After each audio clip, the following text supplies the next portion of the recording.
Beauty, let's talk it out. Why resort to violence?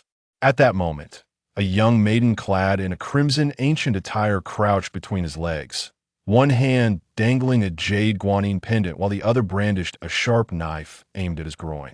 Chu Tianxing felt as if fate had dealt him a cruel blow today. Having just emerged from the hospital, he found himself thrust into an alternate reality. He had seemingly plummeted into the bath of none other than Zhao Lingerno, this enchanting fairy. Chapter 2. Allow me to be your mentor. Could it be that this fierce woman? Chu Tianxing involuntarily directed his scrutinizing gaze towards Chu Lingling, who had begun to lead the way. However, no matter how he looked at her, she bore no resemblance to the legendary Medicine King. Observing the valley adorned with a sea of flowers, he noted that apart from the dwelling occupied by Chu Lingling, the other houses lay in ruins. The structural integrity of the buildings appeared intact, yet the walls were decayed, and the thatched roofs were withered and rotten, suggesting a prolonged period of abandonment. It was evident that apart from Chu Lingling, no one else resided here. It seemed that the entire Medicine King Valley housed only Chu Lingling. Nevertheless, I shall not dwell on this for long. I must make my escape. Chu Tianxing suddenly realized that Chu Lingling was focused on leading the way and was not paying him much attention. Seizing this opportunity, he hastily slipped away, intending to distance himself from her. If she were to discover that he possessed no such jade pendant, it would surely result in dire consequences for him. A surge of elation coursed through him, understanding that this reaction indicated a glimmer of hope. Suddenly, darkness enveloped him, rendering both Chu Lingling and the picturesque scenery of the Medicine King Valley invisible before his eyes. Then, a flash of light emerged. Reminiscent of the moment he was transported to the alternate realm where Chu Lingling resided. Upon regaining his senses, he found himself before a computer desk, with posters adorning the walls and lights illuminating the opposite residential building outside his window. With the chaotic disorientation of the transportation subsiding, Chu Tianxing leaped from his bed in exhilaration. He realized he had successfully escaped, evading the grim fate of being turned into fertilizer by Chu Lingling. Yet, the enchantment was truly remarkable. How could it facilitate such seamless travel between two worlds? Chu Tianxing has been perplexed by a singular matter, the origin of that peculiar book and how he could comprehend the text within its pages. Most astonishingly, he could understand the words spoken by Chu Lingling. Even though she was not speaking in Chinese, it was as if he were hearing his native tongue without the slightest hindrance. Moreover, he noticed a new tattoo of a yin-yang symbol on his left arm, precisely where he had felt a burning sensation earlier. With the addition of 2 more straps, it resembled a uniquely styled wristwatch. He realized that this tattoo granted him the ability to traverse between 2 worlds freely. Tomorrow he would continue his search. His hospitalization was not due to illness but rather the result of a vicious beating. The perpetrator was none other than his nominal ex-girlfriend, who had claimed to be his partner without ever having held his hand, a rather absurd situation. He had been cautious enough to nearly uncover her deceit, which was solely aimed at defrauding him of his money. Unfortunately, he recognized the ruse too late. She had taken out a loan of 300,000 in his name, leaving him with not a single penny. When he confronted her, she had already anticipated his arrival and ambushed him with a group of accomplices, resulting in a brutal beating. Outnumbered, he was left bleeding on the ground, barely clinging to life as he was rushed to the hospital for emergency care, managing to survive against all odds. Ironically, had it not been for this fortunate escape, he might have indeed met his end at the hands of Chu Lingling's punch earlier. Fortunately, now that he had recovered, he felt stronger than ever. Yet, as he considered washing up and preparing for the reckoning that awaited him tomorrow, he paused. He suddenly halted, contemplating. This is an opportunity.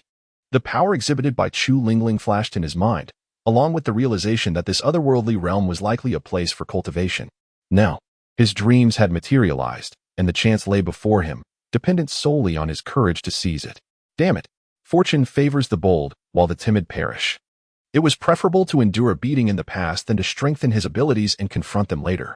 With a steely resolve, Chu Tianxing decided to be ruthless with himself, understanding that one must endure hardship to rise above others.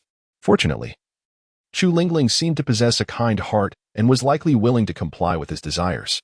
Even if she were to strike him, it would matter little, for he had already beheld her form in its entirety. Her refraining from delivering a lethal blow was more than he could have hoped for. Yet, the thought of venturing into a completely unfamiliar world, where Chu Lingling, possessing the beauty of a celestial maiden, also wielded the ferocity of a fearsome dragoness. Yu Fei, just you wait. After Chu Tianxing vanished from the room, only a faint echo of his presence lingered behind. Some matters appear to be fated. Today might indeed be his last. Falling into Chu Lingling's bath and confronting her led to a reluctant forgiveness that spared his life. You. This. Scoundrel. Chu Lingling seethed. Her words erupting from her throat like a volcanic explosion, eyes aflame with a fierce blaze capable of incinerating all in its path. I truly did not mean to. Run. How swiftly one could flee. Chu Tianxing could never have anticipated that in his haste to enter Chu Lingling's room, he would stumble upon her in the midst of changing clothes. At just the right moment, he beheld the delicate tableau of her standing with her hands gracefully arched behind her neck, having just finished tying the strings of her bodice. The pristine whiteness of her back contrasted with the fiery red of the bodice strings and the sheer white of her undergarments, unfolded before his eyes in a most exquisite manner. He was convinced that Chu Lingling truly adhered to some ancient customs. She now faced two stark choices. One, to marry him, the other, to take his life. It was abundantly clear that in her fury, Chu Lingling had opted for the latter. At that moment, Chu Tianxing wished fervently for 2 additional legs, summoning every ounce of strength he possessed to flee from this impending death at the hands of the female reaper. However, he was but an ordinary man, with physical prowess that could only be described as mediocre in comparison to those from his previous world, rendering him exceedingly vulnerable against someone like Chu Lingling. Thus, he barely managed to cover 30 meters before she swiftly overtook him, delivering a powerful kick to his back that sent him sprawling.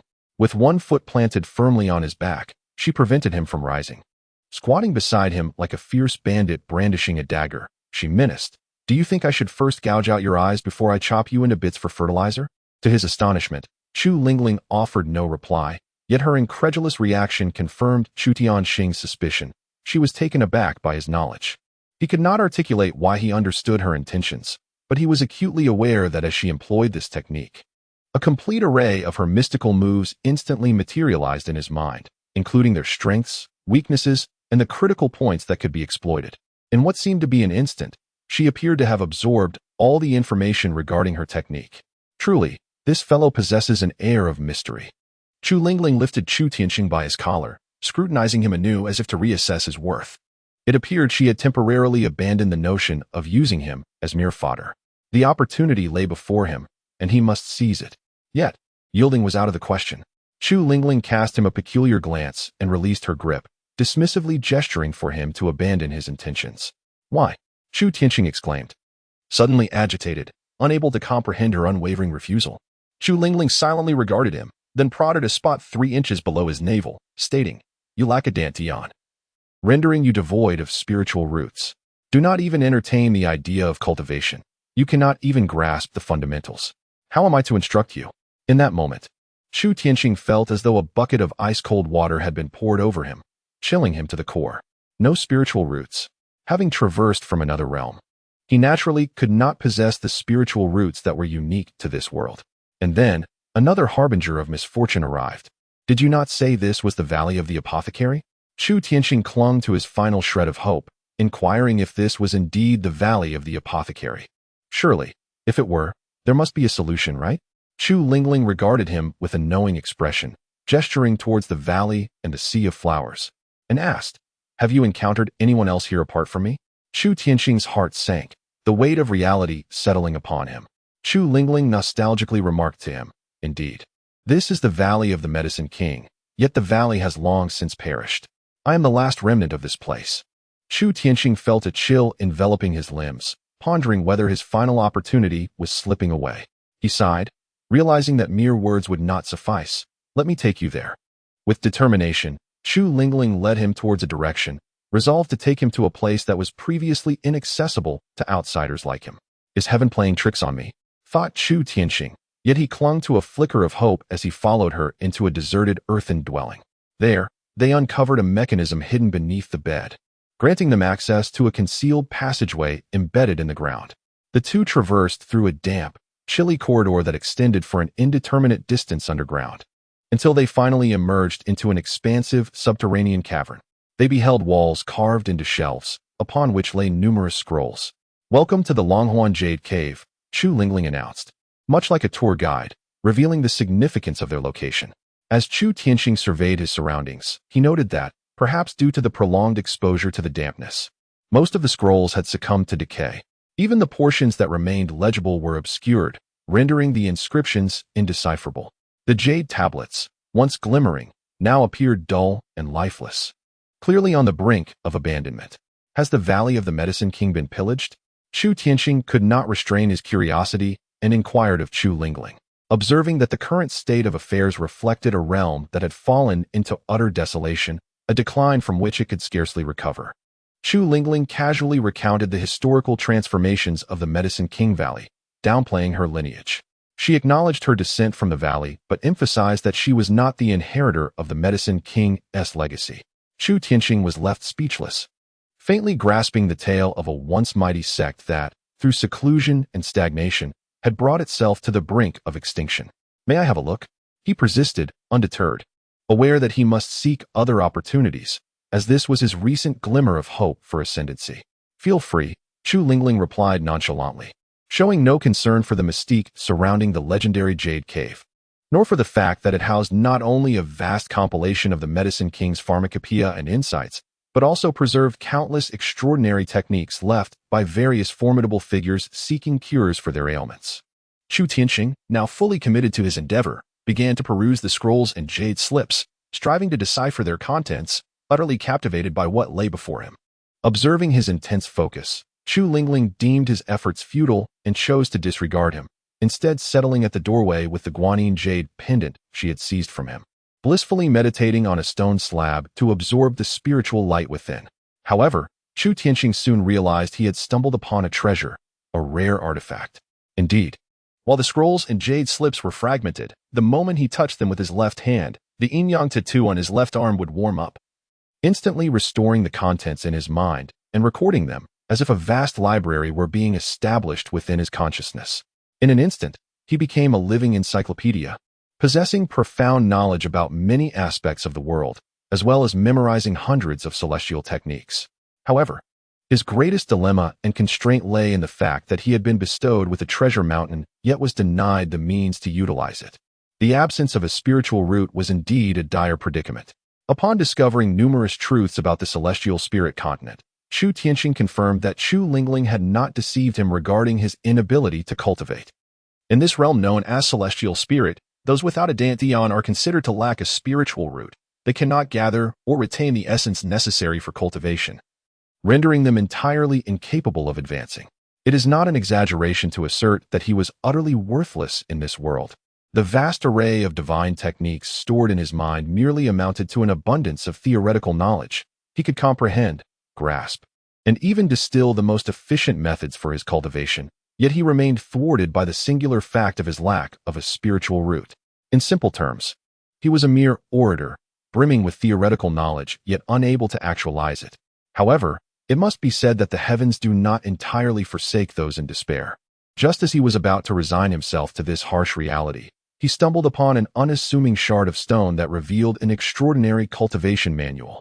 This manual must be defined as something exceptional, seemingly alien to this world, for its cultivation methods were remarkably bizarre.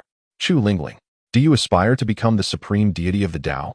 Chu Tianxing suddenly turned to question Chu Lingling, who was seated at the entrance, absorbing the power of the jade pendant. He had already discerned that the cultivation realms of this world were categorized into qi gathering, qi refining, spirit communication, separation of mind, transformation, divine travel, fusion, entry into the saint, celestial path, divine aspect, law venerable, and the supreme rank of celestial venerable. Furthermore, the celestial venerable was subdivided into 18 tiers of lesser celestial venerables and 6 realms of greater celestial venerables.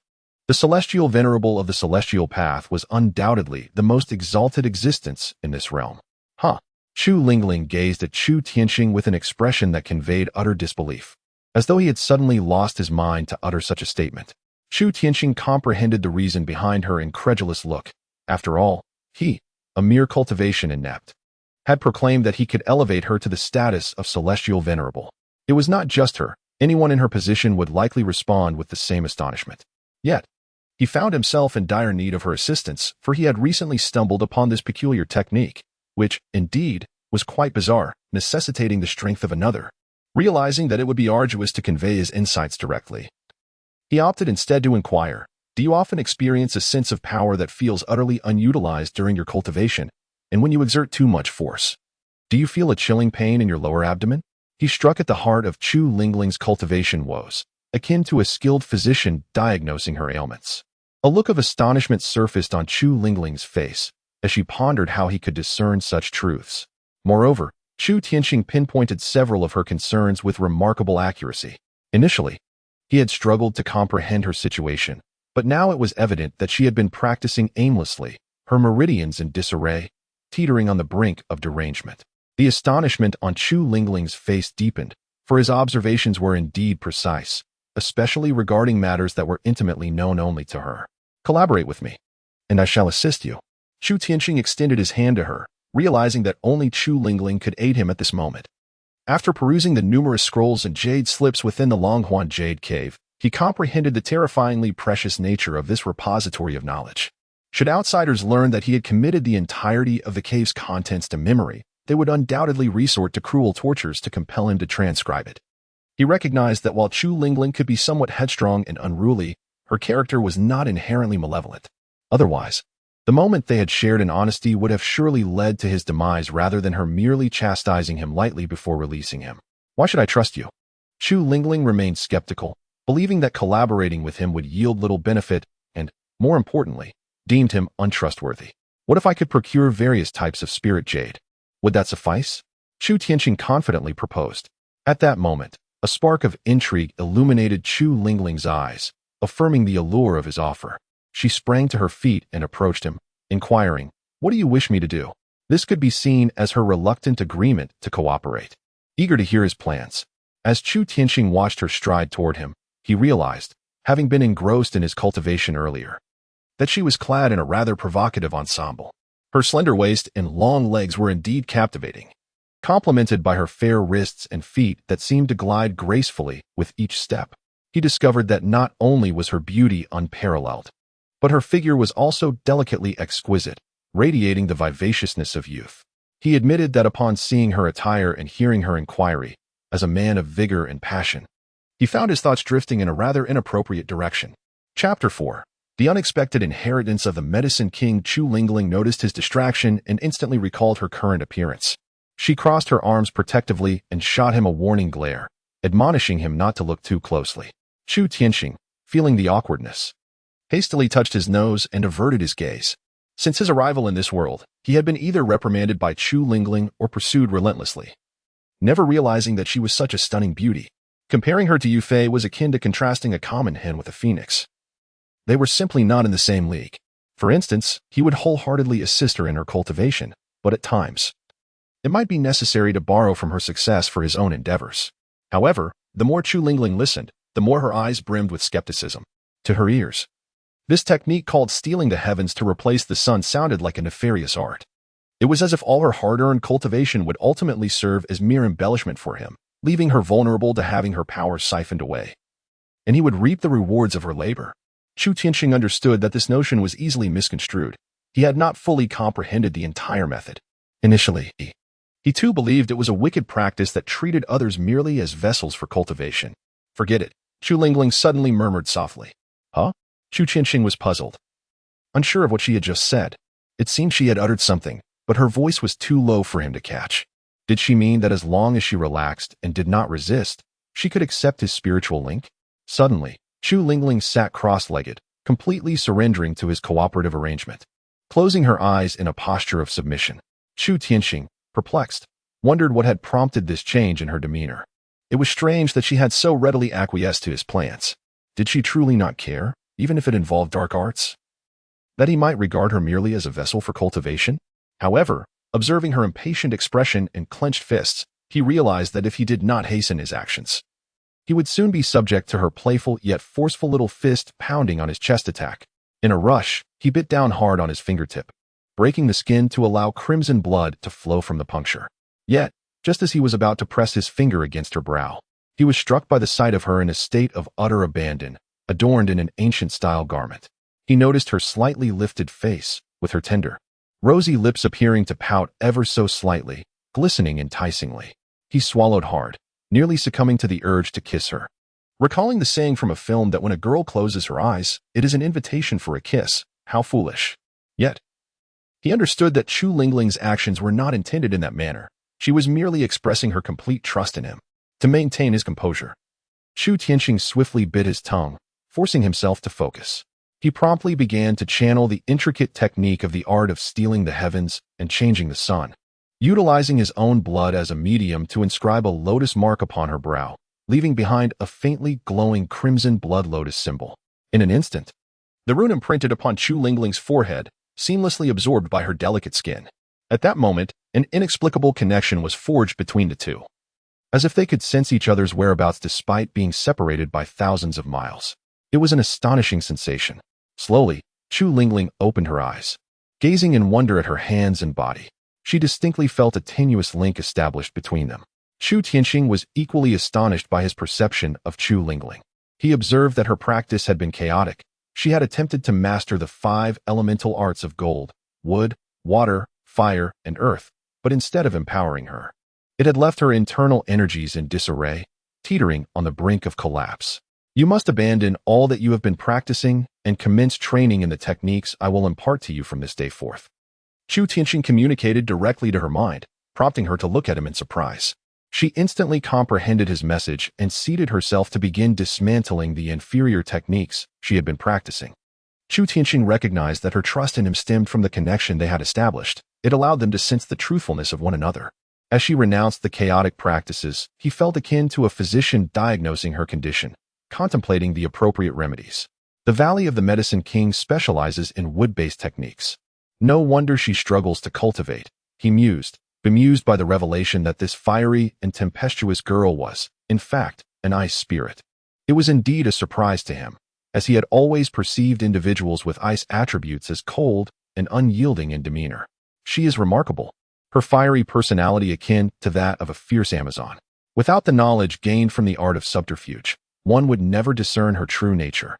In the blink of an eye, Chu Lingling's aura dissipated, rendering her an ordinary person who had never cultivated. This transformation signifies that she has indeed eradicated the chaotic techniques she previously practiced, returning herself to her primordial state. From this day forth, you shall cultivate this, Chu Tianqing declared, confirming her complete abandonment of her former practices. The residual ailments from her past indiscretions would require time to heal, and he promptly transmitted a technique known as the Ice Scales Fist to her. In an instant, they established a connection akin to a client-server relationship, and her eyes widened with excitement. The Ice Scales Fist. I have longed to learn it, Chu Lingling exclaimed joyfully, elated that she could finally pursue this technique. However, due to her previous incomplete training, she had been unable to even initiate her practice. Oblivious to Chu Tianqing's presence, she remained in her simple attire, resolutely closing her eyes to commence her foundational training, eager to grasp this fist technique without delay. Chu Tianqing had not anticipated her fervent dedication to martial arts, but this situation was most advantageous for him. The stronger Chu Lingling became, the greater the strength he could borrow. As long as she stood tall, he would remain invincible. Void, Chu Tianqing silently invoked a power. In an instant, he transformed into a semi-transparent form, resembling a specter, if he so desired. He could render himself invisible to others and traverse the very seams of space. This ability was a protective feature inherent in the technique of subterfuge he had mastered. In the presence of a connector, he maintained consciousness while rendering himself into a state of nothingness, drifting amidst the crevices of space. Though he could not inflict harm upon others, he was equally impervious to harm himself. He directly harnessed his ability of void to penetrate the walls, emerging into the floral expanse of the Medicine King Valley. As Chu Tianqing contemplated, he recognized that his fate was intertwined with that of Chu Lingling. They were bound by a shared interest. The stronger Chu Lingling became, the stronger he would also be. Indeed, this place was worthy of its name, for the Medicine King Valley was replete with treasures. After momentarily attending to matters concerning Chu Lingling and himself, he began to survey the surroundings, reflecting on this once sacred ground of the valley. The ethereal essence of every blade of grass and every rock and stream spoke of the past prosperity of the Medicine King Valley. Having learned something from the library of the Longhuan Jade Cave, he found himself no longer fully believing Chu Lingling's assertion that the valley had brought about its own demise. He understood that a formidable power, possessing such influence, would not neglect to prepare for the future. It would never dispatch individuals without ensuring the cultivation of successors within the valley, thereby preventing a break in its legacy. Instead, he was convinced that a monumental upheaval must have occurred, leading to the current state of the valley, where only the frail and ailing remained, retreating into isolation and gradually devolving into a utopian semblance. Who could have imagined that the Medicine King Valley existed as an independent microcosm, detached from the world? Chu Tianxing marveled at the serendipity that had unexpectedly bequeathed upon him such a monumental opportunity. Shu Tianxing gazed upwards at the sky above him. Upon his arrival, he had sensed an unusual quality to the heavens, for though the sun's rays illuminated the expanse, the sun itself was nowhere to be seen. Only a few leisurely drifting clouds adorned the firmament, rendering this place akin to a secluded paradise. It was only after perusing ancient texts that he came to understand that Yawang Valley had remained undisturbed by outsiders, solely due to the fact that it was a sanctuary birthed by a celestial being of immense power, capable of becoming such a secluded haven. It could be likened to a minuscule world, imperceptible even to the most discerning of minds. This valley was, in truth, a genuine treasure of the highest order. Thus, aside from the valley's own heirs, no one could ascertain the means of entry or exit, which explained why the plethora of spiritual herbs and flowers within had never attracted covetous eyes. One might ponder, could a valley once graced by a being capable of crafting such a miniature world have fallen into desolation merely due to neglect in cultivating successors during minor excursions? He was more inclined to believe that Yawang Valley had once suffered a catastrophic calamity, forcing the remaining clansmen to sequester themselves within, isolating this small world from the outside so that their adversaries could not pursue them. Suddenly, a resounding and exuberant dragon's roar emanated from the cave. A shadow of ethereal blue leapt forth from the depths, transforming into a brilliant azure light that landed before him. "Thank you, Master." Chu Lingling rushed towards him, initially intending to envelop Shu Tianxing in a warm embrace. However, she abruptly recalled something, her demeanor shifting as she clasped her hands together in reverence, bowing deeply in a gesture of gratitude, embodying the posture of a devoted disciple acknowledging her master. "Master?" Chu Tianxing chuckled in silence, pondering what sort of title she would choose for him. Chu Lingling, however, thought quite simply, since she felt as though Chu Tianxing had undergone a transformation akin to rebirth. It was only natural for her to refer to him as her master. Was he about to venture out to procure more of those spirit jades? At that moment, she remained oblivious to the fact that Chu Tianxing could traverse between two worlds, believing instead that his departure from the valley was solely for the purpose of acquiring more of these spirit jades. She had already hung the Guanyin jade pendant, which she had seized from Chu Tianxing, around her neck, and even without its spiritual glow, she had not discarded it. After a moment's thought, Chu Tianxing nodded in acknowledgement of his intention to seek an opportunity to procure a batch of jade stones after leaving the valley, as well as to settle accounts with certain individuals once he had established his strength. Chu Lingling immediately dashed away in excitement to get dressed. She had been unabashedly clad in her undergarments, treating Chu Tianxing as though he were her partner, completely unconcerned about how scandalous her attire might appear. As she sprinted off, Chu Tianxing reflected on the market prices of real jade. The finer the jade, the more exorbitant the cost. The most exquisite pieces could even reach tens of millions. Chu Tianxing had not forgotten the burden of high interest debt he had incurred due to Yu Fei's machinations. The notion of purchasing jade seemed laughable when this heavy debt loomed over him like a death sentence. As for seeking financial assistance from his parents, his father was merely a factory worker earning less than 4,000 a month. His mother had lost her job due to poor company performance and, having suffered a car accident at an advanced age, could not find new employment, thus taking on the role of a full-time homemaker. In truth, the entire family relied solely on his father's meager income. He still goes to them seeking money. He simply cannot bring himself to lose face. Consequently, his foremost task after leaving the valley is to earn money. End of Volume 1. Inheriting the Valley of the Medicine King. Chapter 5. Ice Heart Snow Lotus. Lingling, how do you sustain yourself here? What means do you employ to earn a living? Upon departing the Valley of the Medicine King, a fleeting thought transformed the minuscule world of Sumeru, floating in the vastness beyond, into mere dust, visible only to him, a constant companion. Chu Tianxing realized that the pursuit of wealth left him feeling like a headless fly, aimlessly wandering. It would be wiser to consult the local, Chu Lingling. He discerned that although she resided in the valley, she often ventured outside. Her attire did not appear to have been tailored by herself. Perhaps she sells the medicinal herbs from the valley. That could yield a bounty of delicious food. Chu Lingling and Chu Tianxing traversed a muddy path. The mere mention of food ignited her enthusiasm, akin to a little glutton, saliva almost spilling forth as her eyes sparkled with delight. That extravagant girl. Chu Tianxing felt a pang of embarrassment. Given that the herbs within the Valley of the Medicine King are all thousand-year-old spiritual plants, she would undoubtedly be swindled, treated as if her wares were mere ordinary herbs. Fortunately, she had managed to sell them a few times without incident, successfully concealing the existence of the valley. However, her master. Suddenly, Chu Lingling cast an awkward glance at her current appearance, expressing her dissatisfaction to Chu Tianxing. Why must I dress like a boy?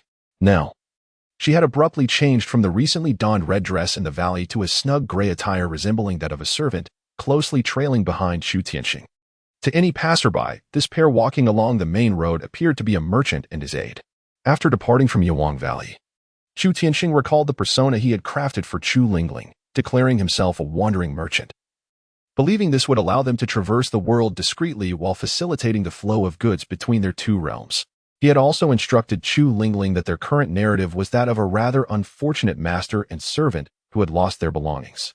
At this moment, they were en route to a place called Luoxue Town, which, according to Chu Lingling, was a locale where she frequently traded in spirit herbs. But this male attire was quite uncomfortable for her chest. As Chu Tianxing continued on his path, he began to sense that something was amiss. According to Chu Lingling's account, the journey from Yawang Valley to Luoxue Town should take no more than an hour, or, as commonly stated, 2 hours. Yet, they had been traveling for nearly 3 hours without sighting any sign of Luoxue Town. The present circumstances were proving to be of no assistance. Moreover, the scarcity of people along the way starkly contrasted with Chu Lingling's previous mention of a bustling route where they could easily catch a ride. Chu Tianxing furrowed his brow in contemplation, having completely abandoned any expectations of Chu Lingling. He had already discerned that Chu Lingling's understanding of the world was not significantly greater than his own. In fact, after traversing the Longhuan Jade Cave, she was lacking in many respects. Given the circumstances, he had to devise a plan to locate this snowfall town. Suddenly, a rapid clatter of hooves echoed from the distance. Upon hearing the sound of galloping horses, Chu Lingling instinctively became alert, her fists clenching slightly as she turned her gaze toward the source of the noise.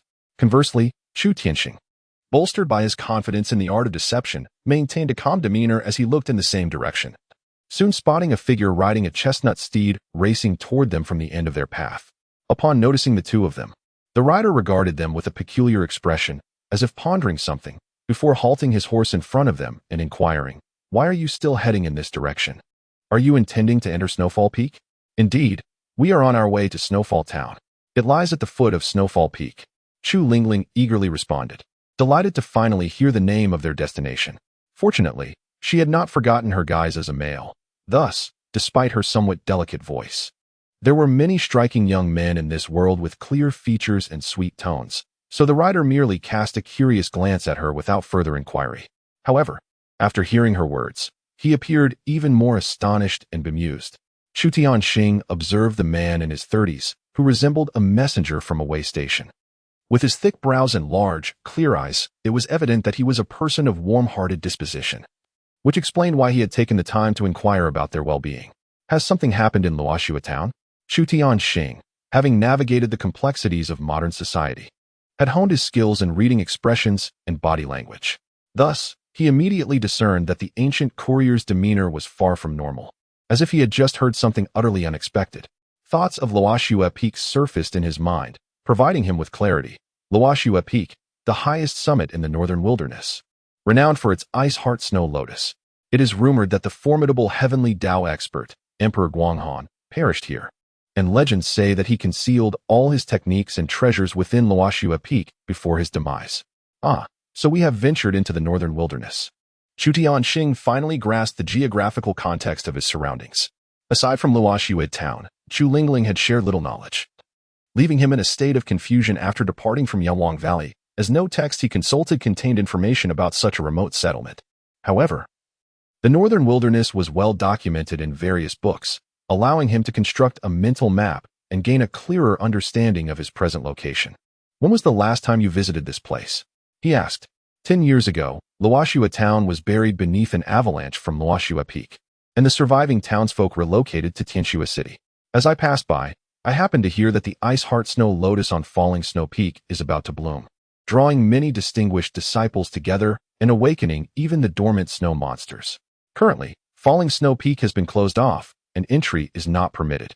The well-meaning messenger kindly shared the information he had just gathered from Falling Snow Peak with Chu Tianqing and Chu Lingling. No way, Chu Lingling murmured in confusion. Unable to comprehend how a place she had visited just last month could have been obliterated a decade ago. Chu Tianqing cast a meaningful glance at Chu Lingling and promptly expressed his gratitude to the messenger, saying, "Thank you for your guidance. Could you please direct us to Tianxue City?" Like Falling Snow Town, Tianxue City was not recorded in the archives of the Medicine King Valley, leaving him to seek directions from someone knowledgeable.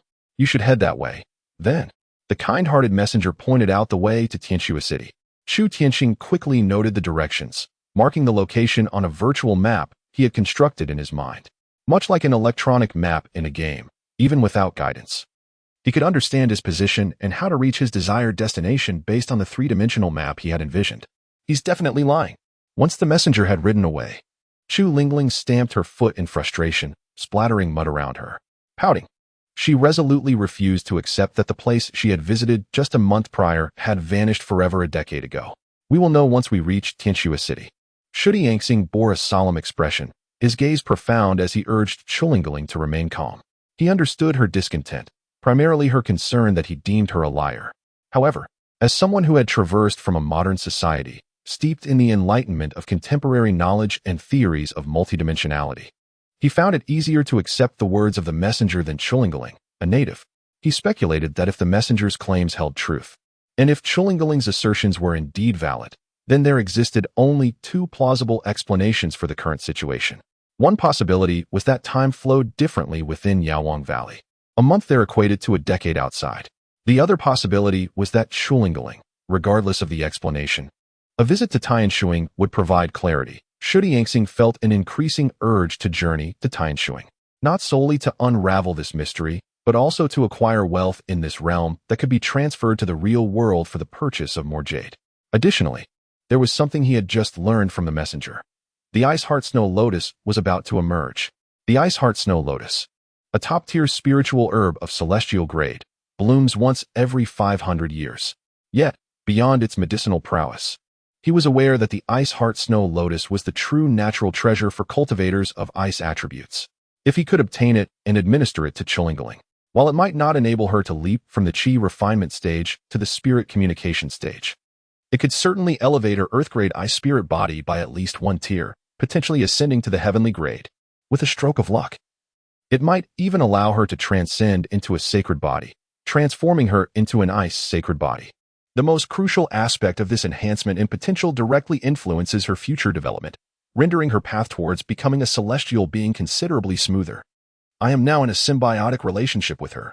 Given such a splendid opportunity, I must strive to secure her interests.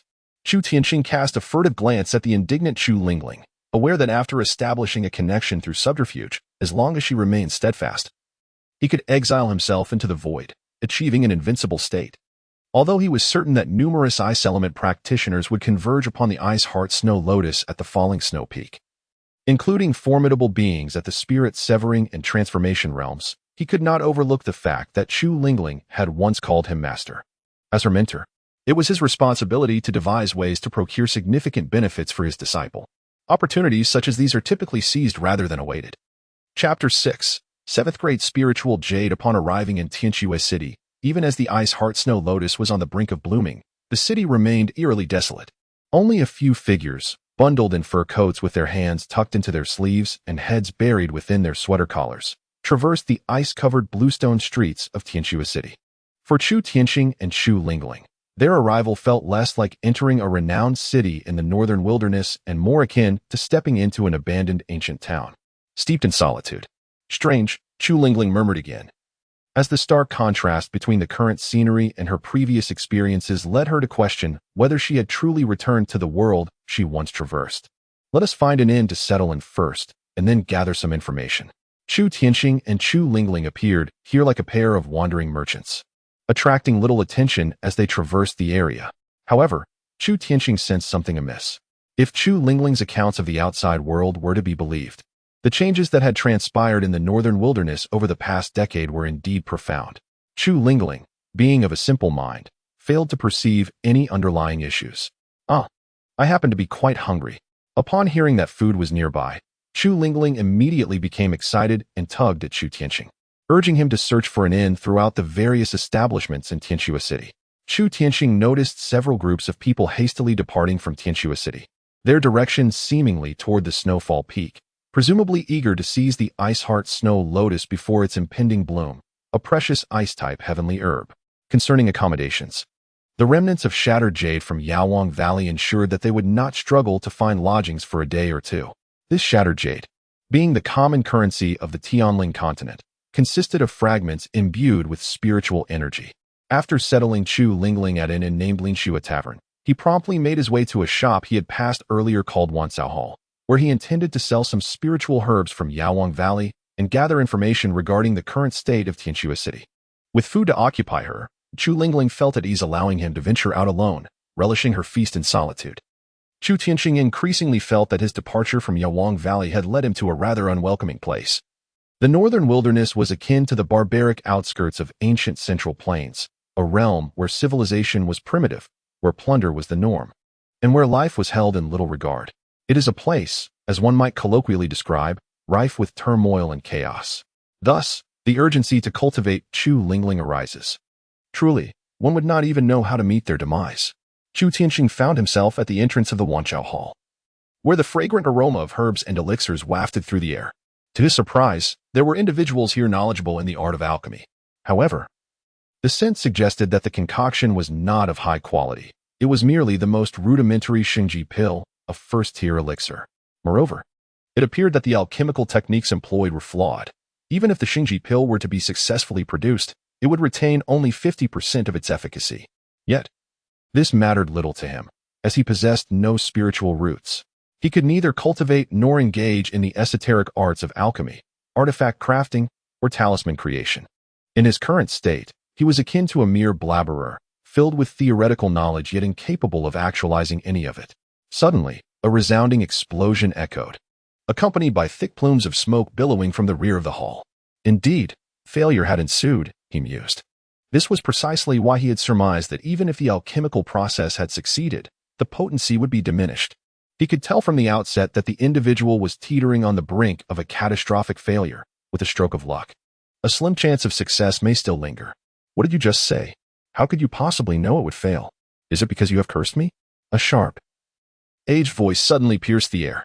In an instant, a figure materialized before Chu Tianqing, revealing an elderly man with black hair and a white beard. Standing at approximately 5 feet tall, Chu Tianqing acknowledged his own modest height, just a little over 5.5 feet. However, this old man, stooped and frail, could only raise his face to the level of the younger man's waist despite his efforts. Yet, Chu Tianqing did not underestimate him due to his diminutive stature and peculiar appearance. He discerned at a glance that this oddly eccentric elder had actually attained the realm of transformation, a genuine master of this level. The evidence lay in the faintly visible halo of the sun behind him, illuminated by his anger. The most prominent characteristic of a master at this stage is the ethereal energy that seems both close and distant, as if a radiant sun were rising behind them. The more powerful the individual, the larger and more pronounced the sun's halo becomes. A fully realized master shines like the sun at its zenith. Although this elder had not reached that pinnacle, the halo of light was already suspended behind his neck, clearly indicating he was at the mid-stage of transformation. Nearing the late stage, the young man felt a sense of trepidation. Upon entering the room, he was enveloped by the aromatic scent of medicinal herbs, which lingered in the air, yet was marred by an unmistakable hint of charred remnants. This was a direct consequence of the intense flames used in alchemy. Typically, such a vigorous fire would result in an 80% failure rate in potion creation. In truth, he possessed no spiritual roots. Had it not been for the protective enchantment he bore, a mere forceful sneeze from this elder could have shattered his bones to dust. However, with the enchantment in place, as long as Chu Lingling remained standing, he was invincible under its ethereal transformation effect. Not only did he not fear this master of transformation before him, but even a peak transcendentalist would not intimidate him. In any case, the other party could not hope to inflict the slightest harm upon him. Curious. The elder circled around Chu Tianqing twice, immediately sensing the peculiarities that enveloped him.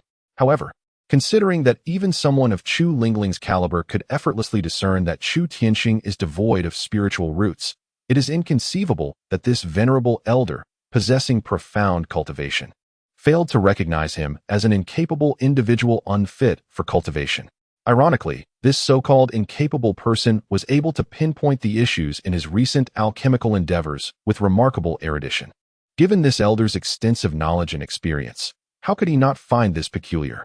Chu Tianxing, fully aware of the elder's skepticism, naturally replied, "Having traversed the world for many years, trading in medicinal herbs, one inevitably acquires some understanding." This succinct statement revealed his identity as a wandering merchant of herbs. A seller of medicinal herbs? The elder's gaze upon Chu Tianxing grew even more curious, tinged with a hint of intrigue. "Master, why have you once again destroyed my alchemy furnace?" At that moment, a young man clad in a white fox fur coat stormed into the room, visibly displeased. Upon entering, he was greeted by the sight of thick smoke billowing from the alchemy hall, incensed that the elder was once more wreaking havoc in his workshop. Fascinated by the intriguing texts, the elder could not resist the temptation to experiment a bit. This elder, a true mischief maker at heart, seemed unfazed by the young man's ire. His skin thicker than city walls, as he smiled and shrugged it off with nonchalance. His seemingly murky gaze suddenly sparkled with insight as he addressed the young man, Qingyun. "It is said in the Wanshao Hall that you are a prodigy of the younger generation in alchemy. Yet, in my humble opinion, you fall short when compared to this herb merchant. Despite your guidance leading me to yet another furnace explosion, he was able to pinpoint my mistakes in a single sentence. I am confident that next time, I shall effortlessly concoct the body-enhancing pill." He had provocatively turned the conversation to Chu Tianxing, deliberately igniting the young man's pride. Lauded as a promising youth, Qingyun's fervent ambition led him to cast a scornful gaze upon the seemingly unremarkable Chu Tianxing. "Is it really him?" he questioned incredulously. Dismissing the notion that a mere merchant of medicinal herbs could possibly rival the esteemed Wanshao Hall. Within the confines of Tianxue City, Wanshao Hall may appear as an ordinary apothecary, yet its reputation as a master of herbalism resonates throughout the entire northern wilderness. As the rightful heir of Wanshao Hall, his exceptional talent garnered unanimous recognition from the elders, culminating in the esteemed mentorship of the renowned Dongtianji master Ling Xue. Master Ling, with a glimmer of insight in his eyes, recognized the young apprentice's potential, yet noted his excessive pride and ambition, traits that could hinder his future cultivation. Although Wanshao Hall's reputation is primarily built upon its apothecaries, strength is not strictly requisite. Any celebrated herbalist will surely attract numerous formidable protectors, eager to obtain their potent elixirs. Now that Qingyun had come under his tutelage, Master Ling felt compelled to fulfill his responsibilities as a mentor, ensuring that the young man would not encounter obstacles in his martial journey. Today, he intended to impart the wisdom that there is always a greater realm beyond one's own.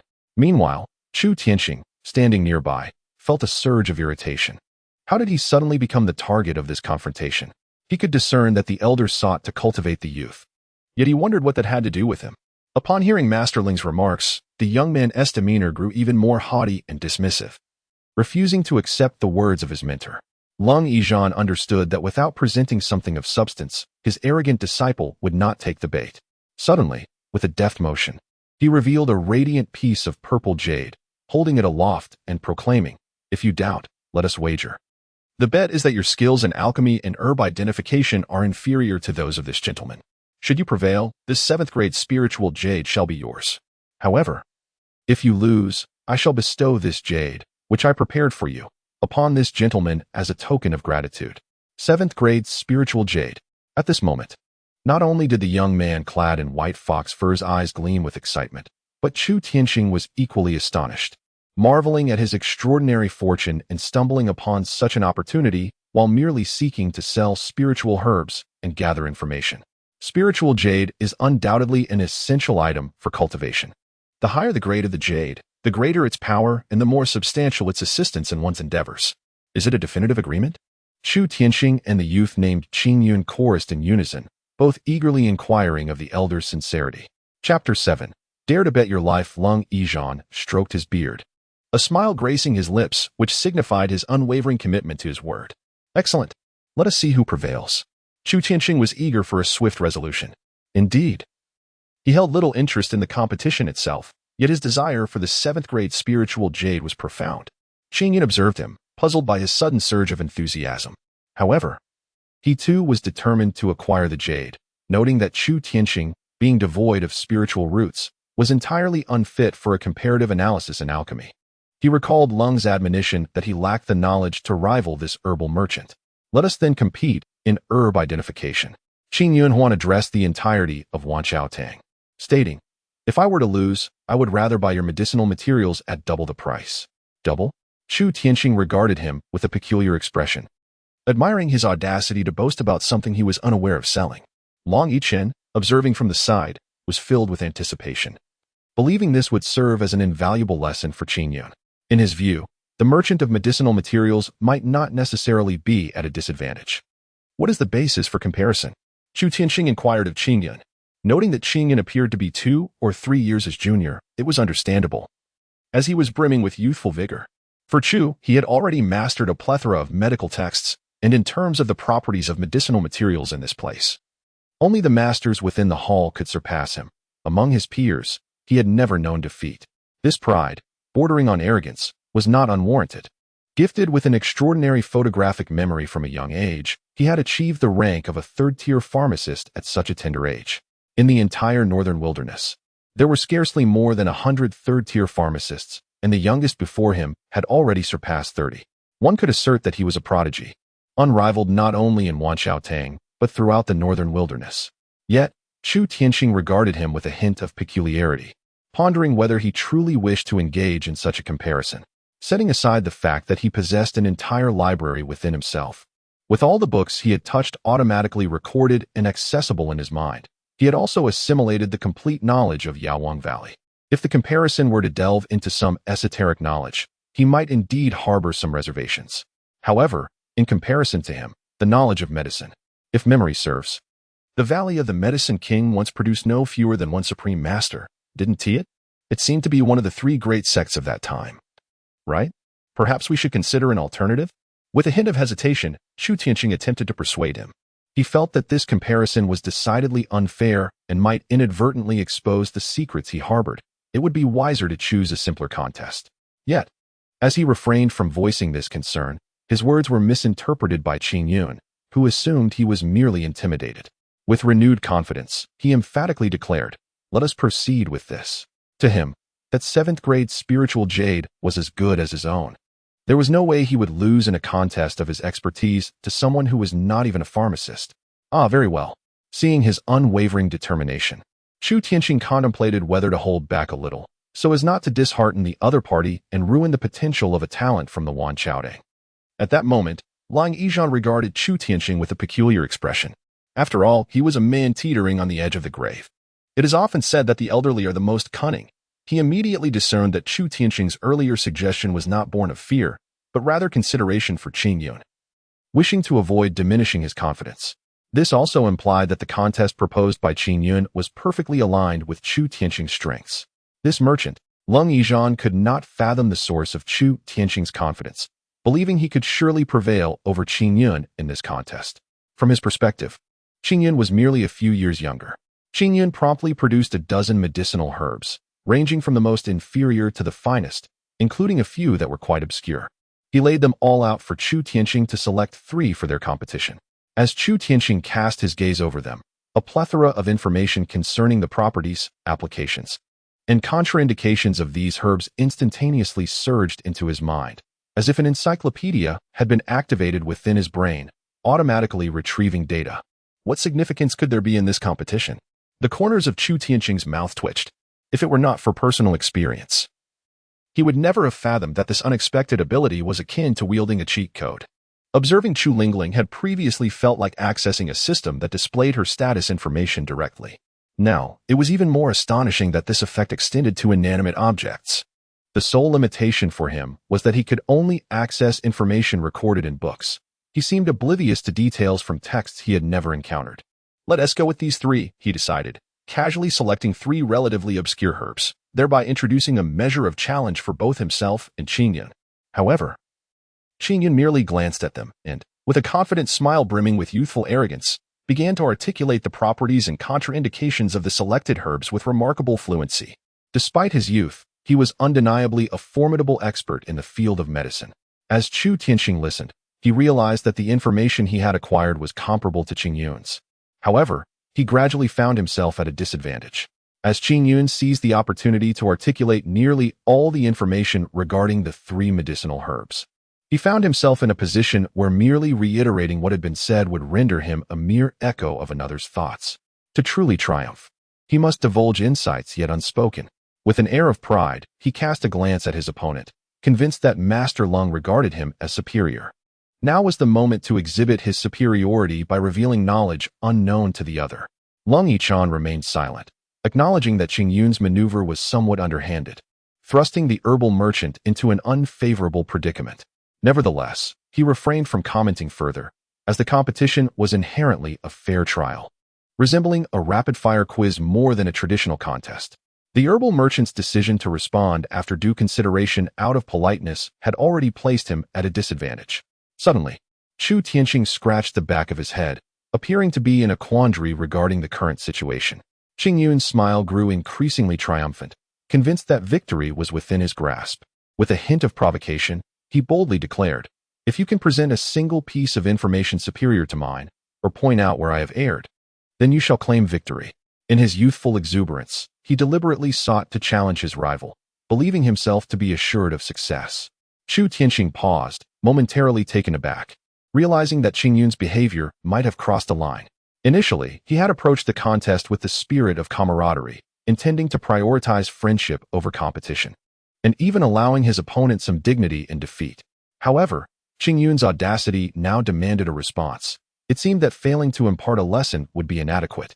In an instant, his gaze turned indifferent as it swept over him, causing Qing Yun to shudder, as if, at that moment, he glimpsed the discontent in his own medicinal master's eyes when he had received a stern look.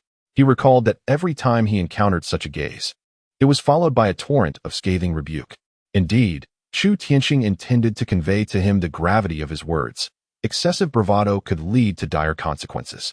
Clearing his throat, he admonished, "From my perspective, your assertions are entirely erroneous." As Qing Yun, flushed with indignation and eager to retort, prepared to defend himself, Chu Tianxing raised a hand to halt him, grinning mischievously. "Oh, do not be so hasty in declaring my statements incorrect.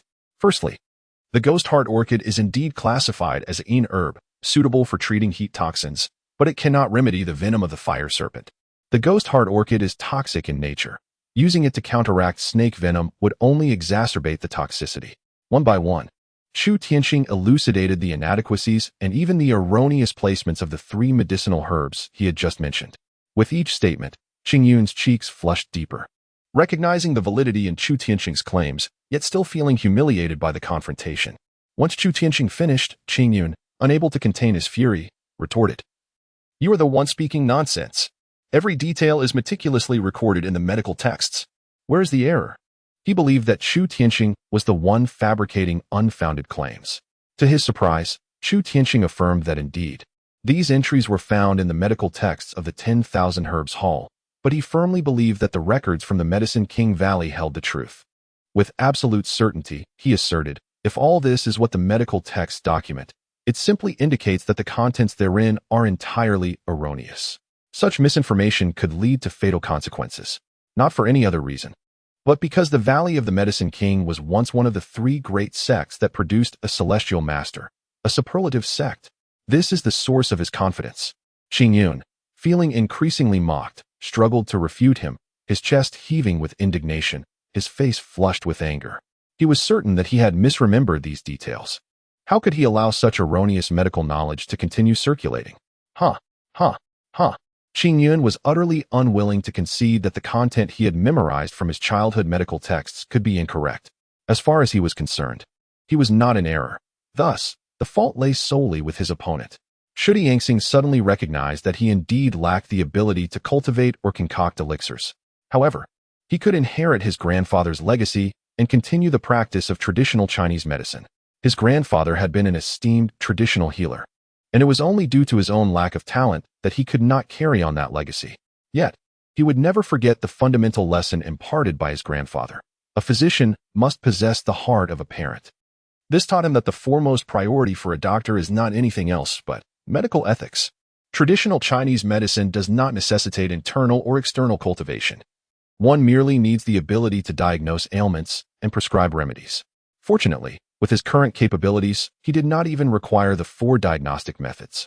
A mere glance was sufficient to discern all of the patient's issues. Do you doubt this? Shudi Yangxing fixed his gaze upon Qin Yun, determined to make him fully comprehend the chasm between them. With an air of resolve, he pointed at him, devoid of any inclination to resist, and declared, "Then let us conduct an experiment right here. I can clearly see that you have cold poison invading your body, which causes severe chills to erupt at the stroke of midnight and at the 3rd and 5th watches, leaving you as if trapped in an ice chamber. You must have attempted to treat this, yet to no avail. Am I correct? Do you not doubt that the ice mouse grass, despite its cold nature, cannot cure cold poison? You propose to use the ice mouse grass as the principal remedy, supplemented by cold lotus fruit and frost root. Without the need to concoct a pill, simply boil it in icy spring water to create a medicinal broth. If it fails to heal, you may allow your cold master to take my head. Is that agreeable?" Chu Tianxing wagered his life against his own, betting one life for another. He was confident enough to take this gamble, believing that the elder beside him would not have the opportunity to take his life. Chapter 8. Has Chu Lingling caught someone's attention? Qin Yun was taken aback, and Ling Xue was astonished. However, the one who truly understood the situation best was Qin Yun himself. He recognized that the stranger's words were entirely accurate, for he, as a pharmacist, found himself powerless against his own affliction. If not, how could he, a prodigy of Wanqiao Hall, have exiled himself to the remote city of Tianxue instead of receiving meticulous guidance within the sect? According to his master's words, should he continue in this state, he would not survive beyond 5 years. 5 years. He was barely past 20 at that time. What significance would his prodigious talent hold? If the esteemed Wanqiao Hall, the foremost pharmaceutical sect in Beihuang, would not waste any cultivation resources on a dying man? Is your statement sincere? Ling Xue silently lamented for his young disciple. Indeed, he had been somewhat impetuous and overly ambitious, yet only he understood the depths of his suffering. Who wishes to fall when in the bloom of youth? His choice to come to Tianxue City was driven by the knowledge that the ice heart snow lotus, which blooms once every 500 years, was soon to blossom. The ice heart snow lotus is a sacred herb of the ice element, renowned for its ability to treat cold poison, even without mentioning the miraculous remedy. The arrival of formidable opponents drawn by the ice heart snow lotus may include those who possess knowledge of how to treat this peculiar cold poison. If even one among them understands the cure, even if it does not completely eradicate the ailment, but merely prolongs his life by a few years, there remains hope. Observing Chu Tianxing's unwavering confidence, Ling Xue, deeply concerned for the safety of his disciple, set aside his lofty status as a master and humbly inquired, confirming whether this prescription could genuinely heal his disciple's cold poison. "We shall know through experimentation," replied Chu Tianxing, dismissing any lingering doubts. Without hesitation, Ling Xue signaled to Qin Yun, who promptly rushed to the back hall to gather the herbs according to Chu Tianxing's instructions. After all, he was a young prodigy in the field of herbalism, a distinguished third-tier apothecary. Upon reflection on the properties of the ingredients Chu Tianxing had just provided, he was elated to discover that they might indeed counteract the cold poison within him, a realization grounded in sound medical principles rather than mere fanciful concoction.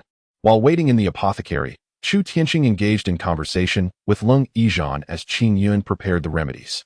In this moment, Ling Xue's demeanor was devoid of the airs of an elder or a superior. He regarded Chu Tianxing as an equal, their interactions resembling those of friends on equal footing. Chu Tianxing, in turn, reciprocated this camaraderie, choosing not to adopt a posture of deference. It was evident that Ling Xue's attitude stemmed not only from concern for his disciple Qin Yun, but also from his own vested interest. He harbored a genuine desire to master the art of alchemy, seeking to concoct a certain elixir that he preferred not to elaborate on, in order to remedy a grave affliction he suffered from. Upon observing him, Chu Tianxing instantly discerned the nature of his ailment. However, he was astute enough not to voice his thoughts at that moment, realizing that this so-called affliction was intricately linked to the cultivation technique he practiced. It appeared that the method he employed was incomplete, possibly a relic of the past that had been partially restored by later generations. Yet, the individual responsible for this restoration lacked the requisite skill, resulting in several erroneous paths in the practice.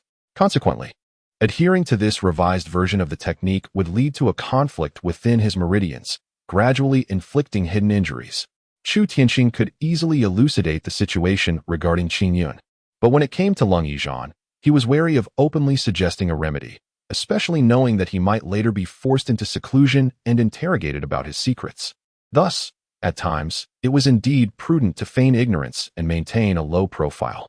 Thank you, Divine Healer. Approximately half an hour later, Qin Yun emerged from the inner chamber, his visage alight with excitement. Upon encountering Chu Tianqing once more, he immediately knelt and performed a deep bow in profound gratitude. His reaction was a clear indication that the prescription provided had proven effective, yielding remarkably positive results. As for their wager, Chu Tianqing had not forgotten their agreement regarding the contest. He still had his eye on that 7th grade spiritual jade. Naturally, the title of Divine Healer was well-deserved. At this moment, Qin Yun addressed Chu Tianqing with reverence, recognizing that although his opponent possessed no spiritual roots and could not refine pills, his knowledge in pharmacology far surpassed even that of his own master from the Wanqiao Hall.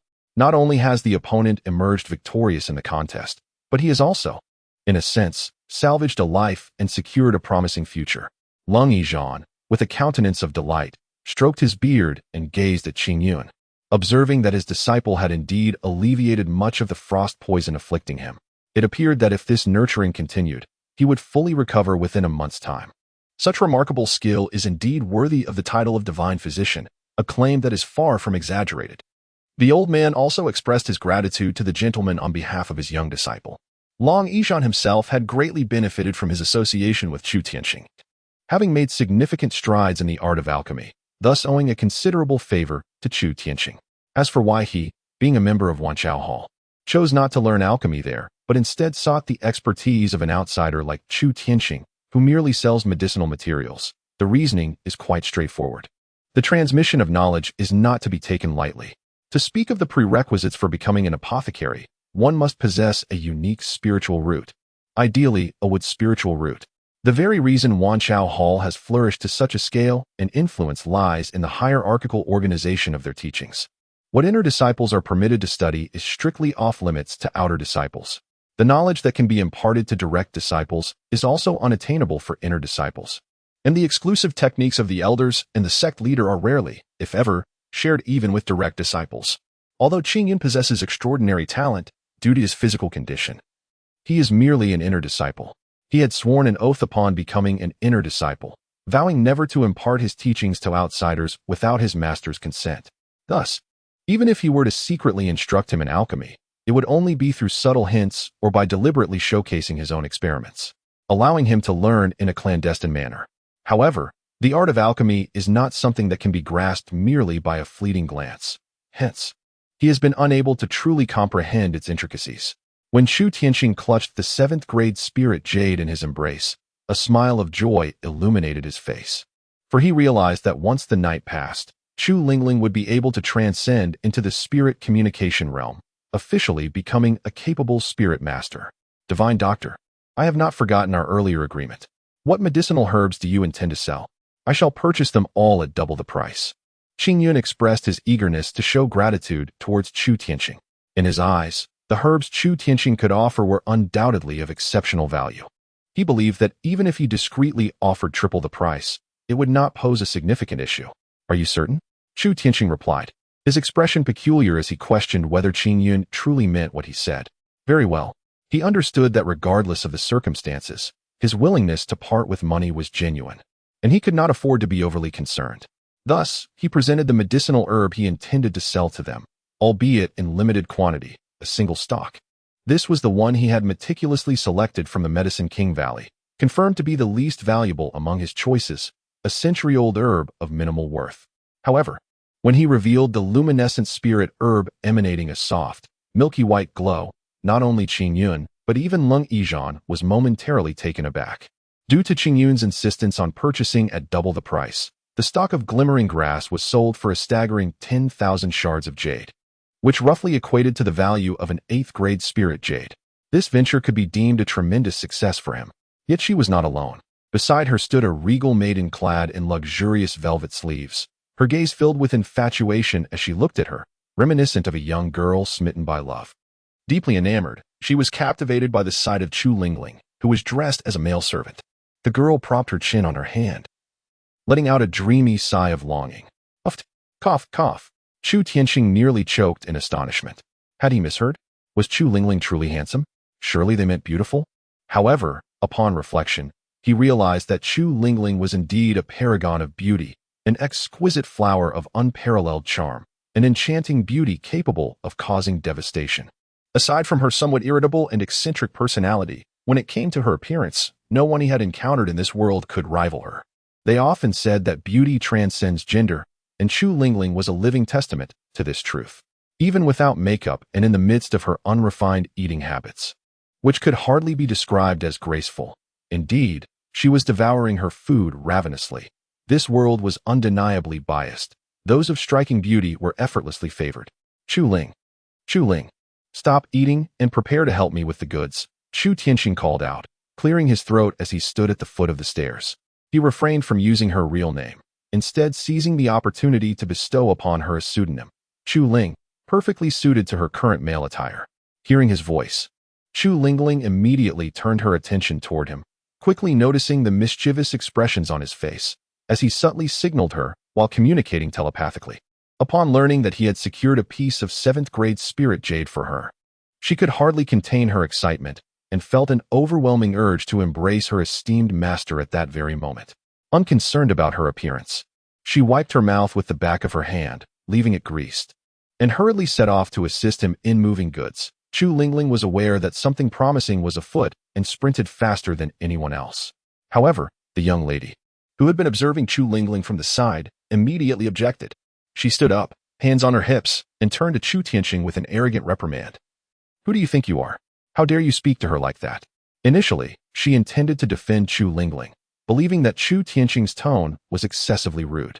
Yet, as the words escaped her lips, she realized her own position in relation to Chu Lingling, causing her tone to soften slightly. Chu Tianqing was taken aback. He found it amusing that this rather attractive young lady was so infatuated, having developed such deep feelings for Chu Lingling so swiftly. Before he could articulate his thoughts, Chu Lingling glared at the young lady and asserted, "He is my boss." She feigned a readiness to confront her should she remain unconvinced. Chapter 9. The young lady of the city lord's mansion. Chu Tianqing was unexpectedly impressed by Chu Lingling's fierce loyalty on his behalf. Nevertheless, he considered the woman who had taken a liking to Chu Lingling to be even more formidable. Indeed, she was strikingly handsome, even more so. The young lady gazed at Chu Lingling with an utterly infatuated expression, and at that moment, it was clear that not only would she not mind being reprimanded, but she would also relish any form of punishment. Chu Tianqing couldn't help but chuckle at the scene, for the young lady was blissfully unaware that Chu Lingling was, in fact, a woman. Chu Lingling was rather slow to react in this regard, hence she failed to comprehend that her scolding had evoked no fear in the other party, who instead wore a thoroughly pleasurable expression while regarding her, completely dismissing her presence. However, Chu Tianqing understood that he could no longer remain a mere spectator to this unfolding spectacle, as he noticed Chu Lingling becoming increasingly infuriated. If he did not intervene soon, she would indeed resort to striking this young lady. Indeed, he speaks the truth. I am his employer, and he is but my humble assistant, accompanying me in traversing the land to procure medicinal herbs. There is no other matter at hand. I simply requested his assistance, Chu Tianqing interjected, approaching to mediate the situation. He then discreetly gestured to Chu Lingling and took her hand, leading her towards the stairs. As a merchant in medicinal herbs, he had amassed a considerable fortune at Wanqiao Hall, spending 1,000 fragments of jade to acquire some inconsequential herbs and a carriage, thereby solidifying his identity as a merchant. Anyone investigating him would find no trace of impropriety. Is he truly your assistant? The young lady, who appeared oblivious to the hardships of the world, gazed at Chu Lingling with astonishment, unable to believe that such an outstanding man was relegated to the status of a mere errand boy. Humph. Chu Lingling triumphantly snorted at her, relishing in the realization that the other was finally intimidated. Her position was not something one could assume at will. It was currently hers alone. Chu Tianqing observed the scene, his mouth twitching as he struggled to suppress laughter. It was truly Chu Lingling's enchanting beauty that drew admiration from both genders. Initially, he had hoped that her appearance would not cause trouble, and thus he had arranged for her to disguise herself as a male to avoid the attention of bandits. Yet, here they were. The bandits, for the moment, did not direct their attention towards her. Yet, due to her striking beauty, she effortlessly captivated the affections of a wealthy young lady, who became utterly infatuated with her. Noticing the situation, Chu Lingling promptly tugged at Chu Tianxing's hand, urging him to find a place to procure the 7th grade spirit jade for her. She had just begun her training in the ice scales fist technique and was filled with excitement, her hands itching to absorb the spirit jade and rapidly advance her cultivation. Eager to master the 2nd form of the ice scales fist. As Chu Tianxing felt her movement, he realized her hands were delicate and soft, resembling heated konjac, making him feel as though he could easily crush them, leading him to wonder if her bones were equally fragile. Wait a moment. Are you a seller of medicinal materials? The young lady, noticing their intent to leave, suddenly reacted and commanded them to halt.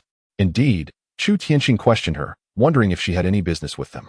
Chu Lingling shot her a disapproving glare, irritated not only by her lack of beauty, but also by her annoying demeanor, which prevented her from seizing the opportunity to absorb the 7th grade spirit jade that was in Chu Tianxing's possession.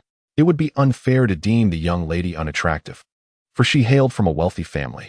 Not to mention, her grace and elegance were undeniable. She possessed a hint of the youthful capriciousness typical of her age, which, rather than being off-putting, lent her a certain charming frankness. Her features were well-defined, with arched brows and almond-shaped eyes, and her cheeks bore the rosy hue of youthful infatuation. However, there are certain aspects that cannot be compared, for comparison often leads to dissatisfaction. With Chu Lingling's beauty, calling the other party an ugly woman, well, such a statement is hardly excessive, for it is the truth. However, Chu Tianxing suspects that this young lady is spoiled by her family, leading to some peculiar traits.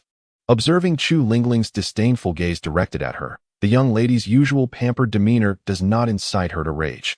Rather, a charming blush graces her cheeks, reminiscent of a bashful bride being scolded by her beloved, lowering her youthful face, which has only just begun to blossom.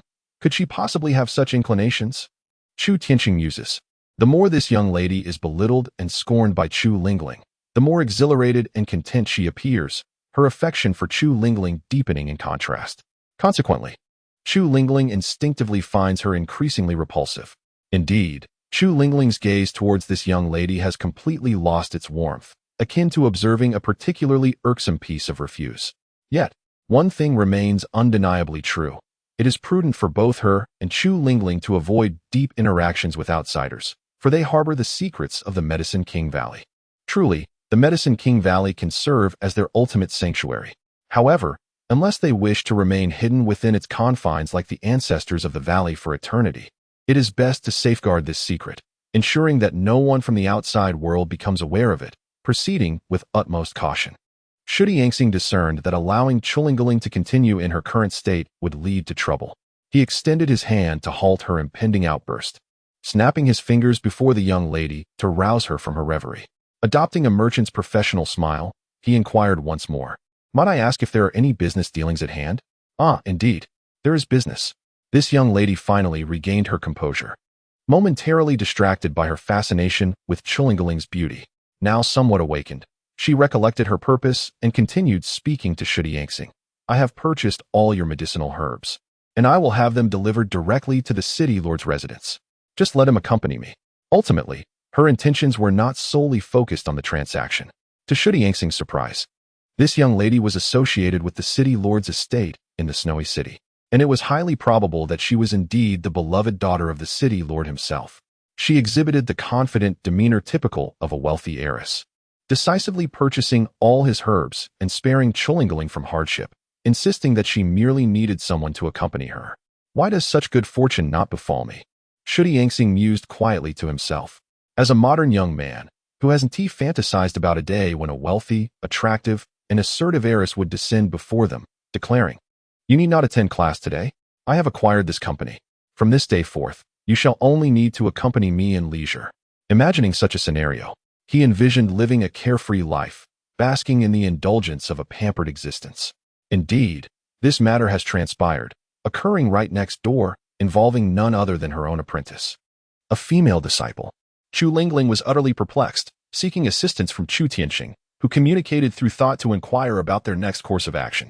How could she encounter such an insufferable woman immediately upon exiting the valley? Chu Tianqing urged her to remain calm and addressed the young lady, saying, "Very well. Shall we deliver this to the city lord's mansion? Let us proceed. Chu Ling, we shall fetch the carriage." He felt fortunate that, in order to lend authenticity to his guise, he had recently procured a batch of medicinal herbs and a carriage from Wanqiao Hall, which now served to conceal their true identities. It could be said that he had not merely prepared these items by chance. The moment this young lady called out to him, compounded by her status as a member of the city lord's mansion, she would likely question his claim as a merchant of herbs, especially given that he appeared empty-handed. Should she delve deeper and discover that Chu Lingling was, in fact, a woman, it would certainly lead to complications. At that point, extricating themselves from the situation would not be a simple task. However, Chu Lingling, having been informed through their mental communication that Chu Tianqing was outside with a carriage laden with medicinal herbs, maintained her composure, revealing no signs of distress, and followed him downstairs to retrieve the goods. The young lady, however, observing Chu Lingling descend the stairs with Chu Tianqing, refrained from impulsive action, choosing instead to devise a scheme to make the young artisan her personal attendant. She then planned to persuade her parents to consent to the artisan's marriage into her family, ensuring their perpetual togetherness. So her name was Chu Lingling. The young lady's lips nearly split into a wide grin, never expecting to encounter her destined partner on this outing. Chu Tianqing, while descending the stairs, confided the young lady's sentiments to Chu Lingling, nearly prompting her to reveal her identity and send the other party away. However, Chu Tianqing dissuaded her, recognizing it as an opportunity. Currently, the city lord's mansion was heavily recruiting experts. In terms of strength, neither he nor Chu Lingling stood a chance of joining this team, considering Chu Lingling's qi refining realm. If she were a transformation realm expert like Grandmaster Long, there would be no such concerns. However, without strength, infiltrating this lotus-seizing team was utterly impossible. But now, fate had presented him with an extraordinary opportunity. For this young lady was likely none other than Yun Tianxue, the only daughter of the city lord. With her recommendation, and barring any unforeseen circumstances, she would most likely accompany the lotus-seizing team to Falling Snow Peak. Given her high regard for Chu Lingling, a slight indication from Chu Lingling would guarantee their inclusion. At that time, whether others would have the chance to obtain the Ice Heart Snow Lotus would be highly questionable. Chu Lingling was initially vehemently opposed to Chu Tianqing's plan. But upon learning that it was all for her sake, to help her acquire the Ice Heart Snow Lotus to enhance her spiritual root, she immediately pledged her unwavering support. Chapter 10. Teaching you what true martial arts are upon arriving at the city lord's mansion. Even though she had mentally prepared herself, the respectful demeanor of the servants towards this young lady took her by surprise. It turned out she was the only daughter of the city lord of Tianxue City. Yun Tianxue, come with me. However, one thing was clear. Yun Tianxue genuinely intended to procure a batch of medicinal herbs, not merely indulging in a whim to impress handsome men, which led her to impulsively acquire this batch of herbs from Chu Tianqing. He had no valid reason to refuse. It was illogical to overlook the opportunity for profit when wealth was so readily available. Regardless, his claim of being a merchant of medicinal herbs held some truth. Chu Lingling maintained her indifferent attitude towards Yun Tianxue, mirroring her demeanor from their time at the Ling Xue Tavern, which only served to further pique Yun Tianxue's interest in her aloof and domineering persona. Upon entering the city lord's mansion, it was confirmed that the rumors she had heard in Tianxue City about the city lord gathering experts for the lotus-seizing team were indeed accurate, as the plaza of the mansion was filled with an array of peculiar figures. Upon noticing Yun Tianxue leading the two of them, with a card in tow behind them, many curious eyes were cast their way, some of which clearly harbored ill intentions.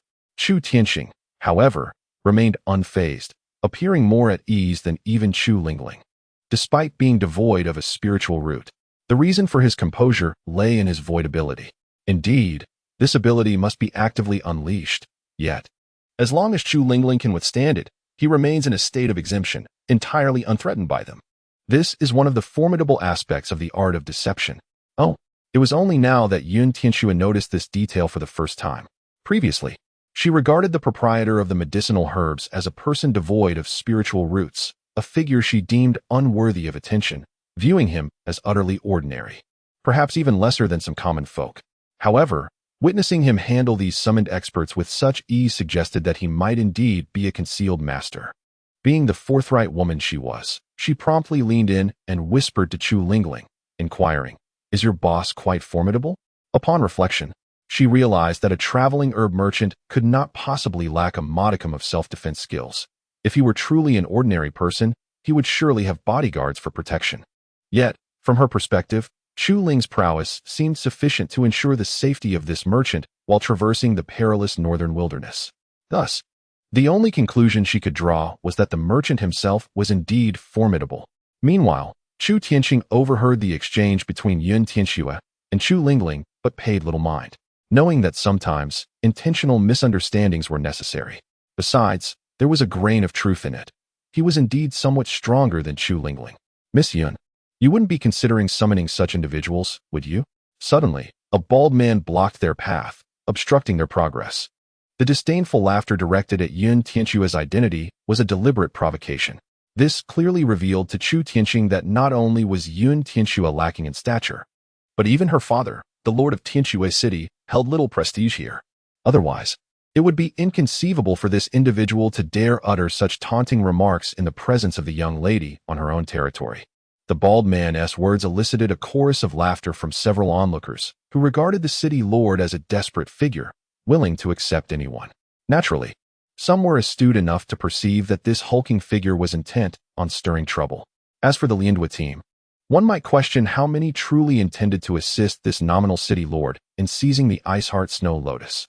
They were merely leveraging the resources provided by the city lord's mansion to augment their own chances of success in obtaining the precious flower.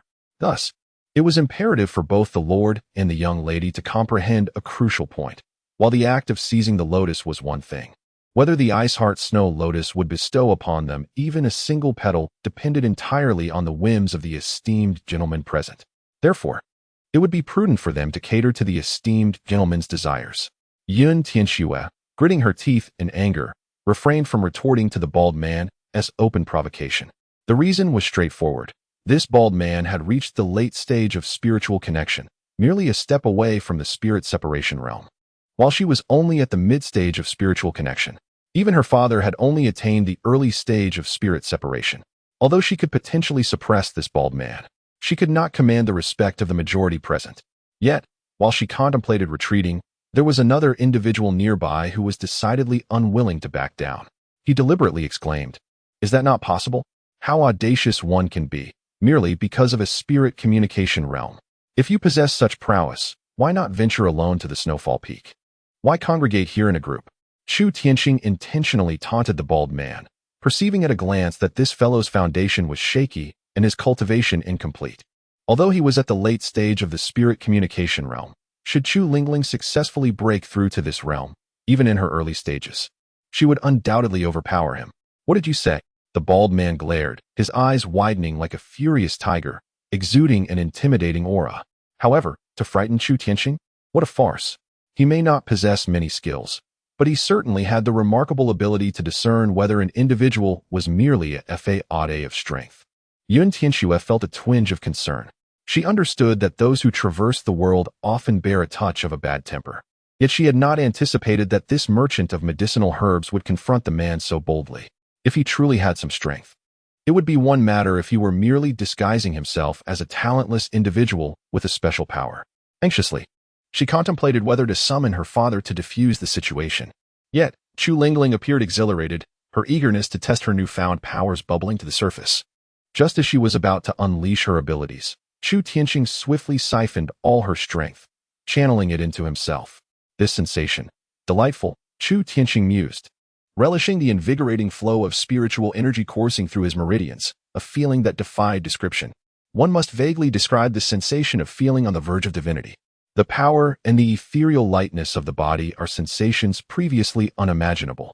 Suddenly, it becomes clear why individuals in this world are irresistibly drawn to cultivation, as the overwhelming sensation of power coursing through one's veins is utterly addictive. At this moment, he even dares to believe that he could effortlessly overturn a tiger tank with a single punch. However, despite this newfound strength, there is no visible change in his aura. Essentially, this power still resides within Chu Lingling. She has merely transformed into a battery, recharging him. Theoretically, until this battery is depleted, he can wield this power at will, until the charge is exhausted, forcibly severing their connection. Understanding Chu Tianqing's intentions, Chu Lingling immediately pouts in dissatisfaction, realizing he too is eager to test the strength of his peculiar cultivation technique. The bald giant, however, remains oblivious to the caliber of his opponent, who is undoubtedly an extraordinary being, unparalleled for the past 50,000 years. What is particularly terrifying is that, before him, most individuals possess no secrets. You seek death. The bald giant immediately erupted in anger, indifferent to the presence of young Lady Yun Tianxue, as he swung his massive fist, which shimmered with a layer of gold, akin to an imposing pair of golden gauntlets, and crashed towards Chu Tianxing with immense force. Stop! Young Lady Yun Tianxue had not anticipated that the adversary would strike without any negotiation, determined to shield Chu Tianxing from this devastating blow at all costs.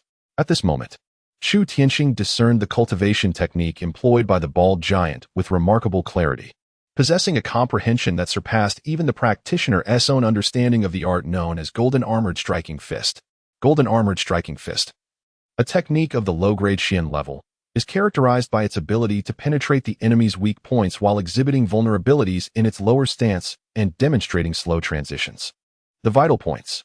Chu Tianxing swiftly reviewed the entirety of this martial art in his mind, further confirming that his initial assessment of the bald man was indeed accurate. He was practicing an incomplete version of the technique. Through his analysis, he realized that the Golden Armored Striking Fist he executed was a revised edition, akin to the technique cultivated by Ling Xue, which had been lost to time and later reconstructed by someone many years hence, resulting in numerous alterations.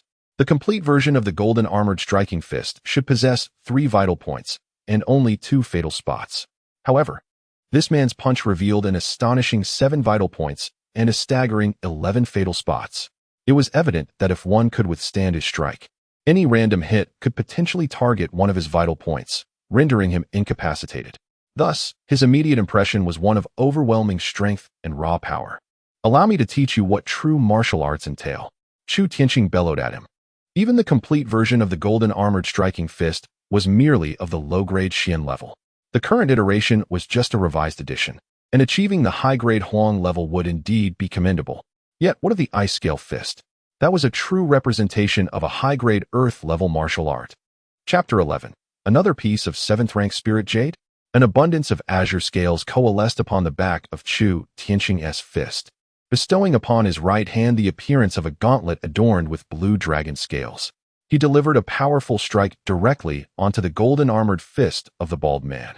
In an instant, the armor on the man's fist was utterly shattered, subsequently fracturing his finger bones and tearing through his flesh. His right fist became drenched in blood, accompanied by the distinct sound of 2 bones snapping, causing his entire right arm to twist at an unnatural angle, propelling him backward with the residual force. Only after regaining his composure did he clutch his arm in agony, rolling on the ground in pain. Miss Yun, I hope you do not hold my impoliteness against me. Chu Tianxing, having unleashed his might, promptly returned to his amicable demeanor, resembling a courteous merchant once more. He clasped his fists in apology to Yun Tianxue, who wore the smile of a professional businessman, leaving her astonished as she inquired, "Do you know me?" He paid little heed to the fact that he had harmed the city lord's summoned experts within the lord's residence, being treated with respect by the servants of the city lord, and being such a young and beautiful lady. There was no other than the cherished daughter of city lord Yun, Miss Yun Tianxue, in the entire Tianxue city. With a smile, Chu Tianxing asked her, believing her answer was rather obvious. This was a decisive blow that transcended a significant realm. After delivering that punch, Chu Tianxing also realized that perhaps his lack of spiritual roots was indeed a test imposed by the heavens, with certain limitations. For once he truly comprehended the power he possessed, dealing with anyone not significantly stronger than himself. 2 punches? He must have intentionally feigned weakness. Knowing well the opponent's vital points and fatal weaknesses, to refrain from striking the decisive blow was nothing short of deliberate concession. It could be said that he finds no pleasure in facing opponents of equal caliber unless they challenge him with overwhelming strength, rendering him incapable of perceiving their weaknesses. Perhaps it would be better for Chu Lingling to take the lead. Battling on my own has become rather dull, Chu Tianxing contemplated before reaching a decision. He had yet to employ the void technique, primarily due to the fact that his only disciple was Chu Lingling, leaving him with no choice but to utilize the ice scale fist technique. If he so desired, he could unleash the full force of the void. And who could possibly prevent him from closing in and delivering a devastating strike aimed at a critical point? In the state of void, he could traverse the interstitial spaces. Indeed, while he could not harm anyone in this state, neither could anyone inflict harm upon him, unless they could shatter the very fabric of space itself. After the thunderous punch he had just delivered, all present were compelled to reassess their earlier underestimations of him, directing glances of reverence his way, as if beholding the essence of a formidable warrior. The power he had exhibited, while it might have seemed to belong to the chi refining stage, was such that even a late-stage spiritual connection expert would struggle to withstand that blow. Who would dare to assert that he was merely a practitioner of the chi refining stage? Furthermore, his aura had diminished to that of an ordinary person, appearing as though he possessed no spiritual roots at all. In this state, even those with a modicum of discernment could ascertain that he must have employed some extraordinary technique or artifact to conceal his true prowess. To effortlessly dispatch a late-stage spiritual connection expert with a single punch, within their understanding, this seemingly unremarkable individual was at the very least a mid-stage divided spirit expert, or perhaps even a transcendent master. A transcendent master? In the vast expanse of the northern wilderness, the number of extraordinary individuals scarcely exceeds 100. Individuals who can confidently traverse this realm. It is only natural that they regard him with profound respect. Otherwise, provoking such a formidable opponent could lead to their utter annihilation, leaving them without even a chance to seek vengeance or voice their grievances. Unexpectedly, Chu Tianqing found himself exhilarated by a battle that astonished everyone, leading the majority to speculate that he might indeed be a master of concealed prowess at the transformative stage. This revelation allowed whispers of the city lord's discreet invitation to a powerful master to circulate, further astonishing many, particularly given the youthfulness of this master. Likely not even 20 years of age. Various embellished tales emerged, even suggesting he was the illegitimate son of a transcendent sage, drawing attention to the seemingly inconspicuous herbal merchant. Chu Tianqing. Unbeknownst to him, what he deemed a trivial matter had escalated significantly, especially with the imminent bloom of the ice heart snow lotus. Accompanied by Chu Lingling, he followed Yun Tianxue to a secluded courtyard behind the city lord's mansion, which bore an uncanny resemblance to a personal chamber. Let's leave it at that. As for the price, this piece of 8th grade spirit jade should suffice, Yun Tianxue declared, producing a piece of 8th grade spirit jade for their trade. Chu Tianqing admired the lavishness of the city lord's daughter. Her generosity allowed him to exchange a cartload of medicinal herbs, which he had acquired for merely 1,000 shards of jade, for a piece of spirit jade valued at 10,000 shards, a remarkable tenfold increase in worth.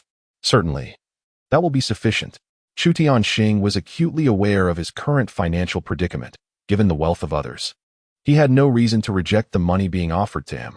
Upon witnessing the completion of the transaction, he understood that he and Chu Lingling were about to depart, even though he realized that the esteemed Miss Yun would likely not permit them to leave so easily.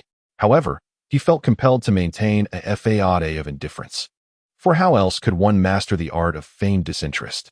As Chu Tianqing prepared to leave after concluding the deal with Chu Ling, Yun Tianxue, captivated by Chu Tianqing's earlier display of prowess, hesitated momentarily, biting her soft, pink lips before summoning her courage to call out, "Please wait." At that moment, her attention shifted from Chu Lingling to Chu Tianqing. Having recently profited handsomely at Yaowang Valley, he had arrived in Tianxue City and, within a day, accumulated nearly 120,000 shards of jade, including a complete 7th grade spirit jade and 2 8th grade spirit jades. It could be said that today was indeed his fortunate day. Although he could surmise that Miss Yun was about to propose something lucrative, he knew he must maintain an air of intrigue. After much contemplation, Miss Yun finally mustered the resolve to ask him, "Do you wish to earn another substantial profit?" As she spoke, she produced a spirit jade, radiating a mesmerizing purple glow. It was unmistakably a 7th grade spirit jade. Another 7th grade spirit jade? Chu Tianqing gasped inwardly, pondering the curious affinity he seemed to have for such treasures. Beside him, Chu Lingling's eyes sparkled with excitement. Clearly, she was no longer inclined to wait for Chu Tianqing's reaction. She was determined to secure the 7th grade spirit jade without delay. How does one earn it? Chu Tianqing, however, remained composed, for to him, a piece of 1st grade spirit jade was of little use, far less exciting than it was to Chu Lingling upon seeing such an item. He could surmise with a fair degree of accuracy, perhaps 8 or 9 out of 10, that she was feigning ignorance in her inquiry. I wish to enlist your aid in obtaining the Ice Heart Snow Lotus. This piece serves merely as a down payment. Should the endeavor prove successful, I shall reward you handsomely. Yun Tianxue seemed to deliberate extensively before arriving at this decision, indicating her lack of faith in outsiders. At that moment, it appeared far more promising to engage Chu Tianxing directly than to rely on any other hope. To procure the Ice Heart Snow Lotus? Upon hearing Yun Tianxue's proposition, Chu Tianxing immediately adopted a merchant's demeanor, fully intending to engage in a business discussion. He replied, Miss Yun, forgive my candor, but as far as I understand, the Ice Heart Snow Lotus is a heavenly-grade sacred item, an invaluable treasure. At present, even if you were to present a piece of 7th-grade spirit jade, or even a 3rd-grade piece, it would still fall woefully short. It is no wonder that Chu Tianxing's tone was so detached.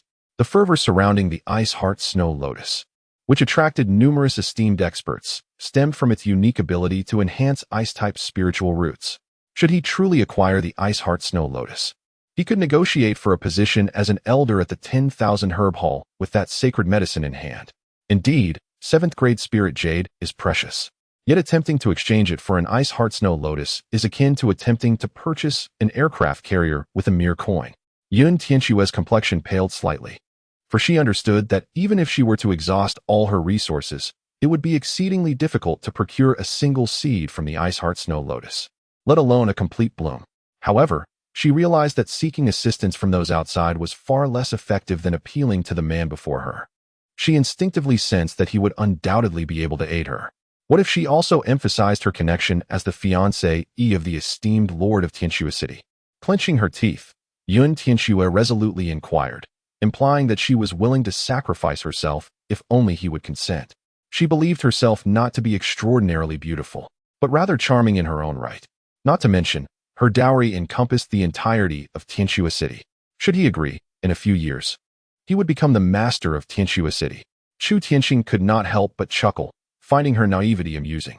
He simply asked, what use did he have for her? To warm his bed? Did he truly need that? Moreover, he already had Chu Lingling by his side. In terms of beauty, figure, and talent, she surpassed Yun Tianxue in every aspect. He treated Chu Lingling with indifference, bullying her as he pleased. Would he be the kind of man who, enamored by fleeting beauty, would recklessly acquiesce to unreasonable demands? Upon witnessing the disdainful smile of Chu Tianxing, Yun Tianxue's complexion paled further. She contemplated that, as a merchant dealing in medicinal herbs, he had likely encountered countless women. The allure of a mere Tianxue city was hardly sufficient to compel him to risk his life for this matter.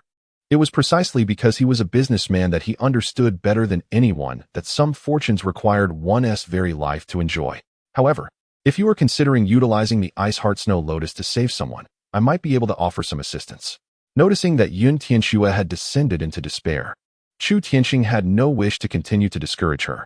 Her anxious demeanor seemed less like a desperate plea for the Ice Heart Snow Lotus to enhance her spiritual roots and more like an intention to exploit its healing properties.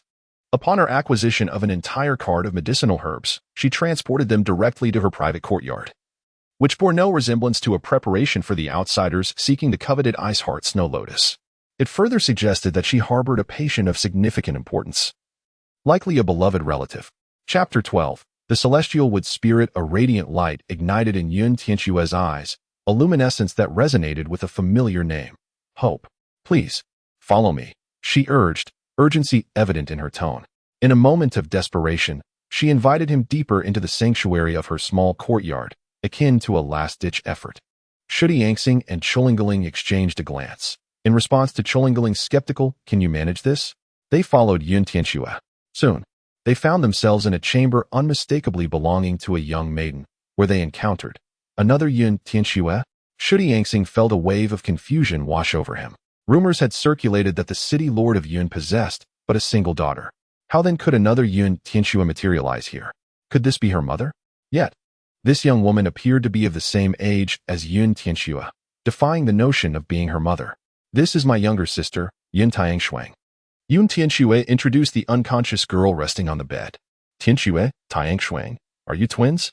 Shudi Yangxing mused aloud, to which Yun Tianxue nodded in affirmation. In that moment, Shudi Yangxing grasped the reason behind the prevailing belief that the city lord of Yun had but one daughter. In the case where they are indeed twins, or strikingly identical. Unless they themselves intentionally disclose it, no one would suspect unless Yun Tianxue and Yun Tianxuang appeared simultaneously. How long has she been in a coma? Upon examining the patient, Chu Tianxing's innate healer's instincts, inherited from his grandfather, instinctively came to the forefront. Observing that Yun Tianxuang had not risen for at least 5 years, as her arms and legs began to exhibit signs of atrophy, she appeared exceedingly frail and abnormal.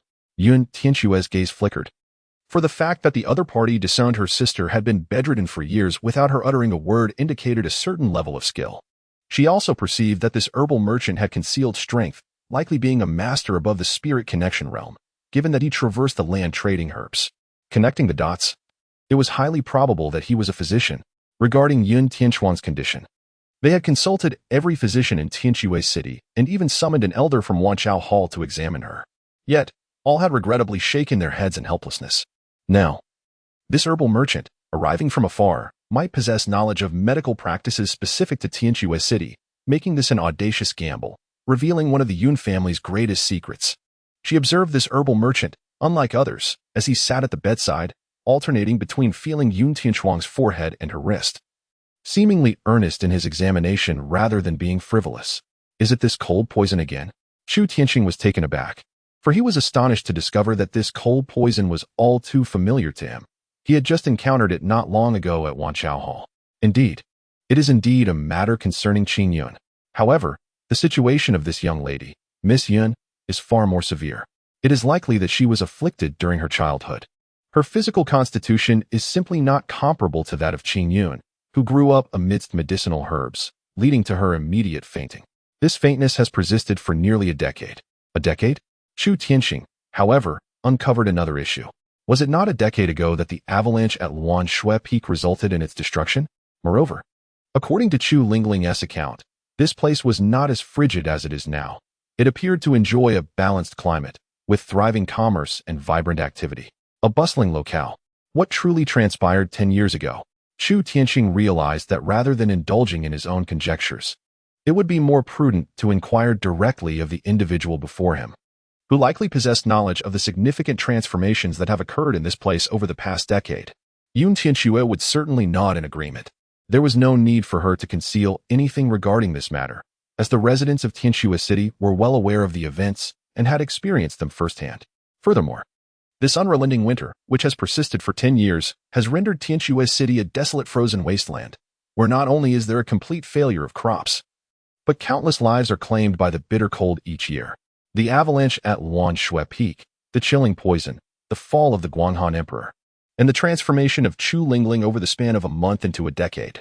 Chu Tianxing vaguely sensed an underlying connection among these occurrences, suggesting a cohesive narrative that could elucidate the profound changes that have transpired here. A relentless winter lasting a full decade.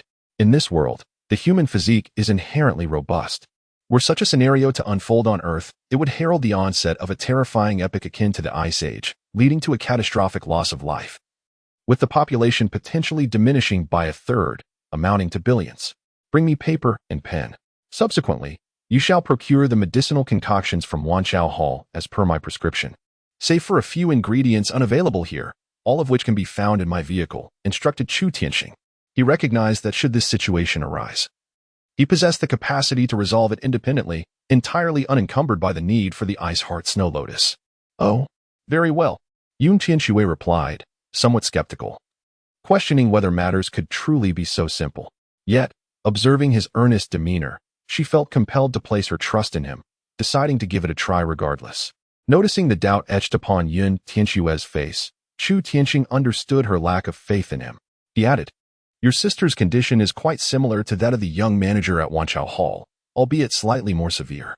Should you find yourself unable to articulate your requirements upon arrival at Wanqiao Hall, simply request a prescription for the same remedy he recently utilized, and inform him that it was a herbal merchant named Chu Tianxing who sent you. Initially skeptical, Yun Tianxue's respect for him grew upon hearing his words. She was aware that the young manager of Wanqiao Hall in Tianxue City was none other than the renowned genius pharmacist, a third-tier alchemist named Qin Yun. The assertion that he had cured even Qin Yun only indicated that Chu Tianxing's prowess surpassed that of Qin Yun, suggesting he might very well be a fourth-tier, or even a fifth-tier alchemist. In the vast expanse of the northern wilderness, there exist merely two esteemed fifth-level pharmacists, whose status is so elevated that their recruitment cannot be swayed by mere monetary incentives. Most crucially, their whereabouts are often elusive, akin to a dragon whose presence is scarcely felt, rendering encounters with them exceedingly rare. To her astonishment, she has fortuitously encountered one here. What is she dawdling for? Hurry! Chu Tianxing urged her, questioning whether she was indifferent to her sister's fate. Yun Tianxue promptly regained her composure, eagerly clutching the prescription and hastening towards Wanqiao Hall. Seemingly unperturbed by the fact that she, a distinguished city lord's daughter, was being treated as a mere servant. As for whether Chu Tianxing would deceive her, she held firm in her belief that he would not. This was due to the fact that the renowned Qingyun pharmacist was known for his youthful fervor and remarkable pride. Should she pose her inquiry, it was inconceivable that Qingyun would acknowledge such an occurrence if it were unfounded. Now, his unwavering assurance suggested the reality of the situation, indicating that Qingyun had recently cured him of the same ailment. Are you certain you can heal her? Chu Lingling observed Yun Tianxue exiting, leaving the chamber occupied solely by the two of them. She felt no need to maintain her male facade, and with her naturally melodious feminine voice, she curiously inquired how he had suddenly become a pharmacist. Was he perhaps intent on inheriting the legacy of Yawang Valley?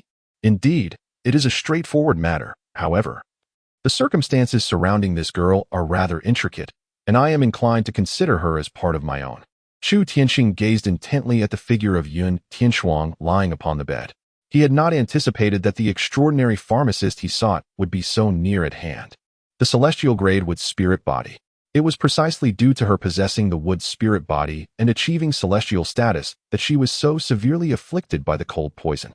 One must describe it as a young tree encountering winter, had it not been for its early encounter. Even if it could restore its spiritual roots, it would have been rendered useless, making future cultivation impossible. What had taken? What had taken? Knowing that Yun Tianxuang was in a state of unconsciousness and that only she and Chu Tianxing were present, Chu Lingling felt at ease to speak candidly, without resorting to telepathic communication, to take her as a disciple. The more Chu Tianxing gazed at her, the more his delight grew. He understood that this Yun Tianxuang was unlike Chu Lingling. While Chu Lingling possessed formidable strength, she could not wield it on earth, for her power was too terrifying. He had no desire to be captured by some mysterious research institute for dissection and study. Once he could transform Yun Tianxuang's celestial level with spirit body, he could become a true divine healer on earth. Under the various miraculous medical techniques of the Medicine King Valley, it would be akin to practicing celestial arts and divine skills on earth. Even cancer could be effortlessly cured. Not to mention, he would finally be able to concoct elixirs, as he possessed no spiritual roots himself. He could only rely on the targets he established through the art of subterfuge to gain certain cultivation talents. Chu Lingling, being of the ice spirit body, was inherently destined to be unrelated to alchemy. To learn alchemy, one ideally requires a fire spirit root, followed by a wood spirit root. Moreover, strictly speaking, fire spirit roots and wood spirit roots possess comparable talents in alchemy. The distinction lies in the former's superior fire control, while the latter excels in a broader range of alchemical types, including the ability to concoct water-type elixirs. Now, if he were to possess Yun Tianxuang's celestial level wood spirit body, he could directly utilize the celestial level pharmacopoeia of the Medicine King Valley. Thus, it can be said that one can refine what is commonly referred to as the elixir of immortality. Upon hearing that he merely wished to take Yun Tianxuang as an apprentice, Chu Lingling instantaneously lost interest, responding with a simple "oh," not paying much heed to the matter. However, Chu Tianxing promptly added, "This way, we can utilize the spiritual herbs from the Medicine King Valley for alchemy, allowing you to consume elixirs daily and potentially break through to the transformation realm within 6 months." Strictly speaking, his desire to take on an alchemist as a disciple was primarily for the benefit of Chu Lingling, essentially providing her, the primary combatant, with support to facilitate her rapid ascension in cultivation. To think I could break through the transformation realm in just 6 months, Chu Lingling exclaimed in astonishment, for she was currently at the late stage of qi refinement. Yet, 2 significant realms still lay ahead: spirit communication and separation of spirit. For an ordinary person, achieving a state beyond separation of spirit might take a lifetime. Now, Chu Tianxing was suggesting that she could leap across 2 major realms in mere months. Chapter 13, Accidentally Becoming a Master. Chu Tianxing acknowledged that the notion of someone breaking through two major realms within 6 months was indeed somewhat fantastical. Nevertheless, with the formidable backing of the Medicine King Valley, he possessed the capability to make it happen. Is this little matter enough to excite you so? But do not forget, I promised you a certain realm, did I not? Are you underestimating my abilities? Chu Tianxing teased, reminding her that he had vowed to help her become the great celestial sovereign of the Tao, which was her ultimate goal, the great celestial sovereign of the 6 paths. The comparison between the realm of transformation and the divine path of the great celestial sovereign is akin to that of an ant at the feet of a giant. To the giant, it is beneath contempt to even consider stepping on it. Indeed, Chu Lingling nodded repeatedly, recalling this matter, and understood that Chu Tianxing had meticulously recorded all the contents of the Longhuan Jade Cave, which signified that he possessed the knowledge to cultivate an individual to the status of the great celestial sovereign. However, acquiring this young lady as a disciple presented certain challenges. Chu Tianxing furrowed his brow in contemplation, which was also why he had intentionally sought to divert Ling Xue, allowing himself the opportunity to thoroughly assess the situation of this young lady. What difficulties? Chu Lingling inquired with a cocked head, intrigued, believing that should he wish to take on a disciple, it would be a matter of mere display of his abilities, prompting countless individuals to plead for his acknowledgement. She was well aware of the immense value the Longhuan Jade Cave held for those outside the Medicine King Valley. She could not fathom what complications could arise from such a situation. Firstly, she was the daughter of the city lord of Tianque City, and secondly, accepting her would inevitably expose the secrets of the Medicine King Valley. Chu Tianxing succinctly pointed out their most significant dilemma. The secrets of the Medicine King Valley must never be revealed lightly. Given that Yun Tianshuang was on the verge of assuming a different identity, she was destined to become the true heir to the legacy of the Medicine King Valley. Thus, while the secrets might remain concealed for a time, they could not be hidden from her indefinitely, unless they intended to withhold the authentic techniques of the Medicine King Valley from her, leaving her perpetually in a state of half-knowledge. Chu Lingling now grasped the intricacies of the predicament, furrowing her brow in uncertainty about how to resolve this situation.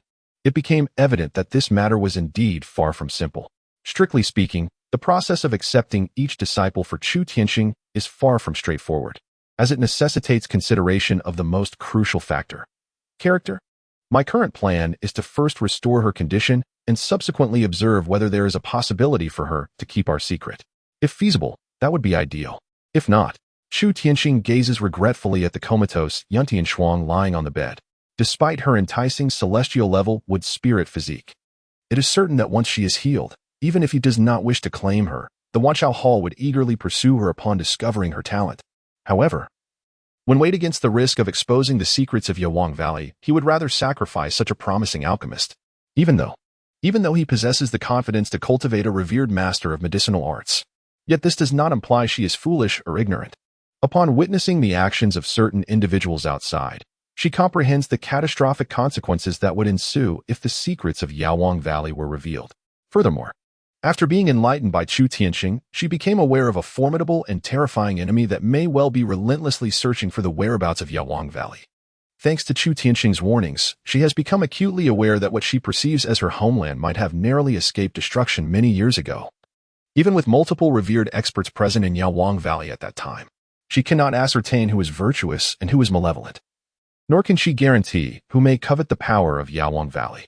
Thus, she can only proceed discreetly by following Chu Tianxing's instructions to travel under the cover of night, concealing any traces that might reveal the secrets of the Medicine King Valley. I silently and swiftly cultivate my strength, rapidly accumulating the power to confront any unforeseen dangers. Now, I shall first eliminate some of the cold poison from her system. Otherwise, her spiritual root will surely be destroyed. Chu Tianxing dismissed Yun Tianxue to prevent her from witnessing or hearing certain matters. Immediately, I transfer my power from Chu Lingling, activating the inner workings of the ice scale fist technique. In an instant, a chill envelopes me, and azure scales materialize upon my face and the back of my hands. Chu Lingling watches with wide eyes, absorbing the knowledge that this ice scale fist is indeed her own technique. Yet, at this moment, Chu Tianxing's execution reveals the stark disparity between a master and an apprentice. His control over this power is flawless, with not a single fragment of spiritual energy wasted. maximizing the technique's potential. Chu Tianqing also crystallizes an ice needle at the tip of his right index finger, piercing through Yun Tianquang's fingertip, causing her left hand to dangle over the edge of the bed. He places a white porcelain teacup beneath her fingertip before grasping her right wrist, his fingers pressing against her vital point to infuse her with pure ice spiritual energy, circulating it through her meridian several times. In an instant, the cold poison within her is repelled and expelled by the pure ice spiritual energy derived from the Dragon King's sealing technique, ultimately gathering at her wounded fingertip, coalescing into droplets of faintly blue stasis blood. As these droplets fall into the porcelain teacup, they freeze into blue crystals. Such a vicious cold poison. Chu Tianqing is increasingly awed by Miss Yun's resilience in enduring nearly a decade and still surviving. However, it is also clear that if she emerges from this ordeal unscathed, she will turn misfortune into fortune, ultimately possessing formidable resistance to the chilling poison. Perhaps it will even enhance her control over the elements of water and ice. Beads of sweat began to emerge from Chu Tianqing's forehead as he gradually sensed the depletion of his strength. This was indeed a significant drawback of relying on Chu Lingling's innate abilities. His power was limited and could not be swiftly replenished. The amount of spiritual energy he siphoned from her would dictate the extent of his capabilities. Once exhausted, he would be forcibly returned to his former state as an ordinary person devoid of spiritual roots. Thus, he realized that his icy spiritual energy was on the verge of depletion, indicating that he had fully consumed the spiritual energy possessed by Chu Lingling. He needed to retain a modicum of it to avoid revealing any flaws to Yun Tianxue. At that moment, he noticed that Yun Tianquang's burdens had significantly lessened due to the expulsion of over 60% of the chilling poison, her complexion visibly brightening and regaining a healthy hue. Finally, there was color returning to her face. Beneath her fingertips lay a white porcelain teacup filled to the brim with blue ice crystals, resembling a deep blue gemstone embedded within. Without hesitation, Chu Tianqing cast it into the Valley of the Medicine King, knowing full well that this substance could easily claim the life of an ordinary person. Known as chilling poison, it was, in truth, a frigid essence that penetrated to the very marrow. Employing it to commit murder would leave no trace. The victim would simply be deemed to have succumbed to the cold, with no leads to investigate. Yet, Chu Tianqing understood that poison could both take lives and save them. Upon laying eyes on the cup of chilling toxic crystal, he was instantly reminded of no fewer than 60 distinct formulas that required its use. Its nature as an extraordinary poison rendered it indispensable for numerous remarkable remedies. Chu Tianqing, upon hearing this, chose to refrain from further conversation so as not to disrupt her concentrated state. Master Chu? A smile involuntarily graced his lips as he noted the title of master he had received from Chu Lingling, while here, from Yun Tianxue, he was referred to as Master Chu, which struck him as oddly disconcerting. You may simply call me Mr. Chu, he asserted, feeling that he had yet to earn such a grand title. Should he indeed be fortunate enough to take Yun Tianquang under his wing and nurture her innate talents, perhaps in due course, he would deserve the respectful appellation of Master Chu. However, Yun Tianxue believed he must possess exceptional skills concealed beneath a modest exterior, opting for a low profile to avoid drawing attention to his capabilities. She promptly nodded and respectfully addressed him as Mr. Chu. Having received affirmation from the esteemed Qingyun apothecary, she felt increasingly assured that her sister was indeed salvageable. Let us proceed to the place where you typically prepare medicine for your sister. Chu Ling is keeping watch over her, she suggested. Yet, Chu Tianqing sought to dissuade her, unwilling to allow her entry into Yun Tianquang's chamber. Moreover, his reliance on Qingyun for the prescription stemmed from the certainty that Qingyun was well-versed in the brewing process of such concoctions. Yun Tianxue, however, was not in the same position. Even though this was not alchemy, but merely a simple medicinal brew, the peculiar ice-based ingredients necessitated a meticulous approach to the preparation. A single misstep could easily ruin an entire pot of herbal decoction. He had no intention of wasting time on this matter, so he decided to offer her some personal guidance. Indeed, Yun Tianxue now regarded Chu Tianqing with utmost reverence, believing that a master is truly a master. Previously, she had not perceived his extraordinary demeanor at all. Reflecting on Chu Ling, she understood why such an exceptional individual was merely serving as a small worker by his side. Now that she had grasped some of the truths, she realized that being able to work alongside such a remarkable figure was something many would vie for. Who could predict that this master might, in a moment of joy, impart some unparalleled formula or a unique alchemical method? Chu Tianqing remained oblivious to how far Yun Tianxue's thoughts had strayed into the realm of misunderstanding. His sole concern was how to win over Yun Tianxuang. In the modern society of Earth, strength equated to wealth. If he could truly showcase even a fraction of the skills from the Medicine King Valley and effortlessly cure that wealthy individual's terminal illness, wouldn't money flow into his pockets in the millions? Even if he remained at the Qi refinement stage, he would still be regarded as a true master on Earth. Chapter 14. Playing the merchant. The place where Yun Tianxue usually prepared medicine for her sister was the kitchen of the Tianxue City Lord's residence. Having dismissed all the servants in advance, only Chu Tianqing and Yun Tianxue remained in the kitchen. As she gazed at the flames dancing beneath the cauldron, after much contemplation, she hesitantly addressed Chu Tianqing, who stood beside her. Mr. Chu, should I inform my father about this matter? What should I say? Nature assures that Yun Tianxuang will swiftly recover. This also signifies that the Lotus Snatching team is no longer necessary. They need not involve themselves in the murky waters of competing for the Ice Heart Snow Lotus. Her objective has been achieved, and she no longer requires the Ice Heart Snow Lotus. However, he remains in dire need of it. For him, the Ice Heart Snow Lotus is not merely a panacea, but the crucial element for enhancing Chu Lingling's spiritual roots, enabling her to ascend at a quicker pace. The celestial grade ice spirit body is another matter altogether. Should fortune favor him and Chu Lingling successfully break through to the ice saint body, it would mean that she would, without the need for external assistance, effortlessly navigate her way through the realms, with obstacles becoming mere illusions. However, he could subtly suggest to your father that there is no need for him to personally visit the falling snow peak. He could delegate the leadership authority entirely to you, while I act as your proxy to guide this team to the falling snow peak. Chu Tianqing continued to elaborate to Yun Tianxue, instructing her to follow his directives. Very well, she replied, slightly hesitant, yet fully compliant with Chu Tianqing, aware that her sister's potential recovery hinges entirely upon this master. Chu Tianqing also communicated with Chu Lingling, advising her to focus solely on her cultivation in Yun Tianxuang's chamber, aiming to absorb the 7th grade spiritual jade tonight and directly break through to the spirit connection realm. Meanwhile, he instructed Yun Tianxue to refrain from entering Yun Tianxuang's room for the time being, as Chu Ling was present to oversee matters, including administering the medicinal concoctions. Yun Tianxue felt a twinge of confusion regarding the situation, yet she feared inciting the ire of the master, thus she acquiesced. Meanwhile, a hint of jealousy crept into her thoughts. Could it be that the master intended to pair Chu Ling with her sister? Or was there something peculiar about this concoction, prompting the master to worry about her ability to administer it properly? It felt akin to a dream. Chu Tianqing murmured to himself regarding the ancient attire he donned. He genuinely doubted whether he had merely experienced a vivid dream. What was he to do? Acquire jade. However, it was indeed of utmost utility. Chu Tianqing began to suspect that the power he had gained from Tianling might not be confined solely to that realm, but also effective on Earth. As it turned out, he was correct. Upon observing an object, he could instantly retrieve pertinent information, comprehensively grasping its every aspect. If he were to examine a person, he could discern any ailment at a glance, identifying even the most insidious conditions, from serious diseases to minor afflictions such as paronychia, far surpassing the sensitivity of the most advanced medical machines in existence today. Yet, he did not forget the purpose of his visit to the jade wholesale market.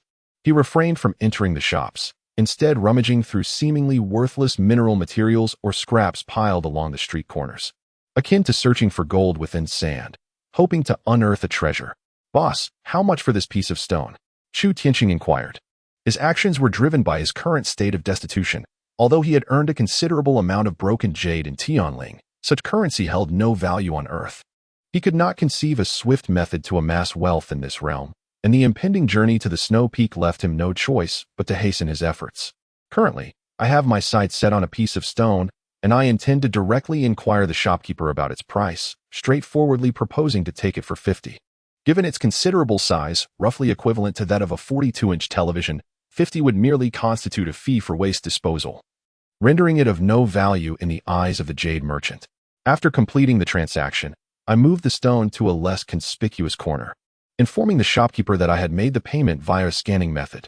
With no one watching, I successfully executed my first attempt at transporting an object through space, transporting the stone to the celestial realm. Of course, I did not embark on this venture merely for the sake of acquiring a stone. Rather, It served as an experiment to determine my ability to conduct object transference. Having purchased this initial piece, I continued to employ this method, utilizing an overdraft credit card to acquire several sizable jade stones and scraps. A shrewd merchant knows well the art of commerce.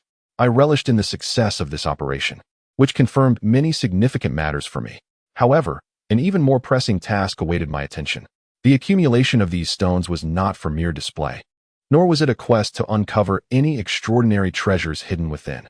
I could ascertain that all these stones contained jade, and in substantial quantities.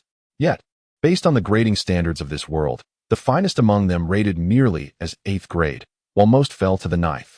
This, however, bore no consequence for me, as I had no intention of presenting them to Chu Lingling tonight. She struggled enough to absorb the 7th grade spiritual jade to achieve a breakthrough into the realm of spiritual awakening. At this moment, those who intended to join the team vying for the Lotus had indeed gathered here, due to the events that transpired at noon.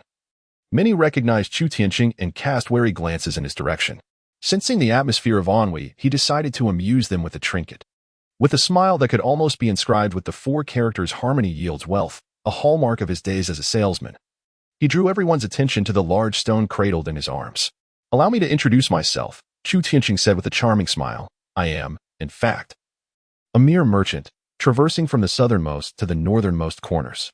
He continued, "This stone I hold is a piece of Ling Xue rock, discovered during my passage through a sacred mountain.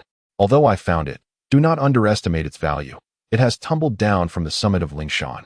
At that moment, I happened to pass by as ominous thunder rumbled above, and I could faintly discern 2 figures engaged in a fierce battle. In haste, I collected a few fragments and made my retreat, this stone being one of them. The ominous thunder and the fierce combat, though vaguely described by Chu Tianqing, conjured images of a formidable presence that could instill such fear in someone of his remarkable prowess.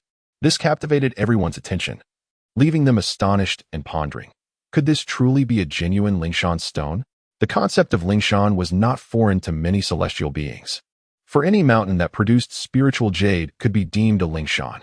It is said that every spiritual mountain is dominated by a formidable force, and attempting to ascend to pilfer its treasures is akin to courting death. Now, a genuine spiritual mountain stone has unexpectedly appeared before them, and it seems there is more than one. How shall we proceed? At last, someone in the crowd could no longer contain their excitement at the prospect of possessing this legendary treasure. "The rules are simple. The highest bidder wins." Chu Tianqing smiled and shrugged, having numbered each spiritual mountain stone, inviting them to bid according to the numbers. Whoever bids the highest for their desired stone shall claim it. It was as if they were orchestrating a miniature auction, publicly engaging in a game of stone gambling in this otherworldly realm. The authenticity of the stones remained a question. Suddenly, an unsavory voice rose above the crowd. Just as some might succumb to greed and lose their wits, others instinctively cast out on any situation.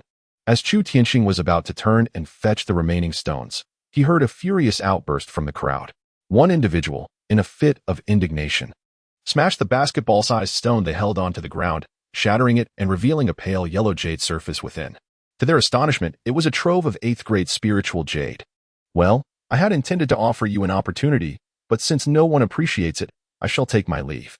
Chu Tianqing deliberately took his time gathering the scattered 8th grade spiritual jade from the ground, some pieces as large as a man's fist, while others were smaller.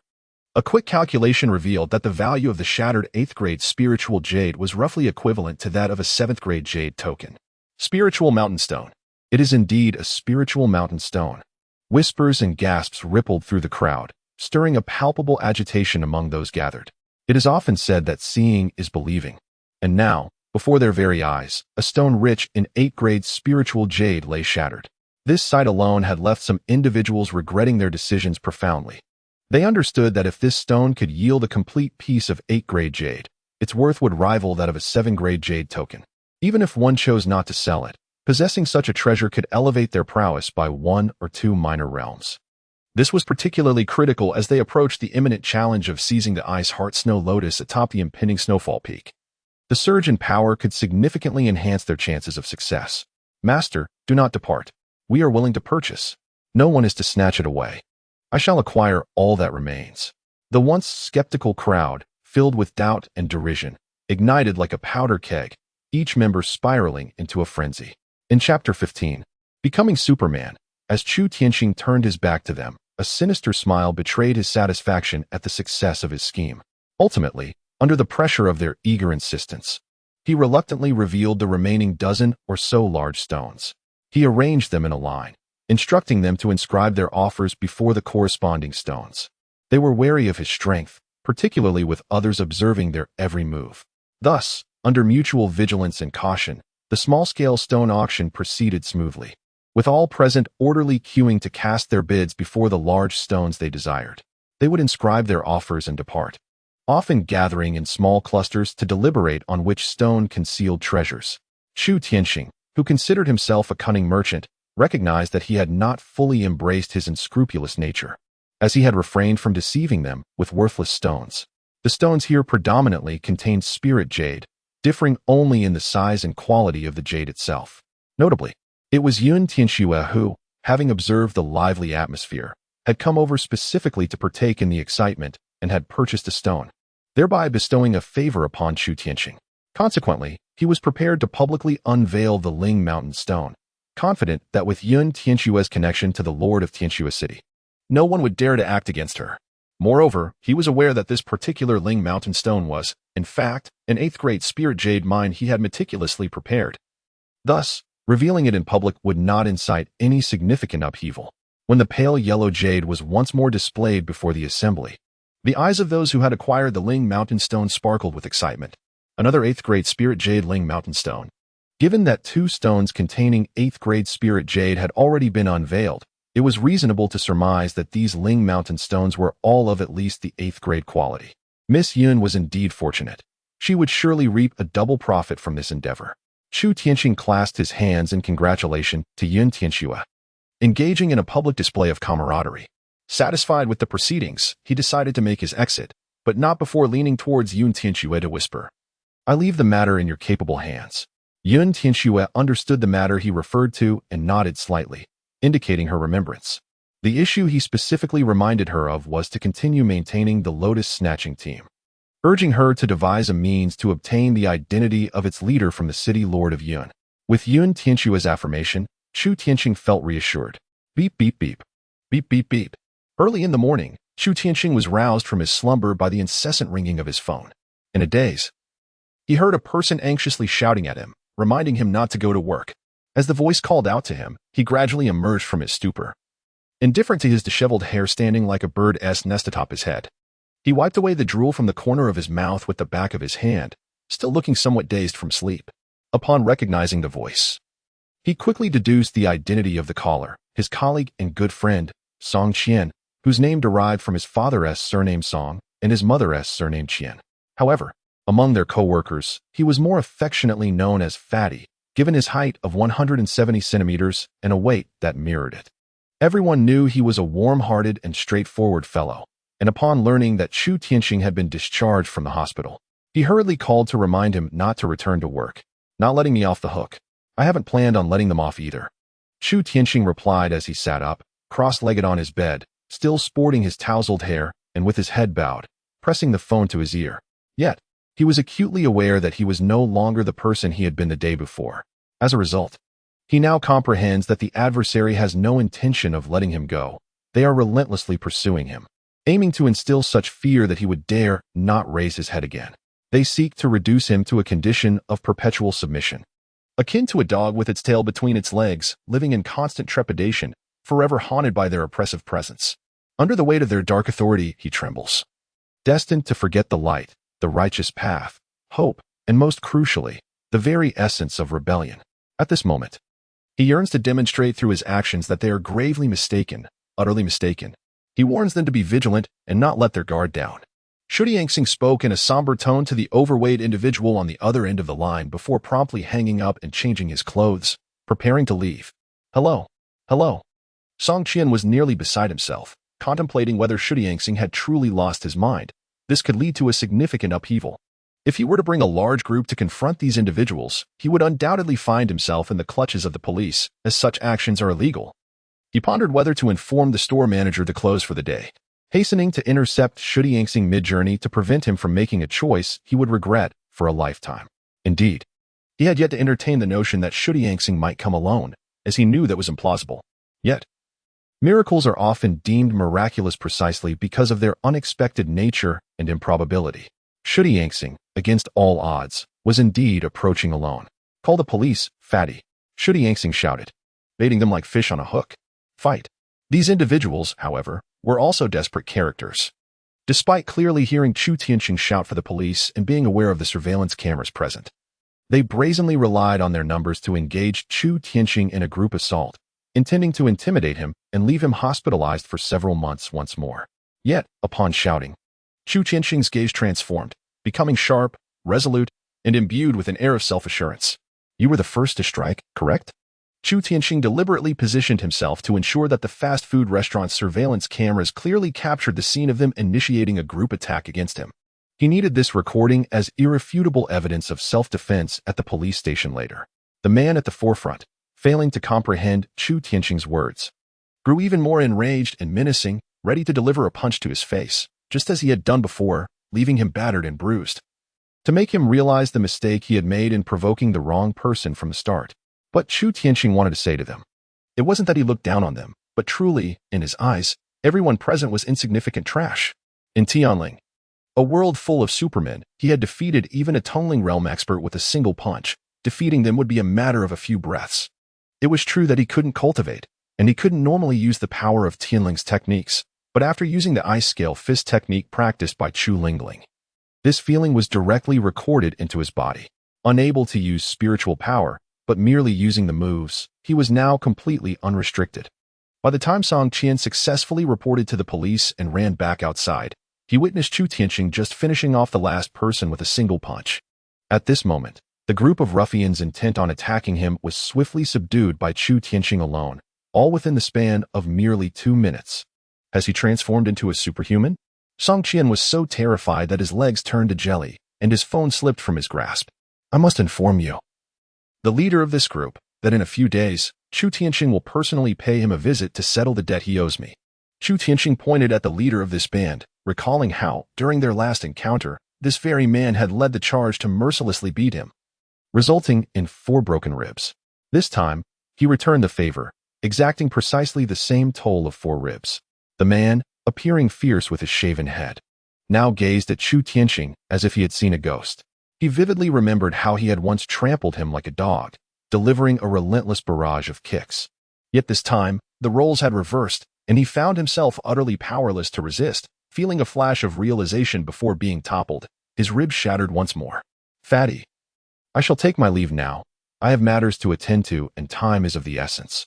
Please convey my gratitude to the boss for granting me a 2-month leave. The evidence lies within the surveillance footage, so if the police wish to reach me, they should simply call my number. With the video as proof, they cannot hope to escape the charges of inciting a brawl or intentional harm." He was acutely aware that the previous incident had left them devoid of evidence, allowing the police to patiently bide their time, aiming to apprehend the entire group.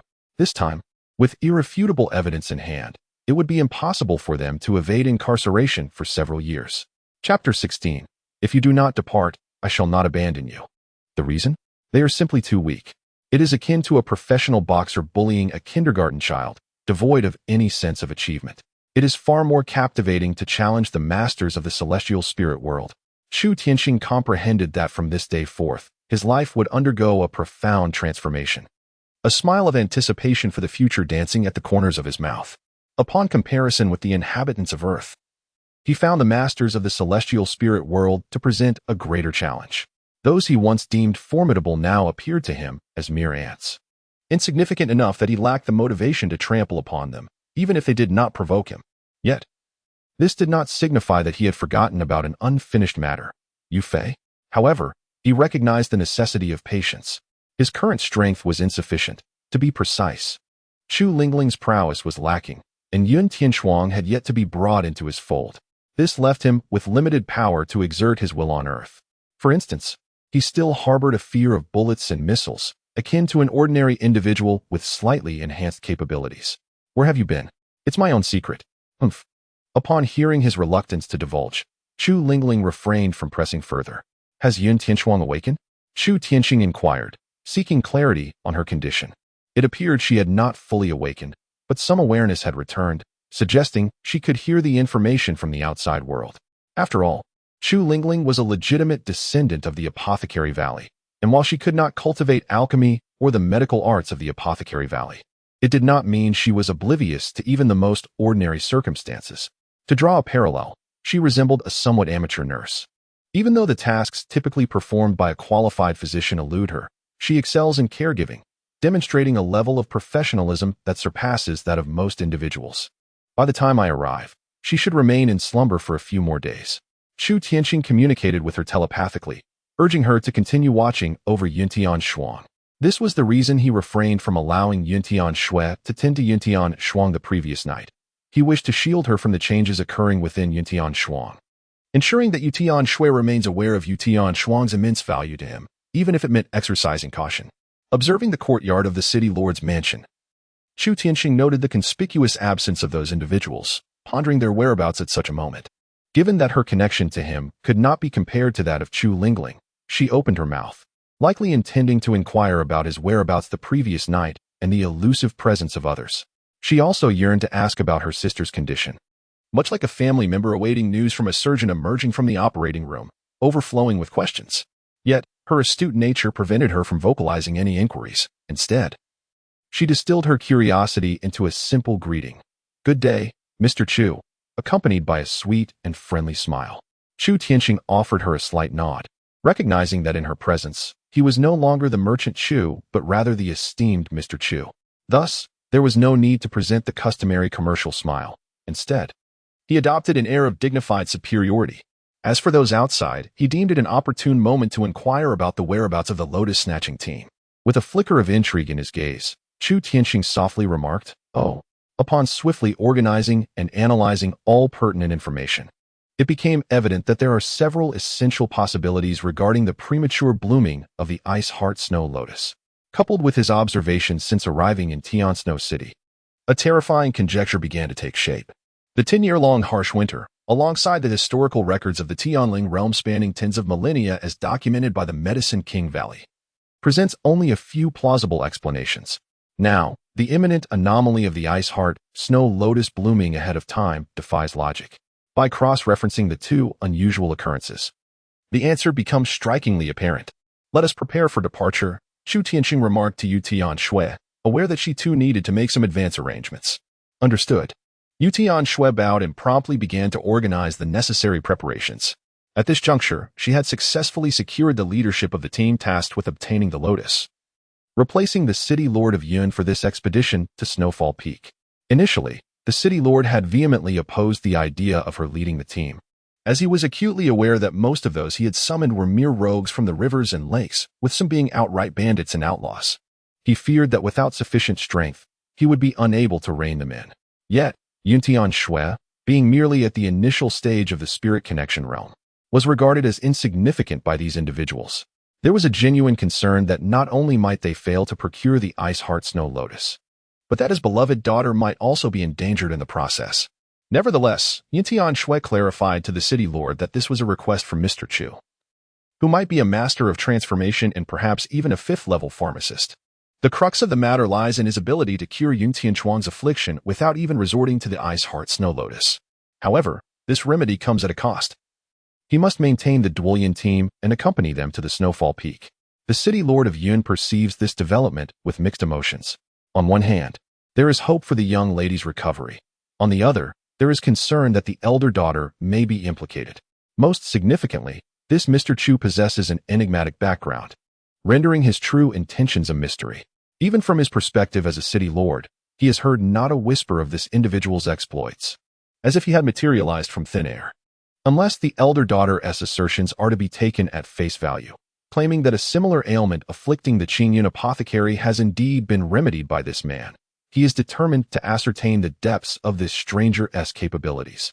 Chu Tianqing remains oblivious to the multitude of events that transpired between Yun Tianxue and the city lord during his absence.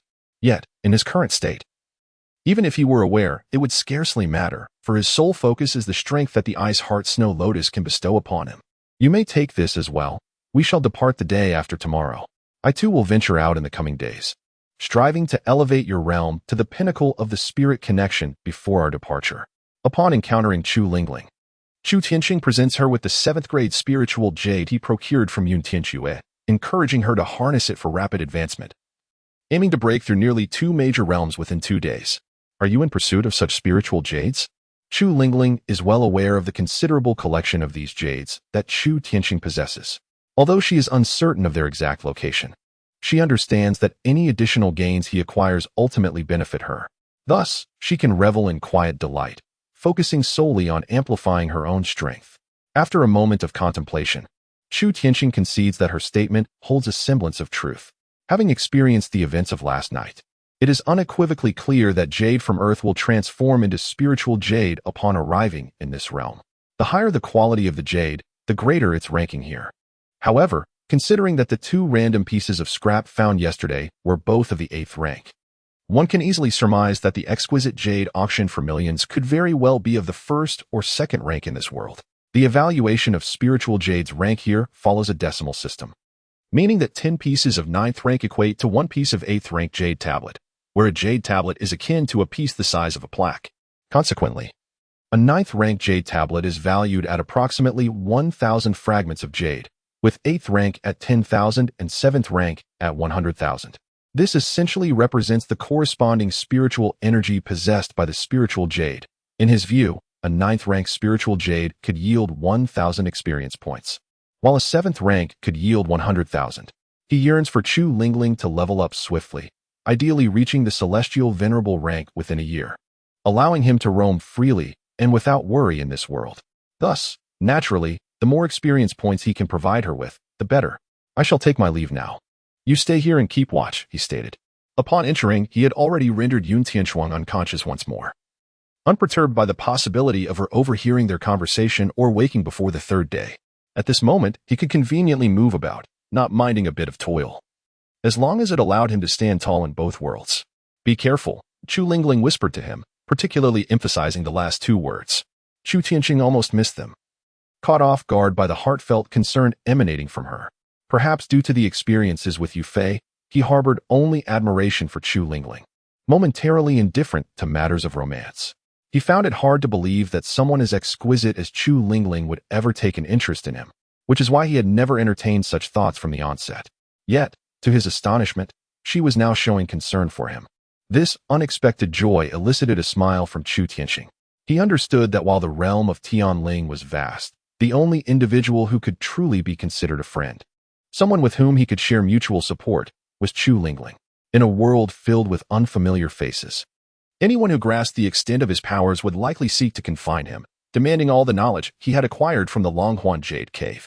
This realization fueled his urgent need for strength and his unwavering commitment to assist Chu Lingling in her growth.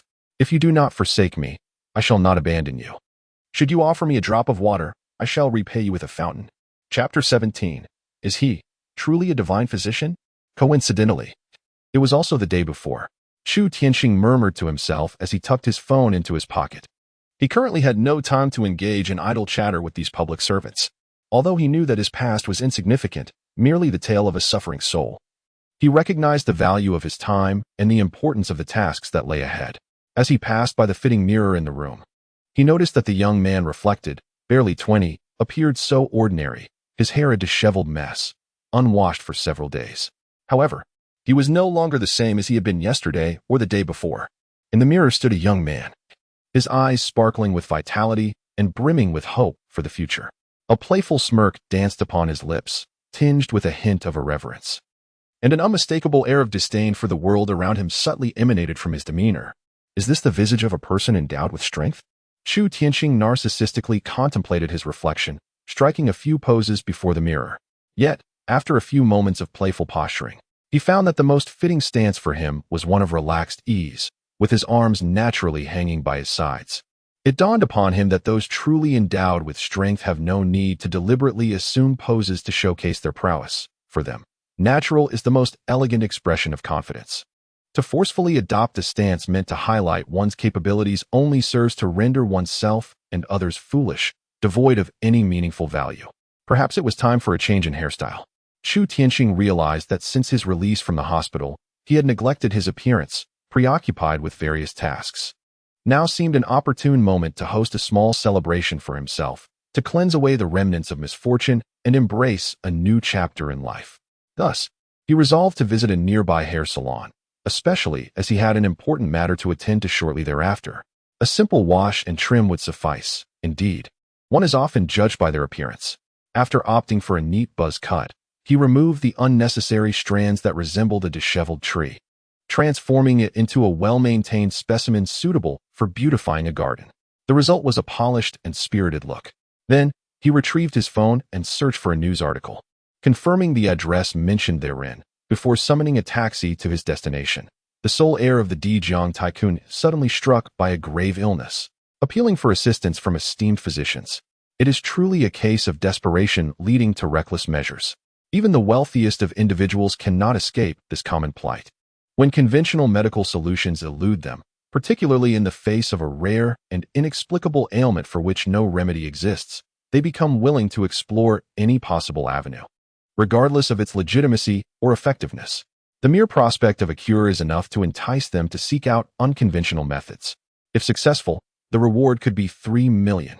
I suppose this marks my formal inheritance of my grandfather's legacy. Chu Tianxing alighted from the taxi at the entrance of an estate. Ordinarily, private estates are prohibited within the confines of the city.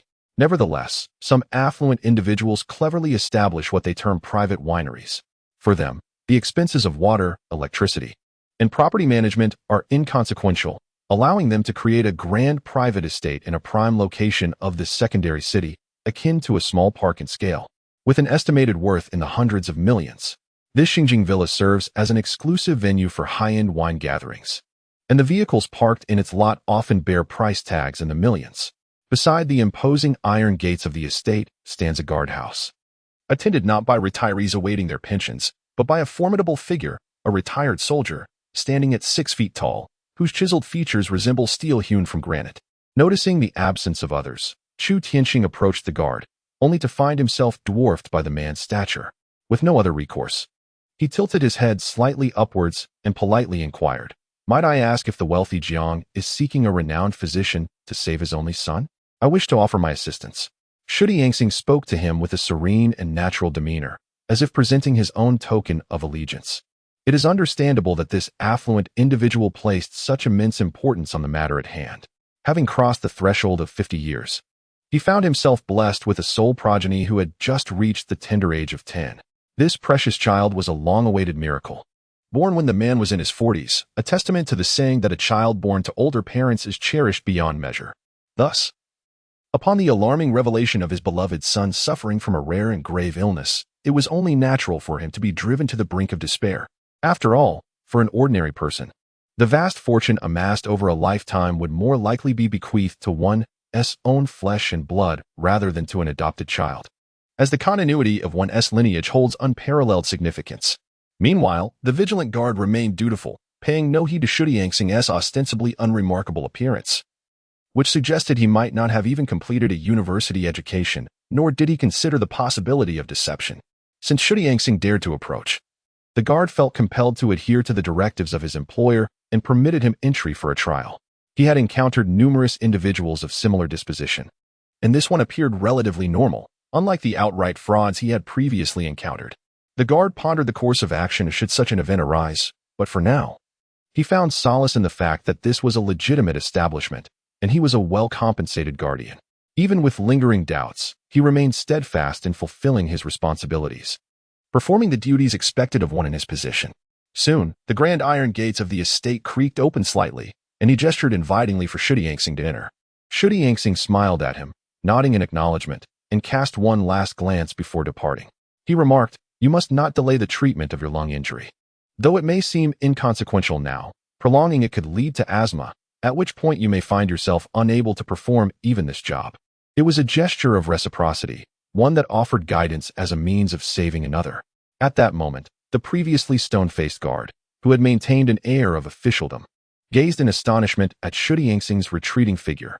He found it unfathomable how this individual had discerned the injury to his lungs with but a single glance, a condition that had forced him into an early retirement from his peak, relegating him to the role of a guard at the gates of this estate.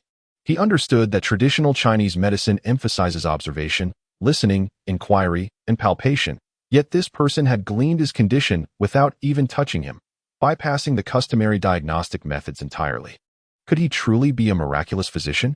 Though he had encountered many extraordinary individuals due to his unique military background, none had ever been quite so remarkable. He was aware that authentic masters often preferred to remain inconspicuous, perhaps living as mere neighbors or humble vendors in the marketplace, their true talents hidden beneath a veneer of ordinariness. Yet, he had never met anyone so astonishing. He pondered, I cannot afford to delay any longer. Has my condition worsened? The guard's heart raced as he instinctively placed a hand over his chest, recalling the recent, subtle pains that had been plaguing him. He had dismissed them, attributing them to past experiences. However, he questioned how such an injury could be treated. Given the current state of medicine, unless a lung transplant were feasible, there was little hope for complete recovery from such a malignant scar. Could this person possess the means to remedy his plight? The guard, feeling a stir of emotion, gazed in the direction where Chu Tianqing had departed, even though the latter's figure had already vanished from sight. The fact that the other had discerned his concealed injuries so readily suggested that there was indeed a possibility of healing his condition. However, he remained unaware that Chu Tianqing's insight stemmed not merely from traditional Chinese medicine, but from an innate ability that allowed him to assess his entire physical state with the clarity of reading a report, fully comprehending his bodily condition. Yet, understanding the situation did not equate to possessing the means to effect a cure. If he could accept Yun Tianshuang and harness her extraordinary alchemical talents to concoct several elixirs, he might have had that capability. However, for now, he could only draw upon Chu Lingling's abilities, which, to put it plainly, were limited to combat. Thus, the prospect of treating such complex and long-standing ailments, which even contemporary medicine struggled to address, remained beyond his reach. Having somewhat volunteered himself for this undertaking, he found no formal reception awaiting him, even as he successfully approached the main building of the estate, where a myriad of people flowed in and out. None spared him a second glance. They merely assumed he was a student seeking part-time employment as a service worker, and no one paid him any mind. He did, however, observe a number of individuals dressed in outlandish and exaggerated garb, including those masquerading as false monks, Taoists, and witches. This indicated to him just how desperate the affluent Jiang was, as he seemed willing to admit anyone, regardless of their authenticity. This realization clarified why the guard had not intended to obstruct him. If such characters were permitted entry, he, appearing relatively normal, had even less reason to be halted. For now, he resolved to observe the situation. Thus, the pupils instantly transformed into a deep black, subtly radiating a hint of blue. This was the response of Chu Lingling's ice spiritual power manifesting in his eyes. Under this extraordinary ability, everyone appeared as entities of energy, akin to candles ablaze. However, the flames of these candles could not be compared to those of the beings from the celestial realm. They were truly from entirely different worlds. The flames of those on earth were feeble, resembling the flickering remnants of a candle in the wind, easily extinguished by even the slightest external force. He did not wield this power to marvel at the peculiar sights around him. Rather, he utilized it to effortlessly locate the only son of Jiang Fuhao. He observed the young man in a room, accompanied by a young woman who appeared to be caring for him, acting as his caregiver. Having found the individual he sought, Chu Tianqing made his way toward them, indifferent to the gazes of others. Chapter 18. I want 5 million. Upon entering the room, Chu Tianqing had not yet attracted the attention of those within when he suddenly perceived that the caregiver attending to Jiang Fuhao's son possessed a certain finesse. To his discerning eye, the girl appeared to be enveloped in a faint green aura, her hands delicately entwined with this ethereal mist. She was channeling this mystical energy into Jiang Fuhao's son, attempting to alleviate the abnormalities afflicting his body. At that moment, the young man bore an appearance that was neither fully human nor ghostly. His body was extensively covered in a plethora of dry, woody, keratinous substances, which had already encroached to his chest. Continuing further would constrict his throat, at which point even divine intervention would prove futile. This young boy, appearing no more than a decade old, is destined to meet an untimely demise, losing his vibrant life at the peak of its brilliance. Is this Qigong? Chu Tianqing thought, struggling to envision the manifestation of Qigong without witnessing it firsthand. At that moment, the girl concluded her transmission, wiping the beads of sweat from her forehead, only then noticing an individual standing at the doorway. She was astonished by how Chu Tianqing had suddenly appeared. Who are you? The girl cast a wary glance at him. She appeared to be around 18 or 19, a time of youthful exuberance. Compared to the urban women outside, she exuded a more profound aura of vitality. Her demeanor was striking, embodying the spirit of a heroic woman. Notably, her practice had endowed her with toned muscles beneath her smooth skin, making it effortless for her to overturn a burly man standing at 6 feet tall. Despite her delicate appearance, approaching the unfortunate boy, she observed the dimness in his eyes, a reflection of the life force being mercilessly drained from him. He seemed on the verge of surrender, yet a flicker of resolute determination within his gaze indicated his unwillingness to succumb to an early fate. Driven by an instinct for survival, he persisted. "Are you here for profit?" The girl's facial muscles twitched slightly. The charlatans outside professed their benevolence, claiming a duty to assist. Yet this individual spoke with such candidness that it made clear he was here to save a life for a price. "I am somewhat pressed for time. Could you summon Boss Jiang? I wish to discuss the matter of the transfer with him. And of course, payment in other equivalent forms would also suffice." Shudi Yangxing addressed the girl, treating her as a mere maid, commanding her to fetch someone without delaying his precious time. However, to the girl, his words rendered him nothing short of a madman, leaving her to ponder whether he had lost his sanity over money. Now, he seemed intent on discussing payment for medical expenses as casually as one might treat a minor cold. "I must ask you to leave." The girl refused to tolerate such brazen attempts at deception. She understood that 9 out of 10 who came here were frauds, but this was beyond outrageous.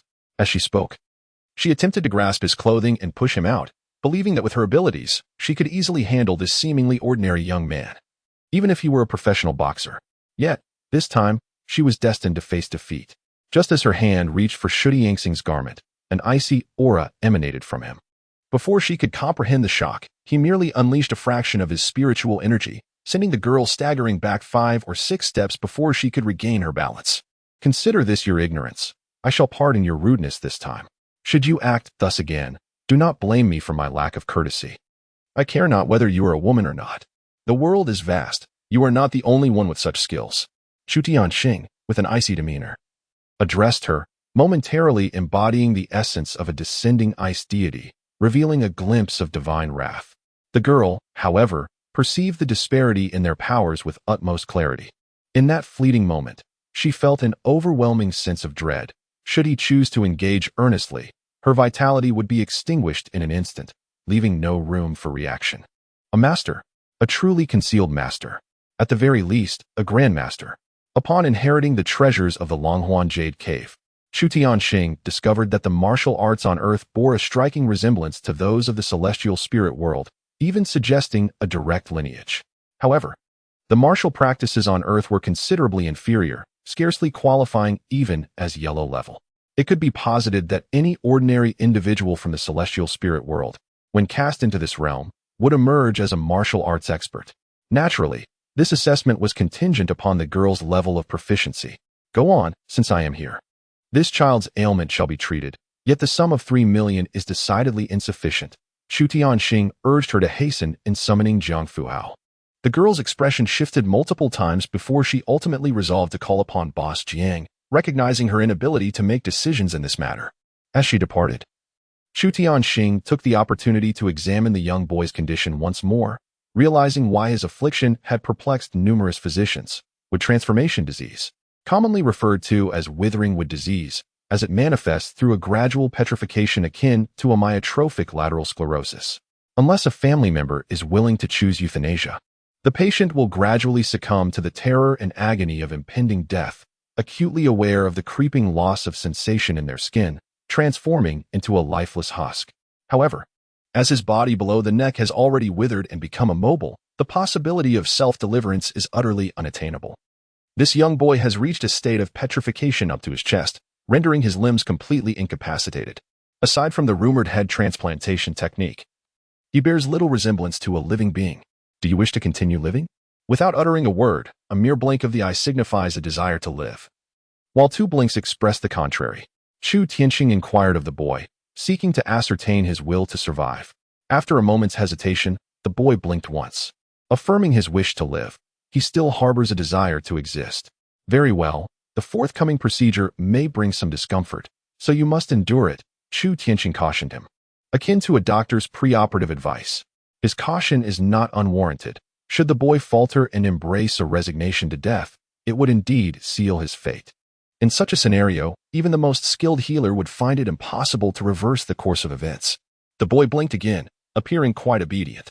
Chu Tianqing then turned his gaze towards the doorway, where he beheld a middle-aged man in his 50s, sporting a slicked-back hairstyle, yet bearing an air of fatigue. The man's hardened visage, marked by countless encounters with life and death, now fixed a penetrating gaze upon Chu Tianqing. Seemingly astonished that such a youthful master professed the ability to save his son. "I can cure your son's ailment," Chu Tianqing assured him with unwavering confidence, instilling a sense of hope within the man's heart. "However, the cost of this medicine is 3 million short. I require 5 million or an equivalent of exquisite jade."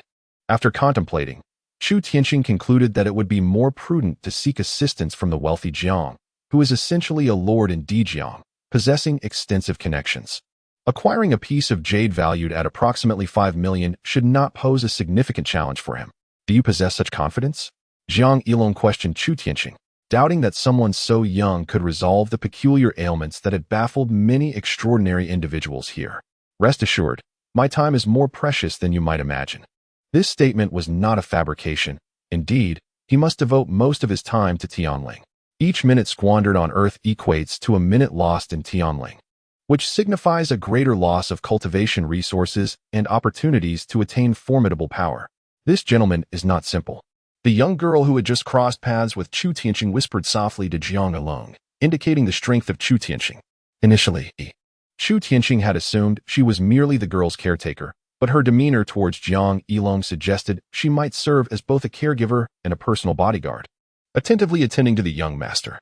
With the girl's insight, Jiang Yilong's expression shifted slightly, realizing that for someone like her to speak so highly of another, especially when he could not solicit her favor, indicated that the opponent's capabilities were indeed remarkable. "Sir, if you can heal my precious son, I am open to any conditions you may propose." Jiang Yilong unequivocally declared that should Chu Tianqing succeed in healing his only son, Jiang Chen, he would owe him an immeasurable debt of gratitude. He promised that whatever assistance was required, he would offer without hesitation. "Very well, I believe you, Mr. Jiang," responded Chu Tianqing, expressing his trust in Jiang Yilong. Otherwise, he would not hold such a prominent position in the realm of Dijiang, where his influence permeated various industries. He understood that if the other party were indeed a true master, the healing process would be shrouded in secrecy, not easily observed or replicated by outsiders. If the powers he wielded could be effortlessly mimicked, then the profound techniques of the Longhuan Jade Cave would lose their value. He placed one hand upon the chest of the young boy before him and instructed, "Little one, bear with it. The pain will be extraordinary." Chapter 19. The catastrophic era of spiritual awakening. Even with the warning, the excruciating pain akin to a torturous punishment was far beyond what a 10-year-old boy could endure. Consequently, Jiang Chen let out a heart-rending scream, his face contorted in agony, his features twisted together as tears streamed down his cheeks, mingling with snot and saliva. He was teetering on the brink of psychological collapse. Jiang Yilong, frantic, instinctively sought to intervene, unable to bear the sight of his beloved son suffering so intensely. Yet, the girl raised her arm to block him, shaking her head with a serious expression. What is often said is that the uninitiated merely spectate, while the knowledgeable discern the intricacies. She was acutely aware that a frigid energy had surged into Jiang Chen's body, freezing the necrotic tissues within him, thereby halting the deteriorating condition from worsening further. It can be said that even if Jiang Chen does not recover this time, the situation will not deteriorate further.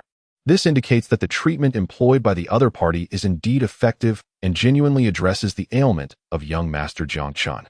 Jiang Yilong, reminded by the girl, finally regained his composure and was struck by a wave of apprehension, realizing that had he impulsively intervened earlier, the other party might have been incensed enough to refuse treatment for his only son. In such a scenario, no amount of money would have sufficed. Clenching his fists tightly, even as a man of unwavering resolve who seldom sheds tears, he bit down hard, feeling the warmth welling in his eyes, as if the pain of his beloved son was his own. I wonder if Ling Ling's spiritual energy can sustain until the treatment is complete. Fortunately, she has broken through to the spirit communication realm, significantly enhancing her spiritual power. Otherwise, it would have been truly untenable, and even half of the treatment could not have been accomplished. Chu Tianqing, while enveloping young Master Jiang in icy spiritual energy, to shatter the aberrant forces within him. Was also attuned to the changes in his own remaining spiritual energy, thus accumulating experience for similar endeavors in the future. As he has yet to acquire the strength of Yun Tianchuang, he is unable to concoct elixirs or truly employ the medical arts of Yawang Valley. Hence, he can only resort to this forceful method, decisively using the freezing power of ice spiritual energy to obliterate all aberrant forces within the boy. He then invigorated his vitality, nurturing him with spiritual energy, enabling his limbs to regenerate from a state of necrosis as new tissues gradually emerged, allowing him to slowly return to normalcy. Jiang Yilong stood by, his eyes wide with astonishment. He could clearly see the desiccated tissue on his beloved son rapidly shedding, revealing the tender pink flesh beneath. In less than an hour, he had managed to reverse the decay that threatened his life, restoring his chest and abdomen to a state of normalcy. It appeared that his son was on the verge of regaining the vitality of an ordinary boy, able to live life to the fullest once more. At that moment, another individual watched in awe as this miracle unfolded before them. She was the girl who had just sparred with him, having not witnessed the event firsthand. She found it hard to believe that the affliction which had stymied countless others could be so effortlessly resolved by this young man.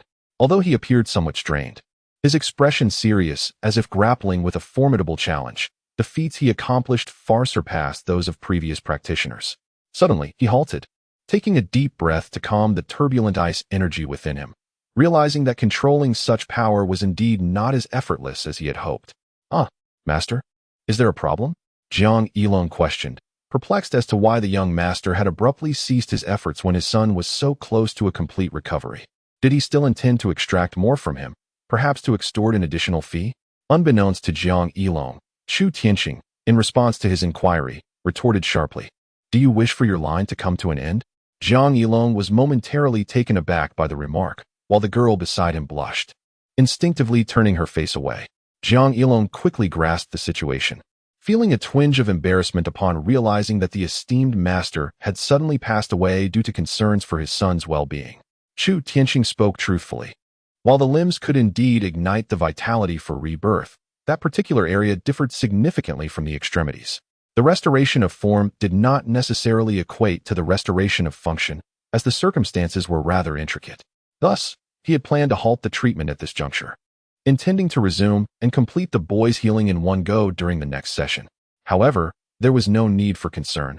The boy's condition would not deteriorate further. The remaining issues could not be addressed in the same manner and would necessitate the use of medicinal pills, along with an adjustment period for the boy to acclimate to the changes in his body. The next treatment would likely occur in about 2 weeks. Chu Tianqing provided an approximate timeline, contemplating that by then, even if he could not accept Yun Tianchuang, he might find another apprentice alchemist to acquire the ability to refine pills, thus enabling him to fully heal the young boy. Excellent. Splendid. Jiang Yilong turned to the girl beside him, noticing her slight nod of acknowledgement, confirming that every word spoken by Chu Tianqing was indeed accurate. Overjoyed, he exclaimed, "May I inquire how to address this esteemed master? I happen to be hosting a banquet and would be honored if you would grace us with your presence so I can properly entertain you." Yet, Chu Tianqing remained still, while the young boy, having succumbed to slumber from the pain of the earlier treatment, now rested to replenish his depleted spirit and strength. Jiang Yilong, observing Chu Tianqing's demeanor, swiftly comprehended the underlying message and smiled apologetically, assuring, "Rest assured, esteemed master, I will have everything you require prepared without delay. Having jade is preferable. If not, one must resort to money," spoke Chu Tianqing. Recently, however, certain events had transpired that led him to regard wealth with indifference, placing greater value on the advantages that the world's jade could bestow upon Chu Lingling. The stronger she became, the more powerful he grew, enabling him to amass resources and opportunities akin to a snowball effect. Moreover, after enduring the tumultuous decade of bitter winters in the northern wilderness and the trials faced with Yun Tianchuang, he discovered the potential for an impending surge in spiritual energy within the Tianling world, a new period of spiritual awakening following a prolonged era of desolation. According to the records within the Longhuan Jade Cave, it is explicitly noted that the Tianling world experiences a resurgence of spiritual energy every millennium, lasting for 10,000 years, governed by the cyclical nature of the 5 elements: metal, wood, water, fire, and earth. This phenomenon presents both opportunity and nightmare for the denizens of Tianling. The apex of Yawang Valley coincided with the last resurgence, characterized by the wood element's spiritual energy. Practitioners of wood-related techniques soared like rockets, harnessing but a fraction of their usual strength to achieve extraordinary enhancements, akin to wielding the very forces of heaven and earth. Moreover, the wood element is the most gentle and life-affirming among the 5 elements, benefiting not only those who cultivate wood energy, but also practitioners of other elemental affinities. This era was thus dubbed the Era of the Celestial Saints, with Yaowang Valley standing as one of the 3 principal sects of this illustrious age. Yet, much like the ebb and flow of tides, extremes inevitably lead to reversals. Upon the conclusion of the Era of the Spirit Wood, the entire realm of Tianling was plunged into a temporary drought of spiritual energy, a period marked by profound silence. The pursuit of cultivation became an arduous endeavor for all, compounded by the cataclysmic events that unfolded towards the end of the era, resulting in the destruction and decline of numerous sects and eminent figures. Many lineages of cultivation techniques experienced severance and disappearance, leading to a situation where even the most talented individuals found themselves incapable of mastering even the most elementary techniques. Calculating from the last recorded time in the Medicine King Valley, it can be surmised that nearly a millennium has elapsed since the end of the Spirit Wood era, heralding the imminent arrival of the next resurgence of spiritual energy. This time, it signifies the awakening of water spirit. This heralds an epoch wherein the realm of Tianling will be ensnared in a protracted ice age lasting 10 millennia. Numerous practitioners of ice and water will thrive. However, a greater multitude will be ruthlessly eliminated by the natural laws of survival endemic to the Tianling world, a stark manifestation of the principle of survival of the fittest amidst this calamity of opportunity and destruction. In this relentless cycle, the strong shall ascend, propelling the realm of Tianling towards a new zenith in the forthcoming millennium. Master, do you desire jade? Or perhaps the finest jade? Jiang Yilong keenly discerned the concealed implications within Chu Tianqing's discourse, recognizing that his interest lay more in wealth, particularly exquisite jade. As for his unique disposition, one could only speculate on his intentions for desiring jade. Certainly, it was not merely for the sake of collection. Could it be that, akin to the legends, he aimed to utilize the beautiful jade for cultivation? The girl harbored similar thoughts. In her eyes, Chu Tianqing had transformed into a figure reminiscent of the ancient sorceress of Tianshan, perhaps even several millennia old. He had lived in seclusion, now emerging only in search of jade. Otherwise, it is simply incomprehensible to explain his terrifying, inhuman strength. Fortunately, I happen to know the whereabouts of a precious jade, and I hope the esteemed master can wait a few days. I shall undoubtedly procure it for you. Jiang Yilong immediately assured Chu Tianqing, eager to secure his friendship. However, Chu Tianqing understood that Jiang Yilong had identified a piece of jade he deemed sufficiently valuable, yet it was not in his possession, necessitating a few days to retrieve it as payment for his treatment. A few days? Chu Tianqing furrowed his brow. He was scheduled to ascend the falling snow peak with Chu Lingling the day after tomorrow and could not afford to wait any longer. He decisively addressed Jiang Yilong, stating, I require it by tomorrow afternoon. If you cannot procure it, simply provide me with its location, and I shall retrieve it myself. This clearly conveyed his urgent need, as he could not afford to wait for Jiang Yilong's delay. Jiang Yilong's heart sank at this urgency, further affirming his belief that the master had cultivated his strength through the jade, hence the pressing demand. Yet, he was equally reluctant to expose the master to too many people and was desperate to avoid any potential confrontation. Hastily, he replied, by tomorrow afternoon? Very well. I shall ensure I bring it to you. At that moment, Jiang Yilong cast a somewhat troubled glance at the master, noting his eccentric demeanor. He seemed reluctant to stay and had already indicated that his son's treatment would not commence for another fortnight. However, he realized he did not even know how to address this enigmatic figure, nor did he possess any means of contact. Once he left, how would he ever find him again? Here is my phone number. Once you are prepared, simply call this number to reach me. If I do not see any progress by tomorrow afternoon, I shall seek assistance elsewhere. Chu Tianqing entrusted his mobile number to Jiang Yilong, subtly implying that if the matter remained unresolved by tomorrow afternoon, he would cease further treatment for his son's ailment. Indeed, Jiang Yilong, drenched in perspiration, fervently nodded in agreement, realizing that the master's temper was formidable.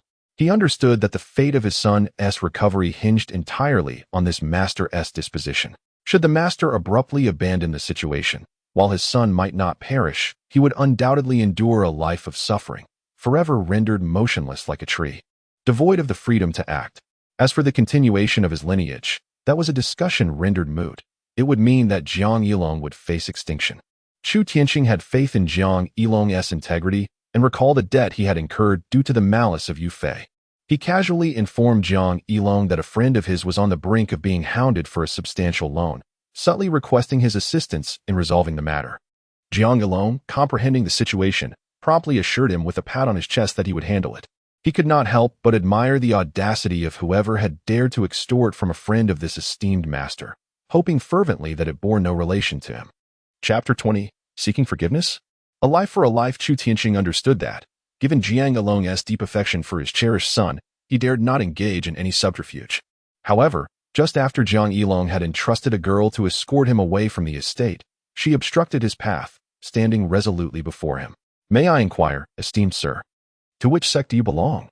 The girl indeed appeared to be a person of the world, directly inquiring about Chu Tianqing's origins with the demeanor characteristic of the martial realm. The waters of the Yellow River descend from the heavens. Could he be of celestial descent? The girl was astonished, recalling the extraordinary abilities he had just demonstrated, which were certainly beyond the capabilities of an ordinary martial artist. Yet, upon reflection, he seemed vastly different from an immortal. His words sounded rather dismissive, almost as if he were attempting to deceive her. Naturally, Chu Tianqing was playing along. For what did his background have to do with her? Was she his sister, his elder, or perhaps his fiancée?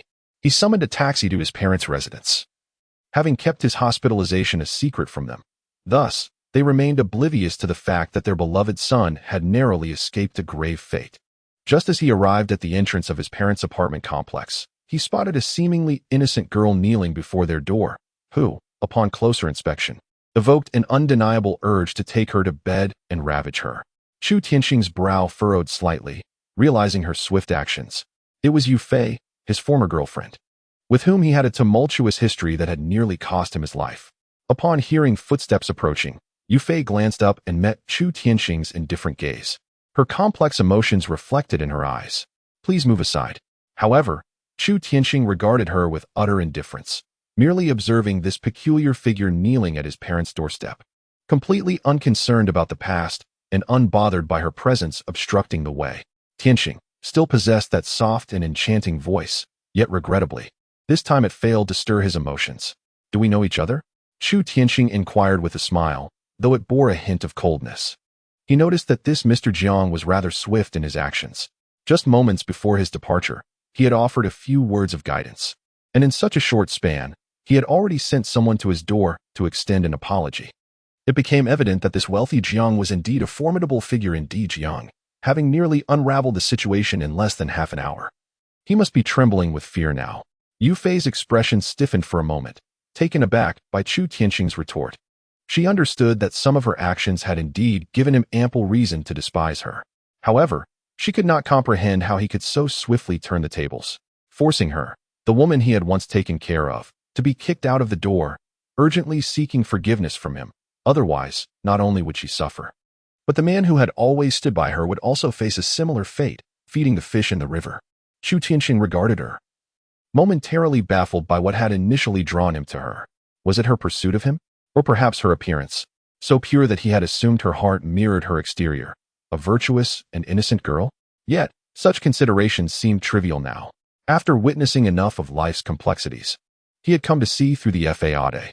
Now, he could easily discern her embroidered pillow for what it was, feeling no animosity towards her, merely a sense of revulsion. "Tianqing, I know you still harbor resentment towards me, but I truly had no choice. I was compelled into this. I have severed ties with him and will undoubtedly take good care of you from now on, cherishing our life together.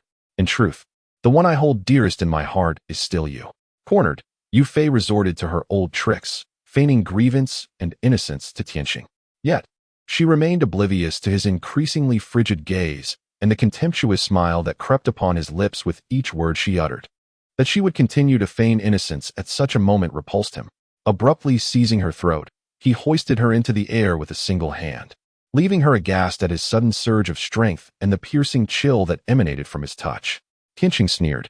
"You are now curious as to why your benefactor urged you to seek my forgiveness? It is quite simple, for I possess a power that they, and even those behind them, dread. Did you truly believe I would not investigate your backgrounds after the torment you and that brother inflicted upon me? You wish for my forgiveness? Offer your life, and I shall consider it." With each word, he intensified the glacial spiritual energy, gradually freezing the skin on Yu Fei's neck. Soon, her entire being was enveloped in frost. Her lips turned pallid, her face devoid of color. A macabre spectacle of a woman freezing to death in the sweltering heat of July. Yu Fei was consumed by dread. Realizing that the Tianqing before her was no longer the man she knew, she comprehended the power he spoke of. The force he now wielded was beyond the capabilities of an ordinary man. He had become a monster. With a disdainful flick, Tianqing cast her aside as if she were mere refuse, unwilling to allow her to further obstruct his parents' path. Fear gripped Yu Fei, compelling her to cower in the corner, desperately seeking distance from him. Chu Tianqing coldly warned her, "Should I discover that you continue to disturb my parents, I will ensure that all those connected to you experience the consequences of collective punishment.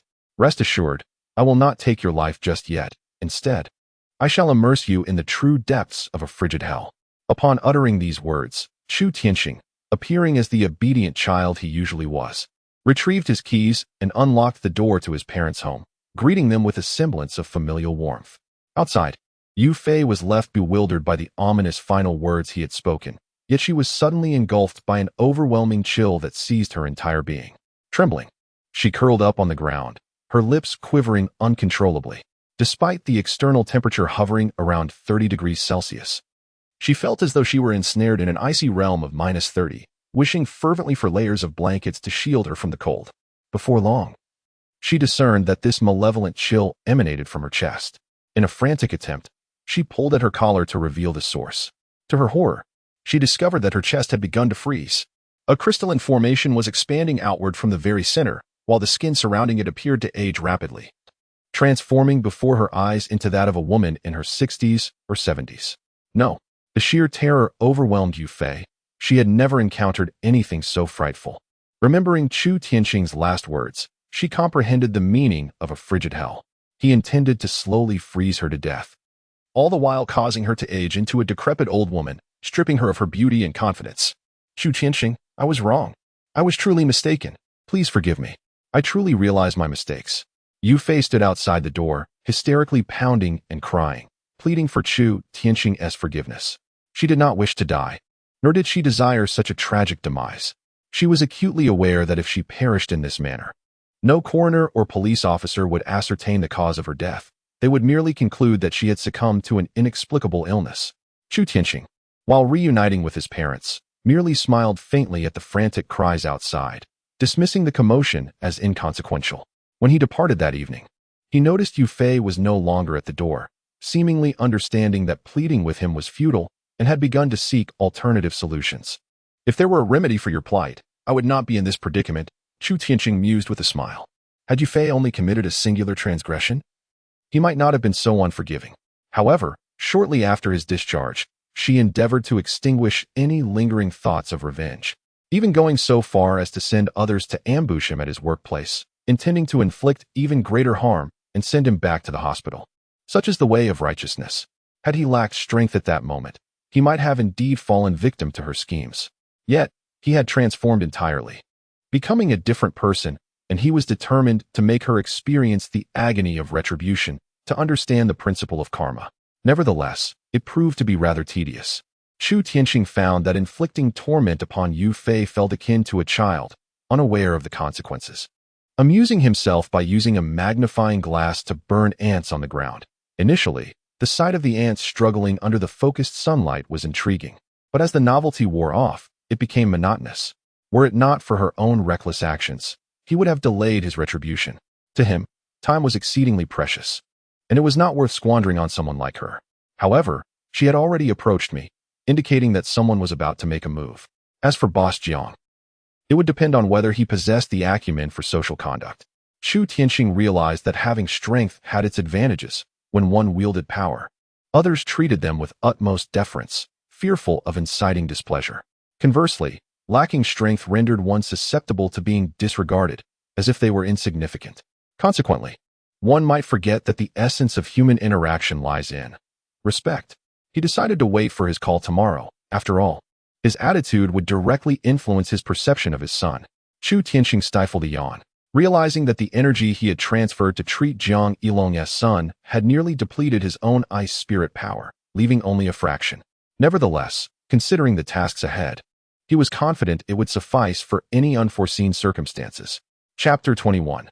The steward of Tianxue City. After completing her task, Chu Lingling eagerly propelled him out of the room, eager to begin absorbing the fourth-grade spirit jade.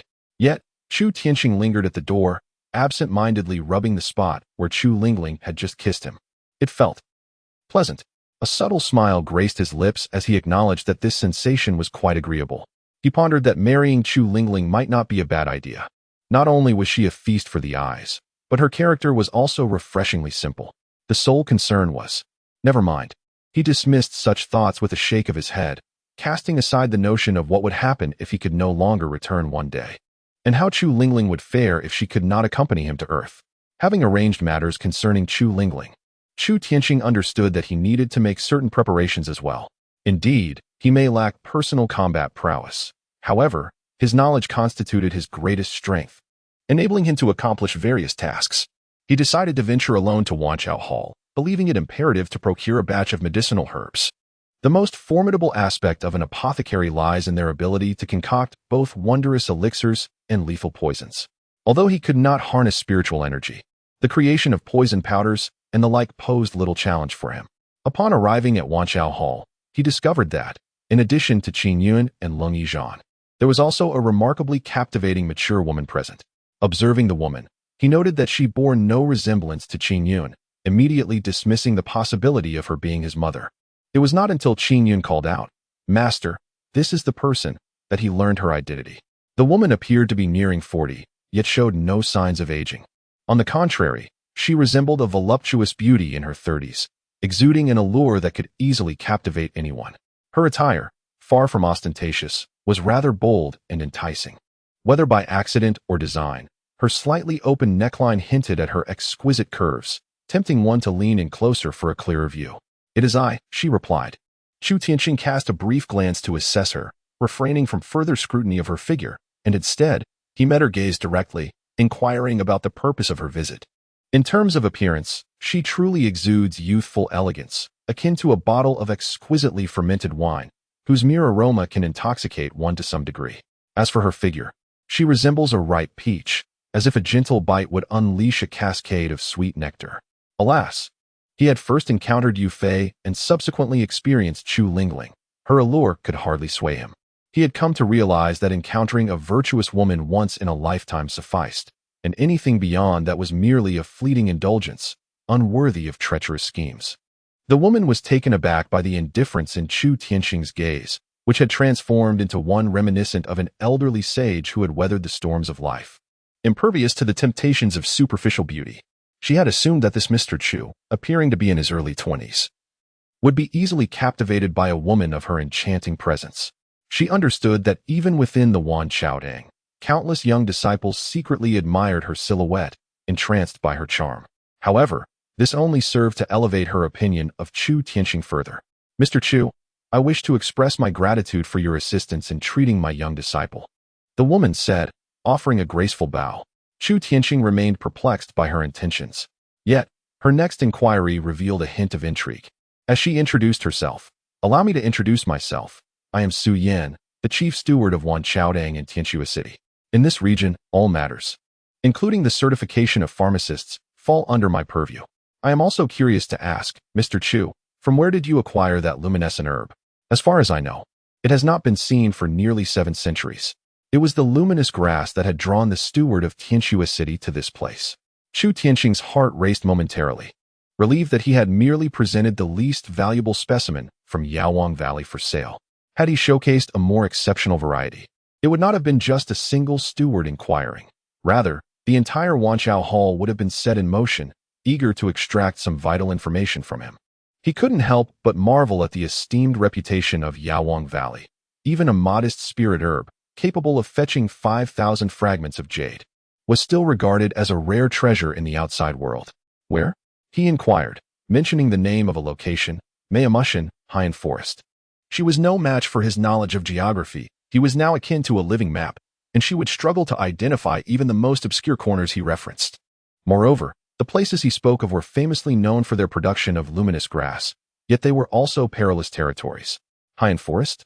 Su Yin furrowed her brow, realizing that if it was indeed that location, there was a substantial possibility involved. Only those who had traversed such treacherous grounds would be aware of this desolate place. Do you have any further questions? Chu Tianxing presented his professional smile, assuming she might have more inquiries. Is there anything else? Su Yin asked urgently, as if she had an immense need for this luminous grass, and in large quantities.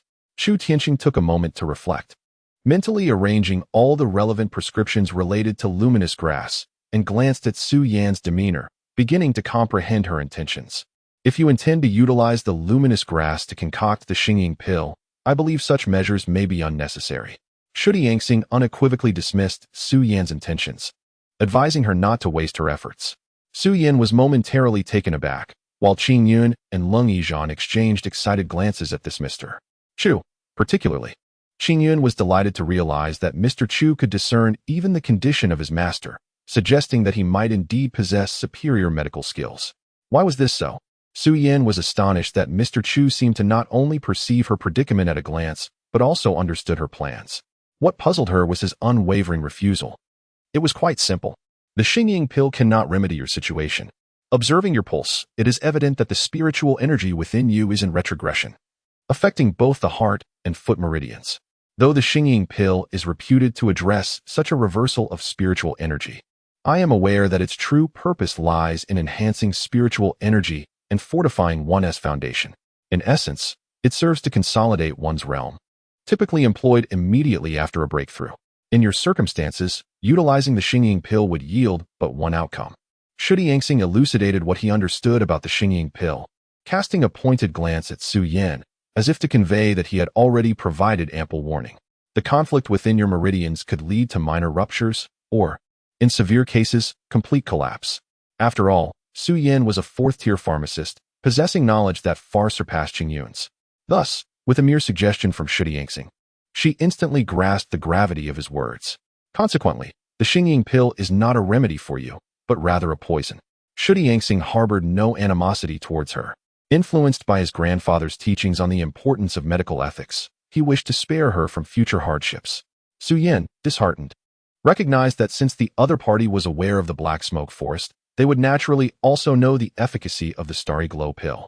The vicinity of the black smoke forest was indeed one of the rare places where the starry glow pill could be found.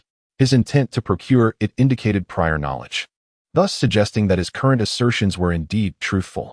At this moment, Qing Yun cast a proud glance at her master, reveling in the fact that she had previously expressed doubt, and now he must surely be convinced. Divine Doctor, what brings you here today? Are you planning to continue selling medicinal herbs? Qing Yun felt that Shu Tianxing's earlier remarks had been immensely enlightening. She had discreetly noted everything he said.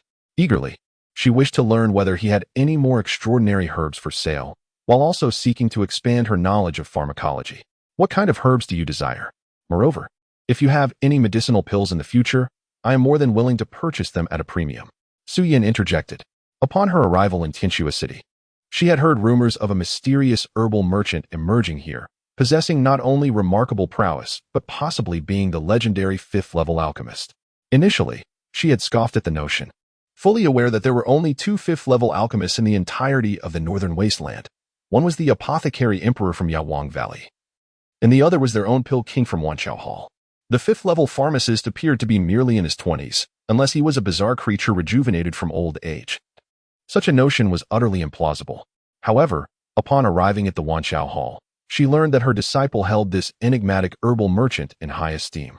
Even Master Long, who stood beside her, nodded in agreement, making her realize that this Mr. Chu was indeed as extraordinary as the rumors suggested. She promptly resolved to put him to the test and assert her authority, yet she was unprepared for the revelation that he was, as the tales foretold, both mysterious and formidable. The information he casually shared was beyond the reach of any texts found in the Wanqiao Hall. It was evident that his extensive travels, perhaps beyond the northern wilderness, had afforded him access to a wealth of precious pharmacological knowledge. This could not dismiss the possibility of him being a true fifth-level pharmacist, capable even of concocting legendary elixirs. Do you also accept pills? Chu Tianxing inquired, somewhat perplexed. as he regarded her. He believed that Wanchao Hall was solely engaged in acquiring herbs to refine into pills for resale. Was it not detrimental to their reputation if outsiders became aware of such practices? Was Mr. Chu unaware? Qingyun, taken aback, clarified that many of the elixirs sold at Wanchao Hall were indeed crafted by other pharmacists and subsequently offered for sale. Chapter 22. The Valley of the Medicine Emperor after Qingyun's elucidation. Chu Tianxing finally grasped that their establishment in Tianxue City was quite akin to a pharmacy he was familiar with in reality. Indeed, they concoct their own elixirs. However, due to the considerable population in Tianxue City, particularly at the juncture when the Ice Heart Snow Lotus is about to bloom, they typically engage in self-production while simultaneously procuring potions from other alchemists who sell their wares here, ensuring a steady supply, especially for some rare elixirs, which are often elusive. Several types that are deemed inconsequential have become their prized possessions. He also learned that the Wanchao Hall is not merely a sect, but resembles a commercial alliance. Each Wanchao Hall in various towns functions as a franchise, leading to competition among the shops. Those with superior performance naturally enjoy a higher standing within the overarching Wanchao Hall alliance.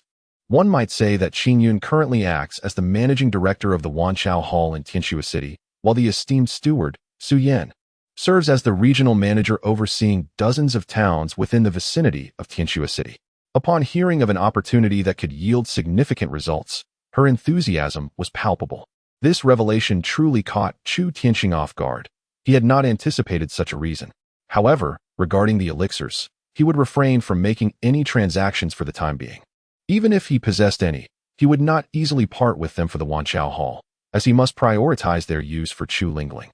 And he also considers that the elixirs crafted from the spiritual flowers and herbs of Yawang Valley are indeed rare commodities, which could potentially expose the identity of Yawang Valley. Nevertheless, in Qingyun's understanding of the Wanchao Hall and the similarly enigmatic Yawang Valley, he noted an intriguing detail. Did Yawang Valley suddenly appear several centuries ago? It seems to be in pursuit of something. Chu Tian contemplated deeply. The terms pharmaceutical emperor and pharmaceutical king were inextricably linked in his mind, particularly since the Valley of the Pharmaceutical Emperor had abruptly emerged several centuries ago, coinciding perfectly with the secluded existence of the Pharmaceutical King's Valley. Moreover, the descendants who had ventured out from the valley in these past few centuries had vanished without a trace. Most crucially, the Valley of the Pharmaceutical Emperor had been on a quest for something elusive for hundreds of years. The northern wilderness, while neither overly expansive nor particularly confined, should have yielded some information regarding their pursuits, given the formidable influence of the Valley of the Pharmaceutical Emperor in the area. Yet, it appeared they had uncovered no clues whatsoever. This could only imply that what they sought could only be one thing: the Pharmaceutical King's Valley. In other words, it was the very location of one of the three major sects of the Celestial era, which he had transformed into a miniature world he carried with him. These individuals might possess some knowledge of the Pharmaceutical King's Valley, but they were likely adversaries of that very valley. Mr. Chu, you don't seem to fit the profile, remarked Su Yan, who, after setting aside her reservations, transformed into a genuine businesswoman, exuding the warmth of a familiar older sister, even jesting with Chu Tian. After all, in terms of influence within the northern wilderness, the Wanchao Hall indeed reigned supreme, yet in terms of true power, the enigmatic Valley of the Pharmaceutical Emperor surpassed them. However, the Valley of the Pharmaceutical Emperor operated discreetly, shunning the limelight. The majority remained oblivious to the number of fourth-tier and third-tier pharmacists they harbored. All that was known was that the Pharmaceutical Emperor, their valley leader, had once engaged in a contest with the Pill King of Wanchao Hall. Although the specifics of that encounter remained shrouded in mystery, rumors suggested that the Pill King had faced defeat. It is through this deduction that one can ascertain that this esteemed apothecary monarch is undoubtedly at least a fifth-level alchemist. Surely, both the Wanchao Hall and the Apothecary Valley will send representatives regarding the recent events at the Falling Snow Peak, won't they? Before departing, Chu Tianxing inquired about the necessary medicinal herbs from Miss Yan, discovering that she is indeed a person of remarkable intellect. She articulates what needs to be said, yet refrains from uttering a single word that is unnecessary. Naturally, one might wonder, does Mr. Chu harbor any interest? At this moment, Su Yan smiled. Resembling a fox spirit that has attained human form, her eyes narrowing in a manner reminiscent of a fox's enchanting gaze, as she tested his intentions. Who wouldn't he be captivated by the treasures there? Shudi Yangxing responded with a smile, suggesting that everyone should cease feigning ignorance.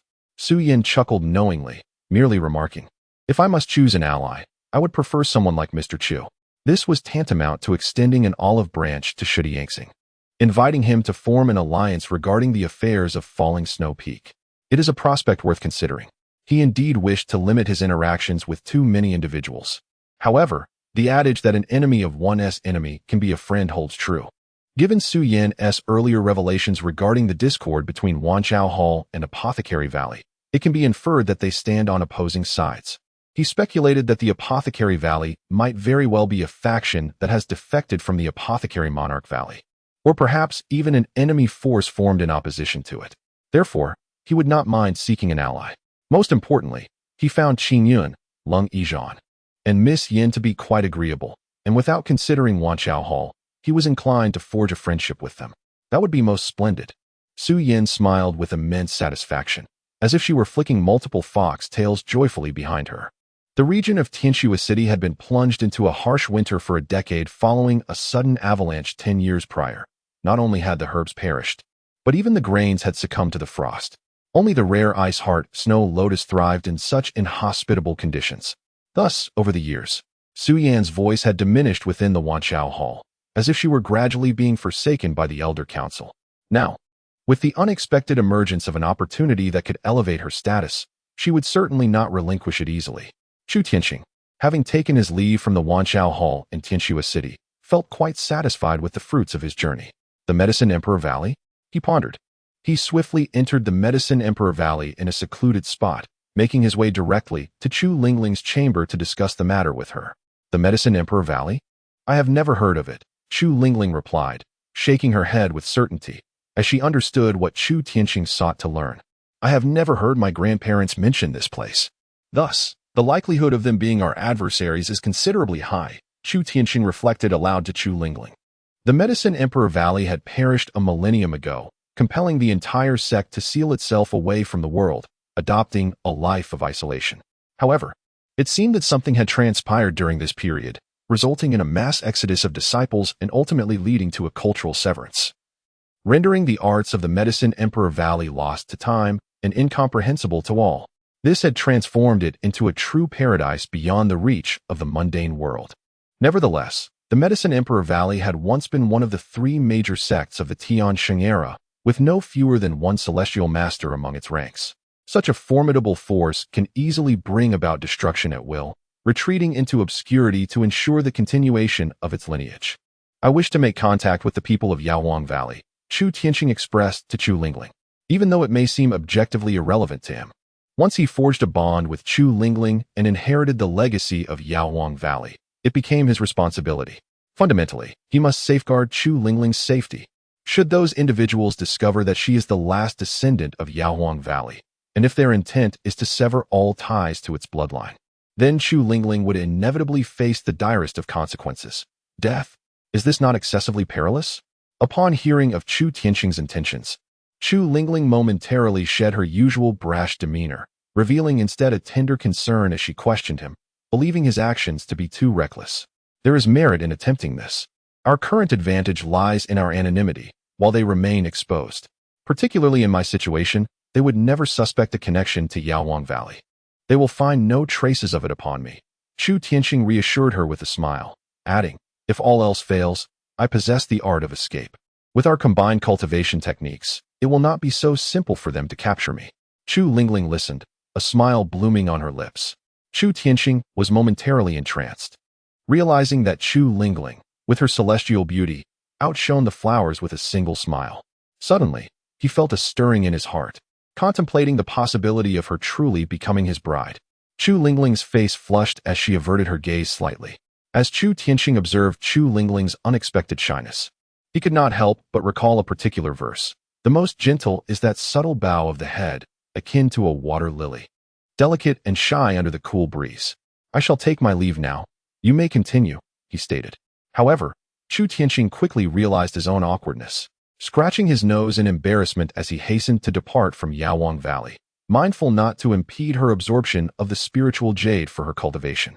Chu Lingling responded with a nasal tone, entirely different from her usual self. Even upon hearing his intention to leave, she did not raise her gaze to meet his. She merely lowered her head slightly. It was no wonder that Ling Xue was captivated by her. Her beauty and charm were unlike anything this world possessed. She seemed to be a celestial maiden descended from the heavens, making it hard to tear one's eyes away from her. He realized that this impulsiveness threatened to cloud his judgment, allowing him to forget that she was, after all, his disciple. If anything were to transpire between them, notions of propriety seemed utterly irrelevant. Should he remain in Tianling to accompany her, or find a way to take her to Earth? Regardless, they belonged to two entirely different realms. Upon departing from Yaowang Valley, he hastened towards the city lord's mansion, intending to confer with Ling Xue regarding the upcoming lotus seizing team. He also sought a location to commence the production of medicinal powder, as he was determined to acquire the Ice Heart Snow Lotus. However, as he approached the vicinity of the city lord's mansion, he noticed an unusual unrest. Particularly after his arrival, those who feigned casual conversation in the area could not help but cast glances in his direction. Chapter 23. What use is your life to me? Chu Tianxing considered himself not a man of mercy, perhaps due to his experiences that most ordinary individuals could scarcely fathom. He comprehends that every vast world resembles an expansive forest. Each inhabitant of this great forest navigates life with utmost caution, striving to remain inconspicuous and avoiding the prying eyes of others. For once one is noticed or scrutinized, if one is weak, they are trampled upon. If one is strong, they incite envy. Ultimately, the only outcome is mutual destruction. Thus, to live a life unmarred by external influences, one must not only possess strength, but also exhibit a certain ruthlessness. Kindness is never a justification for allowing oneself to be bullied. One may embody compassion and shed tears over poignant matters, yet that does not warrant a smile in the face of impending danger, especially when one is confronted with a blade poised to pierce their heart. Such behavior is not kindness, it is cowardice. Oh, where has humanity gone? Quick, find it. Do not let it escape. Initially, this group of individuals followed Chu Tianxing without a hitch, but suddenly, he vanished into thin air before their eyes, leaving them astonished and anxious as they scurried in all directions in search of him. Yet, Chu Tianxing stood right before them, amidst the crowd, appearing as though he were a mere specter of this world. Time and again, individuals collided with his form, yet no impact occurred. They could only watch in disbelief as their bodies passed through his, as if he were a mere illusion. Or perhaps not even that, for in this moment, no one could perceive his presence. Fortunately, I am a doctor, not an assassin. Otherwise, who could withstand my stealthy onslaught? Chu Tianxing discovered that exiling himself to the spatial rift rendered his soliloquies inaudible to those outside. Although he was no longer an assassin, it did not imply that those individuals should escape unscathed for harboring murderous intent against him. At that moment, unnoticed by all, his body briefly appeared and vanished, scattering a bag of transparent powder into the air of the desolate residential area. Then, like a wanderer in the void, he departed with a cold gaze, indifferent to the frenzy behind him as those individuals, their eyes aflame, clamored various names and engaged in a fierce struggle as if confronted by a mortal enemy. In the blink of an eye, their blood stained the once pristine white ground, adorning the surface with crimson blossoms reminiscent of red lotuses, painted by the splashes of their essence.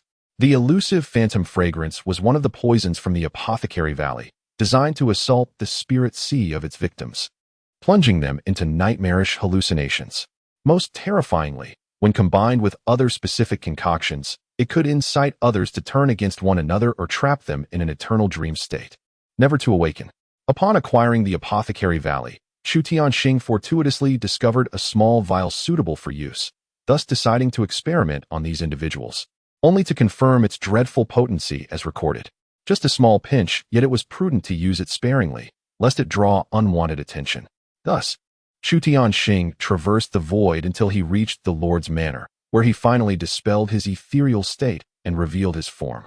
He comprehended the formidable nature of the illusory divine fragrance, yet he was also aware that it was a renowned product of the Medicine King Valley.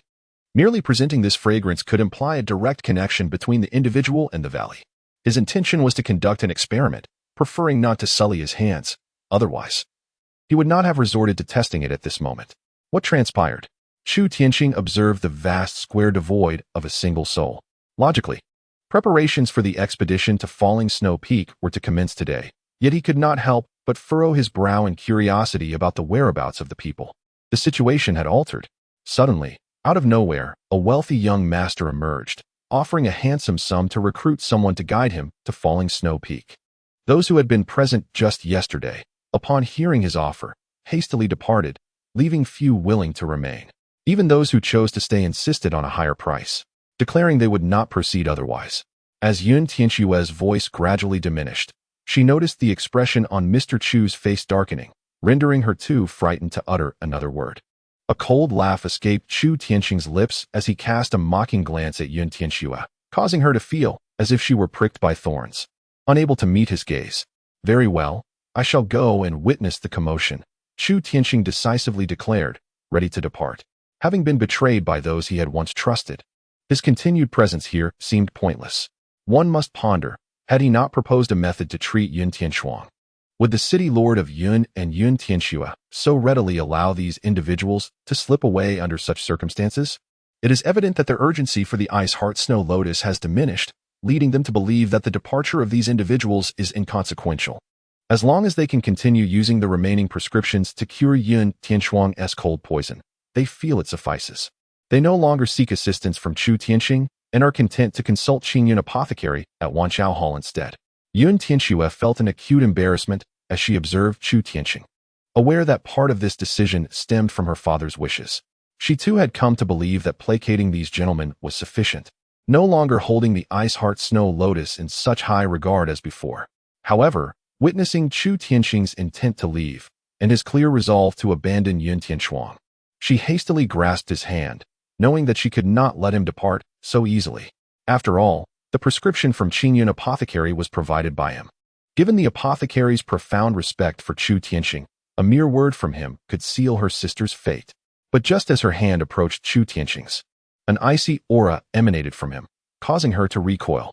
His gaze was frigid as he regarded her, as if to question whether she had anything further to convey. I know. It is all my fault. I am willing to exchange my life for my sister's. Yun Tianxue was astounded by Chu Tianxing's formidable strength. Without hesitation, she knelt before him, casting aside her status as the daughter of the city lord of Tianxue and all her noble pride. All she desired was for this gentleman, Chu, to continue aiding her sister. She was prepared to sacrifice herself, offering her life in hopes of earning his forgiveness. What use do I have for your life? Chu Tianxing merely retorted, his gaze remaining cold and devoid of emotion as he continued to regard her. Although she was deeply moved by the profound sisterly bond between her and Yun Tianxuang, and indeed held great esteem for Yun Tianxuang's talents. What significance did it hold for him? They had already dared to betray him once, and after exploiting him, they would disregard his feelings. They would certainly not hesitate to do so a second time, a third time, or even more. How foolish must he be to continue collaborating with such individuals? Yun Tianxue's complexion turned pale as she realized she possessed nothing that could sway Mr. Chu. After his true identity was revealed, the only value of remaining here for him lay in the forthcoming Dual team, which could help conceal his identity while they ventured to the Snowfall Peak to seize the Ice Heart Snow Lotus. However, with the dissolution of the Dual team, she found herself devoid of reasons to stay. She had lost her bargaining chips in continuing to negotiate with him. How could she possibly move him? Miss Yun, both you and your father have overestimated your own worth, Chu Tianxing remarked before he turned to depart, seeking alternative means to hasten his journey to Snowfall Peak. He surmised that the recent anomalies were linked to the resurgence of the long-dormant water spirit energy, suggesting that the Ice Heart Snow Lotus would bloom ahead of schedule within the next few days. If others did not arrive in time, this sacred herb might be seized by someone else. Yun Tianxue felt despondent, questioning whether both she and her father had erred in their judgments.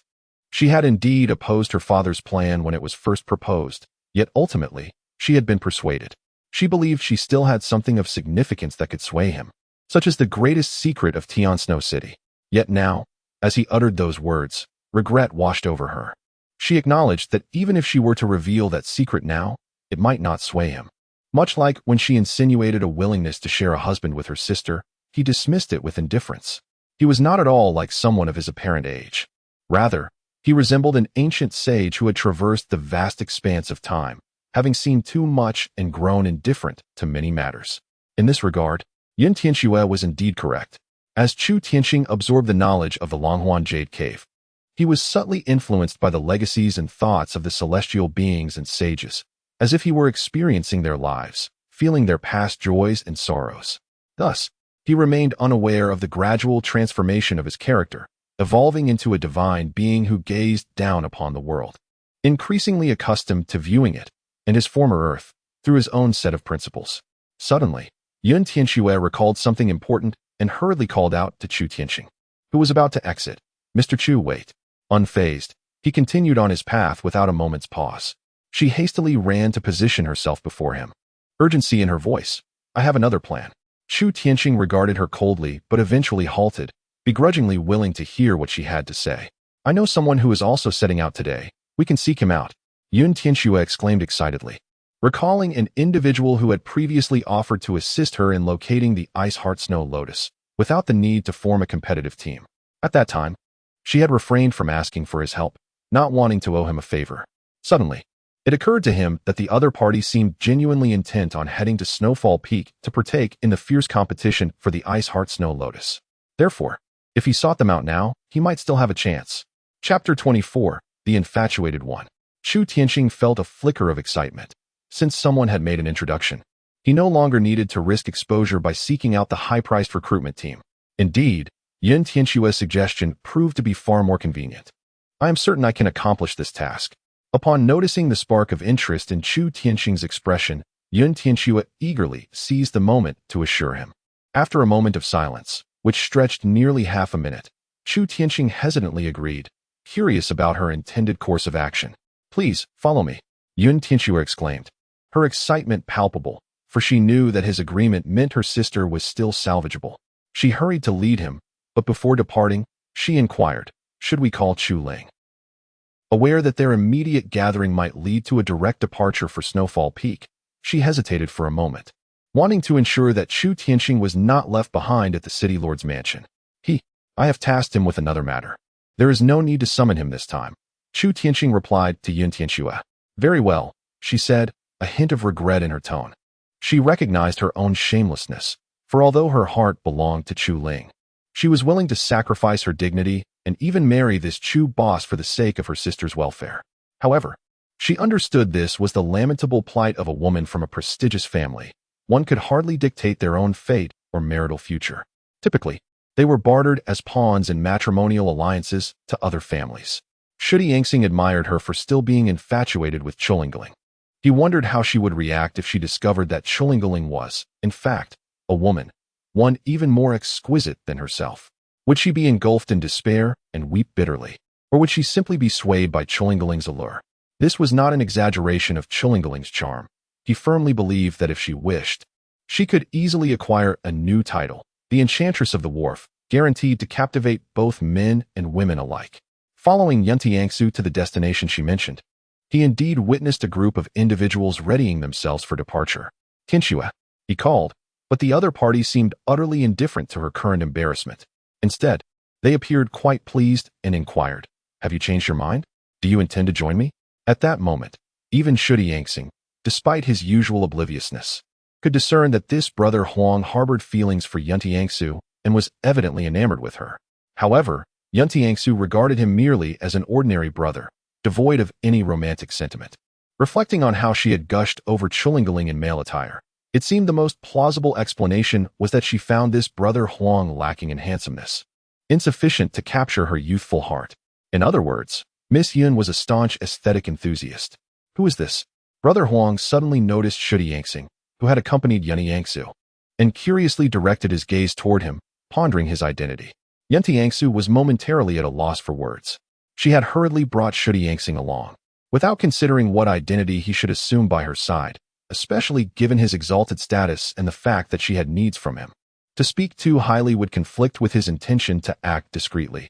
To speak too lowly might provoke the ire of this master. "I am but a servant of Miss Yun. Hailing from Snowfall Town, I possess some knowledge of the vicinity around Snowfall Peak, which is why the city lord entrusted me to accompany her." Chu Tianqing casually elucidated his current identity. For him, as long as he could arrive at Snowfall Peak inconspicuously, the specifics of his identity mattered little, provided they did not stray too far into the realm of absurdity. This identity conveniently ensured that few would divert their attention towards him, allowing him to exploit his ethereal abilities when necessary. One could only imagine that amidst the chaotic battles of others, no one would suspect such an unremarkable servant, devoid of spiritual roots, to be the very one who discreetly harvested the Ice Heart Snow Lotus, disposing of it in the Apothecary Valley at the earliest opportunity, leaving no trace behind. Conversely, his presence as a rootless individual at Snowfall Peak would render him as conspicuous as a 10,000-watt bulb, making it nearly impossible to overlook him.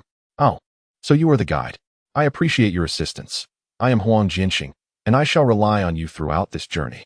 This young Master Huang appeared somewhat rugged, resembling a warrior, yet he unexpectedly exuded the courtesy of a well-mannered scholar. Upon learning of Chu Tianqing's identity, he showed no concern for the fact that he was merely a servant beside Yun Tianxue, offering him a respectful salute and treating him with due regard. Chu Tianqing regarded him with some surprise. In the city of Tianxue, he had encountered numerous individuals who looked down upon others. Yet this sudden encounter with such a person left a profound impression on him. Brother Huang.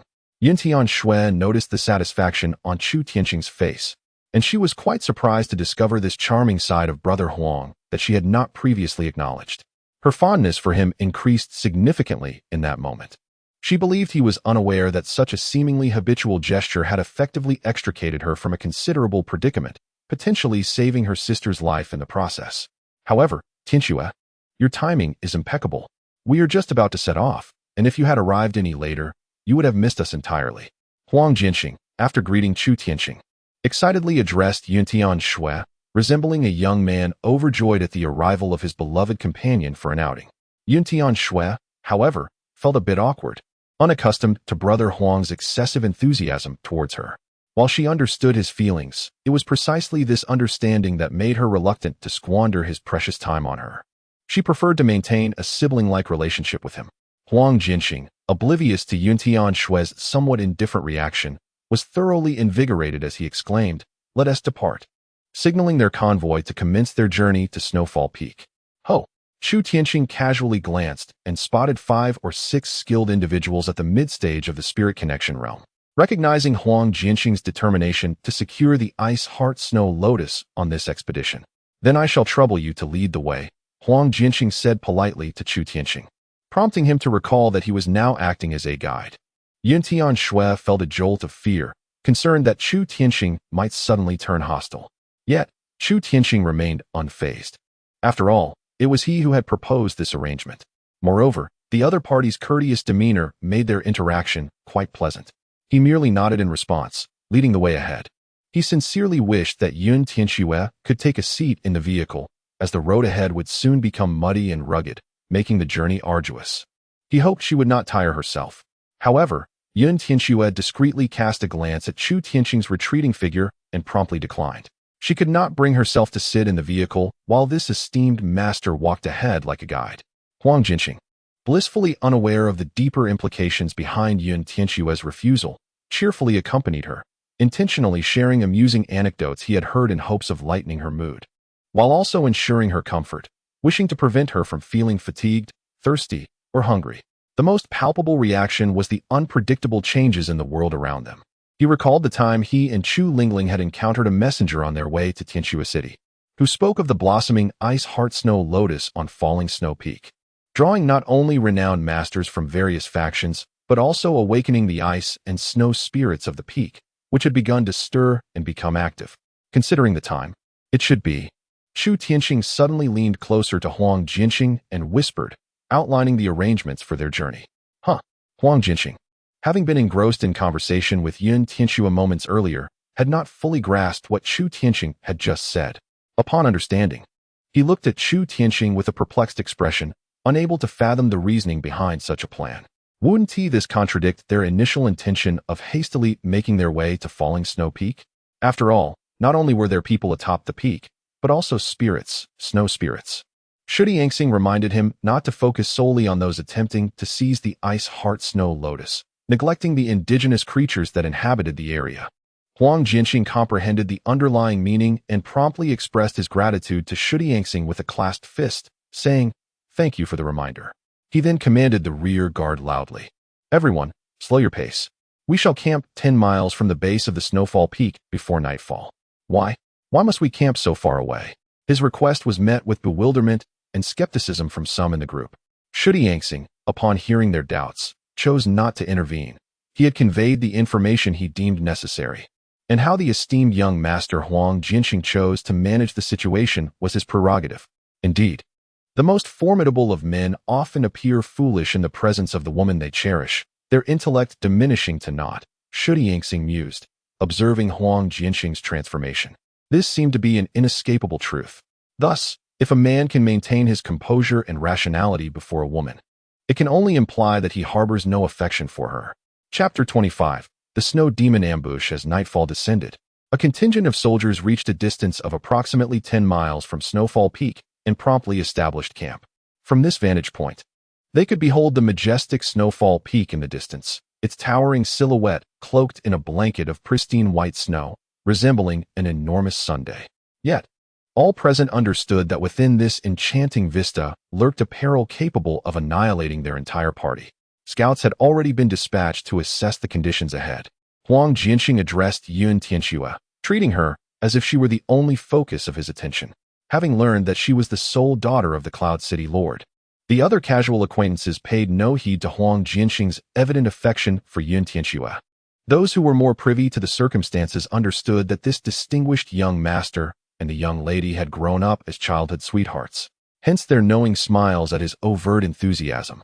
Indeed, it seemed that the awakened snow demon had sealed their escape route from the falling snow peak, rendering it a place from which one could only enter but not exit. Suddenly, a flicker of light appeared in the sky. Huang Jinxing noticed it immediately, halting his conversation with Yun Tianxue and gazing gravely towards the source of the illumination. "It is fortunate we stopped here," Huang Jinxing murmured. "What is happening?" Yun Tianxue asked, casting a furtive glance at Chu Tianxing, sensing an ominous premonition.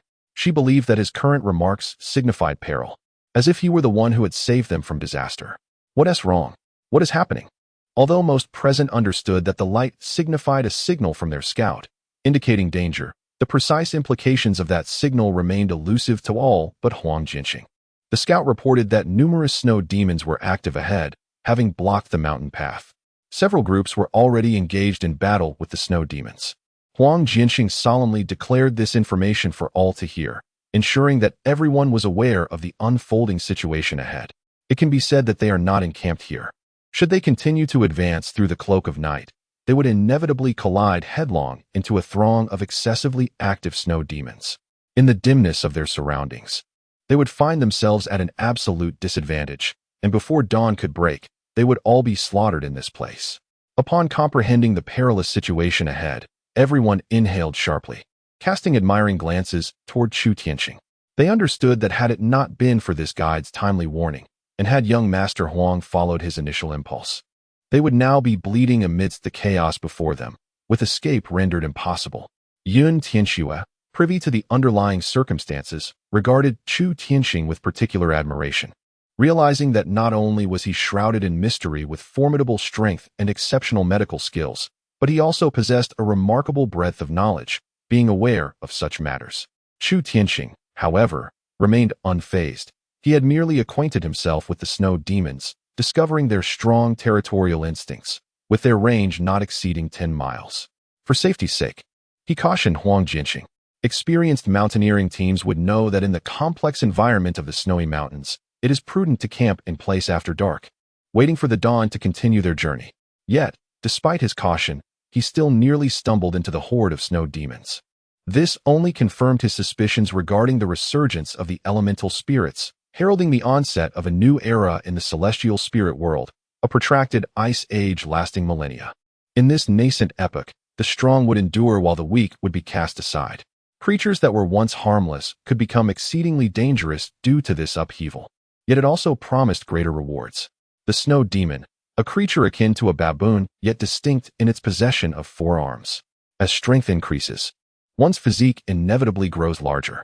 The mightiest snow demon, referred to as the king of the snow mountains, serves as a testament to the terrifying magnitude it has attained. With dawn approaching, what shall we do? Yun Tianxue abruptly sought out Huang Jinxing to arrange for others to keep watch, then drew closer to Chu Tianxing, inquiring about tomorrow's plans. Regardless, we must venture into the snow-capped mountains. Must we? Yun Tianxue exclaimed, her eyes wide with astonishment, recalling that they had previously been blocked by a horde of snow demons. If they wished to continue their journey to the Snowfall Peak, they would have no choice but to break through the snow demons' blockade, which implied that they must carve a bloody path to enter the mountains. Yet, Yun Tianxue cast a resolute glance at him, shaking her head decisively. She understood that her presence here was not merely to serve as a recommender or to witness the Ice Heart Snow Lotus at Snowfall Peak for mere amusement. Her sole purpose was to keep a vigilant eye on this individual. By that time, her sister, Yun Tianxuang, had been interred for countless years. To prevent a similar fate from befalling him, she was willing to risk her own life to ensure he did not slip from her sight. Chu Tianxing flashed her a knowing smile, tinged with amusement. However, upon hearing a voice carried by the wind, he squinted into the distance, which had become as dark as ink. Leaving Yun Tianxue behind, he approached Huang Jianxing and whispered, "Tonight, we must bolster our defenses. There may be snow demons attempting to attack this vicinity." This served as a cautious reminder to Huang Jianxing to exercise greater vigilance. He had just heard that several individuals from the combat team ahead had fled. Although they were not escaping in their direction, there was a possibility that, should fortune turn unfavorably, some might inadvertently flee towards them, inadvertently leading a few snow demons along. In the face of this sudden assault, while it might not result in fatalities among their group, it could potentially injure a few. Huang Jianxing nodded in acknowledgement, now looking to Chu Tianxing for guidance, treating him as the de facto leader of their team, with all arrangements and itineraries subject to his direction. After speaking, Chu Tianxing could only hope that his concerns were unfounded. The reality he observed was far more intricate than what he had conveyed to Huang Jianxing. He had not anticipated that his abilities possessed a certain telescopic function. Although he could not see or hear with his own eyes and ears, merely focusing his gaze in that direction allowed him to sense the movements there. His mind would continuously conjure relevant information, as if anything within his perception would prompt an automatic retrieval, enabling him to analyze and deduce numerous new situations from the collected data. "I need to relieve myself," Chu Tianxing remarked to Yun Tianxue, expressing a desire to alleviate the pressure building within him. Yun Tianxue understood his implication and nodded, her cheeks flushed. However, as soon as Chu Tianxing stepped out of Yun Tianxue's line of sight, he employed the technique of void, allowing himself to enter a spatial rift. Swiftly traversing through the void towards the battleground where the conflict between humans and demons was unfolding. Upon arriving at the site of the skirmish, he discovered it was already awash in blood, with both human and snow demon casualties strewn about. Before him stood diminutive white, four-armed baboons, towering at 1 to 2 meters, while their larger counterparts reached heights of 3 to 4 meters, resembling berserk warriors, their faces flushed with determination as they charged recklessly into the ranks of several human teams. Despite the presence of a few experts at the Spirit Connection stage, and even those at the Divine Connection stage, with their surrounding aura resembling swirling clouds, they could merely manage a tenuous defense against the snow demons, whose thick fur was further bolstered by the power of ice spirits. They were left with little capacity to concern themselves with the humans around them. Indeed, these beasts are the first to sense the changes in the world, growing immensely powerful, thought Chu Tianxing, furrowing his brow. The knowledge he had received indicated that the snow demons were strongest at the transformation stage, categorizing them as relatively weak creatures.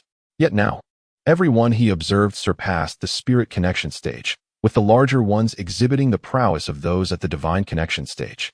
Coupled with their thick, snow-white fur, they appeared as if clad in armor of frost.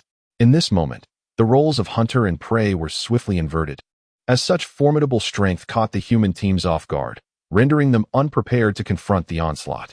However, Chu Tianxing could not bear to witness these individuals perish before his eyes. Their demise would place his own convoy, the Huangjian caravan, in immediate jeopardy from the frenzied assault of the baboons. He was not inclined to spend the night contending with them. He needed to conserve his energy to ascend to the Snowfall Peak and devise a means to procure the Ice Heart Snow Lotus.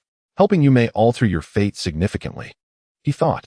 With that, Chu Tianxing produced a pouch of medicinal powder and scattered it into the air. Indeed, it was the illusionary divine incense. This time, however, the illusory divine fragrance is not the same as the one that incited chaos and mutual slaughter in Tianxue City. That particular fragrance was known as wrath, whereas this variant is termed sorrow, inducing a profound despondency in those who inhale it, robbing them of their will to fight. He discerned at a glance that the formidable snow demons were emboldened by their fearless nature, akin to white tanks rampaging through the crowd, wreaking havoc and demoralizing the human factions. He intended to use this powder to awaken these great apes, instilling in them a sense of fear and an appreciation for the sanctity of life.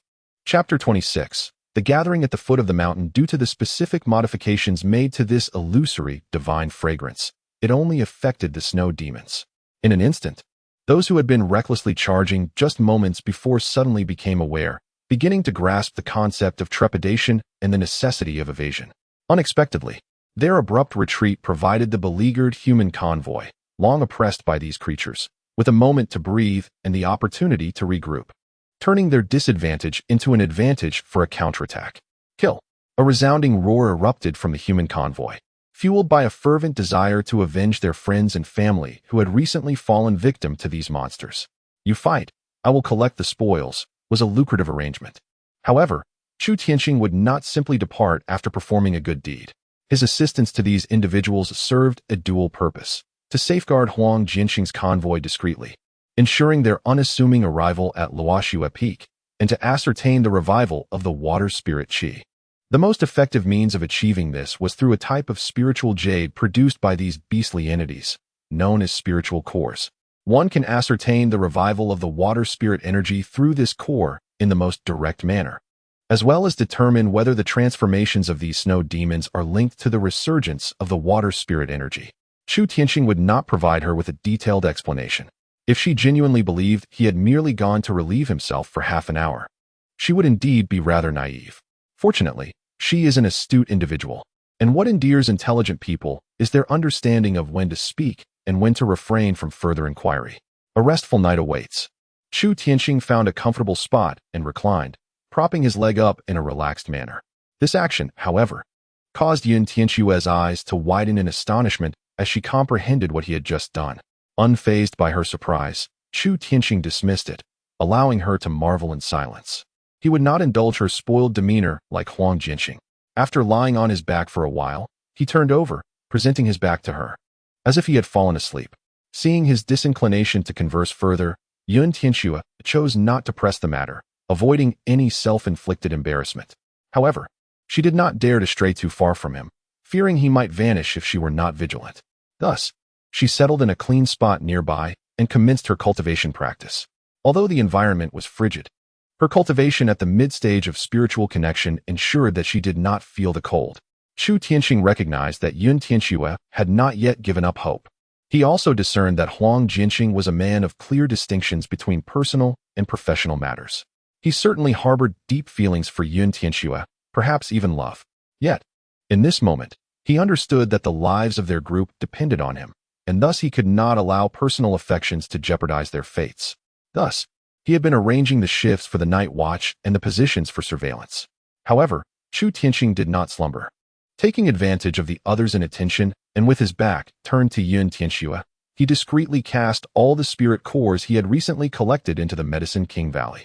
He mentioned to Chu Lingling that she could tidy them up when convenient, suggesting they could be enjoyed like candy beans. Of course, the notion of consuming them as candy was merely a jest, especially when compared to the spirit jade, which served as her staple sustenance. From this batch of aberrant snow demon spirit cores, he confirmed the dawn of a new era had indeed arrived. A decade ago, the avalanche was, in fact, a sign of the resurgence of water spiritual energy, a phenomenon that had become increasingly pronounced over the years, yet went unnoticed by all. The cold poison within both Qing Yun and Yun Tianxuang was, in reality, a manifestation of their body's inability to endure the overwhelming concentration of water spiritual energy. It was akin to individuals from arid regions suddenly finding themselves in a humid locale, susceptible to ailments arising from the drastic change. It appeared that, based on his current understanding, only the two of them in Tianxue City had been afflicted by such a dreadfully potent cold poison. This indicated they must have ventured to the same location, a place shrouded in mystery to them, yet known to him. This locale was none other than the Cold Spring, a unique region that emerged only after the resurgence of water spiritual energy, a veritable fountainhead of such energy. For ordinary people, it was a realm of certain death, with temperatures plummeting to -100 degrees. However, For someone like Chu Lingling, who possessed an ice spirit body and practiced ice-related techniques, it represented a true paradise. The efficacy of this place surpassed that of any spirit milk pool. For the frigid air it expelled was the quintessence of water's spiritual energy throughout the entire celestial spirit world. Should Chu Lingling possess exceptional talent and fortune, it is conceivable that she might inadvertently comprehend the path of ice, or even the path of water, thereby transcending into the realm of demigods, mentally preparing herself for a future breakthrough into divinity. However, Chu Tianqing was acutely aware that fortune and misfortune are often intertwined. As a series of fortuitous events unfolded for Chu Lingling, he recognized the increasing rarity of Yuntian Shuang's celestial wood spirit body.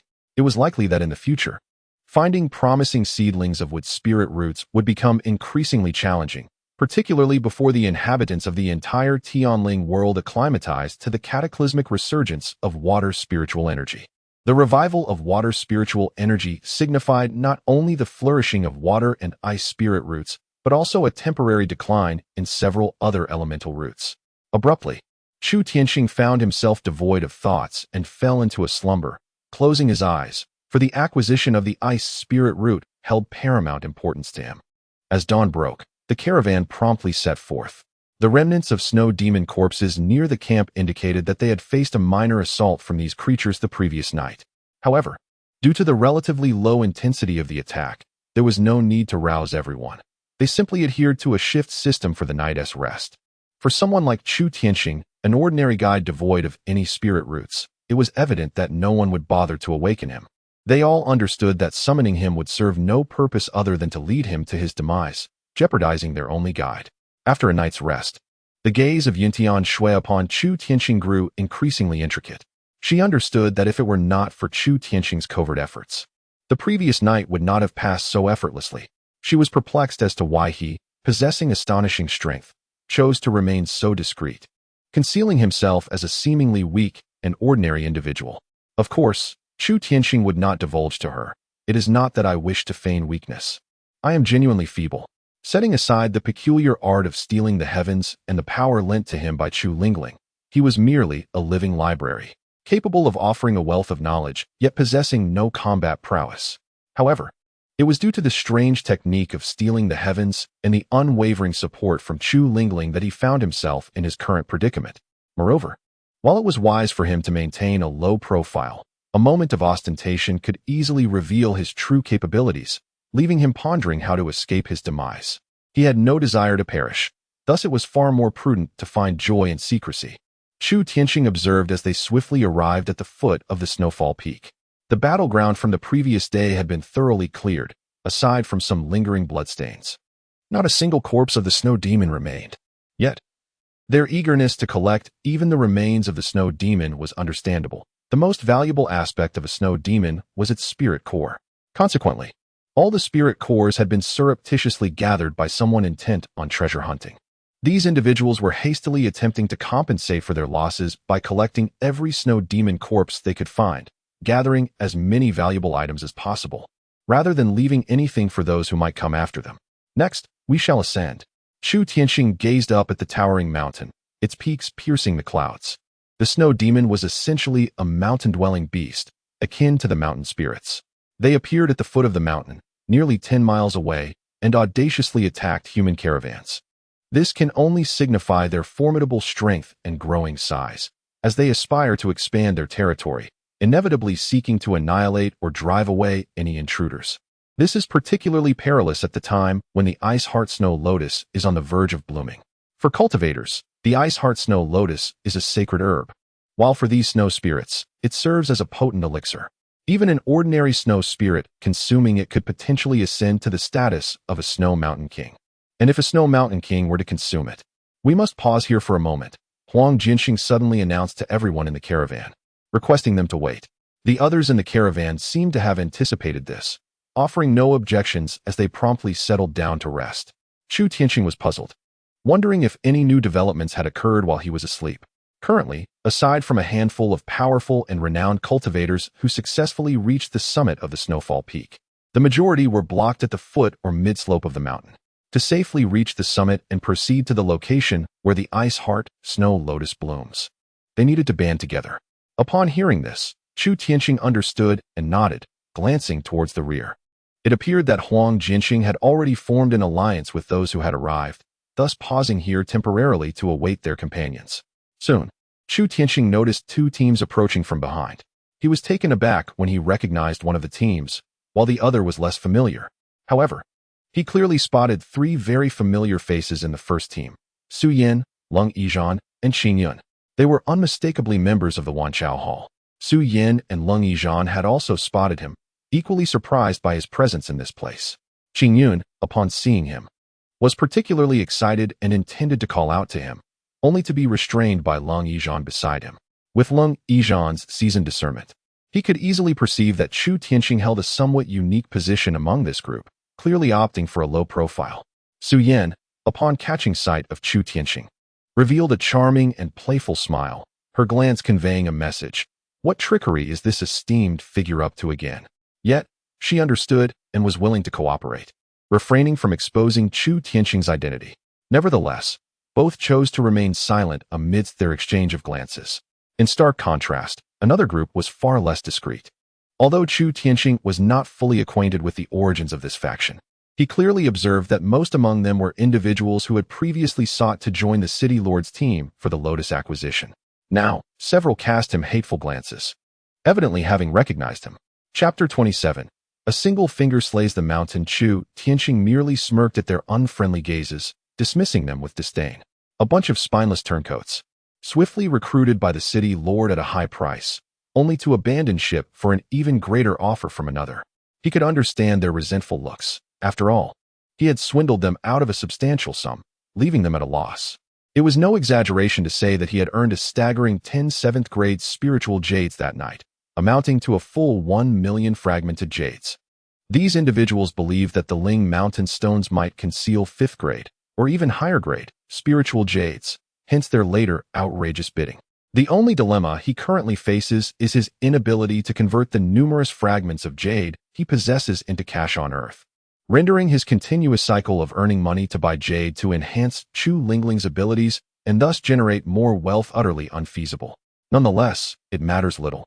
Jiang Yilong has a demand for him, ensuring that he need not worry about finances in the immediate future. Among these individuals, there are those foolish enough to attempt to unveil his true identity, puzzled as to why he is present here. However, such individuals are promptly restrained by their companions, who remember that Chu Tianqing is a shrewd merchant and potentially a master of a higher realm. Should they provoke him, facing his wrath would be a deserved fate.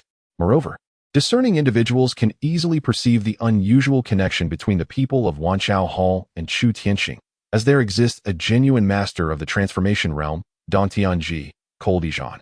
Among them, the sun at his back, nearing its zenith, is no trivial matter. Huang Xiong, Li Xiong. As Chu Tianqing and the two factions entertain their respective thoughts, Huang Jinxing takes the initiative to approach a lavishly dressed young gentleman from the other faction. In stark contrast to Huang Jinxing's rugged demeanor, this young man possesses delicate, fair skin, unmistakably indicative of a noble upbringing. Observing not merely his presence but the two beautiful companions accompanying him, one might genuinely suspect he is merely here for leisure. Thank you, Li Xiong, for your assistance. As per our agreement, you take 70 while I take 30. Unfazed by the bustling crowd surrounding them, Huang Jinxing directly engages in conversation with the young gentleman, discussing the terms of their arrangement. This is easily said. With Brother Huang's assistance, our chances of success have significantly increased.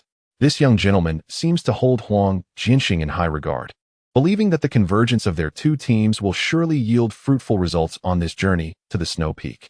The three members of Wanchao Hall, however, appeared non-committal regarding his remarks, leaving Chu Tianqing somewhat perplexed about their relationship with this young man.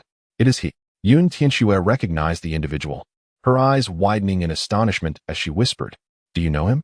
Chu Tianqing inquired, eager to learn more about this person, as he had indeed encountered someone familiar.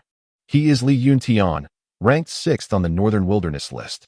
It is said that he possesses a heavenly grade golden spiritual root and, before the age of 20, had already entered the separation realm, yet now, his cultivation is utterly indiscernible. Yun Tianxue briefly elucidated Li Yuntian's prowess. Chu Tianqing discerned the truth in her words the moment he laid eyes on him. However, His current concern lay not in Li Yuntian's strength, but in the reason behind his commanding influence over the three from Wanqiao Hall. Who exactly is he? Chu Tianxing directly inquired about this individual's background from Yun Tianxue. Noticing Chu Tianxing's calm demeanor upon hearing about Li Yuntian's abilities, Yun Tianxue speculated that he might indeed be a master of the transformation realm, unable to overlook Li Yuntian's circumstances. With a quiet sigh, she remarked that he was clearly not on the same level. She then introduced, he is the head of the Goldenwood Hall in Wanqiao Hall and a fourth-level pharmacist. His father is none other than the renowned medicine king, Li Yunxian. Shudi Yangxing's gaze flickered as he realized that this individual was a scion of both wealth and power. It was no wonder that he commanded the unwavering loyalty of Su Yin, Leng Yizhan, and Qing Yun, who treated him as if he were beyond reproach. This led him to consider that Huang Jinxing, the esteemed young master Huang, likely possessed an extraordinary status himself. Otherwise, how could he garner such regard from the illustrious Li Yuntian? Reflecting further, Shudi Yangxing noted that his initial desire to hitch a ride had caused him to overlook the identity of the driver. Now, upon closer inspection, he surmised that Huang Jinxing's close ties with Yun Tianxue implied a notable position in Tianxue City. He was of the direct lineage of the Shuyu Huang family, specifically the third young master of the Huang clan. Yun Tianxue awkwardly introduced Huang Jinxing, fully aware of his affections for her. However, her feelings were decidedly absent. She regarded him merely as an elder brother.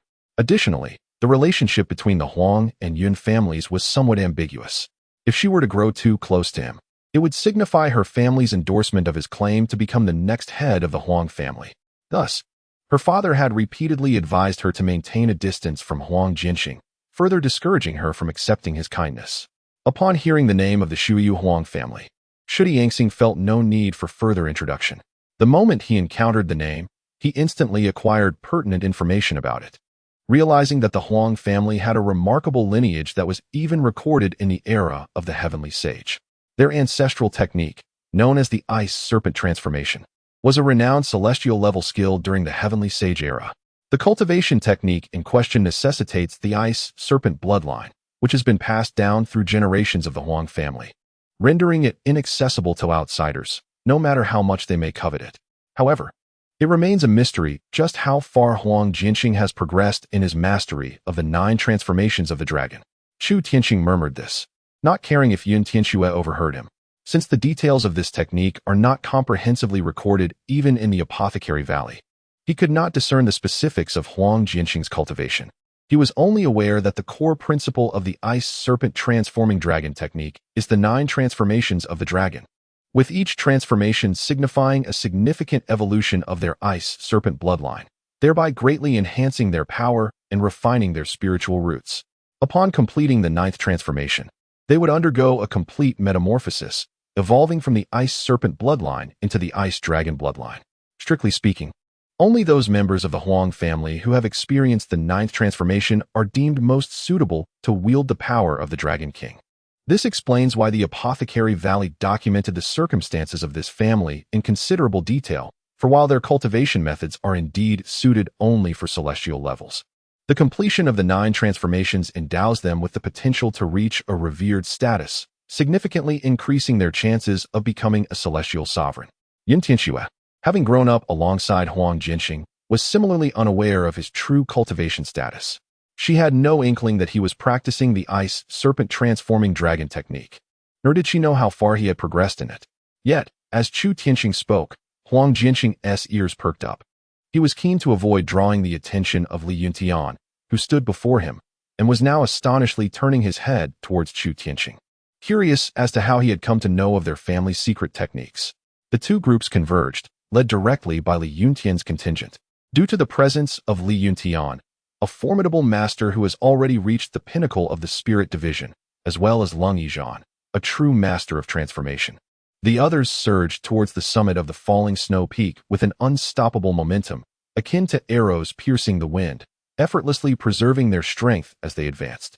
Huang Jinxing attempted several times to seek clarity from Chu Tianxing, yet found no opportunity as Li Yuntian stood nearby.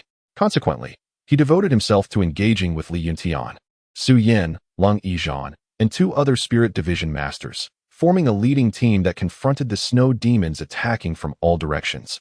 tearing through their ranks without hesitation to carve a bloody path towards the summit. Chu Tianqing and Yuntian Xue remained together. As no one was willing to publicly disclose his strength or identity, he relished the ease of being shielded in the heart of the group, following along as if on a leisurely excursion towards the peak. Until suddenly, a colossal snow demon, towering 10 meters high, emerged before them, clutching a man's severed corpse in one hand. It gnawed at the flesh as if savoring a skewer, its deep blue, crimson-tinged eyes gazing at them with utter disdain. That is a member of the team ahead. We must retreat. Someone recognized the unfortunate man in the demon's grasp, realizing that the previous team had been completely annihilated. For such a creature would not appear unless disaster had struck. Suddenly, the mountain howler opened its cavernous maw, its chest swelling as it inhaled deeply, preparing to unleash a deafening roar aimed directly at them. Danger! It is about to roar. Quickly, shield your senses. The mountain roar, a creature that instills dread in the hearts of many, is formidable not only due to its colossal size, but also because it is a rare beast endowed with extraordinary skills. Its chilling demonic melody can instantly obliterate the weak and disorient even the strong, rendering them devoid of perception. In such moments, it feasts upon its victims. Faced with the despair of this lethal domain, even the likes of Li Yuntian and Ling Xue wore grave expressions, resorting to the temporary measure of closing their senses, bracing themselves to endure the onslaught of the mountain roar's chilling melody. Yet, at a time when they could only passively withstand the impending doom, an individual inexplicably appeared on the bridge of the mountain roar's nose. Standing just over 1.70 meters, he appeared diminutive against the 10-meter giant. However, his sudden presence was nothing short of astonishing. I detest noise, he declared clearly, his words resonating with those below. He then nonchalantly extended his slender, pale right index finger to touch the creature's brow. At that moment, the mountain roar was preparing its demonic melody, and, despite its attempt to react, it could only watch helplessly as this seemingly innocuous finger made contact with its forehead.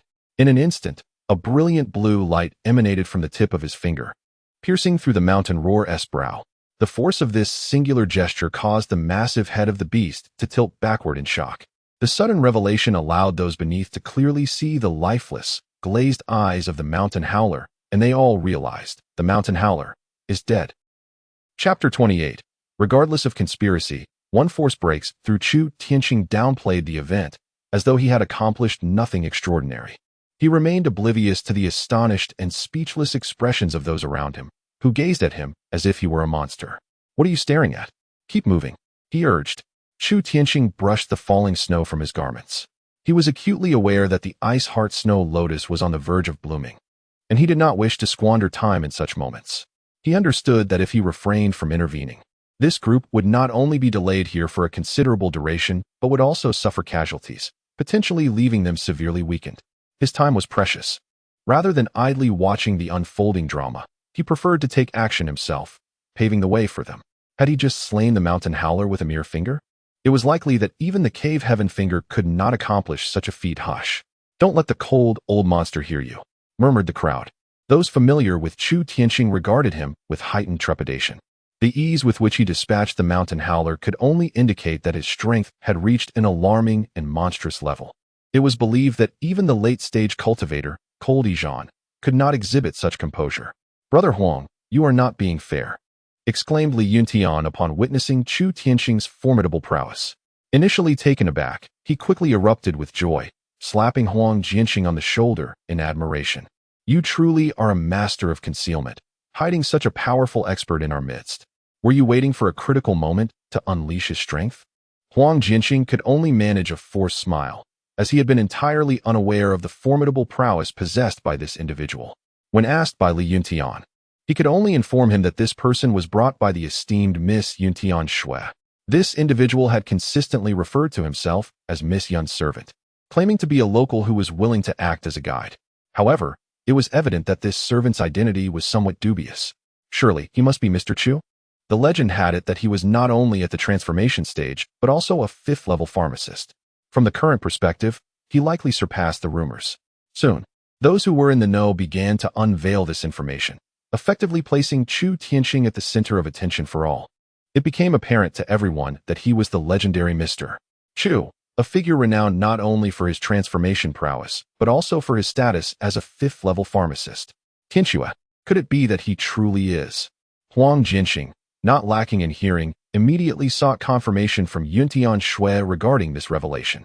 Li Yuntian, equally intrigued, turned his gaze toward Chu Tianxing, astonished that the legendary expert stood before him. In response to the whispers circulating among the others, he merely exchanged a glance with Su Yin for verification, receiving a subtle nod of affirmation in return, solidifying his belief that this was indeed Mr. Chu, who had stirred quite a commotion among the upper echelons of Wanchao Hall. Yes, Yuntian Xue replied with a wry smile to Huang Jinxing, casting a glance at Chu Tianxing before adding, due to some unforeseen issues on my end, and since I have a request of Mr. Chu, I must trouble you. Brother Huang, not a bother. Not at all. Huang Jinxing hastily waved his hand, smiling as he expressed his eagerness to assist the girl he held dear. However, it became clear why Yunti Angsu hastily set aside all grievances to seek him out for joining the team, and brought along such a remarkable individual. The true crux of the matter lay entirely with this person. Can we set forth now? Chu Tianxing exclaimed, his impatience evident. Having revealed himself, he had no intention of remaining concealed any longer, thus adopting the demeanor of Mr. Chu to urge them not to squander more time in this place. Despite feeling a twinge of dissatisfaction with Mr. Chu's arrogant attitude, Li Yuntian nevertheless shouted, "Continue onward," acknowledging that the other possessed the right to arrogance, especially since he believed he could not vanquish the mountain howler in a single blow and prevent it from unleashing the haunting melody of the snow demon. He began to regard Mr. Chu with caution. It was clear that he had been blending into the crowd with the intent of seizing the Ice Heart Snow Lotus. Their unexpected encounter with the mountain howler on their ascent had forced them to reveal their presence. To ensure the safety of the team, he had taken the initiative to strike, swiftly eliminating the mountain howler. Chu Tianxing was aware that Li Yuntian was wary of him, yet he remained indifferent. His determination to acquire the Ice Heart Snow Lotus was unwavering, and he had faith that no one could outpace him with the assistance of his ethereal abilities. His sudden strike against the mountain howler was not as convoluted as Li Yuntian perceived. He simply wished to avoid wasting time, which could lead to missing the blooming of the Ice Heart Snow Lotus. The reason they had chosen to harvest during the blooming period was due to the fact that the Ice Heart Snow Lotus, as a sacred herb, could only be collected when it was in full bloom, as any attempt to harvest it at other times would hasten its decline. Do not speak of lotus seeds. Even the lotus flower and its stalks remain unattainable. Yet, the Ice Heart Snow Lotus bears a fleeting resemblance to the ephemeral flower, as its blooming period is exceedingly brief. From the moment it blossoms to its withering, typically only 2 hours elapse. Should it not be harvested within this brief window, it swiftly transforms into Ice Heart Snow Lotus seeds, plummeting into the frigid depths of a pool, never to be found again. It is not until these seeds have matured over an extensive period that they may give rise to a new Ice Heart Snow Lotus, which will then await another 5 centuries to bloom. However, the precise duration required for the maturation of Ice Heart Snow Lotus seeds remains a mystery. According to the records of the Apothecary Valley, it spans no fewer than 1,000 years. Chu Tianxing has come to understand the adage. A tree that stands out in the forest will inevitably be felled by the wind. Just as the moment of gratitude had passed, all present grew wary of him, viewing him as the most formidable adversary in proximity. Even Huang Jinxing began to maintain a certain distance, no longer as relaxed as before. Only Yun Tianxue, constrained by Yun Tianxuang, continued to remain by his side, akin to a devoted handmaiden. Chu Tianxing, however, remained indifferent. In his eyes, everyone aside from the Ice Heart Snow Lotus was inconsequential, merely serving as guides. Old Cold, how confident are you in confronting this individual? Li Yuntian gradually aligned himself with Cold Ijan, even dismissing the 2 enchanting maidens, joining the other 3 from the Wanchao Hall. He inquired about Cold Ijan's ability to subdue this Mr. Chu. His desire for the Ice Heart Snow Lotus was unwavering, not for its medicinal properties, but to refine it into a 9-turn Snow Lotus pill as a gift for someone special. After encountering that extraordinary individual, he was captivated beyond measure, immediately embarking on a fervent pursuit. Yet, the other party remained utterly indifferent to worldly affections, akin to a snow lotus perched atop a towering mountain, impervious to the trivialities of mundane existence, and unwilling to linger even for a fleeting glance. He soon learned that the Ice Heart Snow Lotus was on the verge of blooming, and the 9-turn Snow Lotus pill, crafted from this exquisite flower, was renowned as the miraculous elixir for eternal youth. He could scarcely believe that such a potent remedy, capable of preserving the beauty of any maiden, could fail to sway that unparalleled beauty. This marked the first occasion he invoked his title as the heir of the esteemed Wanchao Hall and the son of the Medicine King, only to receive a dismissive smile in return. Is he truly that formidable? What if we were to join forces with Manager Su? Leader Li pondered gravely. However, Su Yin promptly interjected with a respectful fist salute, urging Li Yuntian to refrain from impulsive actions and to consider a more measured approach. Li Yuntian, dissatisfied, cast a glance at Su Yin, thinking that had it not been for his expedition to seize the Ice Heart Snow Lotus, he would not have included her and her master in his plans. Yet, Su Yin disregarded his discontent and earnestly advised, Mr. Chu not only possesses the astonishing strength as rumored, but his medical skills are equally remarkable. I fear that your esteemed father and he are on par with each other. The gesture he displayed earlier, though seemingly powerful, was in fact quite deft, targeting the most vulnerable point of the mountain's roar. Hence, it required minimal effort to achieve that outcome. It would be best if the three of us could subdue him, if we fail or he manages to escape. There are others on this peak who covet the Ice Heart Snow Lotus as well. Cold Ijan stroked his beard, his eyes narrowing in warning. Considering Mr. Chu's threats, it is predicated on the success of their team in seizing the Ice Heart Snow Lotus. Prior to that, a more advantageous approach for them would be to unite rather than oppose. Only by resolving external threats can they contemplate internal strife. The reports from the foot of the mountain indicating that numerous esteemed masters have forged a bloody path to reach the summit ahead of time merely underscore the multitude of talented individuals converging at the peak, each a prodigy from various sects and schools. The pressing concern for them lies in how to wrest the Ice Heart Snow Lotus from these formidable hands. In truth, there is an unspoken sentiment that Cold Zen harbors. His seasoned insight leads him to an instinctive realization that even their combined efforts may prove futile against Chu Tianqing. He is a formidable enigma, a veritable monster whose prowess in martial and medicinal arts is terrifying. Even Qing Yun, a renowned genius from the northern wilderness, nearly succumbed to despair in the face of his overwhelming strength, teetering on the brink of utter defeat. Chu Tianqing, attuned to the myriad discussions and adverse thoughts swirling around him without needing to rely on his ears, remains unfazed. Will he cower in fear? Regardless of the schemes and machinations, he believes they can all be shattered by sheer force. Anyone who dares to obstruct his path to the Ice Heart Snow Lotus will meet his demise. It is at this juncture that Huang Jianxing finally yields to his impatience and approaches him, first offering a polite fist salute before earnestly inquiring in a hushed tone. May I ask, sir, how did you come to know of my family's martial arts? In his estimation, their Huang family's ice snake transformation technique, along with the 9 transformations of the dragon, are closely guarded secrets. Yet, this individual appears to possess knowledge surpassing even that of the elders in his family, as if he were intimately acquainted with every aspect of their ice snake transformation technique. Chapter 29. Frequent underhanded tactics. Chu Tianqing anticipated the inquiry from Huang Jianxing, and with a curious smile, he countered, Why don't you enlighten me on how many transformations you have undergone? Huang Jianxing furrowed his brow, feeling a profound apprehension towards this Mr. Chu. How did he come to know the secrets of the Huang family? Was it through predecessors, old acquaintances, or perhaps, as for threats, following the incident at Shanhou, he questioned his own strength and had no desire to jeopardize their relationship over such matters. 3 transformations?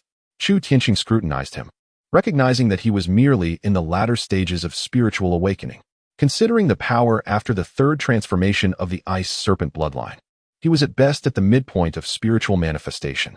Despite this, such a level was commendable among his peers. However, given his understanding of the Ice Serpent transformation technique, it seems your family's records on the Ice Serpent transformation have suffered considerable loss, Chu Tianqing remarked with a hint of lament. Numerous techniques have been lost due to a lack of practitioners. Even those that have been rediscovered by later generations have been so thoroughly altered that they bear little resemblance to their original forms. He pondered that had the Huang family from the Snow Domain managed to preserve their lineage, they would not be languishing in obscurity within the city of Tianxue today. The fact that Huang Jianxing, the legitimate 3rd young master of the Huang family, could only reach such a level indicates that the family's martial arts have indeed been lost and rendered incomplete, leaving no other explanation. Sir, Do you truly possess knowledge of our ice serpent transformation technique? Huang Jinxing exclaimed, his excitement palpable, as it seemed the other party was aware of the entirety of the technique. Not at all. I have merely heard of it, Chu Tianxing replied, shaking his head. His words were a blend of truth and deception. Indeed, the legendary Valley of the Medicine King lacks a complete manual for the ice serpent transformation technique. It is a mere reflection of his own capabilities. Were he to have the opportunity to touch the remnants of the ice serpent transformation, he would instinctively restore the entirety of this profound art. Thus, it is true that one day he shall possess the complete knowledge of the ice serpent transformation. However, Huang Jinxing's initial excitement quickly dwindled, replaced by a lackluster smile as he cupped his fists in farewell to Chu Tianxing and departed. Chu Tianxing, however, held a fondness for this young Master Huang and wished to bestow upon him a fortuitous opportunity. Yet, this matter hinged on destiny. Should Huang place his trust in him, the boon would naturally be his. Conversely, should he choose to reject him, it would matter little. The pinnacle lay just ahead. With renewed vigor, a voice rang out from the front lines, rallying the troops as they neared a critical breakthrough to reach the summit of Snowfall Peak. The others felt a surge of exhilaration, for reaching the summit would signify their eligibility to seize the Ice Heart Snow Lotus, placing them at the starting line for this coveted prize. Each individual, invigorated as though by a potent elixir, summoned all their strength to charge forward, clearing a path through the remaining snow demons that posed no threat to them. Like a swift arrow, they surged towards the apex of Snowfall Peak. Chu Tianxing too felt the intense aura of the Ice Heart Snow Lotus, aware that this sacred herb was on the verge of blooming. Suddenly, upon reaching the summit, all who stood there gasped in awe, their breaths caught in their throats as they beheld the breathtaking vista before them. Some faltered, their heels slipping back, while others wrestled with the urge to flee in panic. Another group of fools has come forth to meet their demise. Haha, it seems the road to the underworld will not be lonely. Everyone beheld a semicircular azure barrier, upheld by several beings who were evidently beyond the realm of ordinary mastery. This very barrier stood resolutely against the frenzied assaults of the myriad snow mountain creatures lurking ahead. At present, the summit of Snowfall Peak was divided by this barrier, one half occupied by these human cultivators, while the other half teemed with various monstrous entities. At the far end of those creatures, a colossal white ape head, as immense as a mountain boulder, gazed down with a mocking demeanor, its jagged fangs bared in a sinister grin. The Snow Mountain King. It turns out that the snow demons encountered along this mountain path were merely those that had trickled down from the summit, along with others that had taken a detour from the side. Indeed, the journey had not been beset by any formidable snow demons aside from that one mountain roar. The reason for this is clear. The powerful beings who had arrived at the summit first were engaged in battle with the Snow Mountain King, and the barrier they maintained thwarted the majority of the Snow Mountain beasts' assaults while sealing off other paths, thus rendering this journey relatively manageable. However, the Snow Mountain King's apparent inaction suggests it was deliberately fishing for more human cultivators like them. Why? It is akin to how the spiritual cores of the beasts serve as great nourishment for human cultivators. Conversely, the flesh and blood of human cultivators provides significant sustenance for these beasts. It plans to devour them all at the opportune moment, and then consume the blossoming Ice Heart Snow Lotus, allowing it to ascend to a new echelon as the Snow Mountain deity. Oh mother, I should never have come here. As some individuals succumbed to panic, others descended into madness, while a few resolutely turned back towards the path they had ascended, only to discover that the protective barrier permitted entry but denied exit. This effectively sealed off their escape route, rendering them akin to a flock of chickens ensnared in a cage, awaiting their fate. Yuntian Xue, pale and trembling, found herself on the verge of collapse, though her resolve remained somewhat unyielding. Huang Jinxing and Li Yuntian, too, were taken aback by the scene that unfolded before them upon reaching the summit. Most significantly, the barrier obscured any sounds from within, preventing them from perceiving the unusual circumstances that awaited them at the peak. Little ones, sit down and contemplate our options together. A benign yet inscrutable elderly man with white hair and a beard beckoned them with a smile, while simultaneously channeling his spiritual energy to maintain the shield above them. He continued, "This formidable creature has attempted to breach our shield thrice without success, and thus it is biding its time until our energy is depleted. For now, while this barrier stands, we are safe. The stronger amongst you should offer assistance, while the weaker may rest nearby. ready to respond to any emergencies. The elder's directives urged them to remain calm, assuring them that they were not in immediate peril. Yet, his words sent shivers through the lips of the more timid, causing them to tremble. The venerable Biming elder had also arrived, adding to the unease. Many may not recognize this elderly man, yet Ling Xue, a renowned master from the northern wilderness, immediately discerned his identity and whispered it aloud. The elder of Biming from the Biming Xuanjiao? Wasn't he supposed to be dead? It is said that he transcended into the realm of divine wandering 3 centuries ago, on the verge of reaching the divine realm. Li Yuntian exclaimed in astonishment, acknowledging that this elder was indeed a true ancient being, with a lineage far surpassing even that of Ling Xue. Ling Xue raised his brow in surprise, astonished that this genuine ancient figure was still alive and intrigued by the Ice Heart Snow Lotus.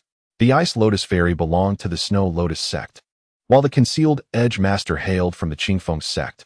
Moreover, experts from the Snow Demon sect had all gathered here. As the daughter of the Lord of Tian Snow City, Ling Xue was particularly well informed in such matters.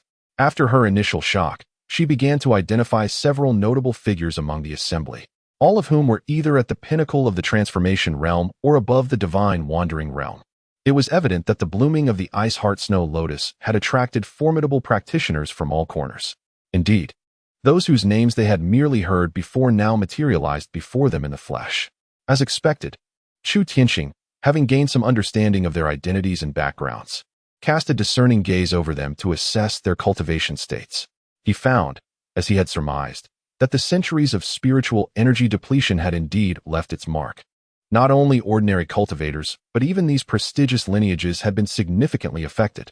Many techniques had been modified and simplified, allowing what once required earth-level spiritual roots to be practiced now with merely profound-level aptitude. Certainly, the price of such actions is a significant reduction in power, to the extent that even the originally flawless techniques become flawed due to these modifications, leading to the emergence of several critical vulnerabilities. It is not an exaggeration to assert that, in his eyes, those who have reached the realms of divine travel and transformation are mere impostors. Their achievements nothing more than pseudo-divine travel and pseudo-transformation. Their abilities must be downgraded by an entire realm to align with the strength evaluation of the era of the heavenly sage. Thus, these so-called realms of divine travel, even at their pinnacle, are merely at the peak of transformation. Consequently, they are destined to remain stagnant, unable to cross the threshold into the true realm of fusion, and will never transcend the barrier that leads to divinity. Unbeknownst to them, despite having reached the apex of divine travel, they find themselves facing an insurmountable chasm separating them from the realm of fusion. Attempting to break through to fusion while remaining at the transformation stage is, in itself, a farcical endeavor. However, there is no need for fear now. Mr. Chu has arrived. Just moments ago, he effortlessly dispatched a mountain roar with a mere gesture on the mountain path, and he would face no significant challenge against this snow mountain king. Suddenly, a voice rang out, drawing everyone's attention to Chu Tianxing, leaving them astonished at the apparent strength of one who seemed to be a mere without spiritual roots. Could it be that he was concealing his true abilities? Chu Tianxing turned towards the source of the voice and indeed recognized one of the individuals brought by Li Yuntian. This was the very person who had been lured away from the Lotus seizing team and had joined Li Yuntian's ranks. Now, he gazed at Chu Tianxing with a look of hatred, revealing a sinister smile of triumph. Chu Tianxing recalled that this individual was the one who had deceived him with spiritual mountain stone. Now, the opportunity had finally presented itself, and he would decisively expose him to orchestrate his downfall. Do not be swayed by his loud praises of his own strength and achievements. The current situation is entirely a matter of survival of the fittest, and his grandstanding will only hasten his demise. Should he falter, the esteemed masters present will not tolerate it. Young man, this is rather ungracious of you. With such formidable power, why conceal it? Are you merely playing the part of the weak? Indeed, the old man from Biming, with a concealed malice, has begun to challenge Chu Tianxing, deeming his actions excessively treacherous. Chapter 30. Have you heard of Sun Wukong? The old man's remarks ignited a flicker of anger in others, instantly turning Chu Tianxing into a target of collective ire. They had all toiled to maintain the protective barrier, exhausting their strength, while he, possessing such might, feigned weakness, harboring thoughts of seizing the Ice Heart Snow Lotus. They would not allow this. Chu Tianxing chuckled softly, casting a glance at the man who had spoken so loudly, seeing him reveling in his perceived triumph, his derisive smile betraying his satisfaction. Now that he has become the center of attention and his strength revealed, he naturally felt emboldened to step forward. With a smile, he inquired of them, "If I single-handedly vanquish this Snow Mountain King, will the Ice Heart Snow Lotus belong to me?" With hands clasped behind his back, his gaze, cold and assessing, swept over all present as he straightforwardly posed the question. A simple proposition. If he were to act, would the Ice Heart Snow Lotus indeed be his? This sentence rendered many present speechless, for if he could single-handedly confront the King of Snowy Mountains, he undoubtedly possessed the qualifications to claim the Ice Heart Snow Lotus. Here, no one believed that Chu Tianqing could emerge unscathed after vanquishing the King of Snowy Mountains. His remark immediately led many to realize that he could indeed take the lead, and once his strength waned, they could then deal with him. The question of who would ultimately possess the Ice Heart Snow Lotus remained, as the elder Biming had stated. It belongs to those who are capable and virtuous. Chu Tianqing smiled faintly, perceiving that he had played his cards well. From his perspective, he was the strongest among them all. If he truly succeeded in defeating the King of Snowy Mountains, he would be the one deemed most capable and virtuous here. His words essentially proclaimed that the Ice Heart Snow Lotus would ultimately belong to him. Should this esteemed Mr. Chu accomplish such a feat, the beautiful flower would naturally be his. Suddenly, a melodious voice, akin to celestial music, resounded from the heavens, drawing everyone's gaze toward its source. They beheld a fair maiden clad in white descending gracefully. Her unparalleled beauty captivated all at a mere glance, compelling even the most valiant heroes to bow before her, longing to soar alongside her, forsaking all ambitions and desires. Chu Tianqing, too, turned to gaze, momentarily entranced. However, he soon regained his composure. After all, he had developed a formidable immunity from daily encounters with the enchanting Chu Lingling. Moreover, in his eyes, this woman was a source of calamity, a beauty capable of bringing nations to ruin, albeit slightly inferior to Chu Lingling. The allure of Chu Lingling was of a different realm altogether, unparalleled in this world. Lady Lu Tian. At this moment, Li Yuntian felt compelled to kneel before this stunning beauty who had descended from the heavens, transforming into a devoted admirer who cast aside all notions of glory and dignity, yearning only for a fleeting glance from her, wishing to be graced as a guest of honor. The woman's seemingly affectionate address towards Li Yuntian was, in truth, a cold and distant smile that kept him at bay. To everyone's astonishment, she stepped gracefully into the midst of the crowd, casually waving her hand, unleashing a surge of ethereal light that reinforced the feeble protective barrier above their heads, rendering it more than twice as formidable. Even the Snow Mountain King, who had disdainfully mocked them, now exhibited a flicker of apprehension as he cast a wary glance in their direction. A true manifestation of the divine realm. Chu Tianqing discerned instantly that this Lady Lu Tian was indeed in the divine realm, possessing the strength akin to that of a mid-tier practitioner even in the era of the celestial saints. "Mr. Chu, Lu Qing pays her respects," Lady Lu Tian said as she approached Chu Tianqing, gracefully curtsying before him, clearly regarding him as a genuine master of formidable prowess. Meanwhile, Li Yuntian seethed with jealousy at the sight, his heart echoing with a desperate cry of why. Why? He could not comprehend why he had relentlessly pursued Lady Lu Tian, only to be met with her indifference, while this Mr. Chu, who had done nothing, was so readily acknowledged and revered as a distinguished guest upon her arrival. What could possibly account for this disparity? A subtle smile graced Lu Qing's lips, a beauty whose smile could enchant 100 charms, as if the very hues of the world dimmed in her presence. However, in the eyes of Chu Tianqing, he appeared quite indifferent, for he discerned that her smile bore a hint of insincerity, much like the sweet and charming smiles of saleswomen in a bustling marketplace, lacking in genuine emotion. It was nowhere near as endearing as Chu Lingling's innocent grin, and in terms of beauty, she certainly could not compare to Chu Lingling.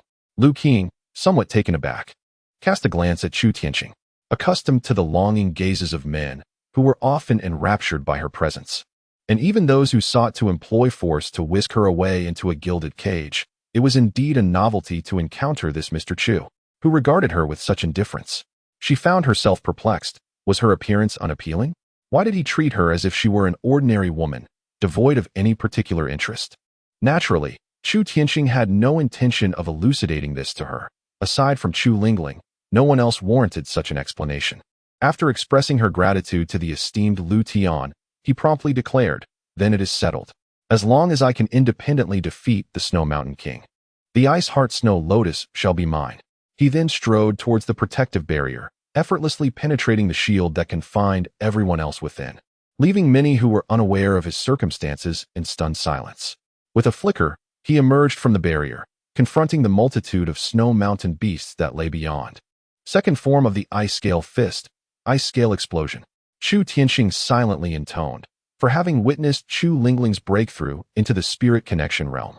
He had naturally grasped the essence of the second form of the Ice Scale Fist, enabling him to execute it with ease. He had just executed a swift kill on the Mountain Howler using this very technique, albeit merely employing a single shard of ice-scaled armor. In an instant, his figure flickered once more, reappearing in the midst of the throng of snow-capped mountain beasts, leaving them bewildered as to how he had seemingly materialized behind them in the blink of an eye. Yet, on his right fist, an abundance of azure scales emerged, enveloping his forearm close to the elbow. With a powerful punch directed towards the ground, a colossal blue fist shadow materialized, striking with the force equivalent to that of a small calf against the mountaintop. Upon closer inspection, one could discern that this fist shadow was interwoven with numerous azure scales that had detached from Chu Tianxing's right hand, forming an abstract visage of a dragon's head. Boom! The impact of the fist shadow against the surface sent tremors through the ground, causing snowflakes to scatter chaotically, as if a gentle snowfall had commenced atop the mountain.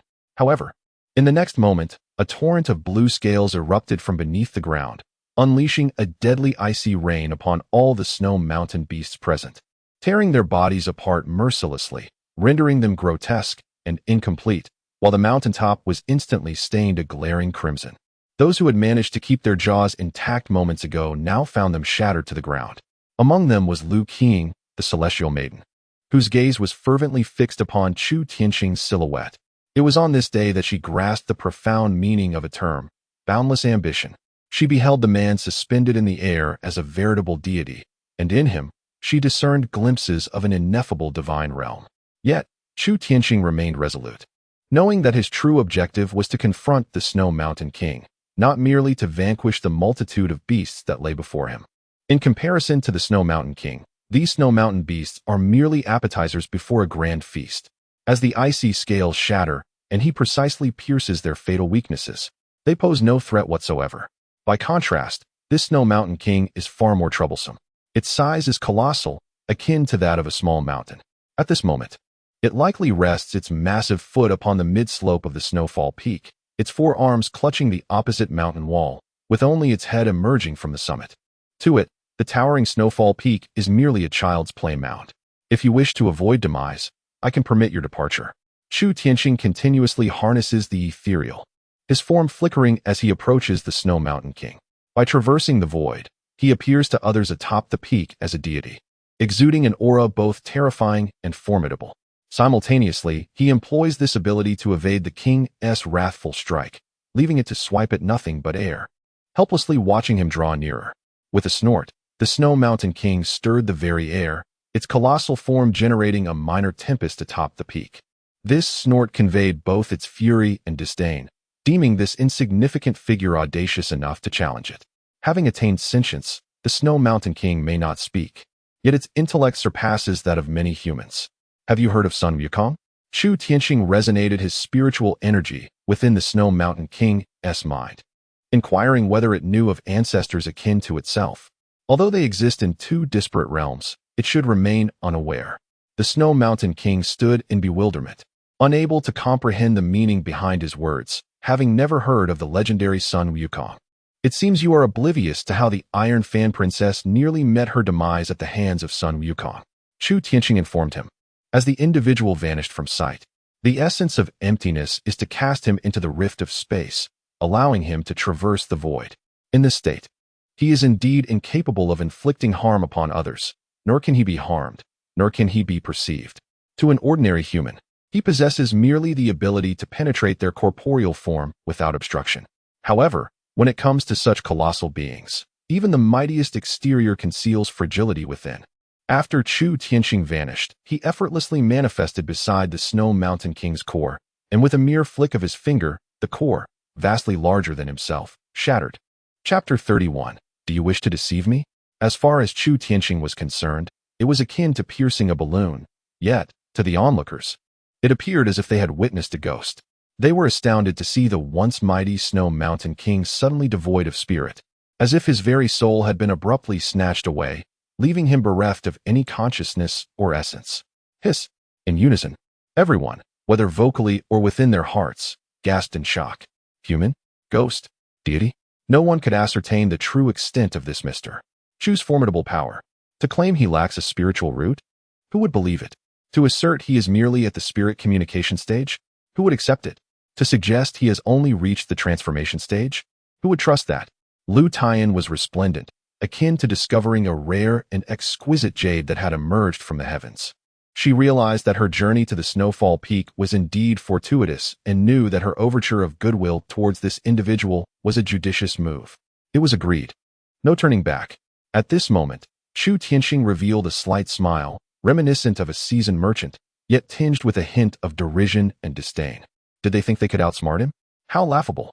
Instantly, the individuals, each harboring their own thoughts, felt as if they had been forcefully fed a repugnant morsel that they were now compelled to swallow. A singular thought emerged in their minds. Where did this prodigy originate? He was an enigma, a colossal riddle, whose true nature remained obscured until he chose to unveil it. Yun Tianxue, in a fit of frustration, turned her face away, realizing he was deliberately toying with her. Chu Tianqing merely smiled, unconcerned, as he discerned that the others present seemed rather unconvinced, including the seemingly amiable Lu Qing, who harbored doubts that this icy lotus would ultimately fall into his grasp. Ha! Truly, heroes emerge in youth. The elder of Baiming suddenly raised his voice, exuberantly applauding Chu Tianqing for his remarkable feat in swiftly vanquishing the formidable Snow Mountain King, leaving them at a loss. Chu Tianqing cast a glance at him, knowing this old tortoise would not relent easily. I am the first to support the Ice Heart Snow Lotus, and I shall merely observe the spectacle for now, the elder of Baiming declared joyfully. Although it was clear to whom the fallen petals belonged, the Ice Heart Snow Lotus seemed to have found its rightful place, bringing unparalleled joy to those who beheld it. I concur.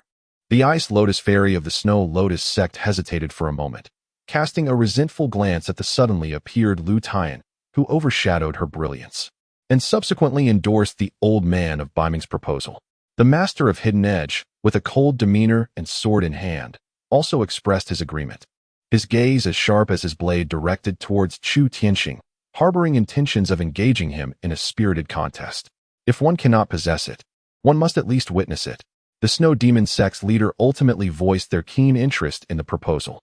In an instant, the prominent figures from various esteemed sects seemed to have reached a consensus, eager to accompany Chu Tianqing to procure the Ice Heart Snow Lotus and partake in the ensuing excitement.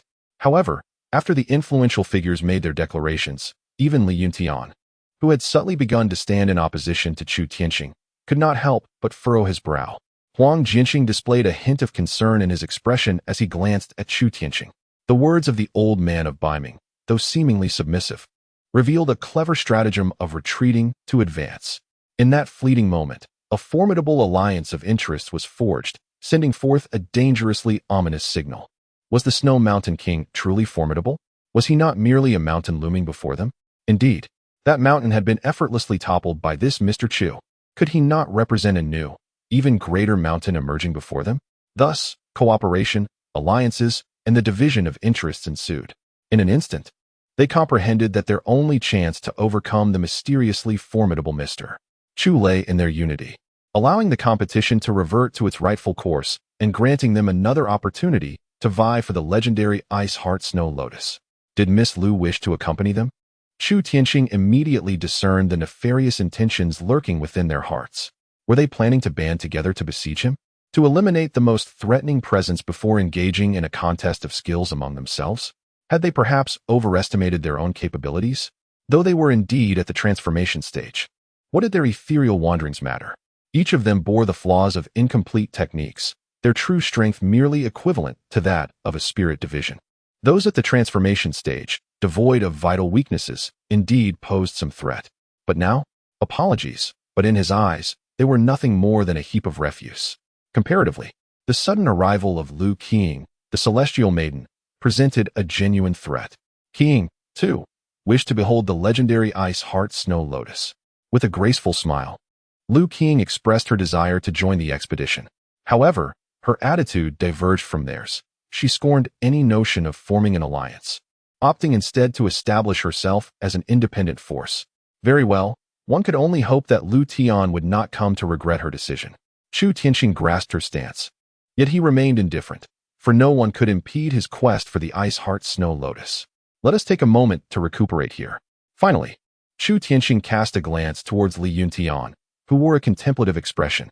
It was evident that he was infatuated with Lu King, harboring a curiosity about the origins of this woman who had seemingly descended from the heavens. Yet, true to his role as the master of the 10,000 Herbs Hall, he was far from a mere simpleton. The devoted individual is unperturbed by his role. However, he recognizes that the group he has brought along has no significant influence on the grand scheme of things here. Rather than following them into peril, it would be wiser to observe from a distance. Who can claim that seizing the Ice Heart Snow Lotus equates to true possession? Until one has genuinely consumed this sacred herb and engaged in the alchemical process, the trajectory of events remains uncertain.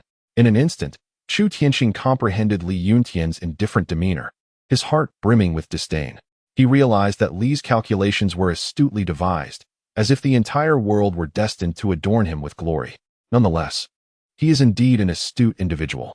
Remaining outside presents a glimmer of opportunity. Had he ventured in with the others, the odds of his survival would be far less assured. Thus, he resolved to depart. Observing the others' decisions and inhaling the increasingly potent fragrance of the Ice Heart Snow Lotus, he understood that this rare sacred herb, which blooms only once every 5 centuries, was on the verge of blossoming. With each passing moment, the effectiveness of the herb diminished, making it increasingly improbable for Chu Lingling to ascend to the ice sacred body. The elder of Baiming smiled enigmatically, exuding an air of triumph. He was convinced that, given Mr. Chu's solitary state, he could not possibly contend against the combined forces present. Even so, he was taken aback by the presence of the young girl here. Could this be a sign? A proclamation that a dormant power, lying in wait for centuries, was beginning to stir? Chu Tianxing walked at the forefront of the group, unfazed by the throng trailing behind him. To him, they seemed merely a contingent guiding him to procure the Ice Heart Snow Lotus, a means to an end. Following the fragrant blossoms, I ventured towards the opposite side of Snowfall Peak, confirming that this sacred medicinal herb indeed flourished amidst the sheer cliffs on the other side, having been closely guarded by the Snow Mountain King moments before. A cave, a tunnel. Soon, at the tunnel's end, I beheld a serene pool of water. Surrounding the pool was a chilling mist that transformed the entire scene into an enchanting realm of ice and snow. In the center, a single ice lotus, sculpted from aquamarine crystal, blossomed within the waters. Not only the lotus itself, but also its leaves and stems, appeared translucent and ethereal, resembling not a living flower but rather a magnificent ice sculpture crafted by an artistic deity. Yet, the intoxicating fragrance wafting through the secluded valley was undeniably real, affirming that it was indeed a living entity, a celestial herb known as the Ice Heart Snow Lotus, capable of transforming into the 9-turn Snow Lotus elixir, which could rejuvenate one's appearance for eternity. Gulp. Within the Snow Demon sect, someone swallowed hard. It was evident that this place was not merely populated by masters, and he could hardly contain his eagerness to seize the Ice Heart Snow Lotus. Mr. Chu, please take the flower, the old man of Baiming said with a smile, showing no regard for the centuries that separated them, as if he had seen enough and was granting permission for Chu Tianxing to claim the Ice Heart Snow Lotus. Despicable, shameless, truly vile. Yet, upon hearing his words, all who understood were inwardly cursing the old man of Baiming, believing his seemingly flattering remarks concealed a far more ruthless intention. His words, though they appeared to exalt Mr. Chu, were more akin to a declaration of retreat. In truth, the intention was to deliberately push Mr. Chu forward, to test whether there were any traps or ferocious beasts lurking here. Indeed, the Snow Mountain King outside was already fearsome enough. However, who could guarantee that there were no dangers or malevolent creatures surrounding this Ice Heart Snow Lotus? By sending the other party to retrieve it, one could probe into such perils while simultaneously easing their vigilance, a twofold advantage, indeed. Upon hearing this, Chu Tianxing, completely oblivious to the underlying implications, confidently strode towards the Ice Heart Snow Lotus, utterly dismissing any notion of danger in this vicinity. The old man from Biming observed with increasingly sinister eyes, aware that if the legend held any truth, then should Chu approach the water's edge to pluck this wondrous flower. Lu Qing, however, gazed at Chu Tianqing with an ever brighter glimmer in her eyes, realizing he was quite the intriguing character. Strength? Confidence? Magical artifacts? She refused to believe him to be a fool. Thus, he must be a madman, a formidable one at that. Indeed, Chu Tianqing was rather reckless. Upon nearing the water's edge, instead of harvesting the Ice Heart Snow Lotus, he dove headlong into the pool. Chapter 32, Mutual Scheming? In the end, who deceives whom? What was the situation here? None could fathom it. They exchanged bewildered glances, uncertain of what to make of it. Had he suddenly fallen victim to an illusion and taken his own life? Or was it something else? It wasn't until the disciples of the Snow Demon sect tossed one of their own near the water's edge, and upon hearing his terrified exclamation, they joyfully shouted, "It's fine. There's no illusion," that the entire atmosphere shifted. Now that Chu Tianqing was absent, yet the flower remained. What was there to wait for? Seize it. The flower is mine. No one shall take it from me. Without further ado, the various factions immediately engaged in combat. The elder of North Ming, possessing the greatest strength among them, found himself besieged by the combined forces of the Snow Lotus sect and the Ice Lotus Fairy alongside the concealed Blade Master of the Qingfeng sect. Previously, a single palm strike from the elder had left a disciple of the Snow Demon sect, positioned by the pond, in tatters, spitting blood and teetering on the brink of life and death. Consequently, the disciples of the Snow Demon sect, emboldened by their numbers, continued their attempts to seize the Ice Heart Snow Lotus, while simultaneously thwarting the elder's advances. Thus, in an instant, the elder became the focal point of the onslaught from all three parties.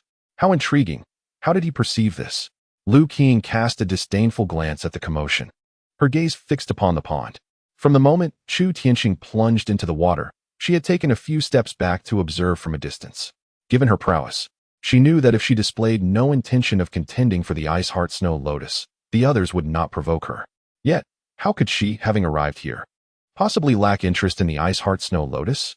She merely harbored a secret, biding her time until the others had fought to the brink of annihilation before seizing her opportunity. With her noble heritage, she deemed it beneath her to engage with such individuals. Unexpectedly, she found herself not the sole discoverer of this secret. It was revealed by none other than herself. Mr. Chu. However, Chu Tianqing was indifferent to the thoughts of others. His purpose for being here was solely to assist Chu Lingling in acquiring the Ice Heart Snow Lotus. Upon his arrival, he immediately discerned that the Ice Heart Snow Lotus before him was a counterfeit, and thus he paid it no heed as he sought the genuine article. In truth, identifying the false Ice Heart Snow Lotus was a task of little complexity. The scent he detected indicated that the Ice Heart Snow Lotus had merely begun to blossom, perhaps at the very onset of its blooming phase.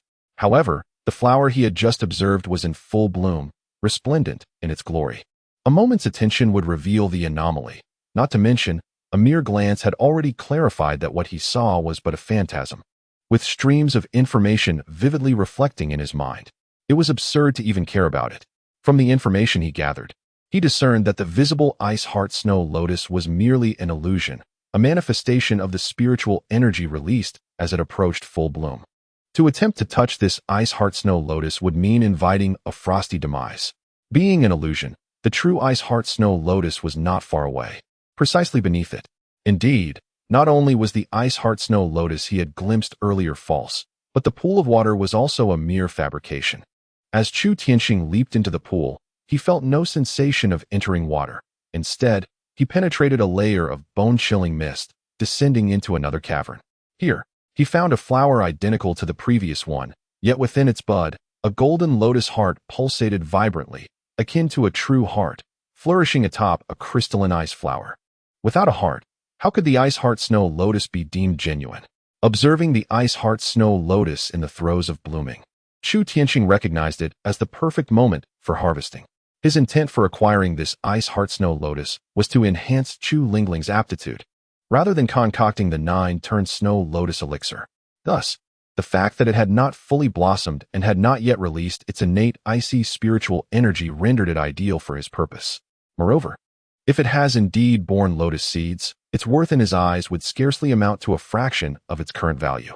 Just as Chu Tianqing was about to grasp this ice heart snow lotus, a sudden gust of wind surged forth, aimed directly at his wrist. A chill flickered in Chu Tianqing's gaze, yet he deftly evaded the forceful wind as if his form had become ethereal. Continuing to pluck the ice heart snow lotus with unwavering determination, before tossing it directly into the Medicine King Valley. Before him lay a visage of extraordinary beauty, one that most men would revere as celestial, akin to witnessing a true heavenly maiden. It seemed that merely inhaling her fragrance would render a decade or two of one's life worthwhile. "Mr. Chu, you are being somewhat ungracious," remarked Lady Lu with a radiant smile, her tone both courteous and reproachful. "You leave us outside to admire that false lotus, while you stealthily claim this genuine ice heart snow lotus for yourself. Is that so?" Chu Tianqing responded with a smile, countering. "Did we not agree that the treasures would belong to me? You are merely here to observe, and that one outside is quite beautiful as well. Are you not concerned about the rumors this may stir?" Lady Lu inquired with keen interest, emphasizing the fact that such a treasure is indeed perilous to possess. Though he had taken it, once he stepped outside and others learned of its presence with him, how long could he retain it? "Isn't it best if no one knows?" Chu Tianqing questioned, bemused by her inquiry. He added, "If there are no further matters, I shall take my leave." Mr. Chu, dismissive of the trivial discourse, resolved to depart with his possessions in hand. What an intriguing individual he is. I genuinely hope to have the honor of Mr. Chu as my esteemed guest. For the first time, Lu Qing smiled sweetly in front of Chu Tianqing, but as her words faded, she made another attempt to hinder his departure. Chu Tianqing's gaze was filled with ire, and in an instant, he vanished from her sight. Lu Qing promptly conjured a faint golden shield before her. At that very moment, Chu Tianqing reappeared before her, delivering a powerful blow, his azure scales glistening as his fist struck the shield, creating ripples that ultimately shattered it. It is often said that heroes do not harm women, but it appears that Mr. Chu is certainly not a hero. Lu Qing's expression turned cold, taken aback by his ruthless decisiveness, devoid of any tenderness. Nevertheless, she maintained the belief that she was in control, convinced that his efforts to resist were futile and that he lacked the ability to contend with her.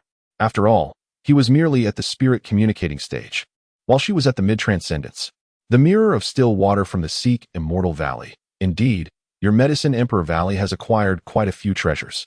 Chu Tianqing astutely discerned the source of Lu Qing's technique. For the first time, her smile faltered. She was not surprised that he recognized her affiliation with the Medicine Emperor Valley. Rather, she was astonished by how he knew that she had just employed the technique of the mirror of still water. The Sikh Immortal Valley had vanished 3 centuries ago due to extermination. Furthermore, there is one thing you have misconstrued, Chu Tianqing continued. I do not relish the act of killing women, but that does not imply I am incapable of doing so. A heavy warning resounded as Chu Tianqing reappeared before Lu Keping, his finger precisely poised upon her brow. The third form of the ice scale fist, Shattered Scale's finger. Chu Tianqing dismissed any notion of the celestial figures that surrounded him. Should anyone dare to obstruct his path, they would face dire consequences. His heart was tethered to but one soul, Chu Lingling. With an eruption of all his might, he aimed to pierce the brow of this revered woman, exalted by many as a goddess. Chu Tianqing acknowledged that he had undergone a transformation. Yet what of it? He found a certain satisfaction in his current state. Mr. Chu, do you underestimate a mere woman? Lu Keping, taken aback and perplexed by the force of Chu Tianqing, felt her ire rise at his arrogance and disdain. Did he dare to threaten her? The chasm between them was vast, spanning 2 formidable realms. Summoning her divine form, she conjured the emblematic sun and moon of her transcendent state behind her, enveloped in a dense aura that shielded her like a suit of armor. Appearing as a goddess descended to the mortal plane.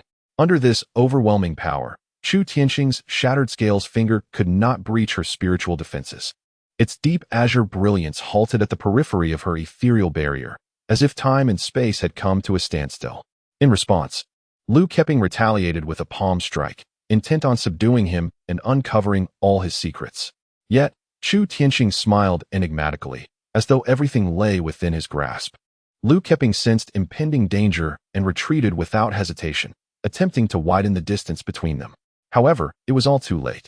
Surrounded by an infinite darkness, the entire cavern was suddenly shrouded in gloom, enveloping her in an absolute void. Then, one version of herself, two versions, three.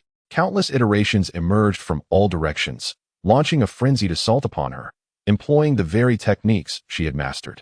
In fear of a potential ambush by Chu Tianqing, Lu Qing was compelled to retaliate with all her might, shattering each of these manifestations. With each one she destroyed, she noticed that the versions of herself becoming grotesque. Some appeared aged and haggard, others bore festering sores, or were marred by unsightly wounds. Watching Lu Qing thrash about wildly, oblivious to what she was striking at, Chu Tianqing smirked dismissively as he stowed away a small vial he held. Indeed, you are formidable, he murmured, acknowledging her strength, which surpassed his current capabilities to defeat her. Yet, what consequence did that hold? She was equally incapable of vanquishing herself. At present, he had successfully acquired the Ice Heart Snow Lotus and was now pondering how to enhance Chu Lingling's innate talents. However, there was a minor task that required his attention before proceeding. He glanced towards the entrance from which he had just emerged, understanding that this matter needed to be concluded. Chapter 33. The second technique. An agreement. Is Yuan Tianxue truly such a performer? Chu Tianqing pondered, bewildered by the depth of her theatrics. Was her display of heartfelt emotion and sisterly affection merely an act? However, if she had no intention of saving her sister, it seemed as though she had committed some egregious act to endanger her sister's life.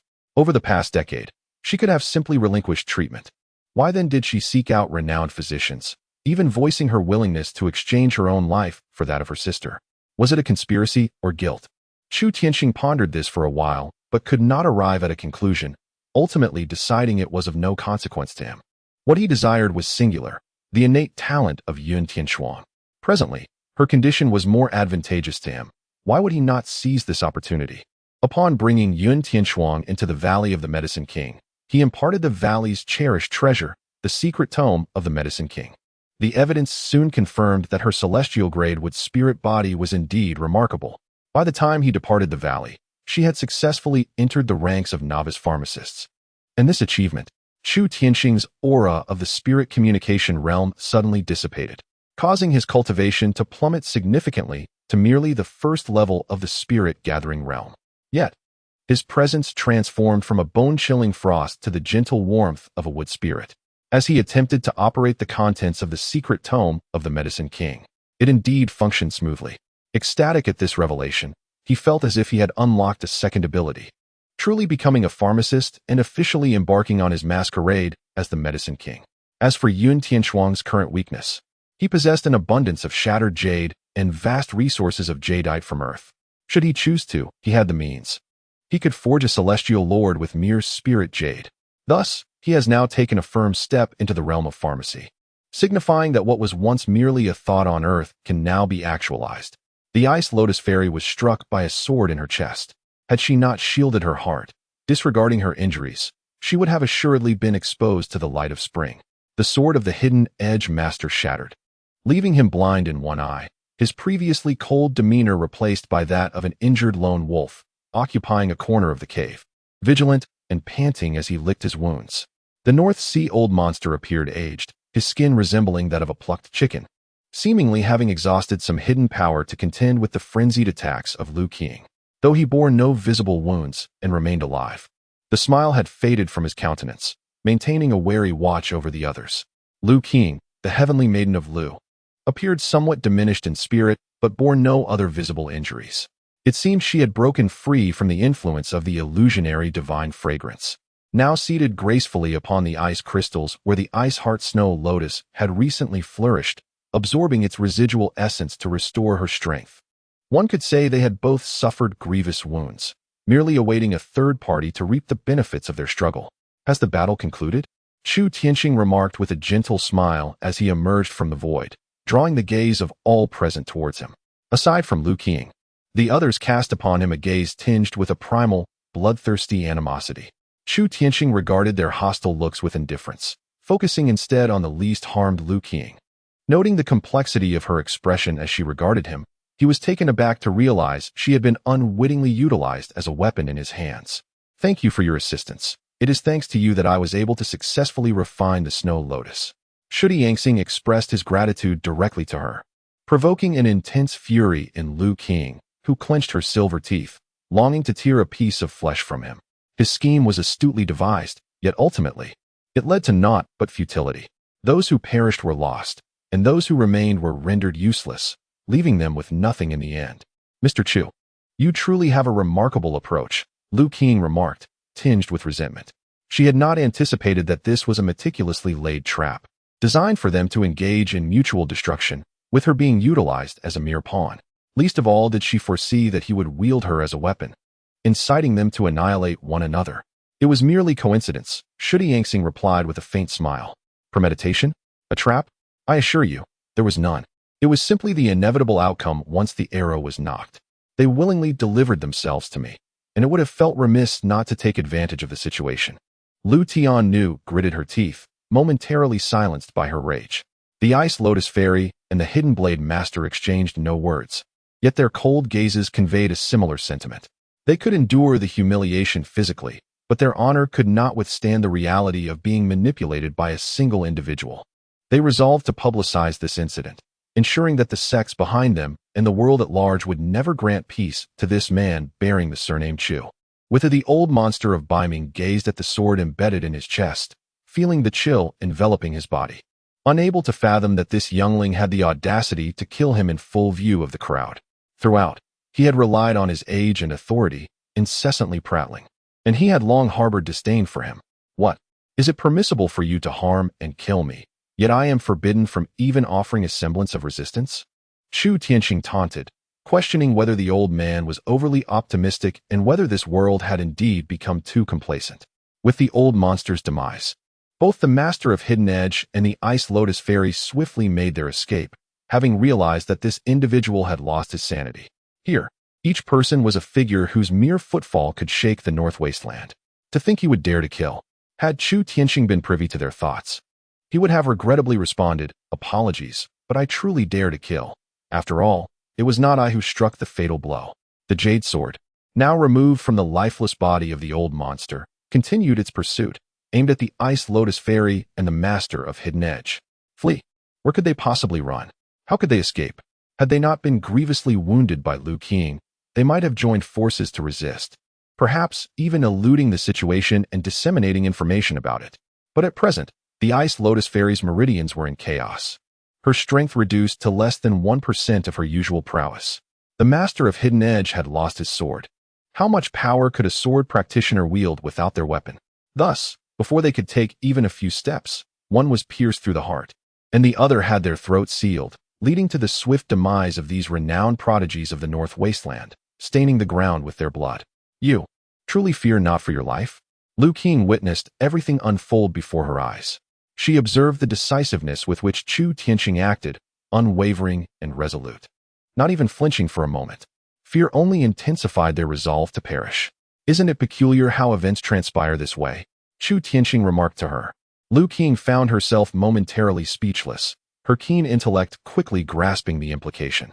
How ruthless! How venomous! Lu Qing realized she had been grievously harmed by this man named Chu. Given the injuries and the sword marks, who would believe that it was Mr. Chu who had struck? Everyone would undoubtedly assume it was she, Lu Qing, who was responsible. Thank you for the compliment, Chu Tianqing replied with a subtle smile, appreciating her words. You shall remember today's events. Suddenly, Lu Qing bowed to him, inhaling deeply before offering a cold smile, her gaze upon Chu Tianqing akin to that of one gazing upon a corpse. We should leave quickly, or I may no longer be able to assist you. Yet, it was Chu Tianqing, the very architect of these events, who implied Lu Qing was the true perpetrator. Lu Qing smiled at him once more. To be regarded and marked by such a formidable and enchanting beauty was undeniably thrilling and exhilarating. However, given her current tone and the lifelessness in her eyes, one could surmise that few would wish to be remembered by her in such a manner. But what of Chu Tianqing? Did he care? He might be concerned about Bingxin Shuoyan, or nurturing Chu Lingling, or even the development of Yun Tianshuang. Yet he would remain indifferent to Lu Qing's words. Power is paramount. If he were to cultivate Chu Lingling into a celestial being, would he still care for anything said by Lu Qing, who remains in the realm of ethereal wandering? Care? Surely, this is not a jest.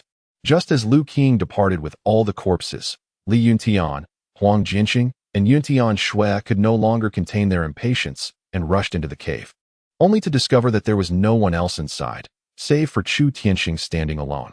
Upon entering, it was evident to all that a fierce battle had taken place here, rendering the earlier claims of merely accompanying for a tour nothing more than a pretense. Mr. Chu? In this setting, it was only Ling Xue, emboldened, who dared to inquire about the Ice Heart Snow Lotus. What of the others? Aware that one must fully commit to the act, he felt it was only fair to uphold the charade now that Lu King had willingly taken the blame for him. Upon seeing this, Li Yuntian became agitated, eager to speak to Chu Tianxing, yet he was gently restrained by Long Yizhan, who shook his head in warning. Su Yan, standing nearby, softly remarked, "This is a deception. The essence of the Ice Heart Snow Lotus lies in its ice heart. A heart devoid of intention renders the Ice Heart Snow Lotus a counterfeit," implying that Mr. Chu may have also been deceived. But what of the genuine one? Li Yuntian's excitement surged, for he understood that only the 9-turn Snow Lotus pill could sway the celestial maiden. It was likely that it had been taken by others. Long Yizhan, observing the silhouette of Chu Tianxing, could only sigh in regret. At this moment, it appeared that Mr. Chu, engrossed in the collection of a false Ice Heart Snow Lotus, had allowed the true one to be seized by others, and by the time he realized it, it was already too late to intervene. As for where the sacred Ice Heart Snow Lotus ultimately rests, be it with the Snow Lotus sect, the Qingfeng sect, the Snow Demon sect, or in the hands of the ancient North Sea monster or the enchanting Lu Tianf, only they are privy to that knowledge. How could this be? Li Yuntian murmured, lost in despair, believing this to be a futile endeavor akin to drawing water with a basket. Given the current circumstances, it was most likely that the Ice Heart Snow Lotus would end up in Lu Tian's possession. What could he possibly offer her? What could sway her tender heart? Huang Jianxing let out a sigh, yet unexpectedly chuckled, feeling an inexplicable sense of relief. Yun Tianxue, however, gazed at the departing figure of Chu Tianxing, sensing an unshakable intuition that the Ice Heart Snow Lotus had indeed been taken by this gentleman, for his demeanor was profoundly too tranquil. He was nothing like the person who had turned against her at the mere thought of losing the opportunity to seize the lotus. Chapter 34. Root of the Trouble Resolved. Storm clouds gathered. Chu Tianxing was aware of Yun Tianxue's suspicions regarding him. Thus, he felt no remorse in taking her sister, Yun Tianxuang, for it was apparent that Yun Tianxuang now harbored a fear of encountering him. Upon returning to Tianxue City, Li Yuntian had yet to recover from his blow and accompanied Long Yizhan and others to the Wanshao Hall in Tianxue City. Huang Jianxing bid him farewell with a courteous clasp of his fists, expressing a desire to seek his guidance again in the future. Guidance on what? It was evident that it pertained solely to her, Yun Tianxue. Before he discerned Yun Tianxuang's attitude, he might have believed in the depth of sisterly affection. However, after witnessing Yun Tianxuang's response, he could not help but doubt whether she was hastily attempting to monitor Yun Tianxuang, fearing that upon awakening, she might reveal secrets better left unspoken. As Chu Tianxing watched her depart towards the Ling Xue tavern, he secretly made his way to the Medicine King Valley. Finding a secluded spot unnoticed, he vanished in an instant, shaking off any potential pursuers while entering this enchanting haven, where the air was fragrant with birdsong and flowers, akin to a paradise untouched by the world. Master. Upon entering, Yun Tianxuang joyfully rushed towards him, her demeanor reminiscent of a child reuniting with a beloved family member. She proudly declared, "I've mastered the second chapter completely." Her voice, as sweet and innocent as a lark's song, seemed to beckon for praise. "Come on, compliment me. Compliment me. Tianxuang, you are truly remarkable." Chu Tianxing responded with a warm smile, affectionately ruffling her hair. He perceived her as an adorable little sister who had endured a decade of darkness, now finally greeted by the dawn of a new beginning. With a shy giggle, Yun Tianxuang appeared somewhat bashful, her demeanor embodying that of a 7- or 8-year-old girl. Chu Tianxing gradually shifted his focus from her appearance to her inner qualities, treating her merely as a child of that age. "Continue your studies. Master will soon need your strength," he encouraged her, urging her to persist in her cultivation, for he truly required her assistance. Yun Tianxuang exclaimed with delight and dashed away. After soothing her, Chu Tianxing entered the only habitable room in the valley and found Chu Lingling, resembling a divine statue with her solemn expression. Surrounding her was an aura of frost as she absorbed a piece of jade, classified as a 4th-grade sheep fat jade, swiftly merging its power to break through her limits and advance to the next level of the ice scale fist technique. "Let us take a moment to rest," Chu Tianqing said to her, indicating that there was no immediate need for her to continue her cultivation. A matter of greater significance awaited her attention. As Chu Lingling opened her eyes, an overwhelming radiance emanated from her, rendering all else dim in comparison. It was as though a goddess had unveiled her gaze, leaving onlookers captivated and spellbound, even as they recognized the impropriety of their fascination. Chu Tianqing could not help but admire Chu Lingling's beauty. Initially, he had been oblivious to it, but as her strength and poise deepened, he found himself entranced. He confessed that his indifference towards celestial beings of Lu Qing's caliber stemmed solely from the presence of this unparalleled enchantress in his life. After all, how could one accustomed to sumptuous delicacies ever settle for mere fish and shrimp? Even Lu Qing, who could be considered a substantial catch, paled in comparison. Was it time to enhance her spiritual roots? The moment the Ice Heart Snow Lotus was cast into her possession, and she swiftly secured it, she realized that Chu Tianqing had succeeded in his endeavor, truly acquiring the precious lotus to be devoted entirely to her, aimed at elevating her spiritual foundation and improving her innate talents. Yes, but not at this moment. This was why Chu Tianqing had, in a sense, stolen the opportunity to bring this young lady to the Apothecary Valley. On one hand, it was to provide her with the necessary protection. On the other, the lingering repercussions of Chu Lingling's previous reckless practices could no longer be postponed. They were now urgent. A sense of regret washed over Chu Lingling. She understood that her inability to promptly commence the enhancement of her spiritual roots was a consequence of her earlier chaotic training, which had thrown her meridians into disarray and nearly led her to a catastrophic fate. Yet, the repercussions of her past actions lingered on, not hindering her ascension, but certainly affecting the growth of her spiritual roots. What must she do? Chu Lingling, upon hearing him say that she should cease her practice, complied without hesitation. In truth, she had previously been oblivious to the reasons behind her training, only vaguely recalling a significant mission that eluded her memory. Nonetheless, she was acutely aware of her current purpose. She practiced for Chu Tianqing, fully aware that the teachings he imparted might very well be of a nefarious nature. Yet she resolutely accepted them. Presently, the situation could be described as neither entirely favorable nor wholly unfavorable. The good news was that she had successfully acquired the Ice Heart Snow Lotus, and her disciple of the Medicine Master had also been obtained. The unfortunate news, however, was that this disciple would have to start from scratch, rendering him incapable of making any substantial contributions in the near term, at least on the Tianling front. Yet, the circumstances were not dire. He still had a little over half a month remaining. Both the matters concerning Jiang Yilong and Wanqiao Hall also had that same time frame. Now, she needed to enter the most crucial period of dormancy, to recuperate and rid herself of all her shortcomings, and then, to astound the world and soar to new heights. Chu Lingling did not fully comprehend, but she understood that following his guidance was the right course. Even if her arduous training seemed to benefit him while he basked in external glory, it mattered little. She recognized that his actions were yet another form of safeguarding her. Yun Tianxue was on the brink of madness, truly driven to insanity. Where were the people? Where were the living souls? Yet they had vanished completely. Not a trace remained, as if they had simply evaporated into thin air. Had they fled? She could not believe it. She knew that even if her sister regained consciousness, a decade of being bedridden in a coma would render it impossible for her to exit this room so easily. However, someone has abducted her. She has confirmed that no one has entered or exited this room. Could it be him? Yun Tianxue recalled a certain individual, a mysterious and formidable man, whose presence exuded an eerie aura. She understood that if this were indeed true, it would unequivocally be an act of vengeance, a revenge most assuredly. The question is, how did he manage it? At that time, he was also atop the falling snow peak, vying with numerous powerful figures for the Ice Heart Snow Lotus. It would have been impossible for him to leave. Could it be Chu Ling? Yun Tianxue instinctively shook her head, refusing to believe that the strikingly handsome Chu Ling could resort to such despicable actions. If anyone were capable, it would be someone else entirely. No, I must seek clarification. With a determined gaze and gritted teeth, Yun Tianxue resolved that she must confront the matter head-on, probing whether he had indeed taken Yun Tianshuang, or if Chu Ling had secretly whisked her away. She knew that Chu Tianqing had gone to the Ling Xue Tavern, the very place of their first encounter.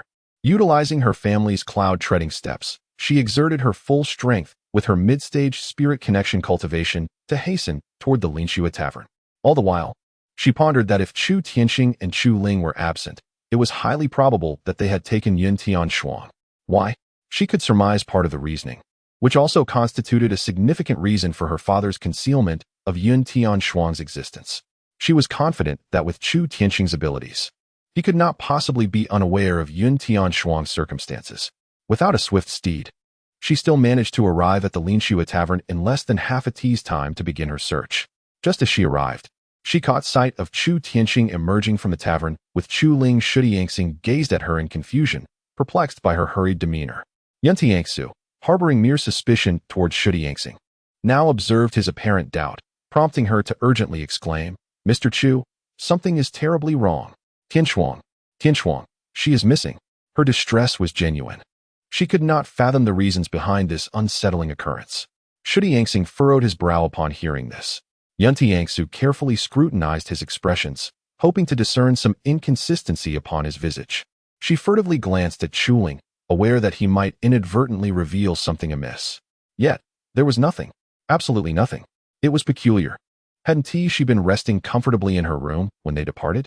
Shudiyangxing, recalling his last encounter with Yun Tianxu, which had ended tumultuously at the city lordess' residence, had instructed her to hastily seek out Huang Jianxing.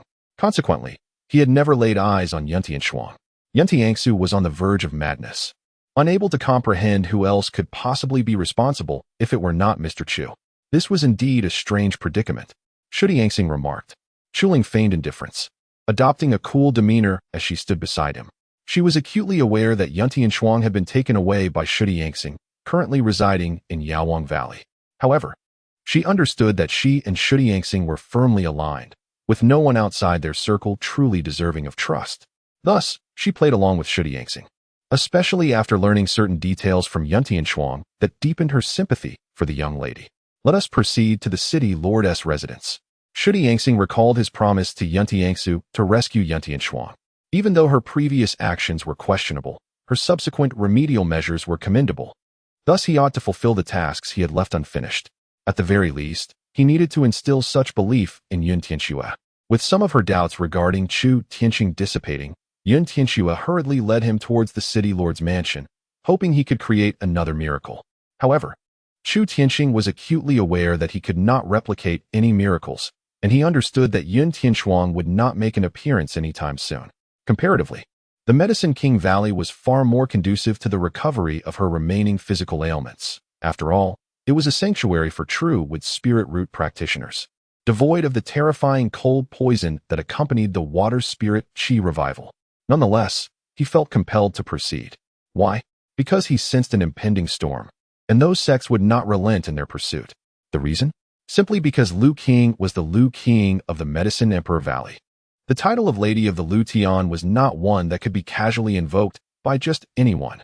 Therefore, he had to pay a visit to the lord of this Tianxue city.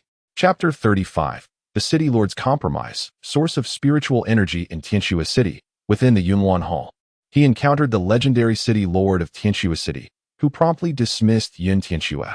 "Where's my daughter?"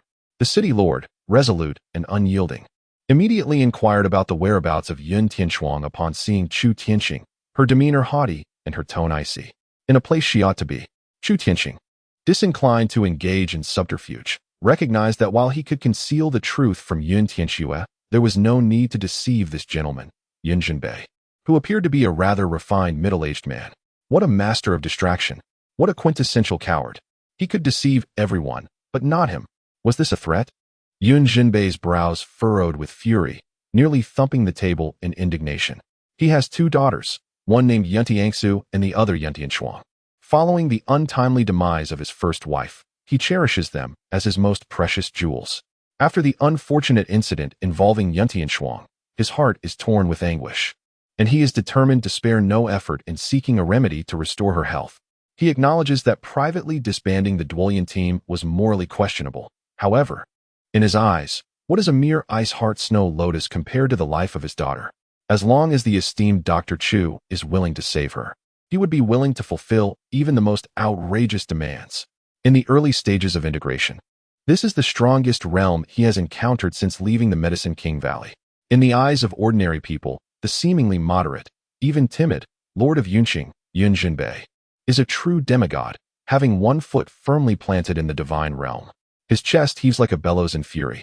He had anticipated a vehement denial from the other party. Never did he expect such a decisive admission. Is he attempting to corner him into a position where he cannot dare to kill him? Chu Tianqing remains unfazed, maintaining his nonchalant demeanor. He concedes that the realm of integration poses some threat to him, for crossing that formidable chasm signifies the attainment of a demigod status, allowing one to sense spatial fluctuations and even shatter the fabric of space. Yet, this Lord of Yunqing still falls short. He can sense the spatial fluctuations, but he lacks the ability to tear through the fabric of space, which means he does not pose any real threat to him. What do you desire?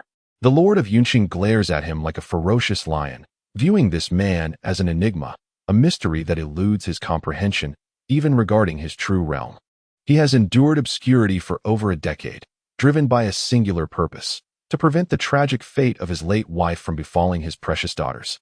He has yielded, softened his stance towards those he had wronged in the past. He sends them a signal, indicating that should they show him mercy, he is willing to embrace the role of a coward in the eyes of the world, akin to an ancient tortoise retreating into its shell, impervious to their scorn. Is a man's pride significant? Indeed, it is substantial enough that many would instigate global conflicts over mere issues of honor. Yet, when it comes to family, he is prepared to cast aside all notions of pride. Presently, he poses two inquiries to Chu Tianqing, one regarding what he desires in exchange for sparing Yun Tianshuang, and the other concerning his true intentions. I wish to take Yun Tianshuang as my disciple. Chu Tianqing comprehends that certain matters must be addressed openly. Yun Tianshuang indeed harbors fear of her sister, Yun Tianxue, and even now struggles to grasp the source of her dread towards this twin sibling. Nevertheless, the fact that she is the biological daughter of Yun Jinbei remains unaltered. He bears no intention of harming her. On the contrary, he has willingly shaped himself into a figure of cowardice in the eyes of all, sacrificing his dignity for the sake of her and her sister. Yun Jinbei remains silent, his teeth clenched, his eyes wide and filled with bloodshot fury, glaring at Chu Tianqing as if he were confronting a sworn enemy responsible for his family's demise. Chu Tianqing, however, perceives this rage and hatred as a gentle breeze upon his face, taking the time to dust off the snowflakes from his attire, completely disregarding the intensity of Yun Jinbei's gaze. Fear, since he dared to take the initiative to seek him out and present these matters openly. Would he still harbor any fear of him? His purpose in approaching him this time was to secure a particular outcome. Well done, Mr. Chu. Yun Jinbei, filled with rage, ironically smiled and gave a thumbs up to Chu Tianqing. Could Chu Tianqing, as a master at the fusion realm, not perceive Yun Tianshuang's innate talent? If it weren't for her extraordinary abilities, how could she have sustained such deep wounds? He had kept her hidden for so many years, convincing outsiders that he, Yun Jinbei, had only one daughter, Yun Tianxue. He should have realized it sooner. The talent of Yun Tianshuang was a treasure of unparalleled worth, akin to a first-grade spiritual jade. For any alchemist, especially for those of greater skill.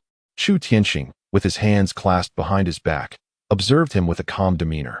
It was less a negotiation and more of a notification. After all, he had already settled Yun Tianshuang in the Valley of the Medicine King and imparted to her the secrets of the Medicine King. Did he expect to release her again? Perhaps. I could eliminate you at any moment without hesitation. Suddenly, Yun Jinbei took a deep breath.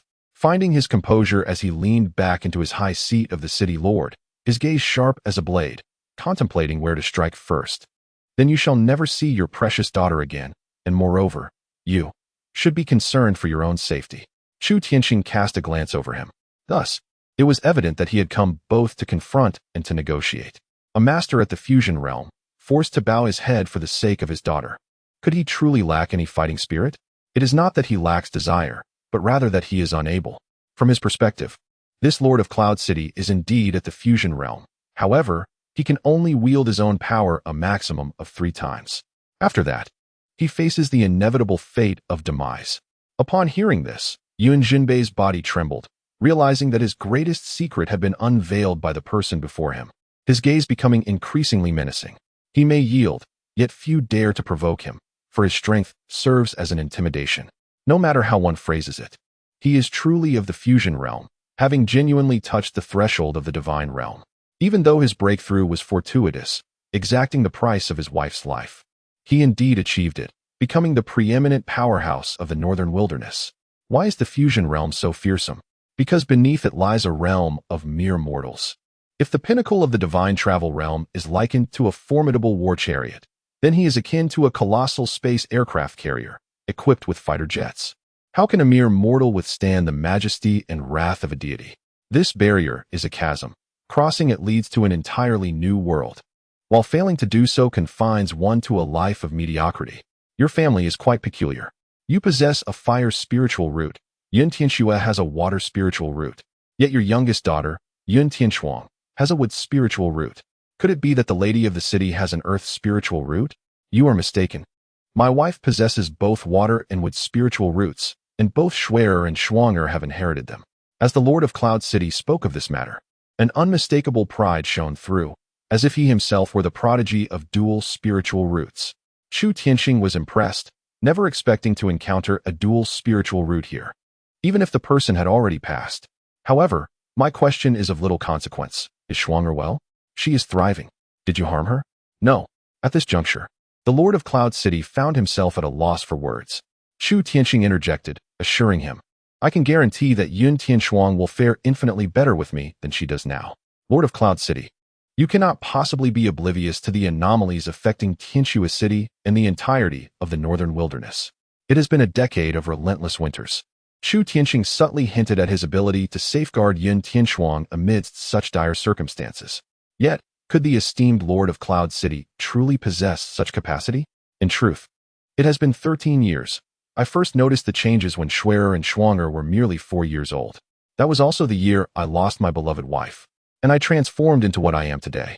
Upon realizing Yun Tianxuang's safety, Yun Jinbei regained a semblance of composure, allowing him to engage in a calm discussion with Chu Tianxing about the past, sharing insights only the Lord of Tianxue City would know. 13 years. Chu Tianxing had believed the revival of spiritual energy commenced a decade ago, following the devastating avalanche that engulfed Luoxua town. He had not anticipated the timeline extended back an additional 3 years. Indeed, 13 years. That was also the year I, as a fire element cultivator, discerned the anomalies within this realm, coinciding with my breakthrough into the fusion stage. During that forced advancement, I sustained severe injuries, and my wife perished while protecting me from an assailant. However, this unforeseen breakthrough granted me a clearer perception of the world's transformations and revealed that I was, in fact, being rejected by this very realm. At this point, Yun Jinbei faltered, as if something had lodged in his throat. Abandoned, Chu Tianxing completed his thought.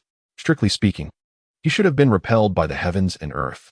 Due to the resurgence of water's spiritual energy, it signifies that the next 10,000 years will be dominated by this essence. Naturally, the fire spiritual energy, which stands in stark opposition to water, faces immense rejection. It is akin to a solitary flame amidst a vast ocean. Even if the towering waves cannot extinguish it, there remains the possibility of being cast out from these waters. This reflects the current predicament of the celestial realm, a paradise for water and ice cultivators, adversity for those of wood, earth, and metal, and a hell for fire cultivators. Well then, I entrust Tianxuang to you. After 10 years of unconsciousness, she is no longer suited for this world. It would be beneficial for her if you could conceal her in a secluded place for her cultivation. After all, you apothecaries are least troubled by the placement of such a pitiable child with a wood spiritual root. Yun Jinbei suddenly appeared enlightened, waving his hand, no longer pursuing the sorrowful matter. He entrusted Chu Tianxing with a sense of melancholy akin to a valiant warrior in his twilight years. Chu Tianxing understood that with this statement, much of the task was already accomplished. Otherwise, being scrutinized daily by a master of integration, even with only 3 opportunities to act, felt like having a dagger pressed against his spine. Hearing the Lord of Tianxue City's pessimism and helplessness, Chu Tianxing finally broached the main topic for which he had sought him out, stating, I can heal your condition and enable you to become a true master of integration. But the cost is, allow me to combat the Medicine Emperor Valley on your behalf. This time, it was Yun Jinbei who articulated the thought, offering a sardonic smile before decisively waving his hand, saying, do not entertain such notions. Although Bei Huang is chaotic as a city lord, one must not casually intervene in local conflicts, for a heavenly sword hangs above. Yun Jinbei pointed above his head, provocatively smiling as he spoke. Do you underestimate me, the Lord of Tianxue City? Are you unaware of the conflict that transpired between you and Liu Qing at the falling snow peak? His words implied that even in the absence of his physical presence, he had somehow observed the struggle for the Ice Heart Snow Lotus through a unique method. No need for that, Chu Tianqing clarified, wishing to prevent any potential misunderstanding. He directly stated that Yun Jinbei need not interfere in his affairs with the Medicine Emperor Valley. As for the Medicine Emperor Valley and Liu Qing, I possess my own means to resolve those matters. Trust me, your involvement would be akin to using a sledgehammer to crack a nut. What I wish to discuss is the price. You must inform me of the whereabouts of Huanchuan, the site where Yun Tianshuang encountered trouble. Chu Tianqing elucidated his true intent. The Medicine Emperor Valley? If he truly were a traitor and adversary of the Medicine Emperor Valley, he would have personally annihilated that place. However, what mattered more to him at this moment was Huanchuan, the locus of the spiritual energy's resurgence. Upon hearing Chu Tianqing's words, Yun Jinbei's pupils contracted in surprise, taken aback that Chu Tianqing was privy to this secret. Let it go, for the sake of Tianshuang, he said, realizing that no matter the justification, he owed this young man a favor, for it was he who had saved Yun Tianshuang's life. Chu Tianqing remained silent, gazing at him with an expression that conveyed his eagerness to understand the reason behind this. Does this eruption site fall within the bounds of the Guanghan Imperial Tomb? Yun Jinbei scrutinized him intently, eager to witness Chu Tianqing's astonishment. Chu Tianqing was indeed momentarily taken aback, though he managed to contain his surprise from manifesting upon his countenance. The Guanghan Imperial Tomb? After leaving the Valley of the Medicine King, he heard about this place more than once. The Emperor of the Vast Cold, known as the foremost master of the Northern Wasteland, is a genuine powerhouse of the Dao realm. How formidable is the Dao realm? If the fusion realm represents a demigod, then the Dao realm is akin to a deity capable of shifting mountains and parting seas. This is no longer a human realm, as it touches upon the Dao between heaven and earth, wielding the power to alter the very landscape. I truly did not anticipate this. His desire to uncover the location of the cold spring stems solely from his wish to seize another opportunity for Chu Lingling. Is she progressing swiftly? Is her power formidable? Indeed, she is swift and strong. Yet, how does she measure against the true adversaries of the Valley of the Medicine King? Those formidable beings who once drove the valley, which boasted several celestial sovereigns, to the brink of annihilation. Not to mention, when facing someone like Liu Qing, a master of the divine wanderer realm, he could only rely on wits, unable to truly engage in a battle of strength. Thus, they must not overlook any opportunity, ensuring that their progression remains at an extraordinary pace. Furthermore, with the resurgence of spiritual energy, a new era has dawned. An increasing number of prodigies will emerge, and more fortunate souls will awaken. Chu Lingling's earth-level ice spirit body was once a remarkable talent, a rarity among 10,000. However, as the true era unfolds, her innate gift may no longer suffice. Not to look far, right before them stands Yun Tianshuang, a being of the celestial level with spirit body. In the northern town of Yun, he kindly reminded him, considering the favor of Yun Tianshuang, not wishing for him to meet his demise. He added, do you not think that the number of people at the Ice Heart Snow Lotus is rather sparse? Indeed, the Snow Demon sect, the Snow Lotus sect, the Qingfeng Gate, and the Baiming Xin sect are quite formidable in the northern wilderness, boasting considerable strength, yet they are merely second-rate. The truly powerful sects are the Medicine Emperor Valley and the Heavenly Dao Mountain. The individuals participating in the competition for the Ice Heart Snow Lotus are, in their respective sects, of only second or third tier, not a single true master or core disciple among them. It is surprising that you did not notice this. Upon receiving this insight, Chu Tianqing realized that the contest for the Ice Heart Snow Lotus was indeed rather lackluster. His observations in Tianxue City painted a picture of fervor. Yet upon arriving at the falling snow peak, he found merely a handful of individuals. Were these people strong? Certainly. An ancient figure from Baiming has dominated the northern wilderness for centuries. He would hardly expect to perish in such an inconspicuous place. However, had it not been for the emergence of the anomaly Liu Qing, Chu Tianqing was confident he could have stealthily seized the Ice Heart Snow Lotus. While they were preoccupied with the false Ice Heart Snow Lotus above, suddenly, a development diverted all these individuals. Chu Tianqing straightforwardly inquired of the Lord of Tianxue City, understanding that only this explanation could elucidate the current circumstances. Indeed, Yun Jinbei smiled with admiration and replied, the entrance to the Guanghan Imperial Tomb has unexpectedly opened. and everyone has hastened there. The Ice Heart Snow Lotus is indeed alluring, but nothing can compare to the true inheritance of a heavenly Tao expert. Not to mention that the cold spring is also located within this Guanghan Imperial tomb. Chu Tianqing nodded slightly, finally comprehending the situation at hand. After a moment's reflection, he realized that while there was but a single Ice Heart Snow Lotus atop the falling snow peak, the Imperial Tomb of Guanghan concealed a plethora of elixirs, secret tomes, magical artifacts, and weapons belonging to the illustrious Guanghan Emperor. These treasures were among the most renowned relics from the era of the Celestial Sage. Setting aside the greater likelihood of gaining something from that place, it was clear that having endured the era of 1,000 laws, they had essentially existed in a primitive age. Now, upon hearing that a relic from an ancient prosperous time had been unearthed, filled with treasures capable of elevating one's prowess to unprecedented heights, it was only natural for everyone to wish they had 2 extra legs to rush over and seize them.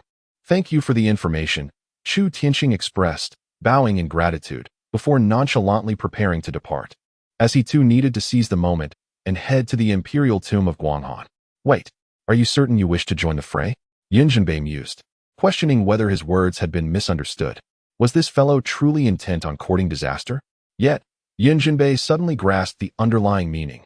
This young man, being a merchant, felt obligated to pursue such a lucrative opportunity. The bold often seek wealth in peril. He possessed the confidence to compete with others for a share. Madman.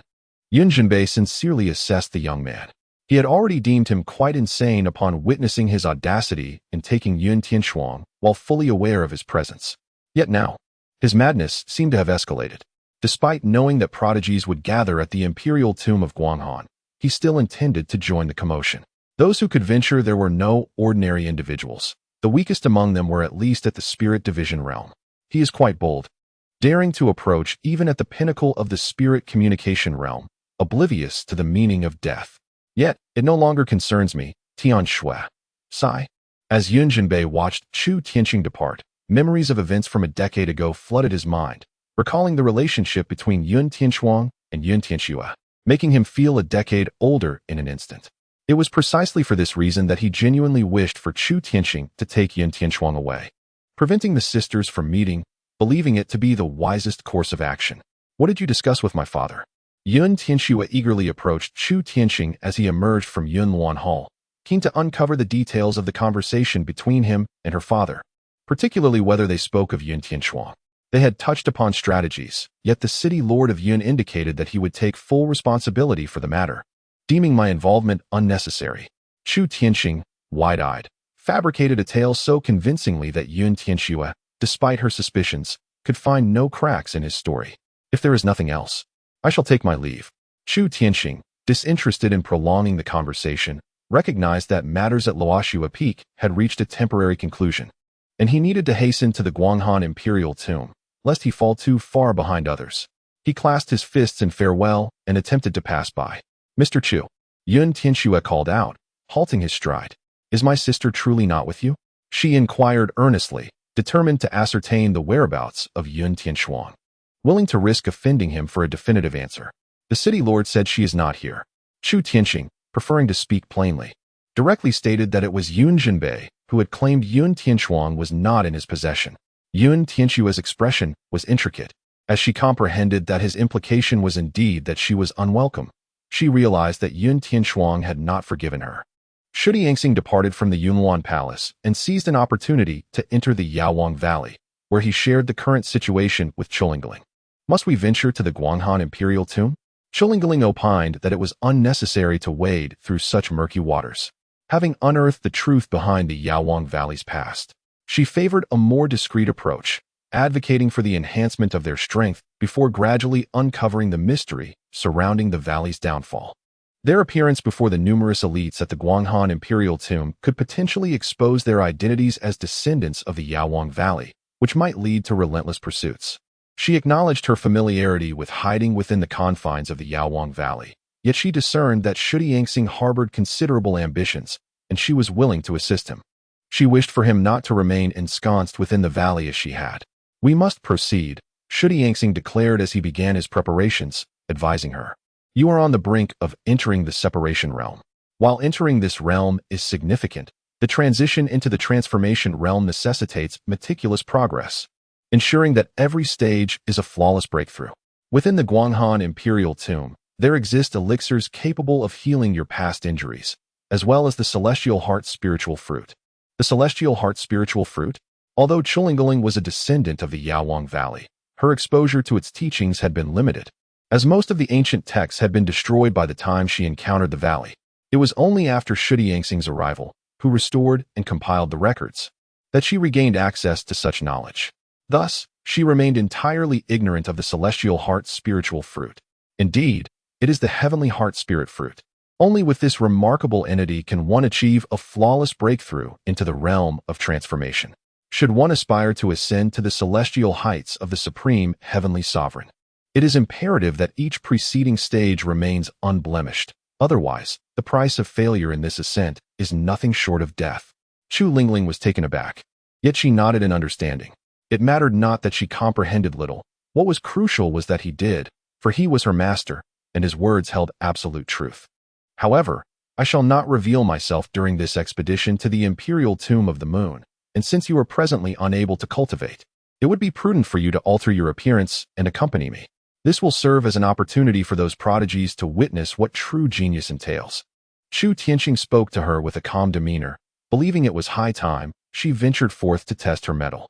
After all, his ability to wield the void relied on her being capable of standing her ground, should she prove too weak and fall to the slightest challenge. He too would be rendered powerless, becoming nothing more than a genuine waste devoid of spiritual roots. For her sake, and for his own, certain trials must be faced directly. Chapter 37. The Voice of the Medicine Emperor Valley. The Snow Demon sect blocks the way. Chu Lingling grasped the situation and readily acquiesced. As for Yin Tianxuang, she would remain in the Medicine King Valley to continue her studies and delve into the secrets of the Medicine King's classic. In her innocence, she was akin to a child, wholly captivated by this mystical text. Other than frolicking amidst the blossoms, she devoted herself almost entirely to the pursuit of her cultivation. Chu Tianqing's suggestion of altering her appearance was not as exaggerated as it might seem. Having merely experienced the events surrounding Yin Tianxue, he realized he had underestimated the influence of Chu Lingling's beauty. Consequently, he chose to slightly alter her appearance, rendering her less conspicuous. He ensured that when Yin Tianxue laid eyes upon her, it was indeed still Chu Ling. However, why did she seem somewhat different? This was precisely the effect he desired. Following the incident at Luoxue Peak, the name of Mr. Chu had ascended to prominence in the realm of Tianxue City. Nevertheless, Chu Tianqing was acutely aware of the adage that the nail that sticks out gets hammered down. He harbored no fear of anyone, yet he wished to avoid unnecessary trouble. Boss, everything is ready. Dressed in her usual servant attire, Chu Lingling appeared at the entrance of the Ling Xue Tavern alongside Chu Tianqing. He had also prepared a cart full of medicinal herbs. Resuming his discreet identity as a merchant of herbs, as they set off toward the location of the Guanghan Imperial Tomb. Their destination was still Luoxue Peak. But this time, they ventured deeper into the snowy mountain region, far removed from the location of the Ice Heart Snow Lotus. Mr. Chu, where are you headed? Just as Chu Tianqing finished his preparations, Li Yuntian, accompanied by his two enchanting companions, emerged near the Ling Xue Tavern, evidently having received prior information. Having concluded his business here, it was only natural for him to proceed to the next destination. After all, he was the head of Wanqiao Hall's Jinmu Hall, the illustrious medicinal king of Wanqiao Hall, and the son of the renowned Dan Wang Li Yunxian, known throughout the entirety of the northern wilderness. Often, his words and demeanor directly represented the stance of Wanqiao Hall. His presence, however, made it somewhat difficult for him to engage with Su Yin, the overseer of the Tianxue city vicinity. What a pity. I wish to engage in further dialogue with Mr. Chu and seek his insights, Li Yuntian remarked with a smile, exuding warmth and approachability. However, Chu Tianqing was acutely aware of his underlying suspicions.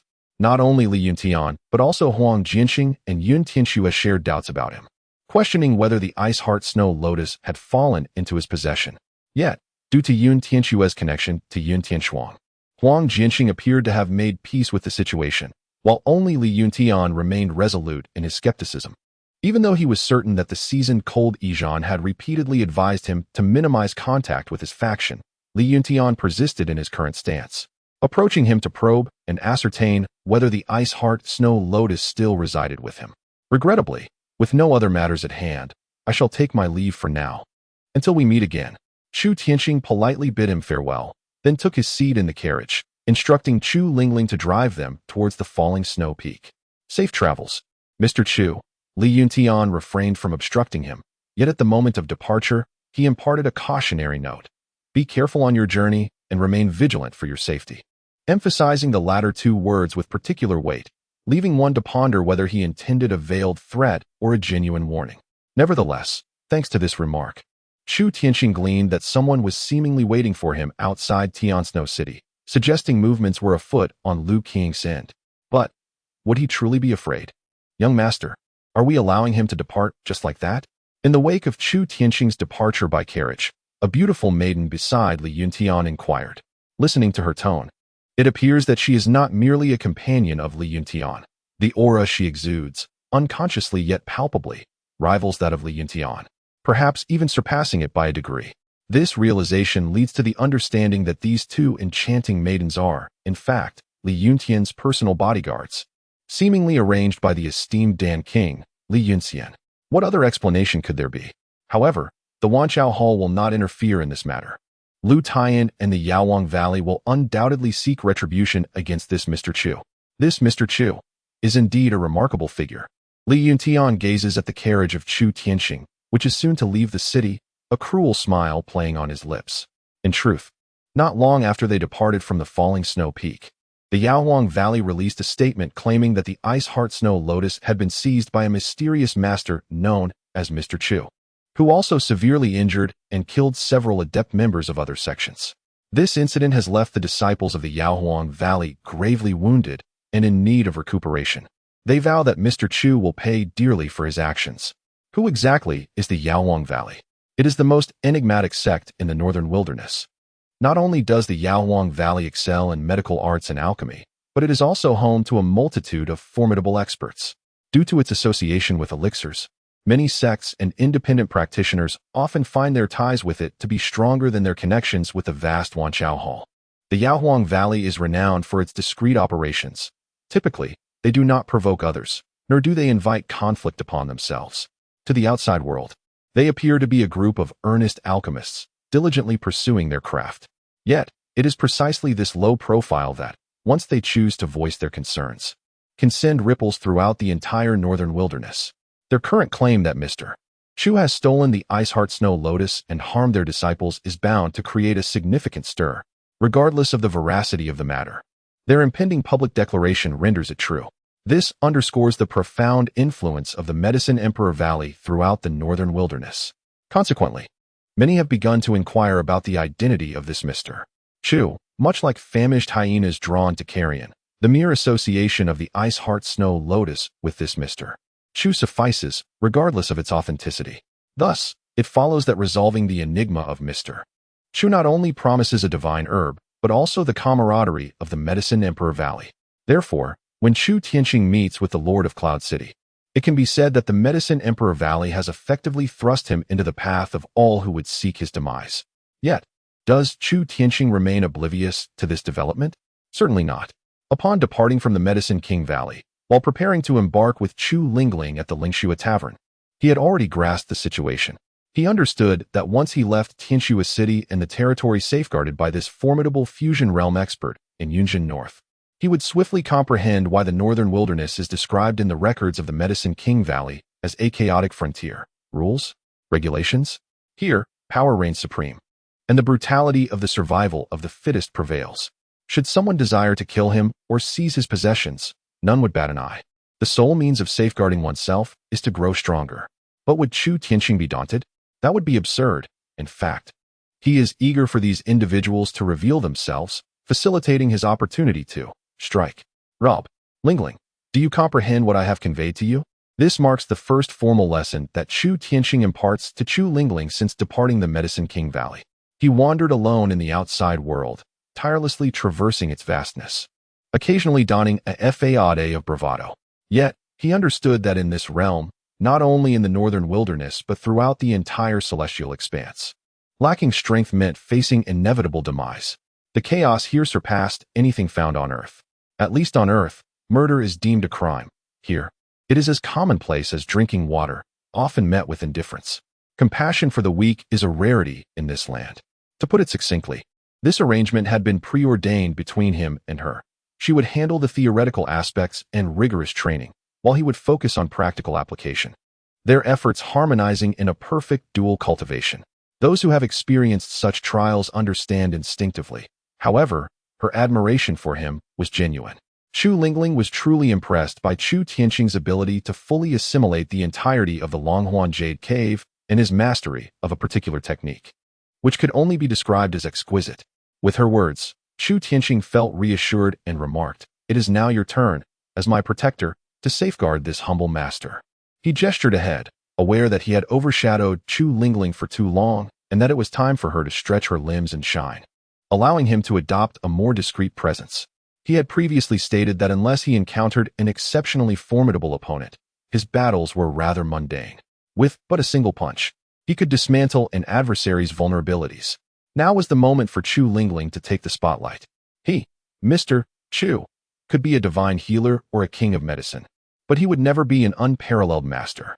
As Chu Tianqing conversed with Chu Lingling, a group of individuals appeared before them, their attire indicating they were members of the Snow Demon sect. It is evident that Lu Qing has already informed these individuals about the matter concerning her slaying of the disciples of the Snow Demon sect. Even though the wounds are clearly inflicted by Lu Qing, what does it matter? Lu Qing is a distinguished member of the esteemed Yaohuang Valley and is renowned as the Fairy Lu. In contrast, Chu Tianqing is merely an inconspicuous wanderer, a nameless figure from the past. The members of the Snow Demon sect are not foolish. They cannot contend with the prowess of Yaohuang Valley. If they dare to confront the members of Yaohuang Valley for an explanation, they can be assured that many other sects would be eager to act as proxies for Yaohuang Valley without requiring their direct involvement. However, this Mr. Chu is different. Aside from his formidable personal strength, he lacks any discernible background. They merely seek an explanation. Since Yaohuang Valley has declared it so, regardless of whether this Mr.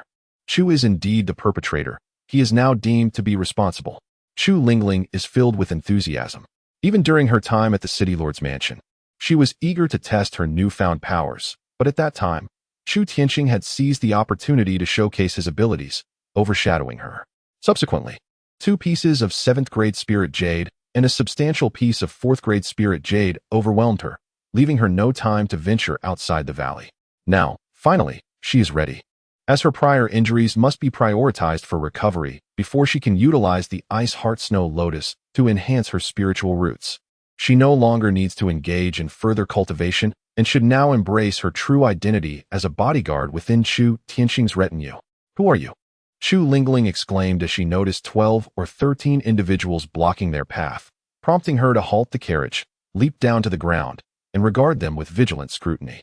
The identity of the convoy's guardian was portrayed vividly, leaving those unaware of the situation puzzled by the presence of an additional servant beside Mr. Chu. The enforcement elder of the Snow Demon sect, Mo Buer, summoned by the command of Lord Feibai, requested Mr. Chu to visit the Snow Demon sect to elucidate the circumstances surrounding the events on Snowfall Peak. While it was termed an invitation, it was, in truth, a coercion.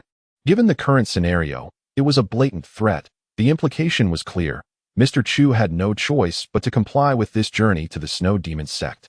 Chapter 38. The Annihilation of the Snow Demon sect and the genius-level alchemical skills. Chu Tianqing understood that the inevitable had finally arrived. Remaining still, he instructed Chu Lingling.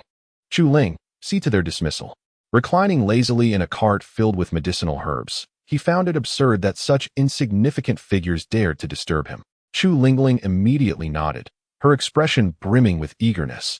She had long awaited this battle. However, Chu Tianqing's words instantly incited the ire of his adversaries.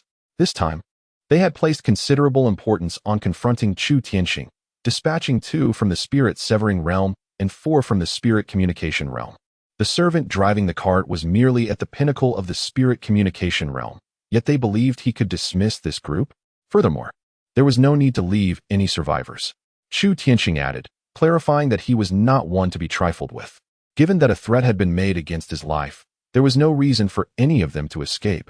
They would all perish here. Attack. The members of the Snow Demon sect recognized that the facade of diplomacy had shattered, it was evident that a peaceful discussion was no longer possible, as the opposing side had clearly opted for confrontation rather than camaraderie. There exists no semblance of decorum, no sense of chivalry in this realm. A mere handful of individuals besieged Chu Lingling, while also launching assaults towards Chu Tianqing. As Chu Tianqing entered the void, his form became ethereal and indistinct. In stark contrast, Chu Lingling's fists were cloaked in azure scales, akin to a ferocious tiger descending from the mountain, as she plunged into the throng of adversaries. Executing the pinnacle of the ice scale fist technique, primarily focusing on its initial two forms.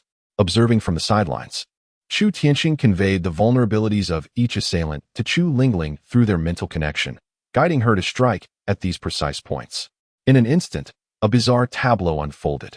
Despite the presence of over a dozen members of the Snow Demon sect intent on subduing Chu Lingling and Chu Tianqing, they found themselves unable to harm Chu Tianqing. Nor could they subdue Chu Lingling. It was as if she were enveloped by divine protection, possessing an uncanny awareness of her opponent's weaknesses. Before she could even unleash a few strikes, her foes were already retreating in trepidation, hastily safeguarding their vital points, often recoiling in fear from her single punches. Yet, Chu Lingling surged forth with unyielding resolve, undeterred by their numbers. Under the formidable defense of the ice scale fist's icy armor, their attacks failed to inflict any genuine harm upon her. She relentlessly targeted their vital points, and in a mere moment, she had felled 4 of their practitioners. Among the 2 higher-tier opponents, one was left with a shattered arm, while the other, pale and aghast, regarded her as if she were a specter, this individual being Mo Buer, who had just addressed them moments prior. "Do you truly believe we are easy prey?" Chu Tianqing, seated in the carriage, spoke with a cold, detached gaze directed at the members of the Snow Demon sect. He harbored no desire to provoke conflict, yet this did not imply that he feared it. Since they dared to provoke him, they must be prepared to leave a life behind. Retreat. Mo Buer discerned that the situation today was untenable and felt compelled to report this matter to the sect leader immediately. He felt as though he had encountered a ghost. This Mr. Chu possessed unfathomable strength, akin to a monstrous being, and his attendant displayed astonishing power as well. Despite being merely at the spirit connection realm, he rendered Mo Buer, who was at the divine separation realm, incapable of unleashing even 50% of his strength. With his words, the members of the Snow Demon sect, already cowed by Chu Lingling, hastily chose to withdraw, turning on their heels to make a swift escape, leaving no one behind. Chu Tianqing addressed Chu Lingling, affirming his intentions. If today some trivial sect provoked him, and tomorrow another faction did the same, would he have any time left for other matters? He was certain that he would soon be overwhelmed by their incessant disturbances. Chu Lingling nodded. Although she had always resided in the Medicine King Valley and had never taken a life, she understood that allowing such individuals to remain posed a threat to her. They would not express gratitude for their escape today. On the contrary, they would regroup and seek another opportunity. It was better to eradicate this venomous serpent once and for all than to let it return to the mountains. In an instant, she transformed into a streak of blue light, her speed increasing by more than 3-fold. At that moment, even Mo Buer was taken aback, glancing down at his chest, entirely unaware of when the opponent had made their move. The only evidence of her action was the blood hole in his chest, which also bore witness to the terrifying nature of her strength. "Let us go," Chu Tianqing called to Chu Lingling, indicating that there was no need to linger further. Indeed, in their wake, the crimson tide of blood spilled from the corpses of the Snow Demon sect members stained the earth, a macabre tableau serving as a stark warning. Akin to tombstones in a desolate wilderness. How ruthless. Not long after Chu Tianqing and Chu Lingling departed, successive waves of individuals emerged from their concealed positions, bearing witness to the grim scene of the Snow Demon sect's demise. Li Yuntian was among them, though this time accompanied only by his retinue, 2 beautiful concubines and a middle-aged man disguised as a peasant. As the adage goes, the first bird to sing gets shot. The Snow Demon sect, in their haste, became the vanguard, a sacrificial offering. Had they discerned weakness in this Mr. Chu, the assembled throng would have descended like vultures upon a dying elephant, stripping it to bone in a frenzied feast. However, the utter annihilation of the Snow Demon sect demonstrated that Mr. Chu was not only formidable himself, but also surrounded by equally powerful allies. To subdue him would exact a heavy toll. Thus, the others temporarily abandoned their ambitions, leaving the Snow Demon sect to their futile fate. A band of imbeciles, Seated in his carriage, Chu Tianqing offered his assessment of the recent events. His senses had detected a multitude lurking nearby. The Snow Demon sect merely pawns thrust forward. He had anticipated that an assault by the Snow Demon sect would trigger a general melee, and he had been on high alert. Yet, with the Snow Demon sect utterly vanquished, the others remained hidden, revealing not a single glimpse of their presence. Each individual meticulously calculates their moves, allowing others to take the lead while they bide their time to seize opportunities. They remain oblivious to the principle that initial momentum can wane if not sustained. The members of the Snow Demon sect have already made their move, yet no one dares to follow suit, resulting in a palpable decline in morale. Witnessing the Snow Demon sect being sacrificed has deterred others from taking action. With no one willing to initiate, the collective inertia renders them all immobile. Ling Xue, take heed of the events that transpired today. Do not emulate these individuals. Chu Tianqing seizes every opportunity to guide Chu Ling Xue. He understands that while her realm will ascend swiftly, she must accrue experience through practical engagement and observation. Undoubtedly, regardless of how many disciples he may take on in the future, she will remain his foremost ally. Her combat prowess directly influences his own, as well as their potential to contend with other prodigies in this realm of celestial spirits. Understood, Master, Chu Ling Xue promptly conveys through thought, her lips remaining sealed as she drives the carriage. Chu Tianqing permits her to continue steering while he ventures into the Apothecary Valley, commencing the training of his second disciple. Upon entering the Apothecary Valley, he immediately spots Yun Tianshuang, a girl with the appearance of a youthful maiden yet the heart of a child, intently focused on a bronze alchemical furnace. To his astonishment, she has already begun the process of alchemy within a day of accessing the apothecary's secret texts. Chu Tianqing inhales deeply and recognizes the concoction as the muscle growth pill, the very one he and Lung Yizhan attempted, indeed the most suitable for novices. Lowering the flame by a third and adding a portion of dragon bone grass, he swiftly identifies the issue and offers his guidance to Yun Tianshuang without hesitation. Yun Tianshuang was initially engrossed in her work, but was startled by Chu Tianqing's sudden voice. However, she quickly regained her composure, lowered the temperature of the furnace, and added a sprig of dragon bone grass into the alchemical cauldron.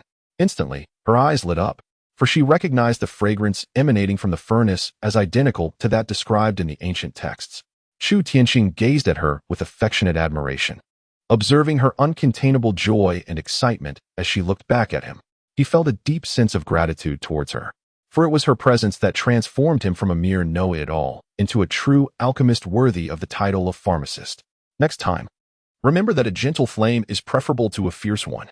As a wood spirit root, you naturally lack the finesse of a fire spirit root in controlling flames. It requires a gradual approach, Chu Tianqing advised her. Understood, Master, Yun Tianshuang replied, nodding obediently, firmly committing this crucial insight to memory, recognizing that it was a piece of personal experience not recorded in the ancient texts. Observing the cauldron, Chu Tianqing understood that, following his guidance, this batch of flesh-forming pills was fundamentally complete. Indeed, within 5 minutes, a more potent aroma wafted forth, and as he swiftly opened the lid, he beheld 6 flesh-forming pills of varying sizes resting at the bottom of the cauldron, 5 fully formed, and 1 partially so. Given that a single batch of ingredients typically yields only 1 pill, Yun Tianshuang's inaugural attempt could be deemed a resounding success. Truly, she is a celestial-grade wood spirit body, Chu Tianqing thought, filled with genuine admiration. Although Yun Tianshuang was somewhat lacking in flame control, her innate celestial-grade wood spirit body seemed to augment her understanding of the medicinal properties during the alchemical process. The success rate of her concocting pills below the celestial grade significantly increased, and there was also a considerable chance of greatly enhancing the quality of these refined elixirs. He casually picked one out to assess its quality, considering that the same type of pill can be classified into 5 grades: inferior, medium, superior, exceptional, and sacred. Yun Tianshuang's first attempt at crafting the flesh-replenishing pill had remarkably reached the upper middle grade. This could undoubtedly be deemed a resounding success. Yun Tianshuang anxiously glanced at her master, fearing that her concoction might fall short and provoke his ire. However, Chu Tianqing smiled at her and said, "Tianshuang, you are exceptional.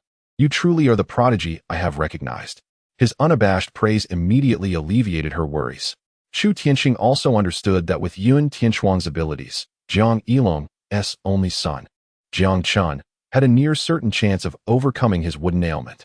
As long as he could prepare that pill within the next half-month and administer it to Jiang Chen, his standing in the region of Emperor Jiang would soar, ensuring that Jiang Yilong would have ample cause to seek his assistance in the future. Chapter 39. Healing Jiang Yilong. Enemies provoking at the door. Chu Tianxing suddenly reflected on Yun Tianxuang's entry into his fold, becoming a member of the Medicine King Valley. Given that the current supply of spiritual jade was entirely allocated to Chu Lingling, he could not temporarily allocate any resources to Yun Tianxuang. Tianxuang, you should rest for a while. Do not overexert yourself. Balance work and relaxation. I will step out for a moment.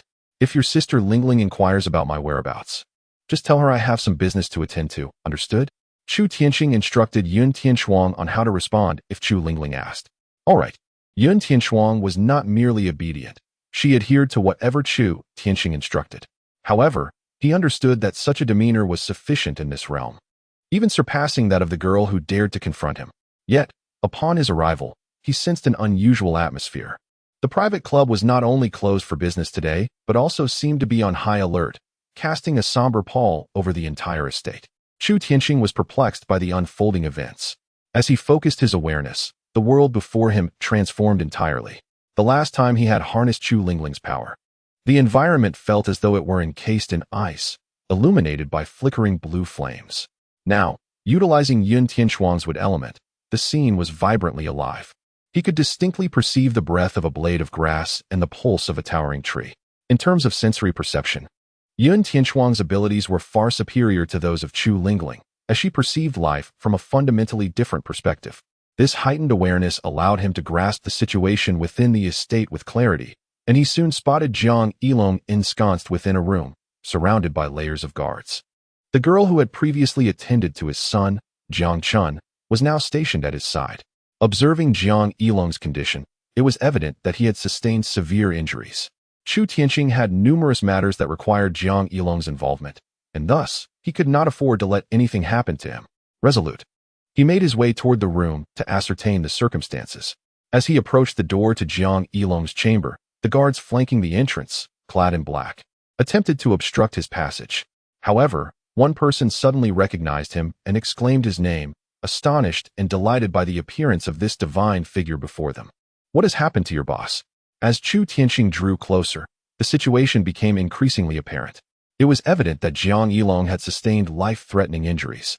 Not only had several ribs been fractured, but also his lungs and liver had suffered from internal bleeding. The marks suggested he had been brutally assaulted. Mr. Chu, please hurry inside and save our boss. A bodyguard, upon realizing his presence, understood that he was the one capable of rescuing young Master Jiang Chen, and was well aware of the boss's esteem for him. Without hesitation, he pushed open the door, hoping for him to swiftly enter and assist their employer, confident in his ability to do so. For the sake of his dealings with Jiang Yilong, Chu Tianxing would undoubtedly come to his aid, especially since he had been quite pleased with how he handled the situation regarding Yu Fei, even though that matter remained unresolved. Upon entering, he immediately caught the attention of a girl inside, whose ethereal and extraordinary demeanor shifted to one of alertness as her gaze fell upon him. Once she recognized him, her expression softened somewhat, yet her eyes reflected a complex mixture of emotions. I suppose you have been harmed by those around you. Chu Tianxing discerned immediately. He realized that while Jiang Yilong's external injuries were not particularly severe, the true danger lay in a violent aura rampaging through his meridians. This energy, though feeble in his eyes, would pose no threat even to an ordinary individual in the realm of Tianling. However, upon arriving on Earth, the distinction between the physical constitution of Earthlings and that of celestial beings resembled the contrast between a flickering candle and a blazing torch. This ethereal energy, however, was potent enough to claim the life of Jiang Yilong. Most importantly, modern medicine was utterly incapable of diagnosing the issue. It seemed that no remedy could remedy the situation. The girl, not surprised by Chu Tianxing's perceptiveness, acknowledged with a nod. Yet, she was astonished by his unexpected appearance, questioning why he had not promised to return in a fortnight. Chu Tianxing refrained from disclosing the truth that certain unforeseen circumstances had arisen, compelling him to utilize Jiang Yilong's strength. Chu Lingling's power was of ice, suited for destruction, while Yun Tianxuang's power was of wood, adept at healing. Thus, What appeared to others as an insurmountable predicament for Jiang Yilong was merely a trivial matter for him. With ease, he pressed his palm against Jiang Yilong's chest, channeling a surge of wood spirit energy within him to dissipate the violent energy that coursed through Jiang's body, simultaneously repairing some damaged meridians. In an instant, Jiang Yilong's pale and ashen complexion noticeably improved. The agonized expression he had worn, characterized by clenched teeth and furrowed brows, relaxed, and his face regained a hint of color. He awakened from his stupor, feebly opening his eyes to find Chu Tianqing standing beside his bed. The girl had grown somewhat accustomed to Chu Tianqing's remarkable skills, nevertheless. Witnessing it unfold before her eyes once more left her astounded. Compared to Zhang Chen, it could be said that he had not truly harnessed his full strength this time. "Thank you, Mr. Chu," Jiang Yilong murmured weakly upon regaining consciousness and recognizing his savior, sincerely expressing his gratitude, aware that it was indeed Chu Tianqing who had saved his life. In trivial matters, Chu Tianqing acknowledged that comparing with Jiang Chen was entirely inconsequential, merely a matter of raising a hand. He had initially intended to ask for assistance in gathering more exquisite jade stones, but upon observing the current situation, he realized that it would be a while before he could rise from the bed. Thus, he resolved to seek solutions on his own, regretting his futile journey. Chu Tianqing understood that he must personally visit the jade market and ponder how to convert the profits from the Tianling world into tangible currency that could circulate here. As he prepared to leave, intending to allow Jiang Yilong to rest, Jiang Yilong suddenly exclaimed, "Mr. Chu, please do not leave." He nearly toppled from his sickbed, and had it not been for the quick reflexes of a girl who rushed to his side, he would have fallen. Jiang Yilong hurriedly continued, "I have been preparing for the jade matter. I have now collected several exquisite pieces awaiting your acceptance, Mr. Chu. Miss Ruyan, I kindly ask you to escort Mr. Chu to my room to retrieve these exceptional jade stones, which I have prepared as a modest offering." Regardless of his weakened state, Jiang Yilong implored the girl beside him, hoping she would assist in bringing Chu Tianqing to his quarters. At this moment, Chu Tianqing discovered that the girl who had been by Jiang Yilong's side was named Ruyan, a name imbued with poetic charm and a touch of antiquity. The girl hesitated briefly before nodding and gesturing for Chu Tianqing to follow her, hoping he would accompany her. Chu Tianqing cast a glance at Jiang Yilong, who wore a respectful smile, realizing that Jiang Yilong was indeed a person of significance. Despite suffering such injuries, he refrained from mentioning his desire for revenge. Instead, he continued to extend goodwill, even preparing jade and other gifts in anticipation of his return, aiming to deepen their friendship. Well then, perhaps he should personally escort me there. After a moment of contemplation, Chu Tianqing decided to reciprocate the kindness he had received. He approached Jiang Yilong once more, and under the gaze of surprise and confusion, he placed his hand upon the injured area. The girl, known as Rian, turned her curious eyes toward Chu Tianqing. Without hesitation, he invoked the secrets of the Medicine King, employing the techniques of the Medicine King's Valley to heal Jiang Yilong's wounds. In an instant, Jiang Yilong felt a warmth emanating from the spot where Chu Tianqing applied pressure. The dull pain that had caused him discomfort began to dissipate, and soon he found his breathing eased. The intense ache vanished.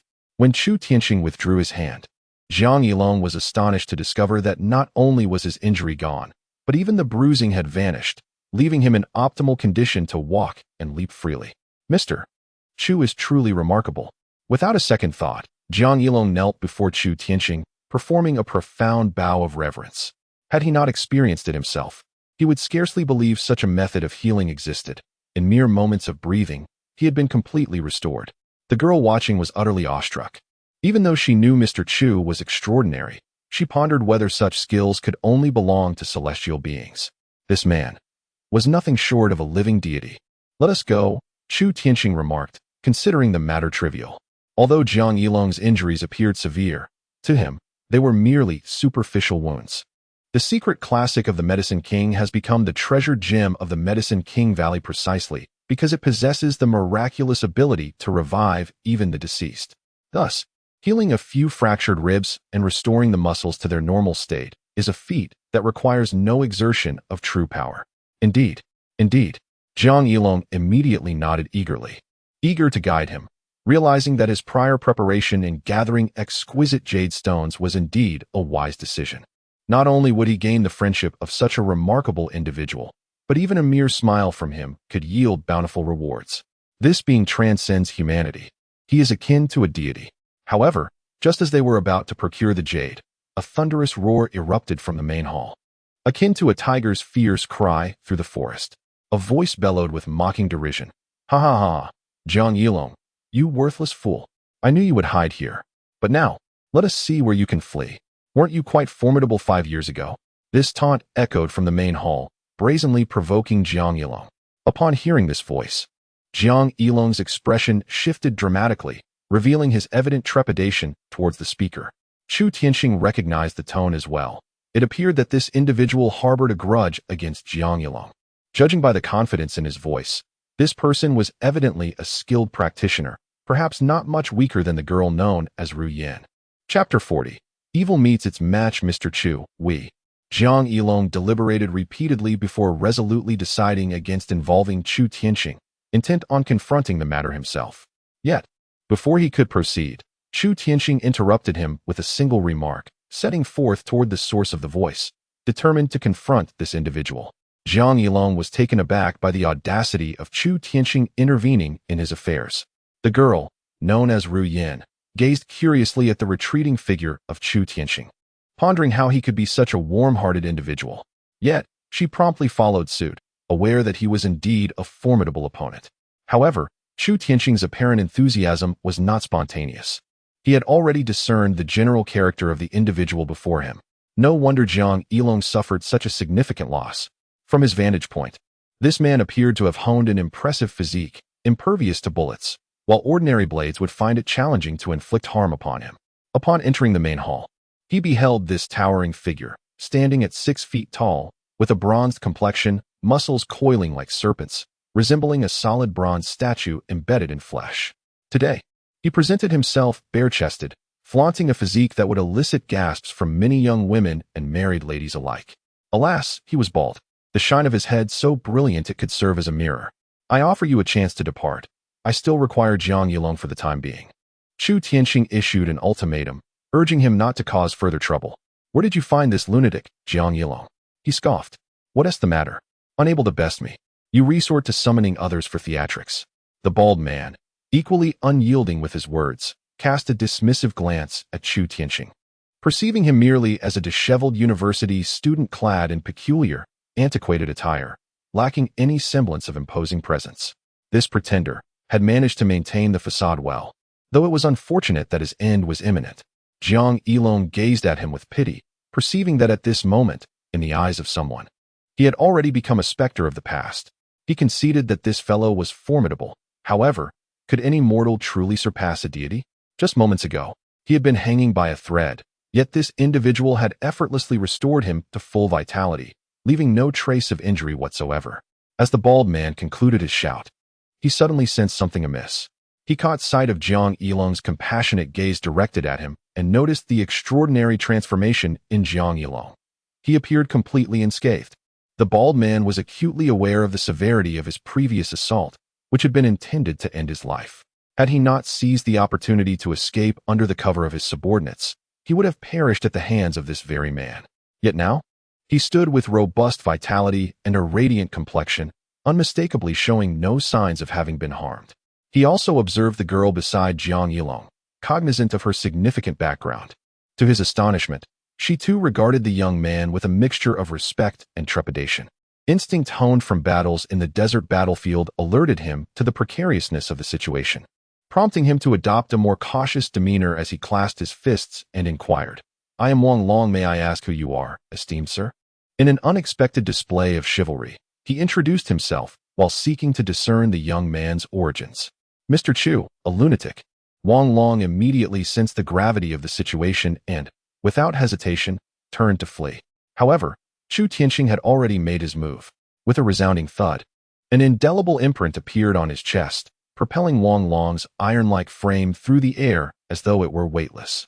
No one witnessed how Chu Tianxing had struck, nor could they fathom how that punch had landed upon Wang Long.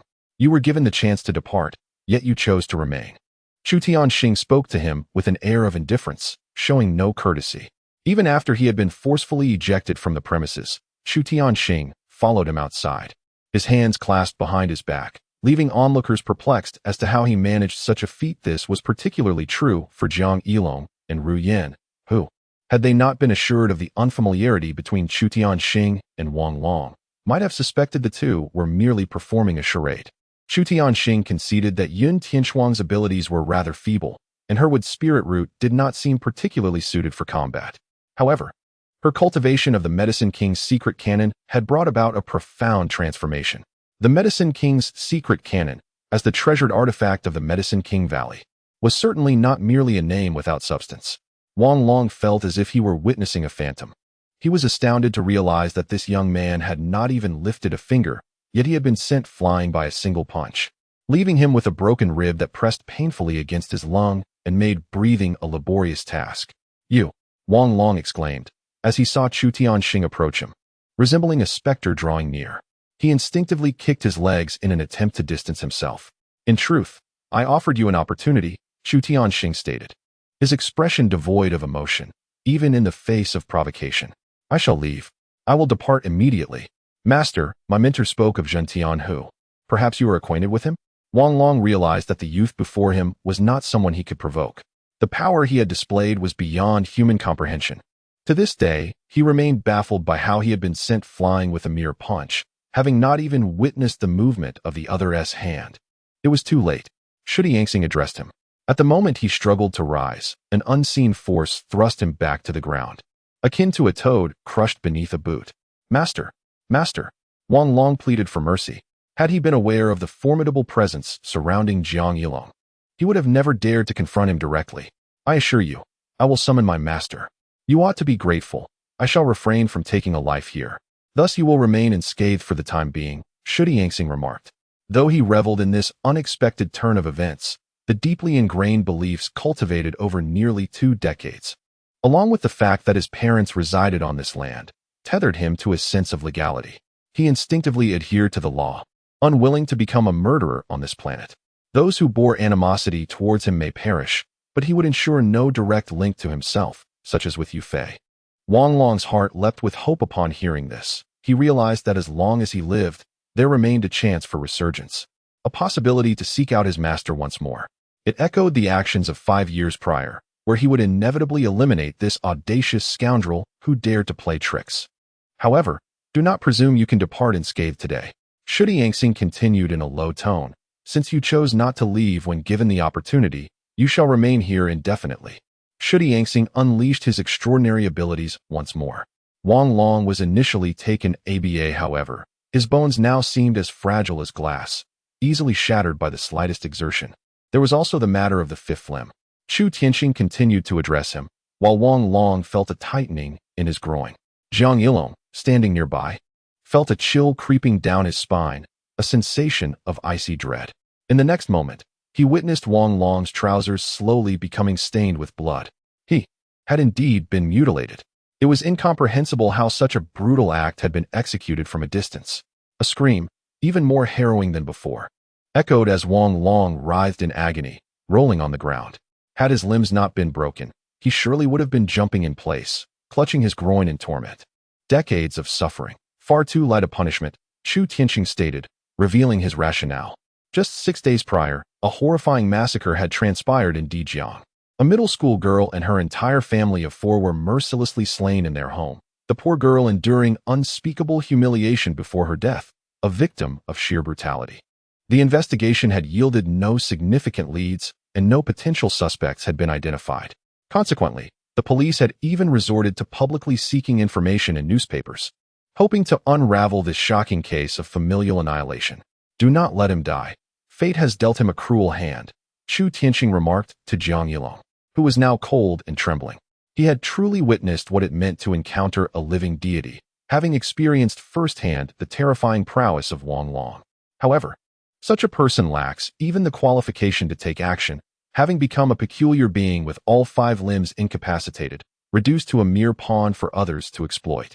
"The remainder is left for you to handle." Chu Tianxing continued to speak to him. "Understood." He cast a glance at the unconscious Wang Long, shivering with trepidation as he hurried to catch up with the already departing Chu Tianxing. He hastily offered a word of caution. "Do not be afraid of Wang Long. However, I have heard that his master, Zhen Tianhu, is a truly masterful figure who has not taken action in over 20 years. Yet, 2 decades ago, he was invincible throughout the Jiangnan region, and after such a lengthy interval, his strength must be even more formidable. What caliber of opponents has he faced in the celestial realm? Is it not ludicrous to fear some so-called master from Earth? Can this Zhen Tianhu truly surpass Ling Xue? Why does he not challenge Wei Zhentian directly, perhaps even spar with Optimus Prime? Chapter 41. The wealthy man's flattery and an unexpected situation. Upon hearing his words, Zhang Yilong ceased to press the matter further, recognizing that they were fundamentally beings from different realms. However, Ru Yin remained intrigued, observing Mr. Chu with curiosity, pondering just how powerful he truly was and what hidden cards he had yet to reveal. Nevertheless, I am quite satisfied with your recent endeavors. Please fetch me paper and a pen, and I shall compose a technique for you to practice, lest you be sought after by this Wei Zhentian or Optimus Prime in my absence. Chu Tianqing was genuinely surprised by Zhang Yilong's proactive efforts in gathering jade for him, which had already yielded considerable results. In the room prepared for him by Zhang Yilong, he beheld those exquisite jade stones, noting that even the least valuable among them ranked at the 6th grade, while the finest had reached the 5th grade. Though they could not compare to the exceptional mutton fat jade he had previously encountered, they were still remarkably good items, capable of significantly enhancing Chu Lingling's prowess. In a buoyant mood, he resolved to experiment with whether a person from Earth could cultivate the techniques from the celestial realm, simultaneously providing Zhang Yilong with a means of protection. Mr. Xie Chu initially failed to comprehend the situation, but once he did, he was overwhelmed with excitement and knelt before Chu Tianqing, performing an elaborate gesture of reverence. He had never anticipated such a response, given the other party's remarkable abilities. Any technique they chose to impart would undoubtedly be celestial in nature, far beyond the reach of mortals. Most importantly, after being nearly killed by Wang Long, he harbored a fervent desire to learn a technique for self-defense, enviously admiring Ms. Ru Yan's extraordinary and transcendent demeanor. Now, the opportunity had unexpectedly presented itself. Along with an astonishing gift, there was little to express gratitude for. Violating the established order could mean losing not just the technique, but one's very life. So one had to tread cautiously. Chu Tianqing conveyed to Zhang Yilong that he did not place significant importance on the matter of imparting techniques, as he himself was uncertain of the outcome. Even if he were to share the most rudimentary technique, it would at best be of the yellow grade's inferior tier. While Wang Long might stand a chance of mastering such a level, he was uncertain about Zhang Yilong's capabilities. In truth, he viewed Zhang Yilong somewhat as a test subject. Furthermore, it could be seen as a small incentive for Zhang Yilong. He was somewhat aware that he had become the foremost tycoon of Dijiang, revered as Jiang Ye in the eyes of many. This was the same faction that had expelled Wang Long's reign 5 years prior, undertaking a thorough cleansing of Dijiang's underground forces and embarking on a path of reform. Thus, Dijiang required him, just as he required Dijiang. Zhang Yilong was overwhelmed with excitement, his thoughts extending beyond mere strength. He yearned for longevity, immortality, and the transcendence of becoming an immortal being, perceiving Chu Tianqing as a celestial figure descended from the heavens. As Yin watched, she could not conceal the envy shimmering in her eyes upon hearing Chu Tianqing's words to Zhang Yilong.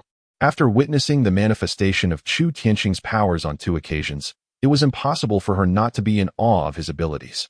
Yet, she understood she could not speak. Even if she did, he would likely disregard her.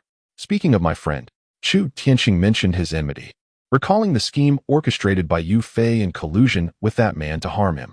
Suddenly, he remembered the cold poison he had inflicted upon Yu Fei had been a few days ago, and he was curious about her reaction. No need.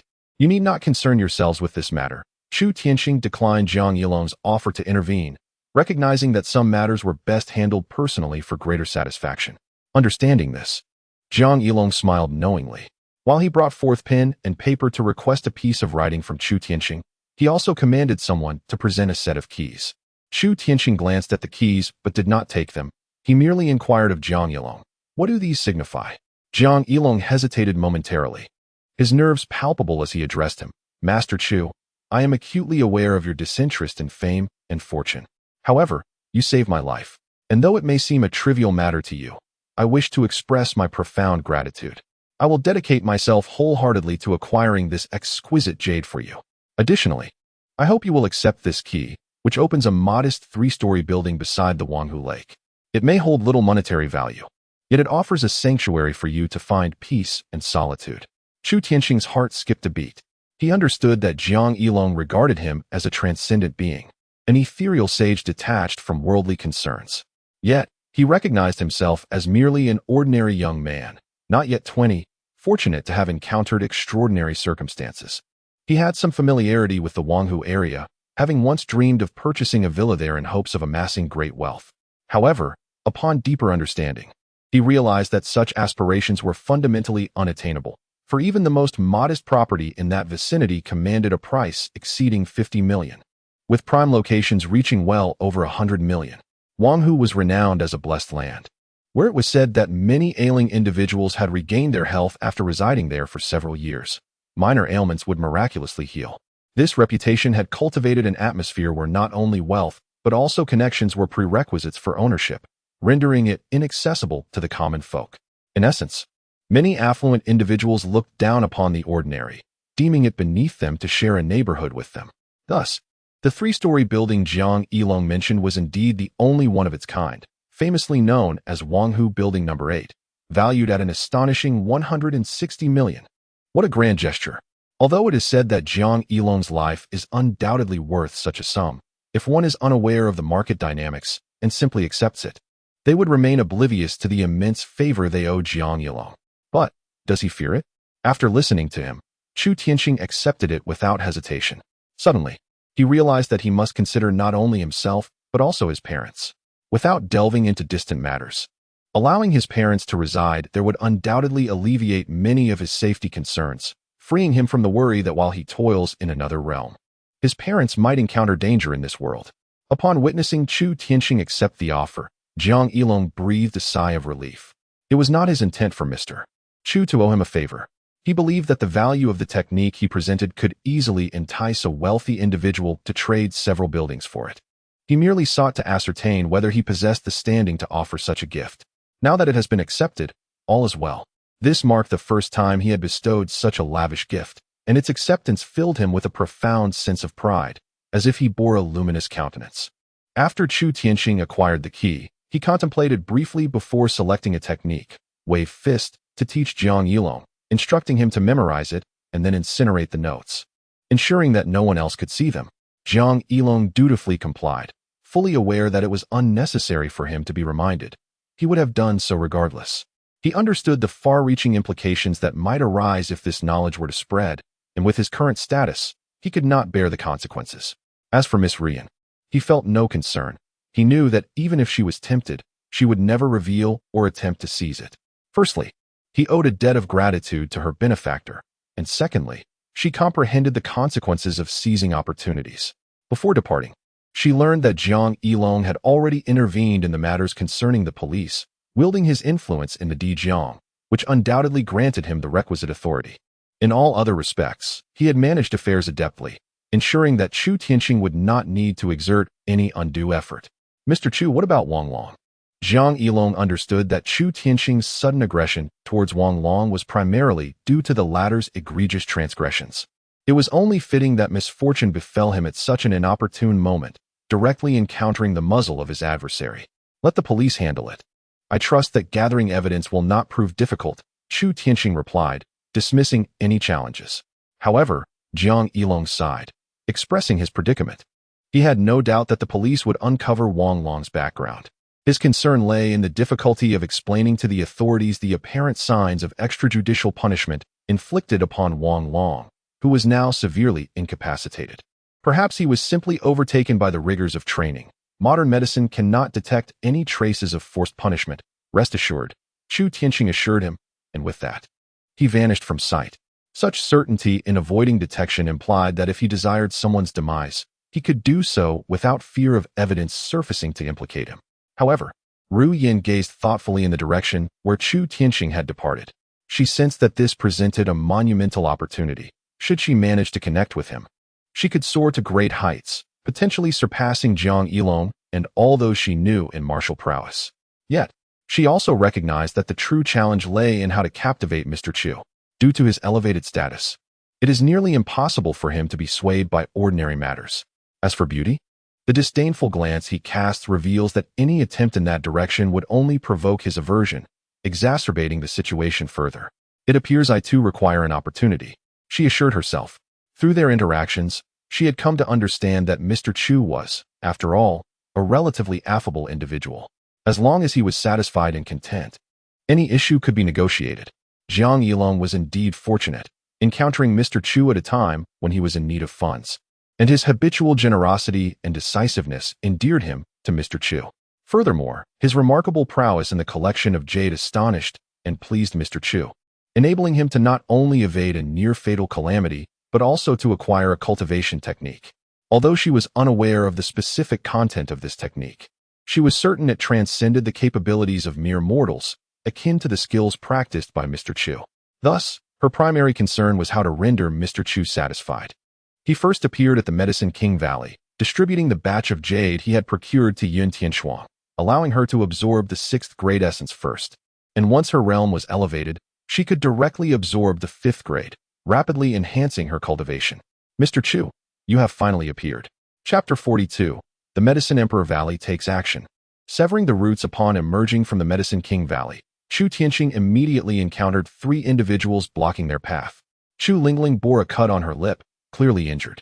2 were at the mid-stage of spirit division, and 1 had reached the pinnacle. Chu Tianqing murmured to himself, quickly assessing the strength of his adversaries.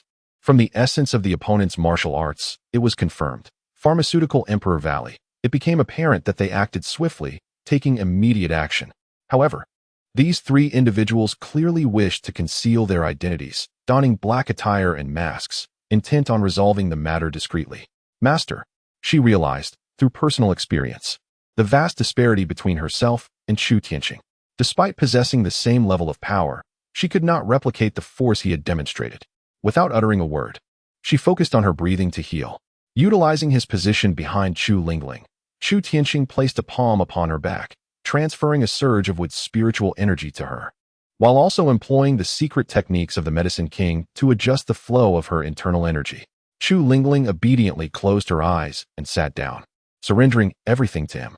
Seeing Chu Lingling injured and spitting blood, it was impossible for him not to feel anguish. What did she represent to him? The emotions were indeed complex. To call her a disciple would be an understatement. To label her as a lover would be excessive. To describe her as family felt somewhat accurate. Yet, it could be said that Chu Lingling appeared before him at the most opportune moment, akin to a ray of sunlight dispelling the gloom that had overshadowed him, revealing a broader expanse of possibilities. Gratitude? Longing? One thing was certain. Her injury ignited a fierce anger within him, a rage that compelled him to kill. Who had harmed her? Chu Tianqing discerned that the individuals from Pharmaceutical Emperor Valley were utterly despicable, seeking both profit and a fade of respectability. With a cold gaze, he surveyed them, challenging their courage to admit their actions. Indeed, it was he. This fellow had remarkably tender skin. Even though this individual concealed his identity, his voice betrayed his youth, suggesting he was merely 16 or 17. With an arrogant demeanor, he dismissed Chu Lingling as just a mere servant, seemingly confident that he had already crossed paths with her. Chu Tianqing cast a piercing gaze at him.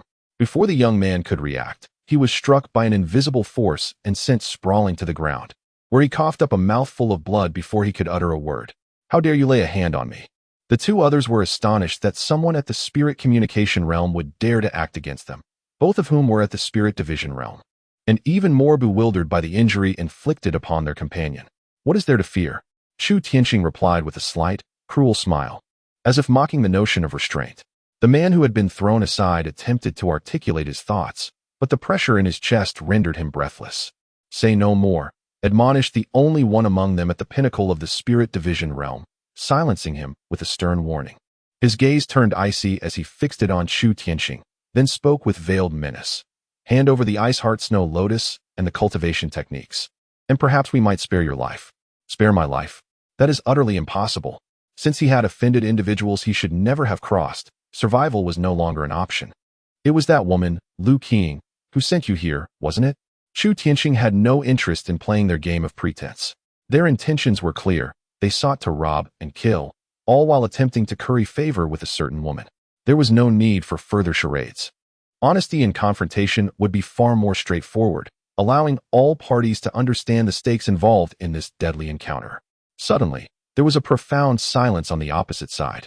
It was unexpected that Chu Tianqing would so candidly elucidate the situation, indicating that he had discerned the identities of the three. Attack. With this revelation, there was nothing left to discuss. As for their belongings, they could be sought after his demise.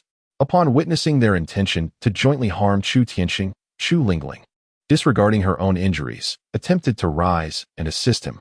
At the moment when the two launched their assault, a cloud of medicinal powder was cast forth, compelling them to hold their breath and retreat. With a sardonic smile, Chu Tianqing remarked, "Lu Qing surely did not disclose to you how she was defeated by me."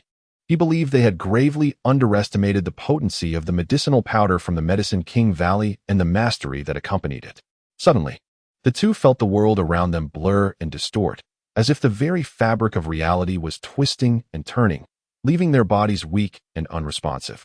Most alarmingly, they perceived the disdainful smile plastered across the face of the man before them. This is bad. They hailed from the Medicine Emperor Valley, well aware that they had succumbed to poison, a type they were utterly unfamiliar with. Their fear intensified as they pondered why, despite holding their breath, they had still been afflicted by this toxin. Fools, Chu Tianqing softly chastised them. Even though they were from the Medicine Emperor Valley, in the face of the skills from the Medicine King Valley, they were but mere underlings. Furthermore, in his eyes, they were akin to traitors of the Medicine King Valley. As the newly appointed Medicine King, he felt it was his duty to cleanse the ranks of one of the three major sects of this heavenly sacred era. With Yun Tianshuang at his side and the secret texts of the Medicine King in his possession, what he had just released was merely a powder made from a hemostatic herb. Regardless of whether you were dispatched by those above or if you made the decision to act independently, since you have dared to provoke me, you shall leave your lives here. Chu Tianqing observed as the two adversaries collapsed, standing still as he flicked his fingers to release 3 azure scales, allowing Chu Lingling a clear view. Although the ice scale fist technique is classified as a fist technique, being a terrestrial-level skill and a precursor to the profound Dragon King sealing heaven shatter, it is far from a mere straightforward punch. Its essence lies not in the fist, but in the scales. The 3 cerulean scales shot forth, akin to razors slicing through the throats of the 3 men, instantly resulting in geysers of blood erupting skyward, leaving behind 3 headless corpses. After completing this, Chu Tianqing took the reins of the carriage and addressed Chu Lingling, stating, "Let us continue towards the Snowfall Peak." It was evident that the assailants had chosen this moment to act, likely in an attempt to defend Lu Qing. But a significant part of their intent was to obstruct his path to the Guanghan Imperial Tomb, indicating that Lu Qing was undoubtedly present there. Chu Lingling obediently acknowledged, promptly closing her eyes to focus on recuperating her injuries. She realized she was still too weak. She needed to grow stronger. Rather than merely being a simple avatar devoted to enhancing Chu Tianqing's cultivation, the 3 men had refrained from carrying any valuable possessions to avoid revealing their identities, leading Chu Tianqing to forego the effort of scavenging their remaining belongings, allowing their bodies to become frozen sculptures, serving as a warning to future generations. Upon reaching the vicinity of the rear mountain of Snowfall Peak, even before setting foot upon it, he could faintly sense prying gazes converging from all directions.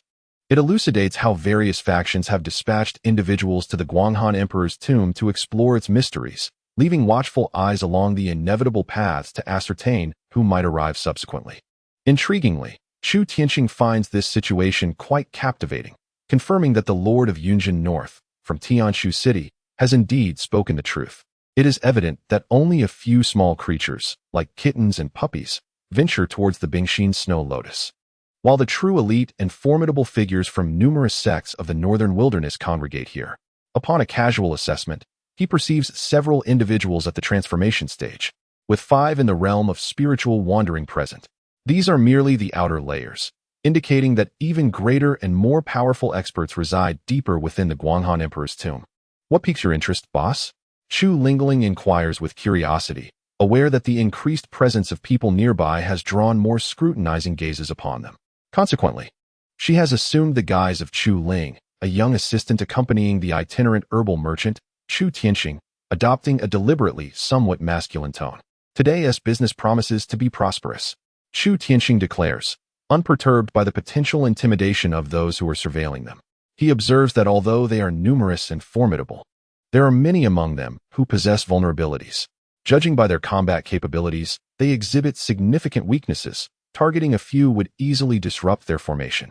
However, from a commercial perspective, they are surrounded by a plethora of patients. Should he manage to treat a few, he could establish a formidable reputation. He believes that the affairs of the Medicine Emperor Valley will naturally attract attention without his direct involvement. Why does the Medicine Emperor Valley hold such a preeminent status in the northern wilderness, even eliciting caution from the Wan Xiaodang? The reason is, of course, their mastery over top-tier elixirs and superior medical expertise. Some peculiar ailments that even the Wan Xiaodang cannot resolve are effortlessly addressed by the Yaowang Valley. How could those who practice martial arts ever claim to be free from injuries or immune to the perils of obsession?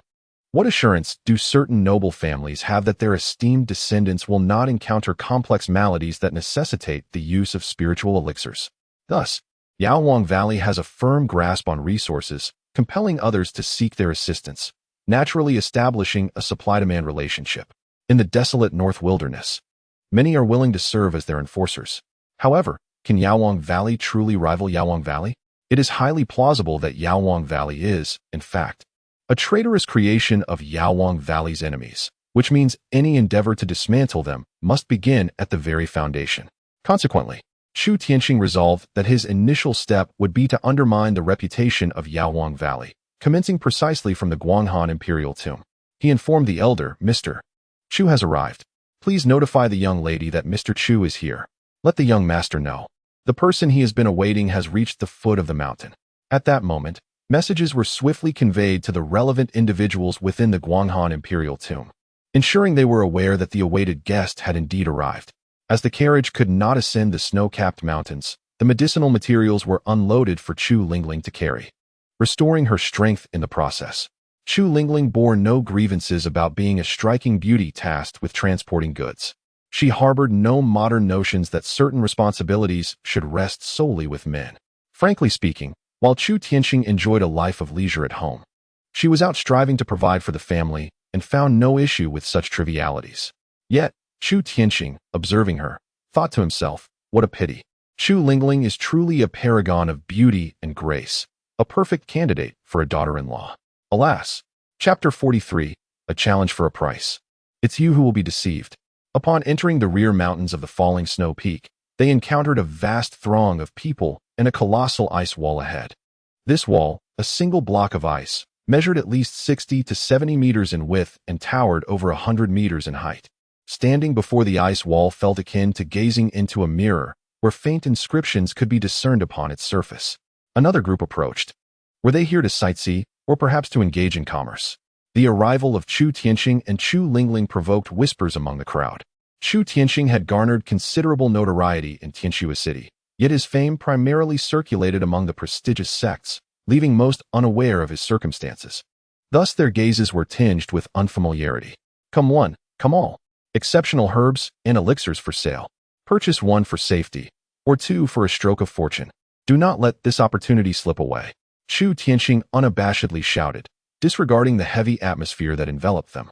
His unexpected proclamation instantly captivated the majority of the crowd, revealing the young attendant beside him, who promptly unwrapped a bundle from his back, exposing a veritable mountain of herbs. It was as if they had set up an impromptu market, displaying an array of herbs and vials, rendering them an oddity amidst the gathering. Selling medicine here? Such audacity. Let us join the fray. As many individuals here are entirely unfamiliar with Chu Tianxing and are not quite aware of the esteemed title Mr. Chu, they perceive him merely as a bold herbal merchant who has come to set up a stall for business. With nothing but time on their hands, they decide to converge upon his stand, seeking a bit of excitement. Chu Tianxing indeed possesses the demeanor of a vendor, presenting medicinal elixirs categorized into 3 tiers. Some are quite accessible and commonly used, while others are so rare that even seasoned practitioners cannot help but cast a lingering glance. His intention is to attract more attention to his offerings. However, his presence has yet to garner significant interest when a formidable group emerges from the crowd, striding directly towards the stall of Chu Tianxing and Chu Lingling. The leader of this contingent, an elderly man with a fierce expression and a white beard, rudely barks at Chu Tianxing, commanding him to leave, declaring that they are unwelcome here. Under different circumstances, Chu Tianxing might have resorted to confrontation, but at this moment, He has far more pressing matters to attend to.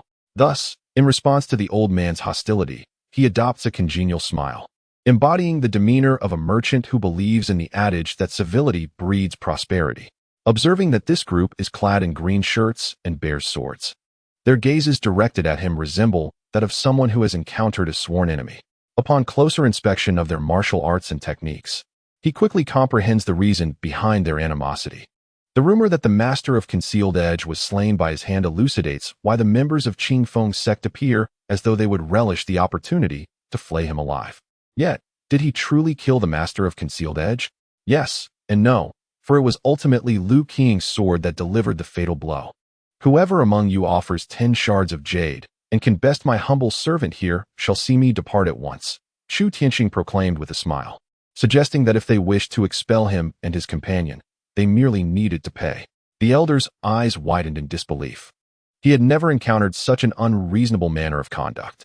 We have come with good intentions to conduct business, he protested. You arrive and seek to drive us away. Should we desire to leave, it is contingent upon the agreement of the many valiant souls present. Chu Tianqing feigned grievance, loudly appealing to the onlookers for justice. Indeed, why should we be treated thus? A mere second-rate sect presumes to dictate terms here. While many spectators were merely eager for chaos, a number were genuinely interested in purchasing elixirs from Chu Tianqing or harbored grievances against the Qingfeng sect. With a smug expression, Chu Tianqing turned to the elder, feigning regret as he remarked, "It is not that I wish to linger. It is simply that the crowd is most enthusiastic."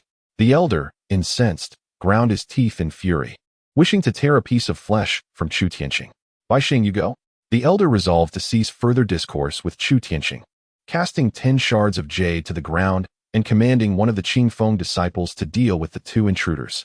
"Thank you for your patronage," Chu Tianqing remarked, unfazed by the elder's deliberate attempt to humiliate him by throwing the money. With a swift motion, he gathered the shards of jade, delighting in his acquisition. A youth, called forth from the ranks of disciples, stepped forward, appearing somewhat refined yet slightly frail. She appeared to be just over 16. Yet her eyes sparkled with an intensity akin to two sharp swords embedded within them, suggesting that a mere glare could unleash a dazzling sword light. Achieving the state of divinity at such a tender age, there was no doubt that she was a prodigy of the Qingfeng sect. Although she may not rival the sect's most extraordinary talent, she had undoubtedly surpassed the vast majority of her peers. With a graceful motion, Bai Xing unsheathed his long sword and gestured for Chu Lingling to make the first move, a display of both courtesy and confidence. Chu Tianqing conveyed a mental message to Chu Lingling, urging her to launch a fierce attack aimed 5 inches below the left rib. In his eyes, there were no secrets in martial arts that could elude him. His vital points numbered 7, but the most vulnerable lay precisely 5 inches below his left rib. A well-aimed strike could ensure his immediate downfall. Understanding her opponent's weakness, she stepped forward with unwavering confidence, beckoning the Qingfeng disciple to accept her challenge. However, the elder commanded Bai Xing to employ the most brutal methods to secure a decisive victory. Bai Xing nodded in acknowledgement of the directive. Yet, Chu Lingling had already made her move. She vanished from her original position, leaving behind only an imprint of her foot as evidence of her sudden advance. Bai Xing reacted instantaneously, startled for a moment before thrusting his sword to intercept her, just in time to block a punch aimed straight at his chest. This sword maneuver showcased not only his martial prowess, but also his considerable skill in swordsmanship. Little did he anticipate that Chu Lingling's punch was merely a feint. She withdrew her strike before it could fully connect. The formidable lower abdomen punch surged upward, striking directly at the vital point located 5 inches to the left of Bai Xing's lower abdomen. Bai Xing was taken aback.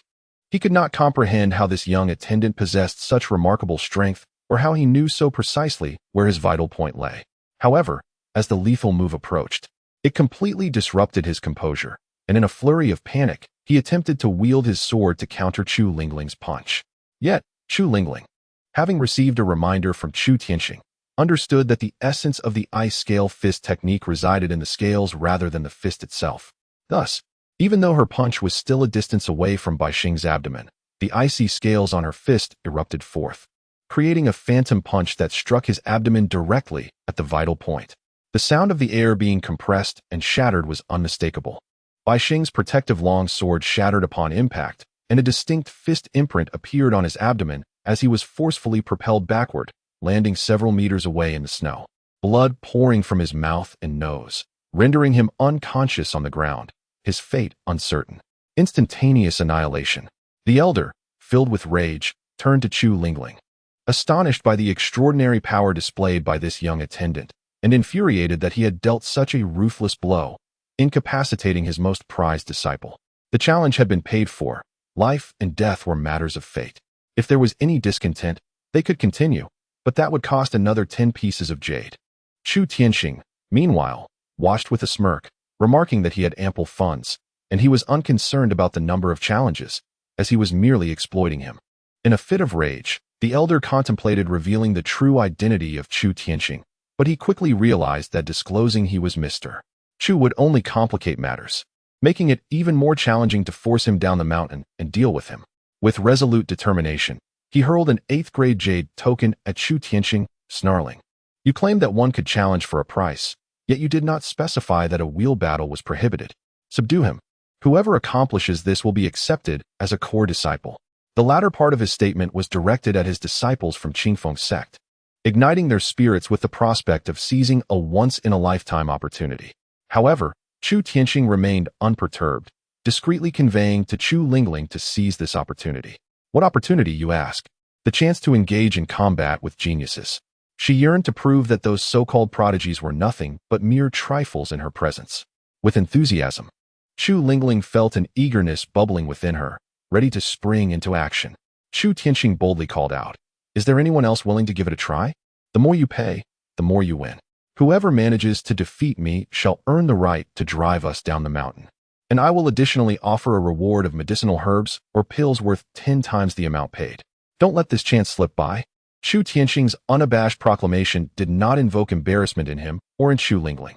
Only the elder and the members of Qingfeng sect felt their dignity slipping away.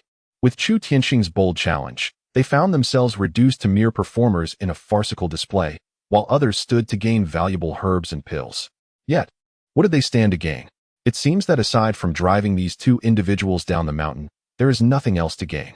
Come at me. Today, I refuse to believe that our Qingfeng sect cannot handle even a mere stable boy. The elder's face flushed with anger. He acknowledged that this Mr. Chu possessed formidable strength. Even his disciples might not stand a chance against him.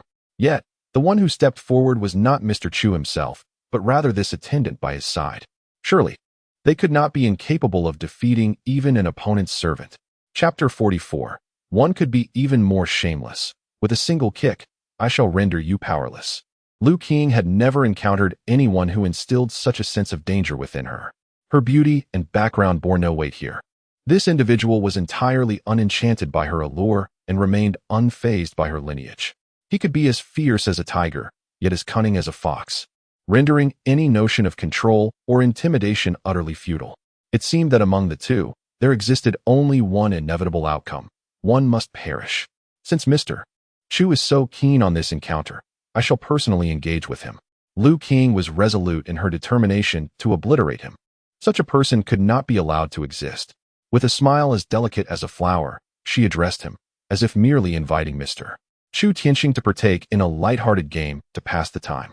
However, upon the mention of Mr.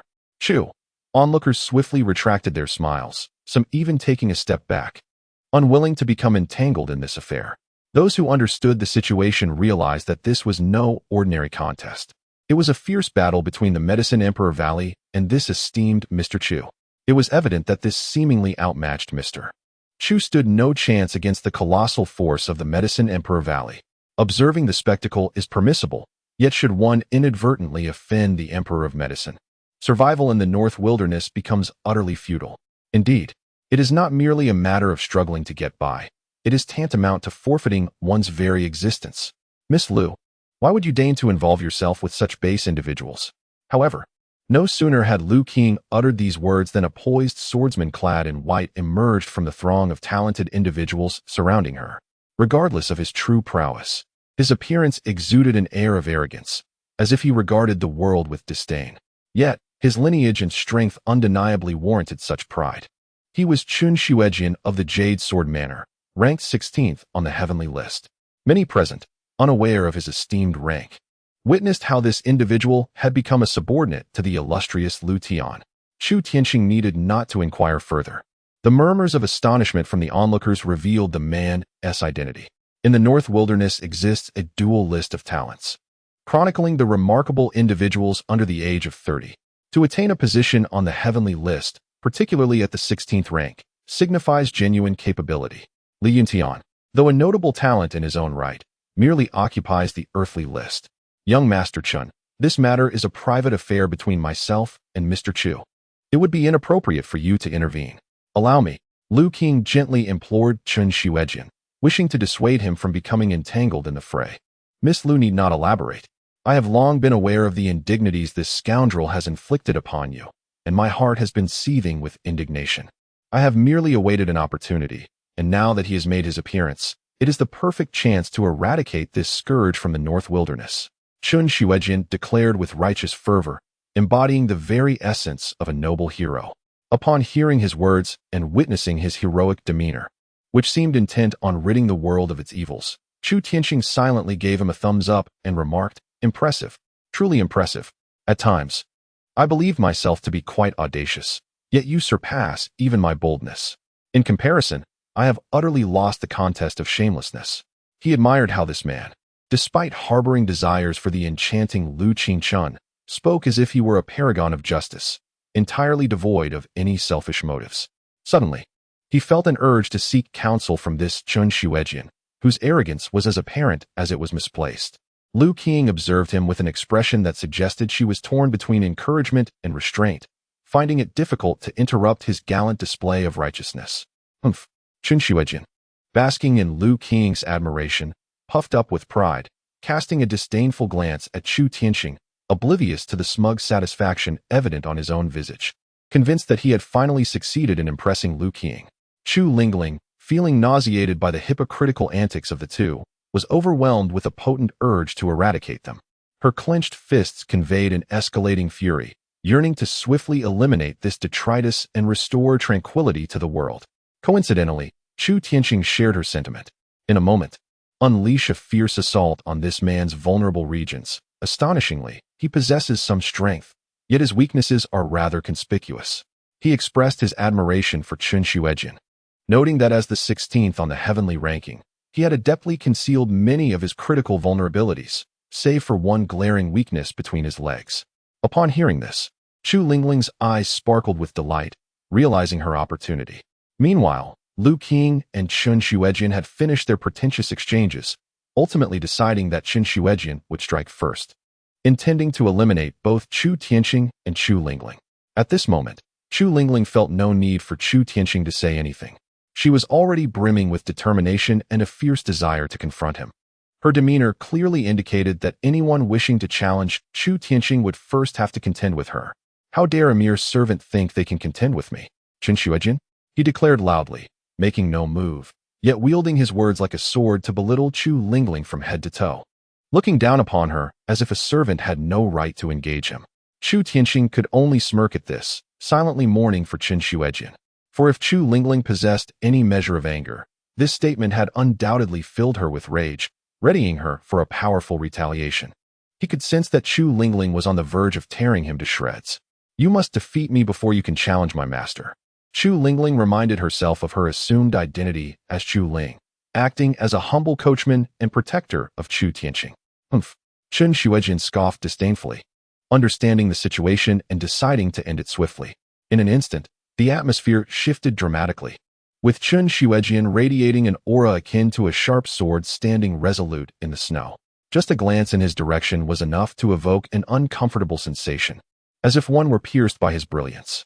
"He possesses some skill," thought Chu Tianqing, acknowledging Chen Xuejian's prowess, affirming his status as the 16th on the heavenly rankings. Indeed, his prowess surpasses that of Li Yuntian by a considerable margin. The sword technique he employs has reached a commendable level of refinement. It is evident that he is utilizing a modified version of the Earth-grade superior technique, the dragon-slaying sword technique, simplified into the coiling dragon sword technique, which originally comprises 173 moves, now condensed to 97. Nevertheless, it still possesses the caliber of a profound grade superior technique. Chen Xuejian has mastered 89 of these moves, leaving only the final 8 unacquired. Given his youthful appearance, barely in his 20s, he can undoubtedly be regarded as a prodigy in swordsmanship. Unfortunately, however, Chu Lingling has already made her move. In an instant, her figure vanished from sight, transforming into a streak of azure light that swiftly darted before Chen Xuejian. Her arms cloaked in azure-scaled armor resembling a pair of dragon-scale gauntlets, launching a fierce assault upon him. Chen Xuejian promptly retaliated with the coiling dragon sword technique. And amidst his counterattack, one could vaguely perceive a dragon swirling around him, enveloping him in its protective embrace. This dragon was a manifestation of the spiritual energy propelled by his sword energy. His previously relaxed demeanor turned serious as he recognized that if he did not approach this battle with utmost sincerity, there was a significant likelihood of facing a disastrous defeat. He was indeed proud and arrogant, yet he possessed genuine skill.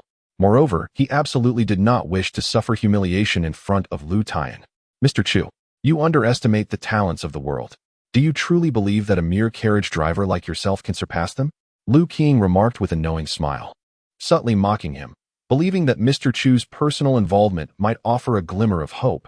Yet now, with this mere servant, she could only hope he wouldn't recklessly risk his life here.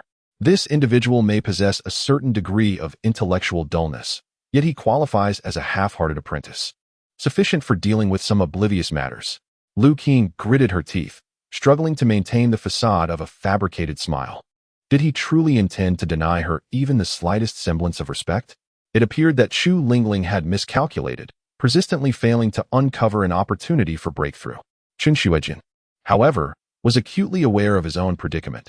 He could easily defeat his adversary, yet she relentlessly targeted his vulnerabilities, compelling him to adopt a defensive stance. He understood that his Achilles heel lay in those very vulnerabilities. Should he be struck, even without sustaining injuries, his prowess would falter, leading to a dismal defeat. Particularly perplexing was the opponent's fighting style, which was so peculiar that even her scales could be unleashed in attack, necessitating intricate calculations regarding the distance of her strikes. Suddenly, Chu Lingling's gaze flickered, instilling in Chen Xuejian an instinctual sense of peril, causing the hair on the back of his neck to stand on end. He found himself perplexed as to why this seemingly insignificant character evoked such a profound sense of danger, compelling him to instinctively distance himself. However, Chu Lingling had already launched a punch aimed squarely at his face, forcing Chen Xuejian to reflexively raise his sword in defense. Deep down, he still considered himself a handsome man, placing great importance on his appearance, and he typically sought to avoid any blemishes upon his visage during combat. Yet, as soon as he executed this defensive maneuver, regret washed over him. He hastily attempted to counterattack, transitioning from defense to offense. He had finally grasped the implication behind her fleeting gaze. This punch was merely a feint.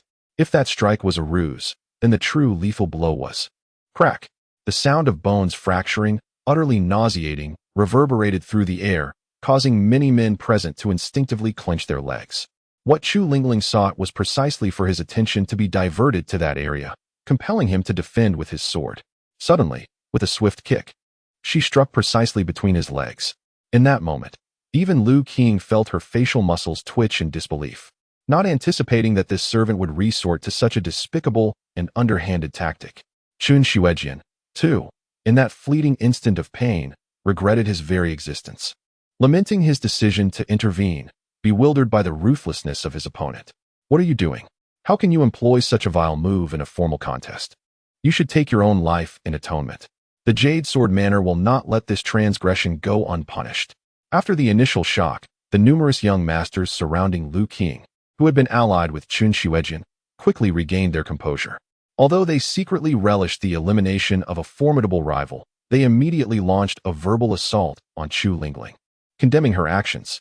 Some even demanded that she atone for her misdeed with her own life, insisting she repent for incapacitating Chen Xuejian. Chu Lingling, however, cast a disdainful glance at them, adopting the contemptuous tone of Chu Tianxing as she retorted, "This is a paid challenge. Life and death are fated. Besides, I am indeed a crude person. Is it not entirely reasonable to use such a tactic? Fools," she exclaimed, having even adopted modern phrases from Chu Tianxing. Raising her middle finger in a gesture of crude defiance, leaving them with expressions that were nothing short of extraordinary, as if they had just swallowed something repulsive. It reminded them of who had initially labeled Chu Lingling as a crude individual. It was none other than themselves. At this very moment, Chun Xuejian lies unconscious on the ground, foam at his mouth, having just rolled his eyes in distress. Chapter 45. The emergence of Wanqiao Hall, officially taking a stand against the opposition. Chu Lingling's words infuriate the onlookers, their teeth grinding in anger. Some among them, eager to pounce, contemplate overwhelming the duo with sheer numbers. Noticing this tense situation, Chu Tianxing's gaze turns frosty, his smile gradually fading as he decisively channels Yun Tianchuang's power. Chu Lingling's expression becomes increasingly grave, wary of the despicable ambush they might face. Just as the two factions stand on the precipice of conflict, Lu Qing, a mere spectator, intends to observe the unfolding drama. Suddenly, she hears a commotion and realizes that Mr. Chu has arrived. Another group parts the crowd, making their way towards the two parties. Upon seeing the newcomers, Lu Qing's countenance shifts slightly, speculating the purpose of their appearance and whether it signifies the influence behind her. The eager individuals, who contemplated attacking Chu Tianxing and Chu Lingling to curry favor with Lu Qing, quickly lower their heads, feigning ignorance, while those with a bit more power begin to hesitate, weighing their next move. Word had long spread of Lu Tian's ethereal beauty, unmatched across the land. Having now witnessed it firsthand, she indeed outshines all. The person approaching bears the demeanor of a merchant, exuding a cordial smile, dressed in a form-fitting red qipao that makes her resemble a blazing flame. When this individual greets her, Lu Qing cannot help but soften her stance, graciously bowing and responding with a gentle smile. "Ah, it is Sister Su Yan. I had no idea you were here as well." The individual who arrived was none other than Su Yan, the chief steward of the Tianxue city region of Wanqiao Hall. This time, she had brought Qing Yun and Lung Yichan along. Lung Yichan appeared lethargic, resembling someone caught in a stupor, his eyes half closed, as if he might drift into slumber at any moment. His presence instantly heightened the vigilance of many in the vicinity.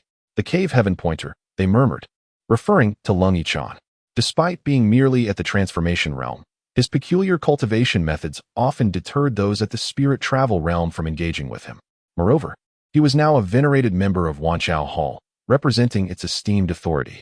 While they could disregard the younger Qing Yun and the steward Su Yan, they could not afford to overlook this diminutive old man with black hair and white beard. Though Su Yan's voice was soft, it bore a significant impact. The fact that Wanqiao Hall required assistance from others and openly declared a debt of gratitude to this Mr. Chu was astonishing. Was the sun rising from the west today? However, those with keen insight recognized that Wanqiao Hall had intentionally come to bolster this Mr. Chu, making it clear they intended to compete openly with Yaowang Valley. They were extending an olive branch, deliberately seeking to elevate Mr. Chu's reputation. Su Yan's comments and actions suddenly filled the air with an unmistakable scent of conspiracy. Many were perplexed by the sudden resurgence of the long-quiet Yaowang Valley, especially in their bold endeavor to target an obscure individual. While some believed that Mr. Chu had committed murder and deliberately framed Yaowang Valley, upon reflection, such reasoning seemed tenuous and overly dramatic, leaving a sense of incredulity. Now, as Su Yan represents Wanqiao Hall and articulates these words, it becomes clear to everyone that this is indeed suppression. The medical prowess of Mr. Chu poses a threat to the status of Yaowang Valley, prompting an urgent attempt to quash this situation before the majority are even aware of it. What is the cold poison? Most inhabitants of the northern wasteland are well acquainted with it, since the sudden cold wave swept through the region over a decade ago, plunging the northern wasteland into an unending winter. Many have fallen victim to the cold poison, either directly or through loved ones and friends. Some cases are relatively mild, allowing individuals to survive, yet others succumb within months. The larger the family, the more prevalent the cold poison among its members. This issue has not only been addressed by Wanqiao Hall, but has also seen efforts from Yaowang Valley, all to no avail. Consequently, Yaowang Valley has rarely taken a public stance on this matter, feigning ignorance and temporarily halting the treatment of patients. However, now, Mr. Chu claims he can cure this ailment. Is it truly so? Su, the steward, can this Mr. Chu genuinely treat the cold poison? Instantly, many stewards from surrounding families voiced their inquiries, as if seizing a glimmer of hope, realizing that if this is indeed true, their sons or grandsons could be saved. Qingyun, a level 3 apothecary, pledge my reputation that my cold poison has indeed been cured by this Mr. Chu. Qingyun stepped forward, chest out, boldly proclaiming to the assembled crowd. He was originally a spirited youth, imbued with an innate pride. Prior to his encounter with Chu Tianqing, he had never truly submitted to anyone. However, after being cured by Chu Tianqing and receiving his guidance, he felt as though a new door had swung open before him, revealing the realization that he had been nothing more than a frog in a well, and his past arrogance now seemed utterly ridiculous. Thus, when he learned of the threat posed by the Medicine Emperor Valley towards Mr. Chu, he was the first to feel a sense of urgency, hastily seeking the assistance of his mentor, Su Yan. As the chief administrator of the Tianxue City region, Su Yan, with her keen business acumen, recognized this as an opportunity, not just for herself, but for the Wanqiao Hall as well. The Medicine Emperor Valley had held an exalted position in the North Wasteland for far too long, casting a shadow over Wanqiao Hall. They acknowledged their inferiority to the Medicine Emperor Valley. Even their Grand Hall Master, the Pill King, had once been bested by the Medicine Emperor. Yet, with the emergence of Mr. Chu, she immediately saw a glimmer of hope. She promptly sent word to the Grand Hall, enlightening the elders about the potential benefits, urging them to understand that should they overlook Mr. Chu, Wanqiao Hall would find it nearly impossible to recover. The circumstances surrounding Qingyun were well known among many who operated within Tianxue City.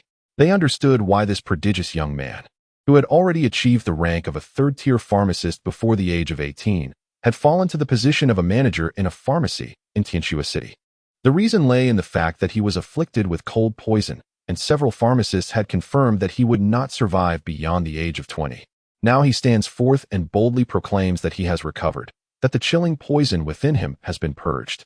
He even invokes his status as a third-tier pharmacist. Those possessing a discerning eye scrutinize the flow of spiritual energy within Qingyun and confirm that indeed, the poison has significantly dissipated. This revelation is authentic. Su Yan steals a glance at Chu Tianqing, silently inquiring if her appearance here has been timely. Upon noticing her furtive gaze, Chu Tianqing offers her a subtle smile, acknowledging that her arrival is quite timely. However, by doing so, she has unwittingly entangled Wanqiao Hall in his affairs, positioning it firmly against the interests of Yaohuang Valley. At this moment, Lu Qing remains silent, for it is her first realization that this Mr. Chu possesses the ability to cure the chilling poison. This affliction, which began with the avalanche at Snowfall Peak a decade ago, has cast a decade-long winter. No one knows precisely when it first emerged, yet those aware of its existence understand its dreadfulness. Even within Yaohuang Valley, many disciples have unknowingly fallen victim to its effects, while the elders remain powerless against this seemingly ordinary ailment. Now, it has come to light that this Mr. Chu can heal it. It is no wonder that she is unaware of this matter, for it has only been known to Qingyun, Su Yan, Leng Yizhan, as well as Yentiangsu and Lord Yunqing, who have all chosen to withhold this information for their own various purposes. Nevertheless, the fear of public opinion prevails. Regardless of whether Yaohuang Valley previously sought to silence this anomaly by declaring their intent to eliminate Mr. Chu from this moment forth, all who hear of this incident will come to that conclusion. Some, whose families are afflicted, may outwardly express respect, yet harbor resentment toward the actions of Yaohuang Valley within. Do they resent the Apothecary Emperor Valley for their inability to cure ailments, while simultaneously preventing others from doing so? Is it solely to preserve their reputation in the northern wilderness? Thus, the gathering here discreetly bifurcated into two factions, one comprised of those whose families are untouched by illness, who continue to support the Apothecary Emperor Valley, the other made up of those burdened by sickness within their homes, who, filled with resentment towards the situation, have resolved to withdraw their support for the Apothecary Emperor Valley's actions. In a remarkable turn of events, they presented the formula for curing the chill toxin directly to the Wanqiao Dang, enabling them to openly market this remedy. Su Yan's eyes sparkled with realization. Consider the multitude of affluent youths in the northern wilderness afflicted by the chill toxin. Should they flock to Wanqiao Dang for this remedy, it would not only generate considerable wealth, but also significantly enhance the establishment's prestige. Furthermore, she discerned that Mr. Chu appeared indifferent to this formula, suggesting he possessed even more valuable prescriptions, which heralded greater opportunities for commercial collaboration. It became evident that Wanqiao Dang was poised for a resurgence, having established a connection with an eminent figure, thus positioning themselves to surpass the Apothecary Emperor Valley in medicinal prowess. They could now tackle ailments that the Apothecary Emperor Valley found insurmountable. Initially eager to seek clarification, those present fell into silence, understanding that inquiries about purchasing medicine should be directed to Wan Xiaotang, effectively granting them a new avenue for acquiring elixirs. Most importantly, the despair inflicted by the chill toxin now bore the promise of salvation. Meanwhile, the supporters of the Apothecary Emperor Valley were left aghast, realizing that a significant shift was imminent. Though there may not be overt displays of violence, it is evident that Wanchao Hall has officially entered into a clandestine conflict with Yaohuang Valley, vying for the title of the foremost alchemical sanctuary in the northern wilderness. Lu Qing grasped the gravity of the situation, her teeth clenched in a silent resolve, completely unprepared for these developments. She realized that this Mr. Chu was a harbinger of calamity for Yaohuang Valley. His mere presence had thrown the valley into disarray. If previously there had been a possibility of merely admonishing him to adopt a more discreet demeanor, now it was imperative that he not leave Luoxua Peak alive. He must perish. Rest assured, Miss Lu, our Tianqing Tower excels in such matters. Suddenly, a melodious voice, as if woven into a thread, reached her ears directly. After a moment of contemplation, Lu Qing nodded slightly, signifying Yaohuang Valley's acceptance of this favor from Tianqing Tower. The immense influence of Yaohuang Valley in the northern wilderness is largely due to their intricate web of relationships with various factions. Setting aside the fact that this individual sought to curry favor with her, the underlying connection between Tianqing Tower and Yaohuang Valley is undeniable. This organization would certainly not wish to see Wanchao Hall rise in prominence, nor would they tolerate Mr. Chu's continued ascendance. Chu Tianqing's ears twitched as his gaze swiftly fell upon the individual who had communicated with Lu Qing. After acquiring Yun Tianquan's abilities, his sensitivity to spiritual energy had reached a terrifying level. This was largely attributed to the mastery of spiritual energy control imparted by the Medicinal King's secret scriptures, which serves as an ironclad testament to the dual-edged nature of the medical arts practiced in Yaohuang Valley, capable of healing, yet equally adept at inflicting harm by exploiting the opponent's spiritual energy. Only after truly mastering the secrets of the Apothecary King can one consider themselves a genuine pharmacist, or indeed a physician. It seems that the destruction of the Celestial Star Tower is now imperative. Chu Tianqing pondered silently. As he recognized the gradual manifestation of his own strength, he realized that the list of those he intended to eliminate was growing ever longer. Initially, it was merely the Apothecary Emperor Valley and Lu Qing, but now it astonishingly included the Celestial Star Tower as well. What would come next? The Jade Sword Manor? He recalled the pride of their family, Chun Shuejian, being rendered a eunuch by Chu Lingling's kick. They would undoubtedly not let this matter rest easily. He vividly remembered the timeless adage, if one does not eradicate the roots of the weeds, they will sprout anew with the spring breeze. If he were to strike, it must be a decisive blow. Chapter 46. The Rising Winds and the Mischief of the Emperor of the Moon Palace. Given the commotion, Chu Tianqing understood that his arena could not be established. He was disinclined to squander further time in this place, and began to lead Chu Lingling towards more pressing matters. While he and Chu Lingling were communicating telepathically regarding their approach to the Emperor of the Moon Palace, Su Yin suddenly drew near, quietly advising him. Mr. Chu, would you like us to arrange for some skilled fighters? As she cast a furtive glance towards Lu Qing, who was also observing them with a concealed murderous intent. Now that the facade had been torn away, various overt and covert assassinations were inevitable. She recognized that Mr. Chu possessed considerable strength, yet he would still be vulnerable to a coordinated assault. I have enough with him, Chu Tianqing replied, gesturing towards Chu Lingling, assuring Su Yin that she need not worry excessively about his safety.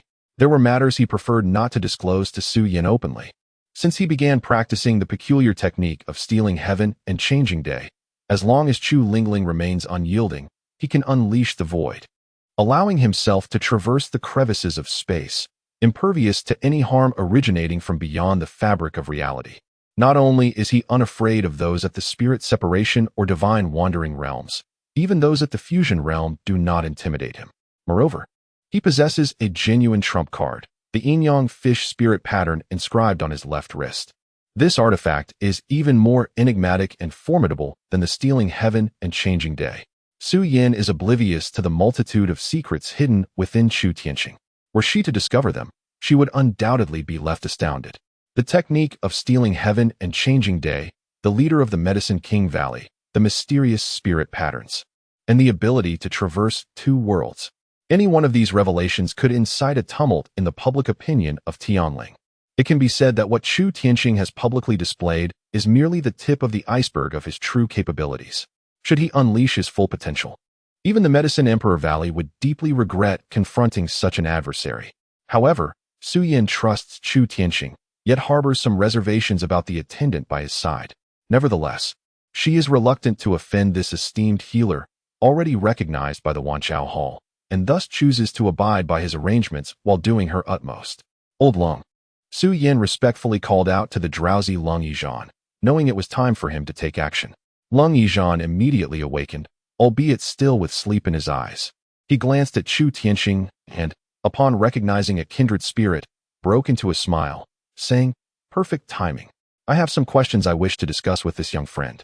Understanding that he was assigned by Su Yin to closely guard Chu Tianqing, he immediately stepped forward to stand beside him without further ado. His attitude instantly sounded alarm bells for many present, making it clear that anyone who sought to harm Mr. Chu should not expect any courtesy from the unyielding Master Dantian. Upon realizing that the elderly caretaker, Cold, was the one watching over him, Chu Tianqing felt unconcerned. After all, following the events at the Wan Chaodang in Tianshu City, they had grown quite familiar with each other.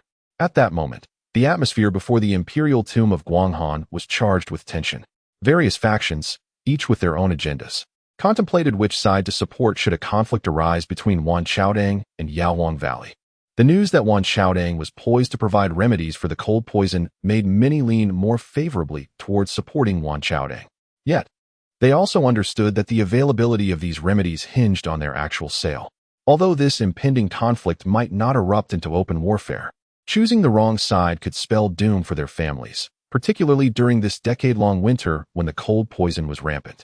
Without access to elixirs and medicines, even the mightiest families would ultimately face a dead end.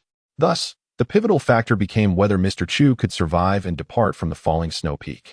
His fate would directly determine Wan Caodong's capacity to confront Yaowang Valley. Consequently, they patiently observed, awaiting the outcome at Guanghan Imperial Tomb to decide their future allegiances. Chu Tianqing noted that the arena here could no longer be set up, making it difficult to provide Chu Lingling with an opportunity to practice. He recalled a remark made by Lu Qing upon her arrival, stating that the riddle on the ice wall could not be solved for the time being. He gestured to Su Yin, indicating a desire to head over to the ice wall for a closer inspection. Lu Qing, along with others, noticed his movements and followed him like a pack of wolves fixated on their prey, clearly determined to ensure that this Mr. Chu would not leave the snowfall peak alive. During their journey, Chu Tianqing suddenly inquired of Su Yin, "Have you not informed Li Yuntian about your matters with the main hall?" Remembering that Li Yuntian was still in Tianxue City, he was, after all, the master of the Jinggu and Muku halls of Wanchao Hall, and more importantly, the sole heir of Li Yunxian, a renowned pill king. Now, with Su Yin accompanied by Qing Yun and Lung Yizhan, yet no sign of Li Yuntian and his companions. It could only imply that Su Yin had bypassed Li Yuntian and contacted the main hall of Wanchao Hall directly. Upon hearing this, Chu Tianqing's expression momentarily shifted to one of astonishment, quickly followed by understanding. He realized that this master of Wanchao Hall possessed quite a character. Was he truly willing to abandon his own son in such a manner? It seemed that his relentless pursuit of Lu Qing had led him to disregard the situation entirely. In this light, one could say that Li Yuntian was rather pitiable, yet it could also be argued that he deserved his fate. At this juncture, caution was paramount. Su Yin added that acknowledging Li Yuntian's fervent pursuit of Lu Qing would be deemed treachery in the eyes of the master of Wanchao Hall and the elders. While they might typically turn a blind eye to such matters, now, as they were on the brink of confronting the Medicine Emperor Valley, Li Yuntian, completely entranced by Lu Qing, would undoubtedly reveal any secrets shared with him, hoping to win her favor. Thus, the unified stance of the upper echelons of Wanchao Hall is to abandon him. It seems that from this moment forth, he, Li Yuntian, the leader of Jinmitang, will no longer be informed of any significant developments within Wanchao Hall. Contemplating this, it is evident that he has distanced himself from the power center of the main hall, suggesting that they had long since planned his exile. Nevertheless, this realization only intensifies his desire to meet the master of the main hall. Chu Tianqing conveyed a message, expressing his wish to personally meet this esteemed Dan Wang. Upon hearing this, Su Yan's eyes sparkled with joy, but she quickly regained her composure and whispered, "I shall arrange it immediately." Chu Tianqing nodded, believing that this sentiment resonated with Li Yunxian, who too harbored a desire for an audience. After discussing this matter with Su Yan, Chu Tianqing shifted his focus to the Guanghan Imperial Tomb. From the information gathered from the Longhuan Jade Cave in Tianxue City, he learned that the Guanghan Emperor was renowned for two main aspects. Firstly, his mastery of ice magic, particularly his cultivation of the Ice Emperor's art, which embodies his profound understanding of the path of ice and the celestial way of water. If he could acquire this knowledge, even without practicing it himself, imparting it to Chu Lingling would undoubtedly enable her to grasp the heavenly way and achieve a qualitative leap in her strength. Secondly, the Guanghan Emperor was not merely a formidable cultivator. He was also a master craftsman. Many of the world's most famous magical artifacts are said to have originated from his hands. However, it is well known that the finest treasures are likely reserved for his personal use, thus ensuring that these artifacts remain within the Guanghan Imperial Tomb. What he currently values most are the cold spring within the Imperial Tomb of Guanghan, the Celestial Heart Spirit Fruit, and the elixirs that could heal Chu Lingling's injuries. As long as Chu Lingling remains afflicted, she will be unable to utilize the Ice Heart Snow Lotus to enhance her innate abilities, thereby halting her cultivation. Otherwise, she would have to expend tenfold her strength to compensate for her current shortcomings. Perhaps here, Chu Tianqing recalled another matter, feeling a stir of excitement. The Emperor of Guanghan is indeed a true Dao sovereign, and it is likely that he has amassed numerous precious tomes throughout his cultivation journey. His desires are modest. He seeks only the remnants related to the Dragon King's sealing heaven break. Even a mere fragment would suffice, as he could utilize his abilities to restore it and gain access to more techniques of the Dragon King's sealing heaven break. Unbeknownst to them, the group had already approached the icy wall. From a distance, this ice wall appeared vast, and up close, it loomed even larger, resembling the polished side of a mountain, capable of reflecting one's own image when standing before it. They could also observe numerous individuals of all ages and genders, either standing, lying down, or even upside down, contemplating this ice wall and the faint words discernible upon its surface. Since the emergence of this ice wall, had no one succeeded in entering? Chu Tianqing, intrigued, inquired of the nearby Su Yan, pondering how it was that no one had unraveled this enigma after such a long time. Upon hearing Chu Tianqing's question, Su Yan promptly gestured for a nearby servant to approach and whisper in her ear. She then conveyed, 6 teams have already entered, but the means of their entry remains known only to them, as each followed a different method. Some simply vanished into thin air. Shudi Yangxing discerned that the entrance was not to be breached in a single breath, but rather through a division of teams. Only those who had unraveled the enigma were deemed worthy to enter this realm. Reflecting upon this, he couldn't help but muse, through the lens of a modern individual, that indeed, those who prostrate themselves in admiration often possess lesser intellect. Surrounded by a plethora of talented individuals, not a single one had managed to decipher the riddle inscribed upon the icy barrier. This led him to surmise that those who had already penetrated the Guanghan Imperial Tomb were likely among the top ranks of the celestial list. Such true elites would not be easily beguiled by mere beauty, nor would they confine their aspirations solely to the North Wilderness, fixating on the influence of the Yaohuang Valley. Instead, they cast their gaze beyond the North Wilderness, seizing every opportunity to augment their prowess, preparing to compete with the prodigies of the broader world. Thus, swift action was imperative. Shudi Yangxing immediately directed his attention towards the icy wall, addressing Su Yan, Chu Lingling, Qin Yun, and Leng Yizhan. At this moment, none could ascertain the circumstances within the Guanghan Imperial Tomb. It could either be an unimpeded passage or fraught with perilous mechanisms. However, it was certain that those who entered first would have a greater likelihood of discovering precious treasures, while later arrivals would only find themselves at a standstill. He swiftly focused on the icy barrier, his gaze drawn to the faintly discernible characters above, and his mind began to race, rapidly synthesizing various strands of knowledge to analyze the concealed mechanisms within the ice, deducing the significance of these characters at that very moment. Yet, barely 3 seconds had passed before a twitch of his facial muscles betrayed his thoughts. Could it truly be this simple? He had anticipated a far more intricate challenge, one that had stumped so many present here. Upon discovering all the methods, one might wonder if the Emperor of the Moon intended to play a jest on everyone.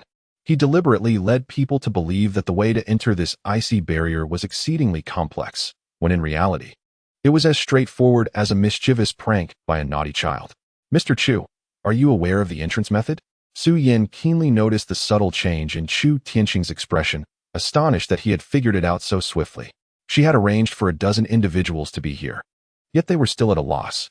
Indeed, Chu Tianqing was increasingly impressed by the Emperor of the Moon, believing him to be a genius and undoubtedly an eccentric. His thought process could not be comprehended through ordinary reasoning. After a moment of contemplation, he selected the simplest method of entry and guided them to a specific position. Chapter 47. Defying Fate with the Left Hand. The Water Star Palace of the Five Elements, chanting a spell under his breath, in the blink of an eye.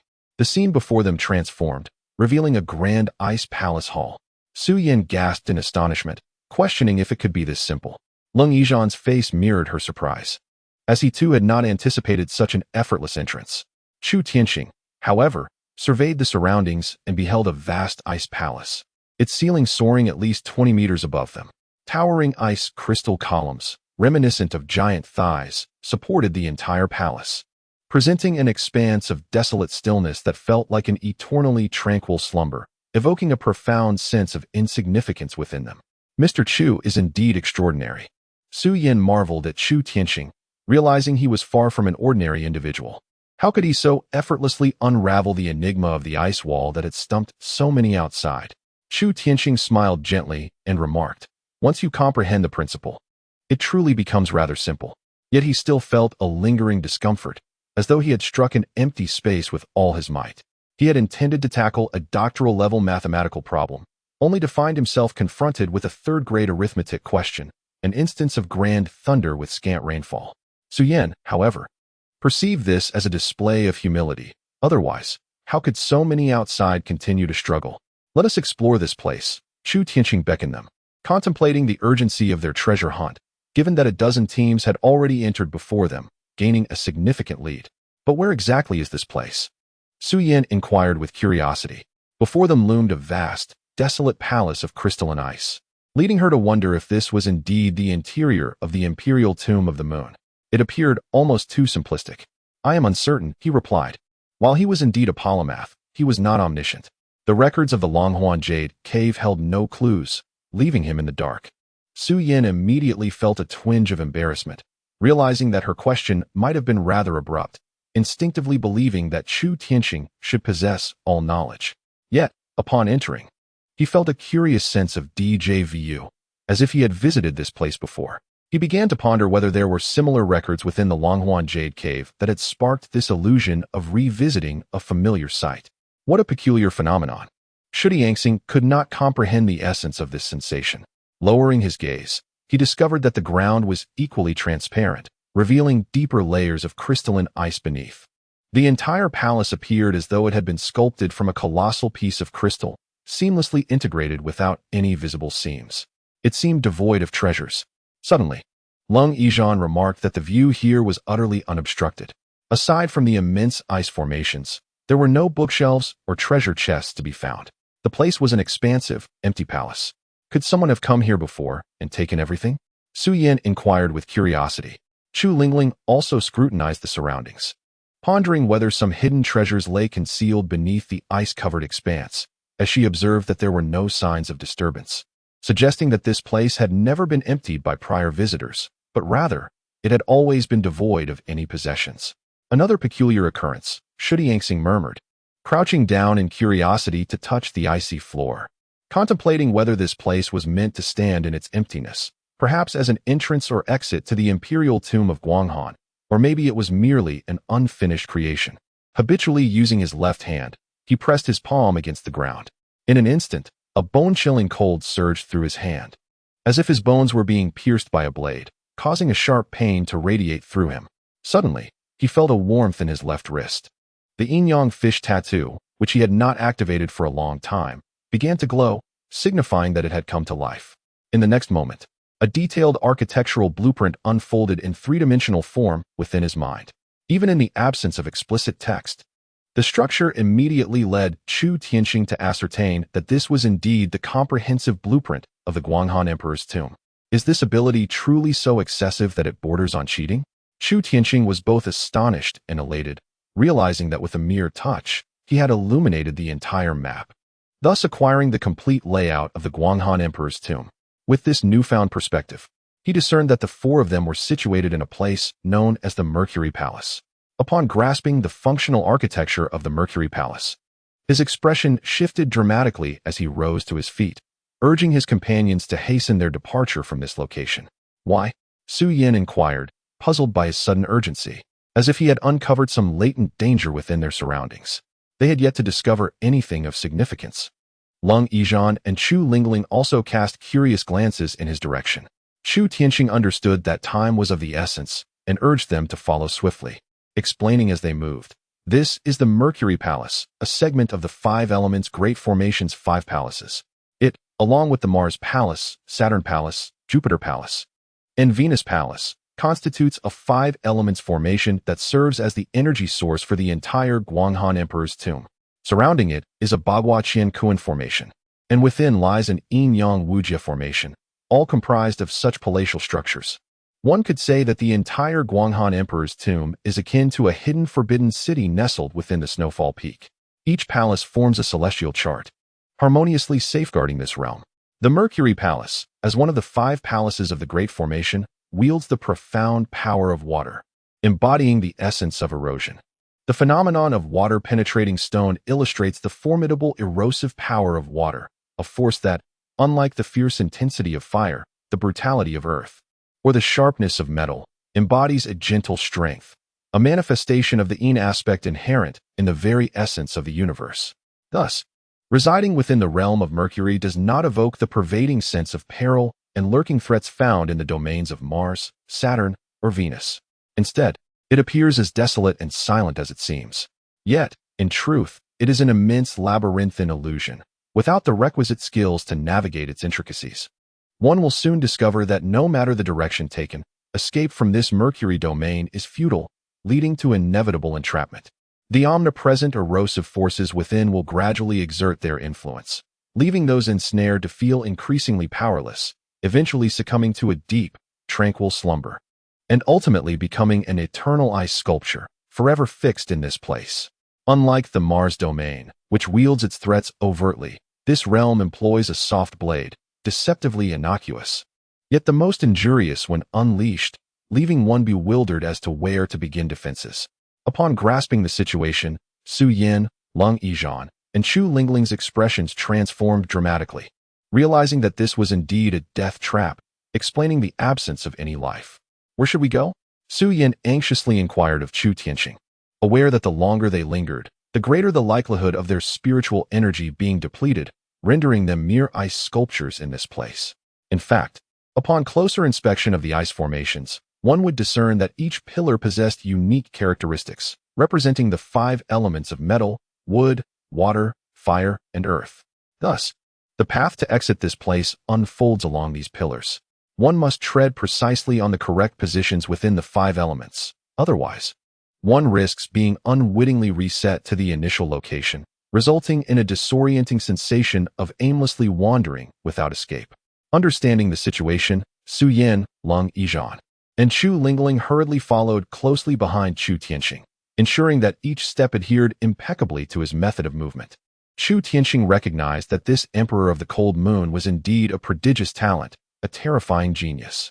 He had ingeniously applied his crafting skills to the construction of the Cold Moon Imperial Tomb, transforming it into a treasure that epitomizes artistic excellence, while also serving as a trial hall for future generations. Upon comprehending the entire structural diagram, the layout of the various palaces revealed that whoever could decipher all the formations and gain entry to the true imperial tomb would be deemed worthy of inheriting the legacy of the Cold Moon Emperor. Its most valuable essence undoubtedly resided in the central and core palace, encircled by all the formations. However, he did not intend to venture directly to this central palace. His purpose for arriving at the Cold Moon Imperial Tomb was twofold: to seek the cold spring and to search for medicinal herbs. Thus, the first destination following his departure from the Mercury Palace was the adjacent Jupiter Palace, for there lay a place known as the Dantian Palace, right beside the Jupiter Palace. Suddenly, the scenery before them transformed, signifying their departure from the Mercury Palace and indicating their entrance into a new region. As they adjusted to this change and beheld the landscape ahead, Su Yan exclaimed in astonishment, "Is this the starry sky?" Even Chu Lingling and Lung Yizhan were taken aback, gazing in admiration at the breathtaking view before them. In that moment, they found themselves astonishingly suspended in a vast and boundless expanse of starlit sky. Countless stars twinkled above, and the shimmering Milky Way lay beneath their feet, elevating them to the status of deities. Chapter 48. Treacherous Star Path. Ancient divine powers, however, after the initial shock, an overwhelming fear washed over them. Even Chu Lingling involuntarily grasped Chu Tianxing's hand, holding it tightly. For beneath their feet lay not merely a profound abyss, but an infinite starry void. They were standing in midair. Chu Tianxing could distinctly sense Chu Lingling's trepidation. Her delicate hand trembled ever so slightly in his grasp. He instinctively tightened his hold, gently squeezing her hand to impart a semblance of courage. This gesture provided her with immediate solace, and she looked at him with a gaze filled with tender gratitude. Lung Yizhan and Su Yan were still mesmerized by the breathtaking scenery before them, oblivious to the subtle exchange behind them. Otherwise, they would undoubtedly speculate on the nature of the relationship between Mr. Chu and his companion. Which way shall we go? Su Yan suddenly realized their predicament. They were indeed suspended in midair, with no discernible path in any direction amidst the unfathomable starry expanse. Simply follow me. These are mere illusions. We exist within the transitional space between two celestial palaces. Once we traverse the starry river, we shall enter the Jupiter Palace, Chu Tianxing explained, aware that reaching this point had already placed them significantly ahead of many others, allowing them to swiftly close the gap with those who had arrived before. Su Yan and Elder Lung comprehended his words, but remained perplexed. Only Chu Lingling, regardless of anything else, understood that she merely needed to follow Chu Tianxing, for he would undoubtedly not harm her. Chu Tianxing, having mastered the entire structure of the Guanghan Imperial Tomb, realized that this star path was not only crucial for entering the Jupiter Palace, but also the key to progressing to the next phase. The entire Guanghan Imperial Tomb could be perceived as encircled by 3 rings. The first ring was the outermost Bagua Qiankuan formation, and due to their fortunate circumstances, they had been directly transported into the Mercury Palace, thus bypassing this ring. The second ring consisted of the 5 elements Great Formation, which they needed to unravel in order to advance through this second ring. Finally, the innermost ring, the Yinyang Wujin Formation, required them to locate the entrance to the Central Palace from between the Yin Star Palace and the Yang Star Palace, completing the final trial. Therefore, entering the Central Palace could be simplified into 3 steps. First, depart from the Mercury Palace. Second, decipher the 5 elements Great Formation to find the entrance to the Yinyang Star Palace. Third, solve the Yinyang Wujin Formation to discover the entrance to the Central Palace. For him, his immediate priority was to head to the Dan Star Palace to find the elixir that would heal Chu Lingling's injuries, enabling her to swiftly cultivate and enhance her abilities with the Ice Heart Snow Lotus. Thus, he need not concern himself with unraveling the 5 elements Great Formation. He simply needed to reach the Jupiter Palace and arrive at the Dan Star Palace. How to step across the Star River? How could one traverse it? Su Yan, upon hearing Chu Tianxing's words, widened her eyes in disbelief and questioned him while peering down at the flowing Star River beneath her, pondering whether he was presenting her with such an insurmountable challenge. She acknowledged that she had indeed seen the shimmering Star River directly beneath her feet, making her feel, at that moment, as if she were akin to a deity. However, this galaxy, judged by distance, is at least 100,000 miles away from her. It resides in a realm so far removed that it seems utterly unattainable. Although she can easily gaze upon it and silently admire its beauty, she can never hope to reach it. And now, he expects her to step forward? How could she possibly do that? It is quite simple. It merely requires a modicum of courage. Chu Tianxing temporarily released his hold on Chu Lingling's hand, urging her to observe closely and follow his instructions. He then promptly closed his eyes and boldly took a step forward. In an instant, he plummeted from a dizzying height, falling through the starry sky, his heart racing in his throat, acutely aware that should he meet his demise, not only would she be lost, but the entire Wanchao Hall would follow suit. Yet, as her fear escalated, curiosity took hold of her. Where could he possibly fall in this boundless void? Would he continue to descend endlessly? Upon witnessing Chu Tianxing's movement and having received his telepathic guidance, Chu Lingling unhesitatingly followed suit, closing her eyes and stepping forward as he had done. In that moment, she too plunged into the starry expanse, as if an invisible floor had been beneath them, and their step had merely crossed its edge. Lung Yizhan had been observing intently, and, upon seeing the young man succeed, thoughtfully closed his eyes and followed, disregarding any potential peril of falling. Suyin glanced around, realizing she was the only one remaining in place, and she too was genuinely frightened. Comprehending the intricacies of the Guanghan Emperor's mausoleum proved utterly beyond her ken, transcending the boundaries of her experiential understanding. It was evident that this domain existed on a plane accessible only to celestial paragons, beings capable of effortlessly communing with starlight and galaxies, akin to deities in the eyes of terrestrial mortals. Resigned to her fate, Su Yin steeled her resolve, acknowledging the absence of any viable recourse, for the path beneath her feet had seemingly vanished. Mimicking the others, she closed her eyes, summoning the courage to leap into the abyss, prepared to meet her end alongside them. Yet, the instant her eyelids sealed shut, a revelation dawned upon her. Even without sight, she perceived the world anew, discerning that they had been standing upon a concealed step, beyond which lay a level path. Though peculiar in its own right, suspended as it was in midair and meandering in its course, it was undeniably a tangible thoroughfare. With trepidation, she took the initial stride and found herself securely upon it. "You may open your eyes now," Chu Tianxing's voice echoed in her ears. As Su Yin complied, she beheld herself standing upon the very river of stars she had envisioned moments before. A wave of awe washed over her as she gazed about, utterly captivated by the sheer wonder of the experience. However, Chu Tianxing posited that the Guanghan Emperor was a master illusionist, adept at manipulating perceptions. The most challenging step had already been surmounted, effectively breaching the illusory veil. Consequently, they could proceed without peril. Otherwise, even if they were to close their eyes, they would not perceive this narrow path. They would only behold an abyss of unfathomable depth, realizing they are ensnared within an exceedingly confined space. Whether they ventured forward, backward, or sideways, there would be no escape. Should they wander aimlessly without knowledge of the solution, they would inevitably plunge into the abyss and meet their demise. "It is truly astonishing," Su Yin exclaimed, patting her chest in admiration, convinced that this was undoubtedly the most remarkable experience of her life. Alas, there were only two males present, the elderly Lung and Chu Tianxing.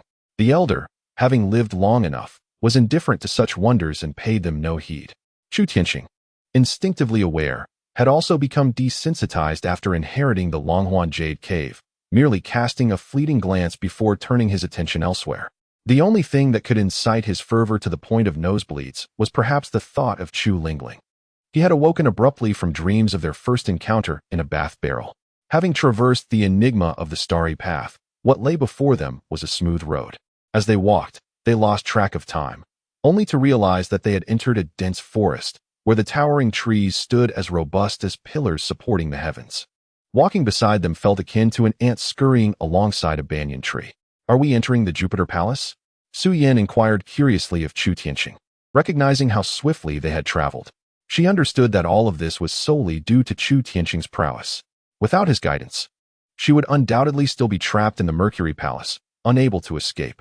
It is the sights and sounds along this journey that gradually instill in her a sense of dread regarding the terrifying layout of the Emperor of the Moon's tomb. She comes to realize that it resembles an enormous labyrinth, a death trap teeming with various lethal threats. Indeed, it is here that matters begin to grow complicated. From this moment onward, Chu Tianxing proceeds with utmost caution. The Mercury Palace is characterized by frost, whereas the Jupiter Palace embodies greatness. Among the five-star palaces in the Grand Elemental Formation, the Jupiter Palace is deemed the least perilous. On the contrary, it is teeming with vibrant life. Entering this realm feels akin to stepping into the land of giants, where one can effortlessly encounter flowers soaring to heights of 7 or 8 meters, rendering them feeling like mere ants. As they traverse this vast expanse, they soon realize they have scarcely moved any distance within the Jupiter Palace, for its sheer scale is overwhelming. Shrink the land to inches? Cold Yizhan suddenly muses, pondering the nature of their surroundings. If the immense trees and flora are mere illusions, then despite their long journey, they remain stagnant, as if their physical forms are dwarfed by this place, making their efforts to traverse the space seem absurdly futile. After all, this location appears larger than the entire Snowfall Peak. Given that the Emperor of the Moon's tomb is situated within the mountain range of Snowfall Peak, it is inconceivable that such a vast area could exist within its confines. Perhaps, Chu Tianqing concedes, agreeing with Cold Ijan's hypothesis. Only an ancient divine ability, shrink the land to inches, could elucidate their current predicament, making it seem as though they have traversed kilometers, yet in reality, they have not moved an inch. Are we trapped here, boss? Chu Lingling remained acutely aware of her current guise as a male servant and suddenly inquired of Chu Tianqing. She realized that if the situation unfolded as they had discussed, they would be trapped here indefinitely. After a moment of contemplation, Chu Tianqing nodded. Despite his reluctance to admit it, the reality before him was undeniable. The peril of the Jupiter Palace lay hidden within its vibrant life force. Compared to other star palaces, this one sought to ensnare intruders, confining them to a slow demise within its confines. Unless a solution to escape was discovered, leaving this place would be an unattainable dream. Let us proceed for now. I need time to think, he advised them, deciding to take a cautious step forward. He was indeed familiar with the layout of the entire Guanghan Imperial Tomb and had a general understanding of the Star Palace's configuration and possible entry and exit strategies. However, his knowledge of the ancient divine ability of spatial contraction was limited. The only references to such a power were found in the simple records of the Longhuan Jade Cave within the Apothecary King's Valley, which offered no detailed accounts or methods of counteraction. Thus, he could only rely on his repository of knowledge to attempt to devise a means to counteract this ancient technique, hoping to facilitate their swift escape from the Jupiter Palace. Xie Yin and Ling Xue comprehended his words, realizing that they had no choice but to proceed cautiously, seeking a breakthrough step by step. Chu Tianqing attempted several times to touch the ground with his left hand, employing his innate extraordinary ability to analyze the Jupiter Palace once more, in hopes of uncovering a way to counter the spatial contraction. Yet, nothing was revealed. Instead, it became apparent that they were not alone within this Jupiter Palace, as several groups were present. Among them, one group was approaching them swiftly after discovering their existence. Chapter 49. The Divine Might and the Cataclysm of Jupiter Palace. Chu Tianqing promptly withdrew his hand and rose, casting a vigilant gaze towards the incoming group. His unusual action instantly alerted Su Yin and Ling Xue, who similarly turned their attention in that direction. Soon, a contingent burst forth from the woods. To describe their emergence as a charge would be inaccurate, for they resembled ants scaling a colossal tree root, surmounting it from the opposite side. Upon noticing the mere 4 individuals before them, the leader momentarily froze. Yet, emboldened by the presence of over 20 companions, he shouted loudly, "Hand over everything you've gathered and vacate our site." They were brazenly attempting a robbery.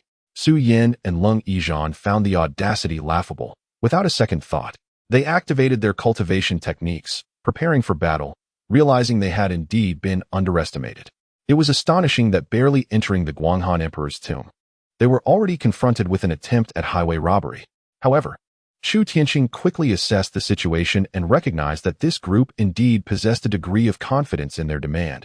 Not only did they number over 20, but 3 among them had reached the transformation realm. In stark contrast, their side had only Ling Xue at the transformation level, while Su Yin was merely at the spirit-severing stage. The disparity in strength was glaringly apparent.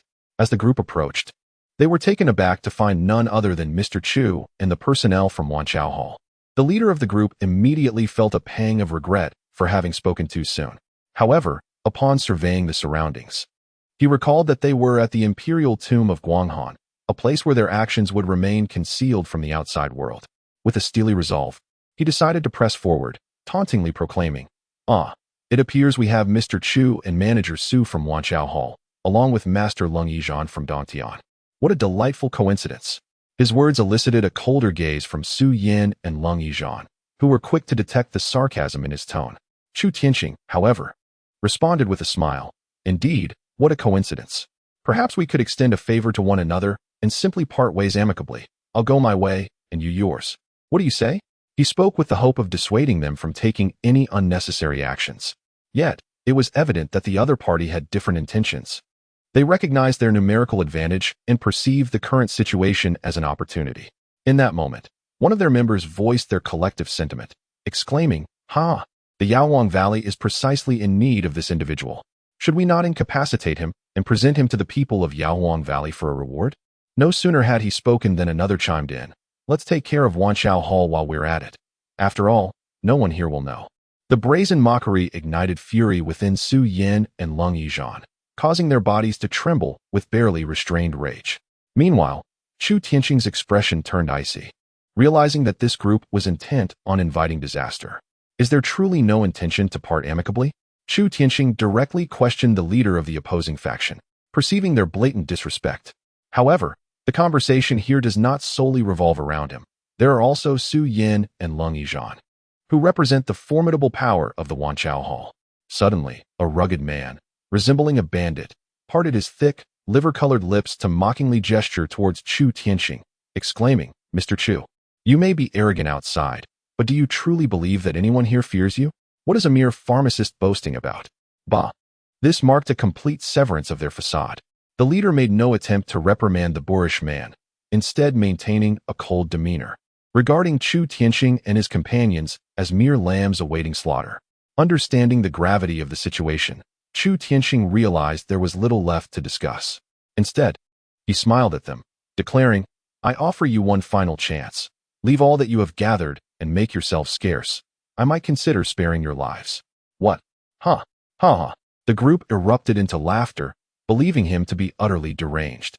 Whether blind or foolish, he failed to recognize their overwhelming numbers and strength.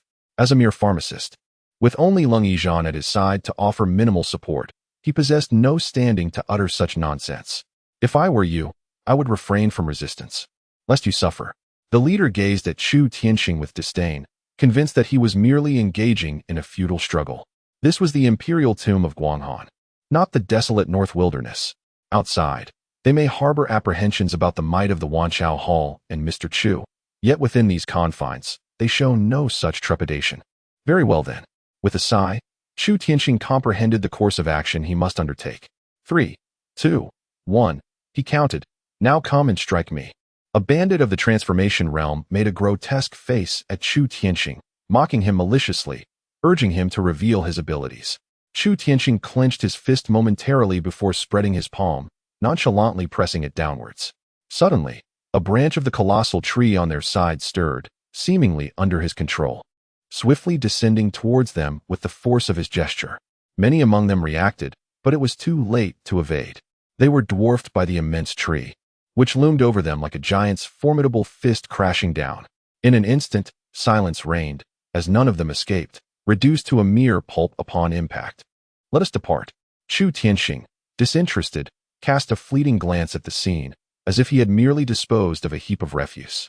He beckoned Su Yin, Ling Xue, and Chu Lingling to continue onward, urging them to hasten their exit from this Jupiter Palace. Su Yin and Ling Xue, witnessing the unfolding events with clarity, gasped in astonishment, their eyes wide as they gazed at the retreating figure of Chu Tianqing. When had Mr. Chu acquired the ability to command the giant trees of the Jupiter Palace? Yet, Chu Tianqing knew that achieving this feat was rather simple, for the answer lay within the secret classic of the Medicine King. After utilizing the ethereal control of the Divine Medicine King's secret text to manipulate the colossal tree here, he realized it should be the ability to change size at will, not merely shrinking the distance. He recognized that he had misjudged the nature of the Jupiter Palace's divine abilities. Initially, he believed that the power operational within the Jupiter Palace was the ability to shrink distances, but he later understood that it was, in fact, the power to change size at will. Upon entering the Jupiter Palace, their bodies were diminished, rendering everything around them seemingly immense. By unraveling this particular secret of the Jupiter Palace, he could effectively exert his ethereal control over the trees here, creating a spectacle that appeared astonishing to those who previously lacked insight. Regardless, this place indeed employs a remarkable divine skill. This realization unexpectedly ignited his curiosity about the Central Palace. The fact that the Emperor of the Moon had applied the ability to change size at will within the Jupiter Palace implied that he was a practitioner of such a divine skill. Given his former renown, it was likely that numerous treasures of similar caliber resided within the Central Palace, potentially accompanied by several other divine skills. These extraordinary techniques were undoubtedly housed within the Central Palace. Divine skills, akin to a person's innate superhuman abilities. can be learned over time and are not constrained by spiritual roots, for they transcend human strength, belonging solely to the realm of the divine. Although he lacked spiritual roots and could not cultivate, he must rely on the powers of Chu Lingling and Yun Tianshuang to enhance his strength. However, as long as he mastered a divine skill, it would mean that even without acquiring the abilities of Chu Lingling and Yun Tianshuang, he would possess a genuine skill that he could rely upon. Upon comprehending the versatility of the Jupiter Palace, Chu Tianxing promptly discerned a potential avenue for escape. He realized that departing from the Jupiter Palace solely through his own strength was an impossibility. He must harness the very forces of the palace itself, specifically the trees, the grasses, and the winds that enveloped him. However, due to his ability to command the trees, his approach was simplified. He crafted a small vessel resembling a leaf with a parachute and utilized a sturdy branch to launch them into the air. Indeed, time had aged him. Ling Xue, after enduring repeated shocks, now found himself gliding through the sky aboard a leaf boat. He leaned against the side of the vessel, closing his eyes, choosing not to observe the unfolding scene, while expressing a sense of resignation. Perhaps he mused, it would be wiser to seek a serene sanctuary for a peaceful retirement rather than continue the struggle. Truly, this was a world for the young. Su Yan, however, regarded Chu Tianxing with eyes sparkling with excitement, believing she had stumbled upon a treasure. She understood that by securing this grand tree, she could ascend to heights of power and glory previously unimagined. Yet, at that moment, a thunderous roar reverberated through the air, akin to a primal beast unleashing its furious cry. Chu Tianxing's expression shifted dramatically upon hearing it. Shortly after the eruption of sound, a wave of sonic turbulence rocked their leaf vessel, threatening to destabilize it. It could no longer maintain its gliding state and began to plummet toward the ground. Su Yan's complexion turned ashen as she realized that falling from such heights, even with her strength at the spirit division level, would render her into a mere pulp. In response, Ling Xue summoned the sun wheel from behind, intending to shield them during their forced descent.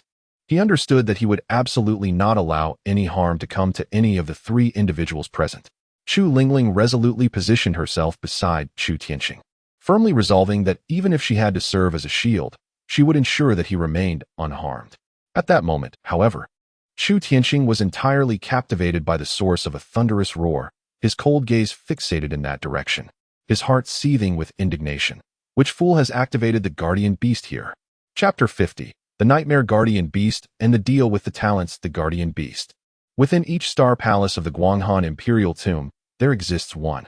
Although referred to as a Guardian Beast, it is essentially a colossal statue, serving more as a symbolic representation of a star palace than anything else.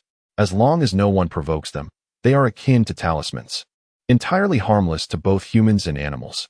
However, should someone, driven by greed, choose to disturb them and trigger their corresponding mechanisms, it would be akin to poking a hornet's nest. Not only would this activate the Guardian Beast, which possesses a minimum strength equivalent to the fusion realm, but it would also lead to the immediate closure of the corresponding star palace, trapping everyone within until the Guardian Beast is vanquished. Now, they found themselves ensnared by the recklessness of the greedy, leaving them no hope of exiting the Jupiter Palace before eliminating this Guardian Beast. Under the vigilant watch of Ling Xue, their group landed safely. However, Su Yan quickly noticed that Chu Tianxing had been acting peculiarly since he heard that roar, and she inquired, is there something wrong? I would much prefer to provoke the Yinyang Star Palace than to engage with the Guardian Beast of this Jupiter Palace. Guardian Beast? What is that? Su Yan inquired with curiosity, realizing that the thunderous roar they had just heard emanated from the so-called spirit-subduing beast. Considering the formidable power behind that sound, one could fathom the beast's terrifying strength and colossal size. Su Yan nodded in understanding, but her expression soon shifted to one of alarm. She recalled that they were situated within the Jupiter Palace, where even a mere flower could tower 8 meters high. Thus, the lion. Are we unable to leave? Ling Xue calmly questioned Chu Tianxing. He was indeed a seasoned veteran, having weathered more storms than any of the three of them combined. He understood that when faced with an insurmountable entity, the wisest course of action was to retreat immediately and avoid direct confrontation. There is no other choice. Once the spirit-subduing beast is activated, the corresponding star palace will seal off, Chu Tianxing explained with a regretful shake of his head. The only way to reopen the exit is to eliminate this beast, otherwise, we will perish here. He harbored resentment towards those greedy individuals, as their actions had effectively trapped everyone within the Jupiter Palace in a dead end. Given their current diminutive state, reduced to the size of ants by the spell, even a small kitten could easily toy with them. What awaited them was a fully grown lion, no less, one that had been enhanced to the size of a bull. Ling Xue's expression also shifted as he processed this alarming information. He prided himself on having faced numerous adversities, yet he had never encountered a crisis of this magnitude. Moreover, it seemed that Tianqing Tower and Lu Qing had formed an alliance. At such a critical juncture, Chu Tianqing was unafraid to divulge this information. Recognizing that they had united in purpose, he felt compelled to elucidate the current situation, ensuring they understood that the crisis they faced was far more profound. The Celestial Star Tower, Su Yin exclaimed, struggling to maintain her composure and rationality. The reason for her alarm lay in the knowledge that the Celestial Star Tower was the most infamous assassin organization in the northern wilderness. It was rumored that the wife of the lord of Tianxue City, Yun Tianxue's mother, had met her demise at the hands of the Celestial Star Tower. Furthermore, as a formidable faction in the northern wilderness, the upper echelons of Wanqiao Hall had frequently fallen victim to the assassins of the Celestial Star Tower.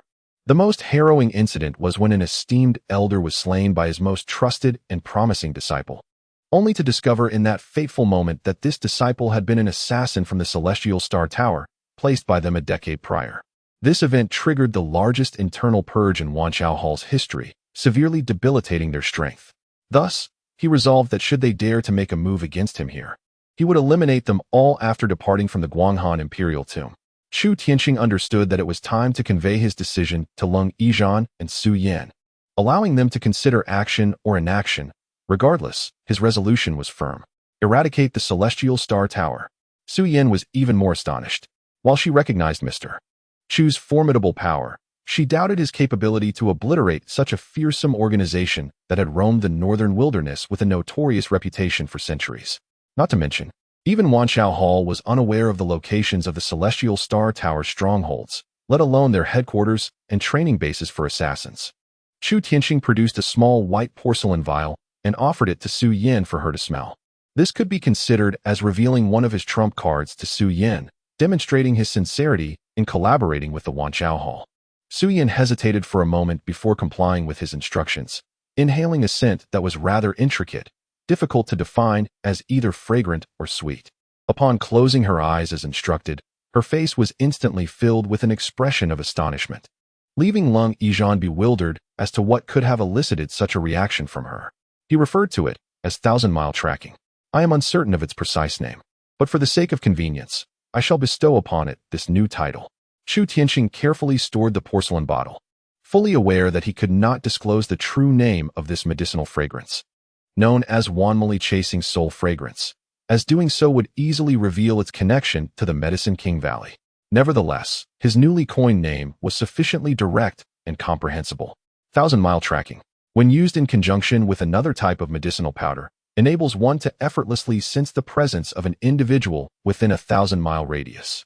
Moreover, with a slight modification, the other powder can exhibit a degree of infectiousness, marking anyone who comes into contact with the designated target. Thus, should he so desire, he could easily locate all members of the Tianqing Tower, discover their strongholds, and identify their headquarters. By dispersing the lethal powder, it would be akin to baiting cockroaches or ants. Infecting one would lead to the extermination of an entire nest. It became clear to her that as long as the adversary was willing, no one could escape his pursuit. Furthermore, due to her recent perception, she realized that a portion of the Tianqing Tower's members was indeed present in the Jupiter Palace, situated near the location from which the earlier tremendous sound had emanated. Chu Tianqing's deliberate mention of this matter serves as a warning to Su Yin and Elder Long, urging them not to fall victim to the insidious machinations of Tianqing Tower without understanding the reasons behind it. He intends for Su Yin, as well as Elder Long and Chu Lingling, to be acquainted with this 1,000-mile tracking method, enabling them to sense the whereabouts of Tianqing Tower's operatives with the slightest awareness. Upon grasping the current circumstances, Ling Xue realizes that a visit to the Spirit Beast Town is unavoidable, unless they are willing to remain ensnared within this Jupiter Palace for eternity. Meanwhile, Su Yin contemplates. We are still insufficiently prepared. She recognizes that she has underestimated the complexities of the situation the perils lurking within the Guanghan Imperial Tomb, and the potential reactions from Yaowang Valley and Lu Qing. Consequently, only she and Elder Lung stand guard beside this Mr. Chu. Although she anticipates a significant response from Yaowang Valley regarding Mr. Chu's predicament, she is taken aback by their collaboration with a lethal organization like Tianqing Tower, intending to employ its nefarious hands to eliminate Mr. Chu first. Even now, despite having discerned the location and approximate numbers of Tianqing Tower within the Jupiter Palace, she understands that two individuals alone cannot withstand such a professional assassin organization. A misstep could prove disastrous. In contrast, Chu Tianxing remains unperturbed. Drawing from his understanding of online gaming on Earth, he perceives assassins as masters of stealth, skilled in ambushing and eliminating their targets. Assassins, in essence, can be regarded as killers. By employing thousand-mile tracking, he has illuminated their presence, nullifying their most relied-upon ability of stealthy assassination and exposing them to the light. What fear can they possibly instill now? In comparison, Lu Qing emerges as the most perilous threat. She adeptly harnessed her fame and beauty, causing astute individuals to overlook the fact that she was, in fact, a mid-stage celestial wanderer. Thus, to vanquish her, one must attain the same celestial realm. This implies that Chu Lingling or Yun Tianshuang must be cultivated to reach a level beyond that of the celestial wanderer. However, this endeavor merely serves to defeat a singular Lu Qing. Behind this Lu Tian envy stands the formidable Yaohuang Valley, along with a figure known only as the Pharmaceutical Emperor, a fifth-level alchemist. He could not fathom that a person capable of nurturing such youthful masters of the celestial realm would possess disciples weaker than himself. They hastened towards the vicinity where the spirit beast emitted its roar. Yet, before they could lay eyes on this colossal creature, the ground trembled as if shaken by a seismic quake exceeding level 5, attesting to the enormity of this beast. How are we to combat it? Su Yin inquired, her complexion paling as she addressed Chu Tianxing.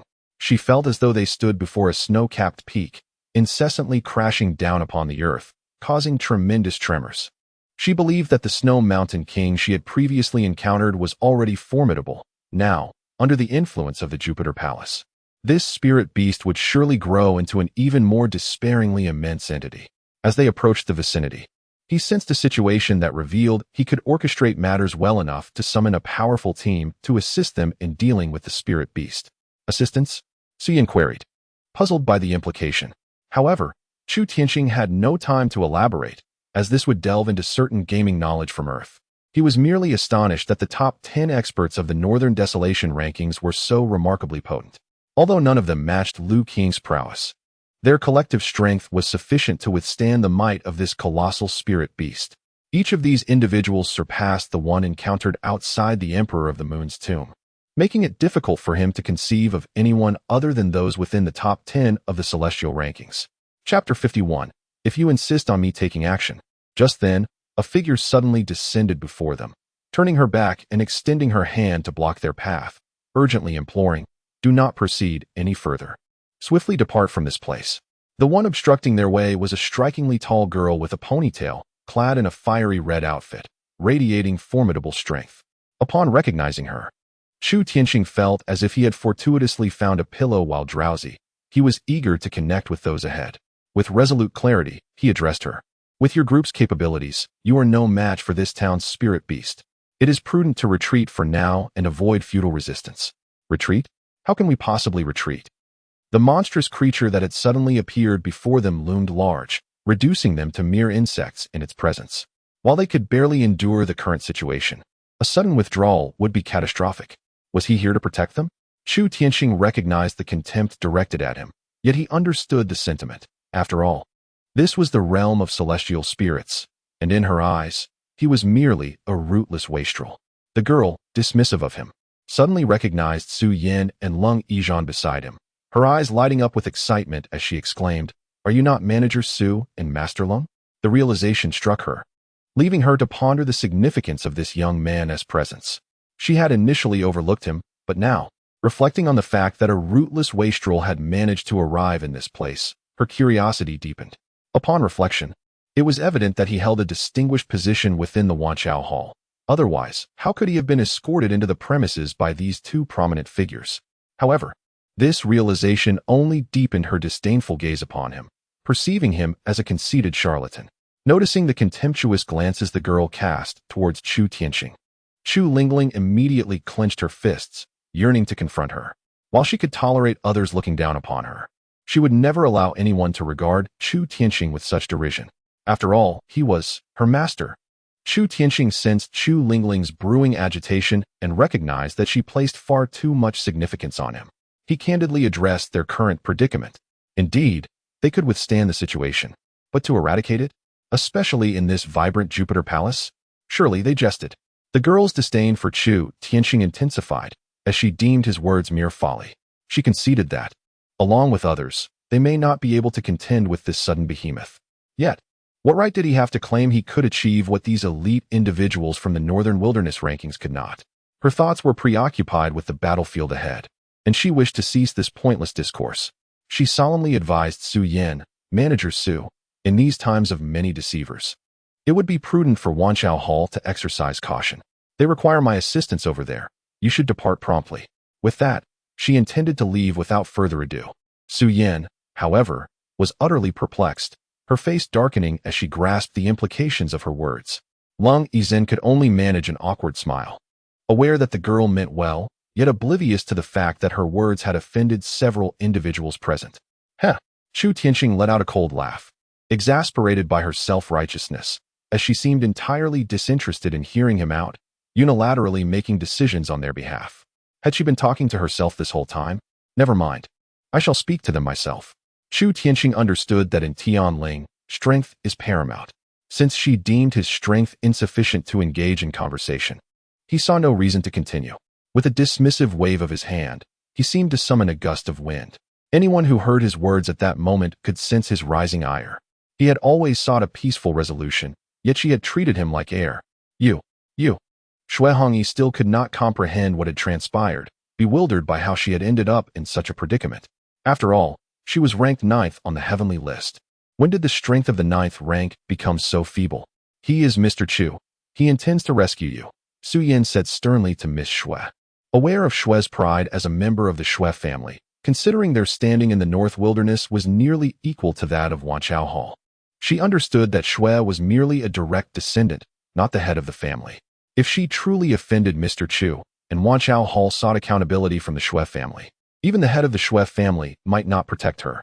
Once the events outside the ice wall became known, everyone would recognize Mr. Chu's true worth. Mr. Chu? Having entered the imperial tomb of Guanghan at an early hour, she, alongside several other esteemed individuals from the heavenly rankings, formed a temporary alliance within the tomb, rendering her unaware of the events transpiring outside. She vaguely recalled hearing of a certain Mr. Chu prior to her entrance, rumored to possess remarkable medical skills. With Yan Jie departing, Chu Tianqing called out to Su Yan, acutely aware that time was of the essence. The imminent release of the spirit beast from the Jupiter Palace was likely linked to the individuals from the Starry Tower. Whether intentional or accidental, these individuals served as formidable allies against the Starry Tower. Given their current predicament, they might temporarily stave off this formidable spirit beast.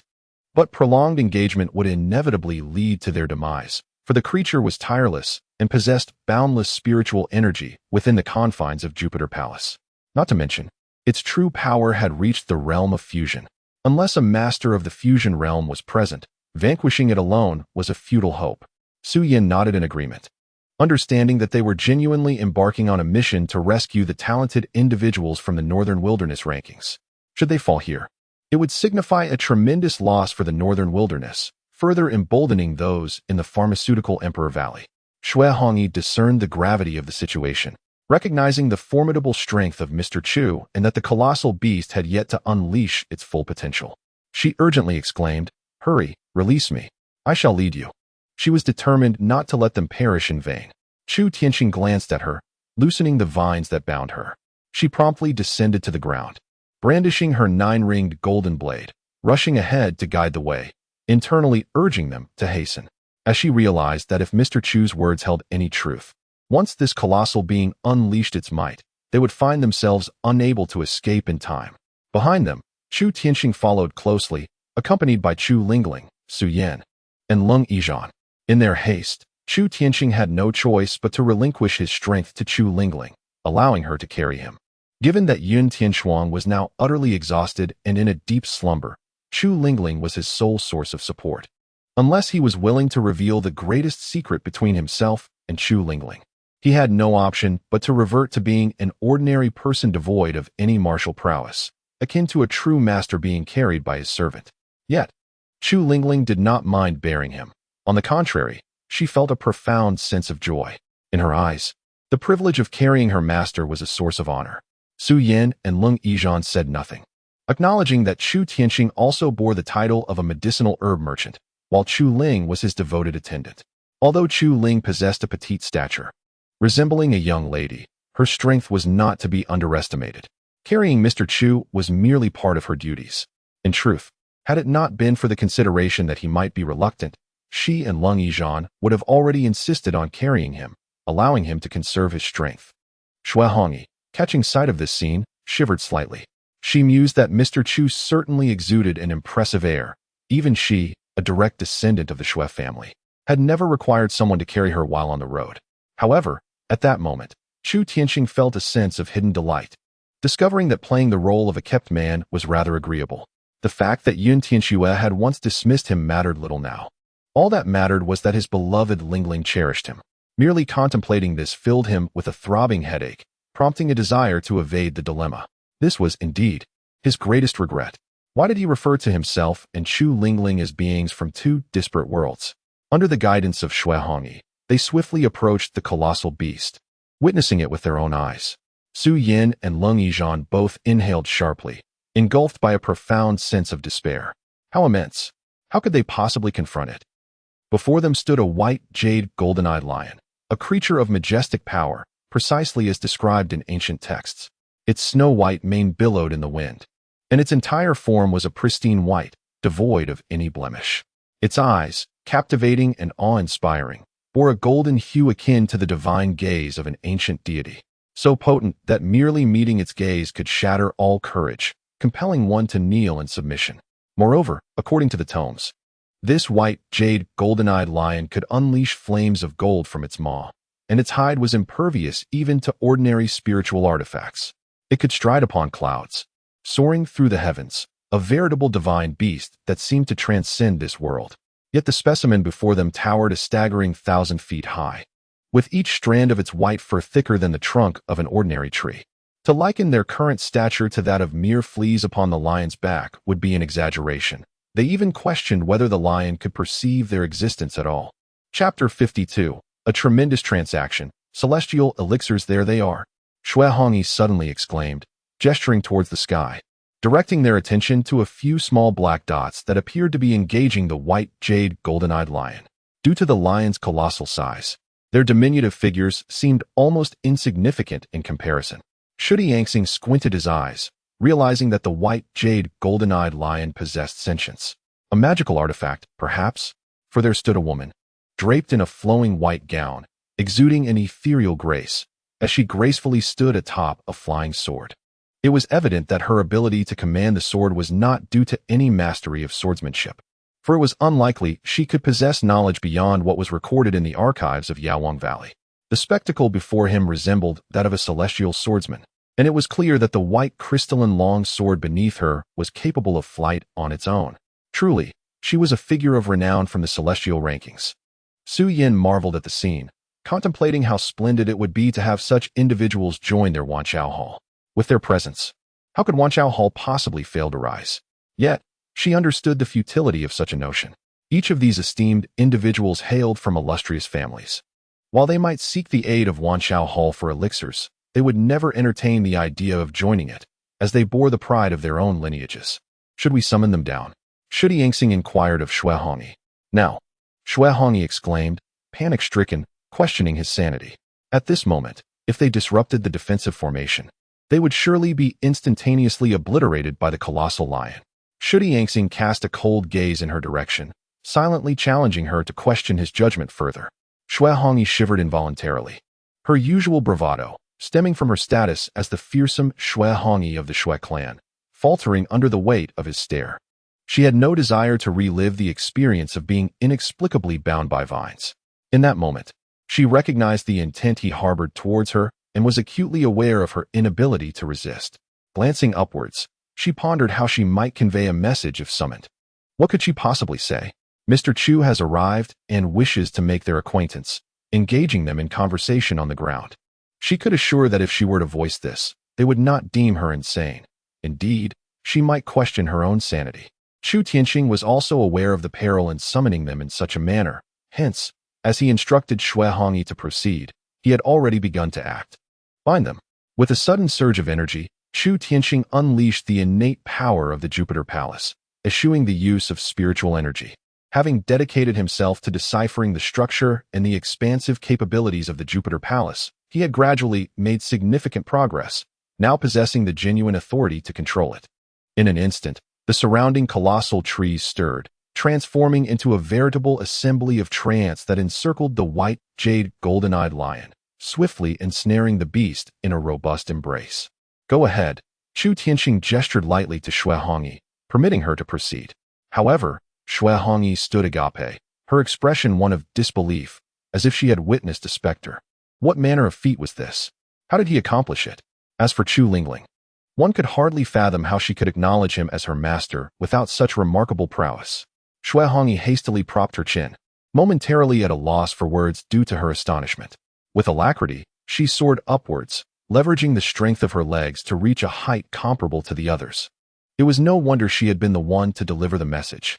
Those long legs of hers, standing at a meter in length, bore remarkable strength. Suddenly, Chu Lingling transmitted a thought, sensing some of Chu Tianqing's intentions. He promptly responded, affirming, "You must observe closely."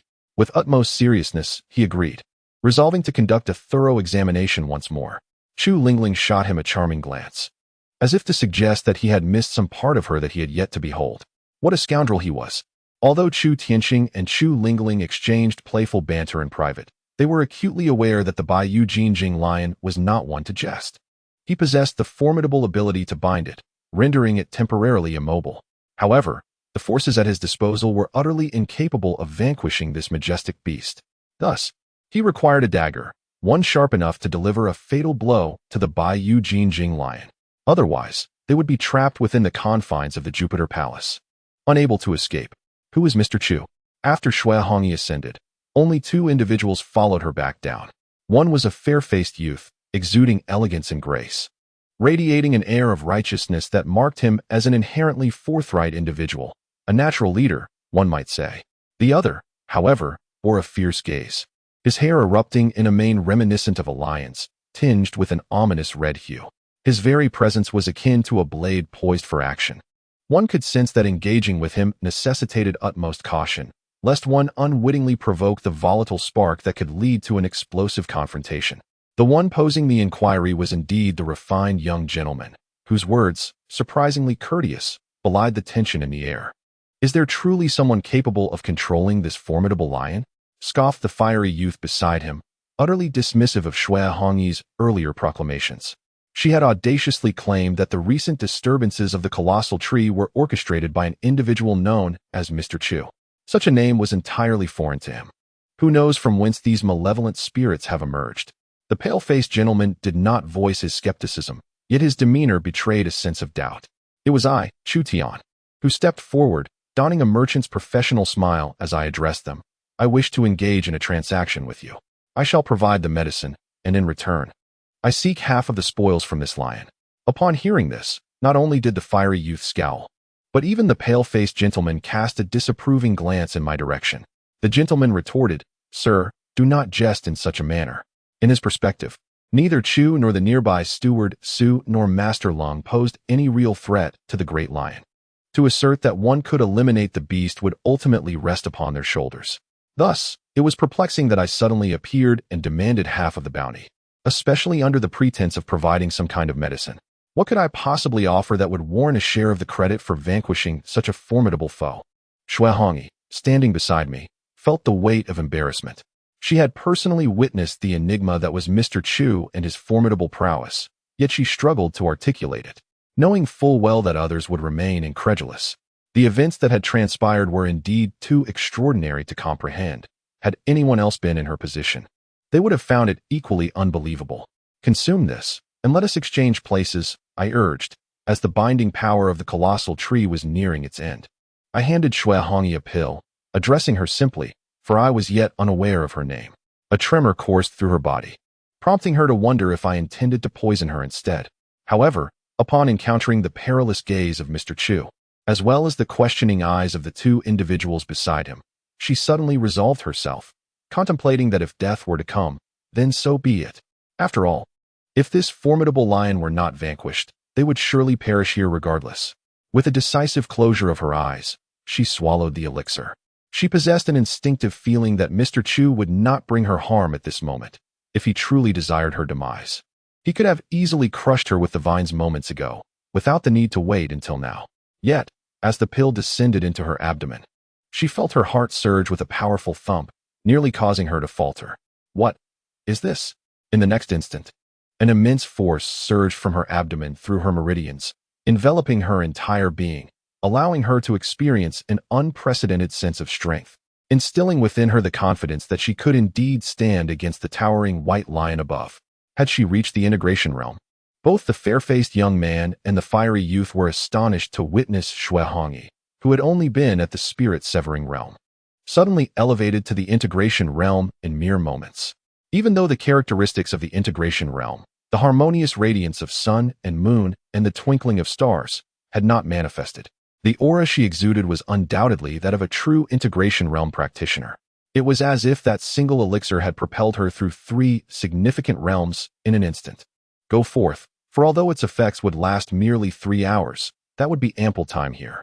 Chu Tianqing instructed Xue Hongyi, urging her to ascend and summon the others down. She was transformed, embodying his most devoted warrior.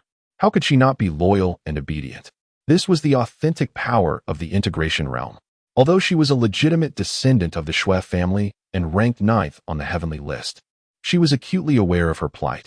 As a woman born into such a prominent family, unless she possessed extraordinary talent to break through the barriers of integration, her fate was inevitably to become a mere tool for marriage alliances. She was Xue Hongyi. She was the esteemed Xue matriarch. She yearned to determine her own destiny, to leave the northern wilderness and explore the world beyond. She had no desire to wed a man she did not know or like. But now, she glimpsed hope. She saw the opportunity to negotiate with the antiquated elders of her family. Mr. Chu. She made a note of it. Su Yin trembled with excitement upon witnessing the efficacy of the medicine, realizing she had made the right bet. They, at the Wanchao Hall, had indeed placed their faith wisely. What sort of elixir was this? It instantly created a state of integration. Even if it was merely a pseudo-integration, even if it lasted only 3 hours. She was certain that if this potion were to be revealed, countless individuals would be willing to purchase it for their survival, regardless of the potential dire consequences. Lung Yizhan's eyes widened in astonishment, his gaze sharpening as he realized he had underestimated his companion, Mr. Chu. He suddenly wondered if this remarkable talent could possibly heal his own injuries. The fair-faced gentleman and the fiery youth could not help but be astonished. Their profound understanding of Xue Hongyi led them to recognize that she was not merely acting in collaboration with Mr. Chu. Her sudden surge of integrated power was a direct result of the potion he had just provided. What was this medicine called? The fair-faced gentleman did not even notice the tremor in his voice as he uttered the words. The Great Power Pill. Chapter 53. The Contest for Elixirs and Internal Strife, the Great Strength Elixir? The white-faced young master and the fiery youth exchanged a glance, instantly recognizing the value of this potion, particularly in light of their current predicament. Even Xue Hongyi could discern that they were no match for the formidable lion. They could merely hold it at bay. How could they not see this as well? How many can you provide? The white-faced young master, a man of keen intellect, understood that such extraordinary elixirs were rare in quantity. Furthermore, the terms of the transaction hinged upon the spoils to be acquired after the lion's defeat, and the other party would not relinquish too many of these potions. 10 should suffice to vanquish this lion. Chu Tianqing pursed his lips in contemplation, observing as the girl stepped forward and swiftly engaged the newly freed white jade golden-eyed lion, affording the others a chance to retreat. Very well, I accept your terms. The white-faced young master readily agreed on behalf of all, consenting to the deal. The previously hot-headed youth remained silent, his expression a mixture of complexity as he regarded Chu Tianqing, surprised by his true caliber. Splendid. Chu Tianqing responded with a smile, relishing the straightforwardness of the agreement. He would supply the elixirs, they would confront the beast, and then share the spoils, an arrangement that promised mutual benefit. Why not embrace such an opportunity?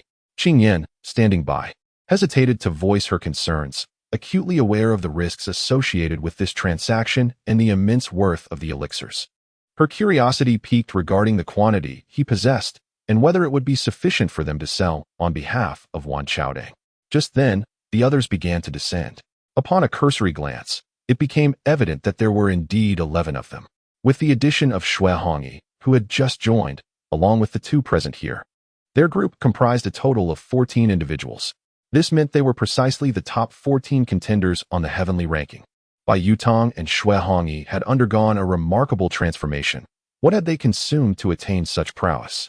Having recently shared the same space, it was clear that Xue Hongyi's sudden surge in strength to the fusion realm was not a mere happenstance. The only plausible explanation lay in a fortuitous encounter that had bestowed upon her such extraordinary abilities. The fair-faced gentleman, Bai Yutong, cast a glance towards Chu Tianxing, subtly indicating the reason behind this phenomenon. His gaze immediately captivated their attention, redirecting it towards Chu Tianxing. Bai Lauda, you truly have a knack for jest, someone exclaimed, laughter echoing, their disbelief palpable, as they regarded Chu Tianxing with disdain. Why? To them, Chu Tianxing was merely a talentless individual devoid of spiritual roots. How could he possibly catalyze such a sudden outburst of power in Xue Hongyi? The fiery youth, with arms crossed, coldly remarked that he still could not fathom how a single pill could elevate Xue Hongyi to the fusion realm. As he spoke, the others gradually quieted, their demeanor shifting to one of seriousness. They cast a glance at Chu Tianxing, then shifted their focus to the sky, where Xue Hongyi was valiantly contending against the formidable Bai Yujinjing lion. Huli, have you also taken to jesting? One queried. Believe it or not, the youth known as Huli retorted with a frosty countenance, dismissing their incredulity. The situation was indeed unfathomable, yet it remained an undeniable truth. Just as everyone had gathered, a gentleman proposed a transaction. He possessed a miraculous elixir capable of elevating us all to the realm of fusion. Yet his condition was to claim half of the spoils from the great lion. Is this true? Can we attain the fusion state as effortlessly as with the red-clad individual? Why should we surrender half of the rewards? What gives him the right? The 11 individuals immediately split into 2 factions. One group, filled with excitement, saw the potential to instantly ascend to fusion and thus eliminate the colossal lion. Conversely, the other faction was more concerned with the terms of the deal, particularly the notion of forfeiting half of the spoils. Were they to toil and struggle only to become mere pawns for another? There were only 10 tokens available. Those in agreement should remain silent, while dissenters should step aside. Bai Yutong acted decisively, unleashing his near-divine prowess to intimidate everyone present, urging them to reach a swift conclusion. After all, the imminent threat still loomed. And he recalled that the gentleman had mentioned the elixir's effects would only last for 3 hours. Upon hearing this, several individuals fell silent, realizing that this transaction was not without merit. Ultimately, they had no chance of victory on their own. Only with the aid of the elixir could they hope to vanquish the lion and discuss the spoils.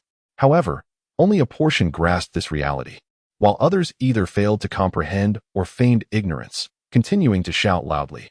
How can we discern truth from deception? And what if it is poison? If we were to perish from it, who would bear the responsibility? The voice of dissent belonged to a robust man, as formidable as a mountain. However, his face bore no semblance of righteousness. Instead, it exuded a thuggish, rogue-like demeanor. As he spoke, he cast a sideways glance at Chu Tianxing, deliberately raising his voice as if to stir chaos. His intent was to amplify the situation at hand. Zhuangchang, if you disagree, you may stand aside. Bai Yutong impatiently remarked, suggesting that those who disagreed could simply withdraw, for there were only 10 of the powerful pills available. When the time came to divide the spoils, it would be primarily the diligent ones who would reap the rewards. Zhuangchang, undeterred by such reprimands, slightly tempered his demeanor. Yet, provoked by Bai Yutong's admonishment, he exclaimed loudly, Bai Yutong, do not presume that your position as the second on the heavenly ranking makes you significant. There is one who holds the first place. You are merely an eternal runner-up, so do not act so arrogantly. His words struck a nerve, causing Bai Yutong's expression to darken noticeably, landing squarely in his sensitive spot. Zhuangchang then contemptuously directed his gaze at Chu Tianxing, proclaiming loudly, A talentless waste without spiritual roots can truly produce such elixirs? Surely it cannot be something akin to the Futu San. To convince me that he was the source of this pill, I would rather believe it was bestowed by those from Wanchao Hall nearby. Bai Yutong, are you secretly engaging in some sort of transaction, intending to sell us all out?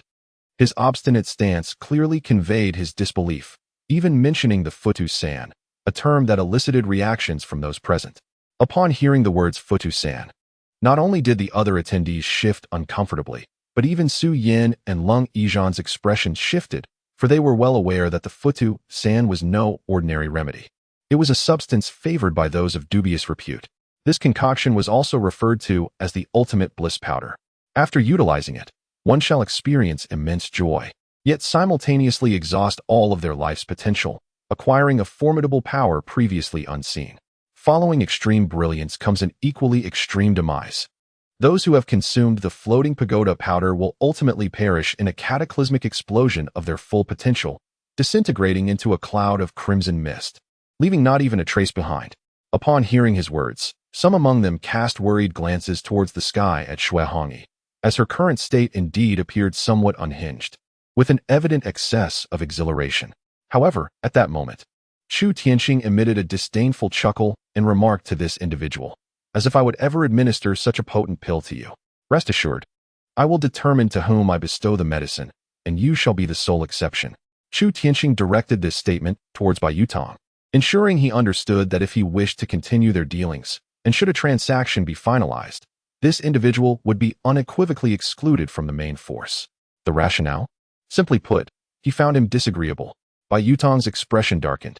For despite his status as the second on the heavenly rankings and the recognized leader due to his identity as the heir of the Bai family from the North Wilderness, the sudden appearance of the White Lion before them posed the greatest threat they had encountered in their venture into the Guanghan Imperial Tomb, a situation where they could all meet their demise. Now, with a glimmer of hope on the horizon, there existed a chance to vanquish this colossal beast and seize its bountiful spoils of war. Yet, this Xuanchang had the audacity to incessantly mock him, insinuating that he was colluding with outsiders to orchestrate their downfall. He has resolved that if they can weather this storm, he must expunge his presence from the group. Let us speak less. I can assure you that the matter is indeed true. Just now, the man in red did not employ any ephemeral concoction, but rather a pill known as the Great Strength Pill. The previously aloof and fiery youth suddenly interjected, attempting to alleviate the intense atmosphere of conflict, offering his assurance. It appeared that Xuanchang held Bai Yutong in greater esteem and thus hesitantly remarked, "Since young master who has said so, then I shall." He was no longer the defiant figure he had been moments ago, now acquiescing. Chu Tianxing, however, merely smirked inwardly, having grasped the essence of the situation.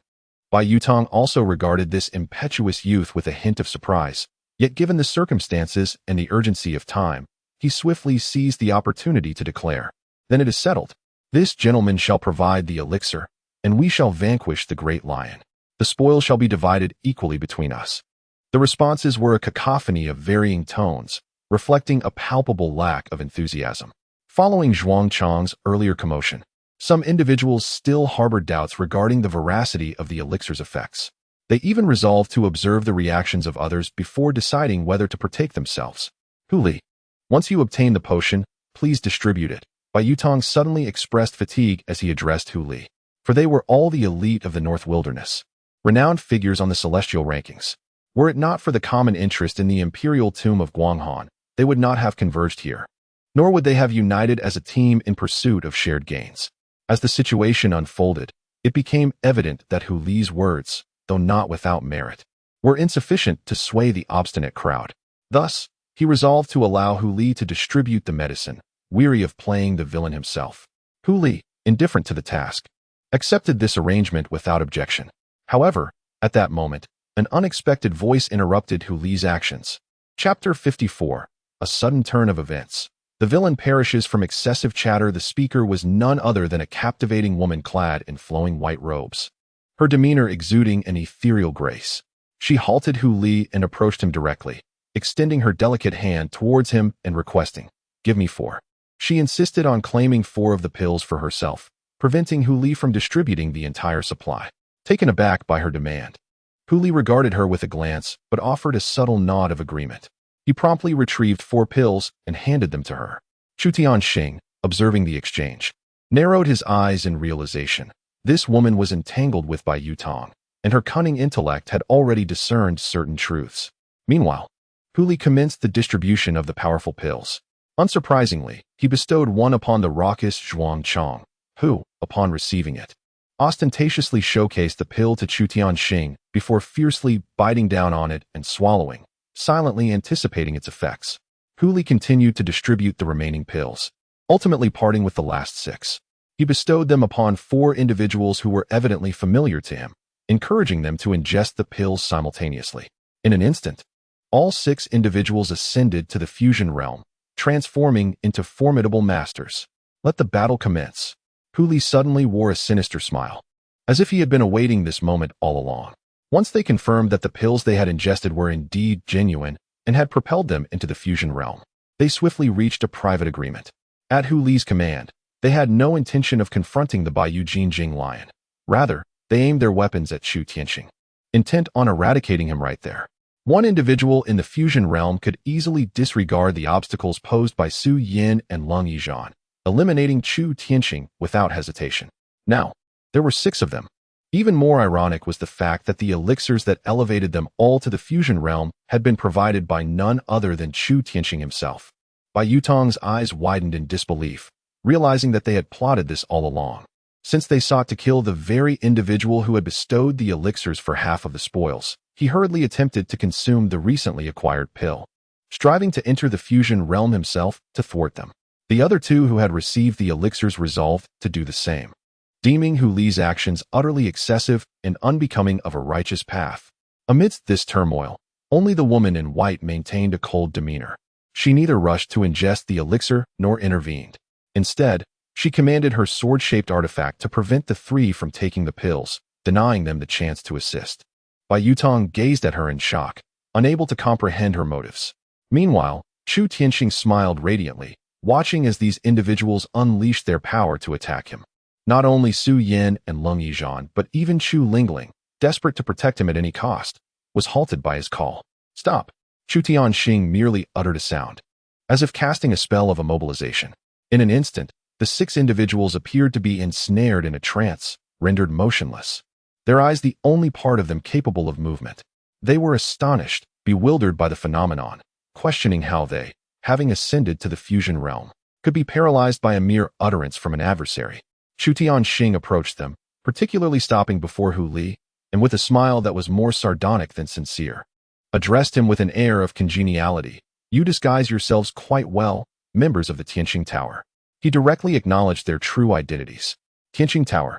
This designation immediately stirred a tumultuous reaction among the majority present, save for the woman in white, akin to the earlier mention of the floating pagoda. The white-clad woman seemed unsurprised, as if she had anticipated such a revelation. What are you saying? The medicine you provided is indeed problematic. Li vehemently denied it, intending to retaliate with accusations, aiming to expose the truth that the pills offered by Chu Tianxing could not only unleash their powers, but also easily subdue them. Indeed, Chu Tianxing replied nonchalantly, shrugging his shoulders as he stated, because I am weak. His words left Li wide-eyed, pondering the sheer audacity of his claim. Such statements were made with an air of entitlement, for the medicine he had dispensed was hardly a healing remedy. Naturally, he had to be cautious. Some individuals, harboring resentment, initially viewed Chu Tianxing's actions as excessive. However, they soon conceded that his concerns were not unfounded.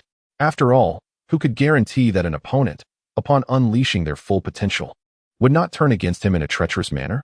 Furthermore, the unfolding circumstances validate the necessity of such apprehensions. Li gritted his teeth, realizing that, with his current strength, he could only rely on the few remaining teeth in his mouth. Are you perhaps Mr. Chu? The woman in white approached, holding a pill, and greeted Chu Tianxing with a gentle smile, revealing her identity. It appeared that she possessed a deeper understanding of Mr. Chu than the majority present. Round sister?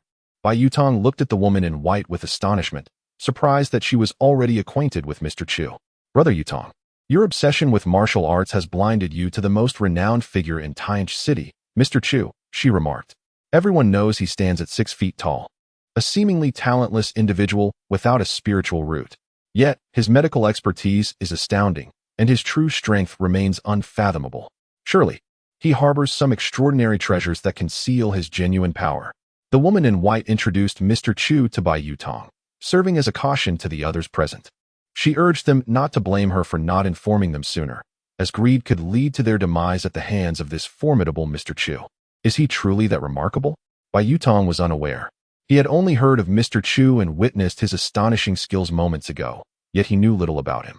Chu Tianqing regarded the woman with admiration, impressed that she had entered the Guanghan imperial tomb before the events at the falling snow peak unfolded. It appears that she had meticulously gathered information about him when he was just beginning to make a name for himself in Tianshu City, thus comprehending some of his prior circumstances. However, even now, despite her revelations, others remain largely oblivious to the true extent of Mr. Chu's prowess. Consequently, Chu Tianqing resolved to issue a warning to these prodigies of the heavenly rankings, formally introducing himself and providing them with a spectacle akin to a lesson for the onlookers. They, indeed, were the very spectators poised to witness the unfolding drama. I initially intended to offer the Tianqing Tower an opportunity, a chance to refrain from taking action against me here at the Guanghan Imperial Tomb, allowing you to escape unscathed. Yet, having dared to make a move, you shall not depart hastily. It would be prudent to await your brethren. I have joyfully resolved to eradicate the entire Tianqing Tower family. Chu Tianqing remarked with a smile directed at Hu Li, addressing Zhuang Chang and the other 4 members of Tianqing Tower present, to engage him in a game of espionage. When they fell victim to the soul-tracking incense, marking them all, they became as conspicuous as lice upon a bald head, impossible to overlook. Once their true intentions and stances were confirmed, they would all be dealt with mercilessly. What is this Tianqing Tower? You merely seek a pretext to eliminate us.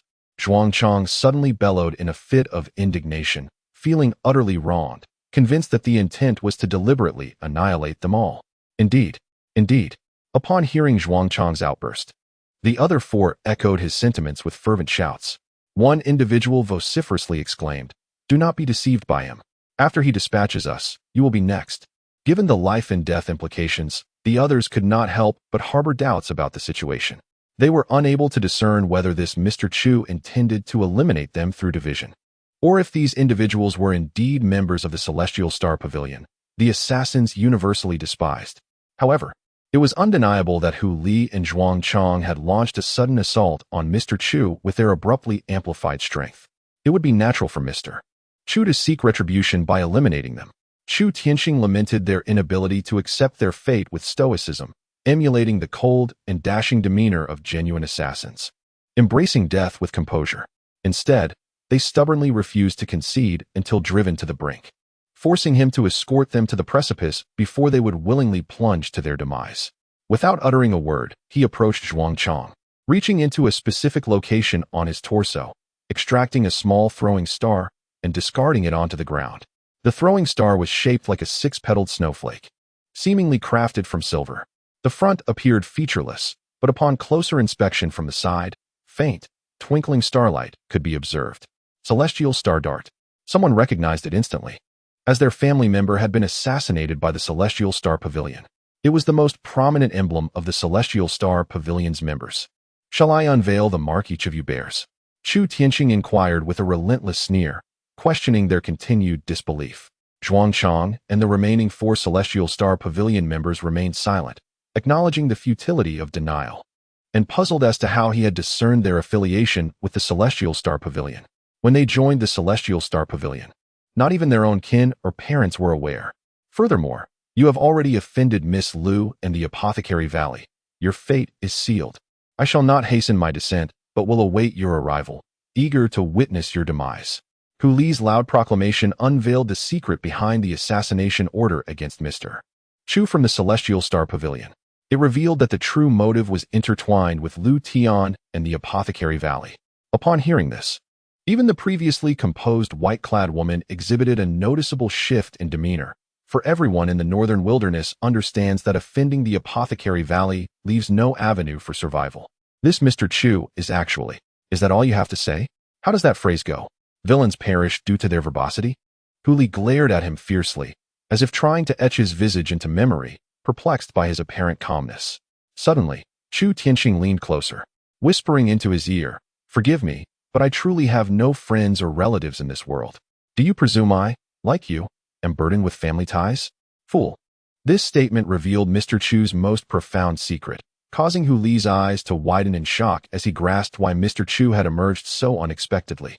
As if from the crevices of stone, he was, in fact, Chapter 55, an unavoidable transaction, the temptation of absolute power.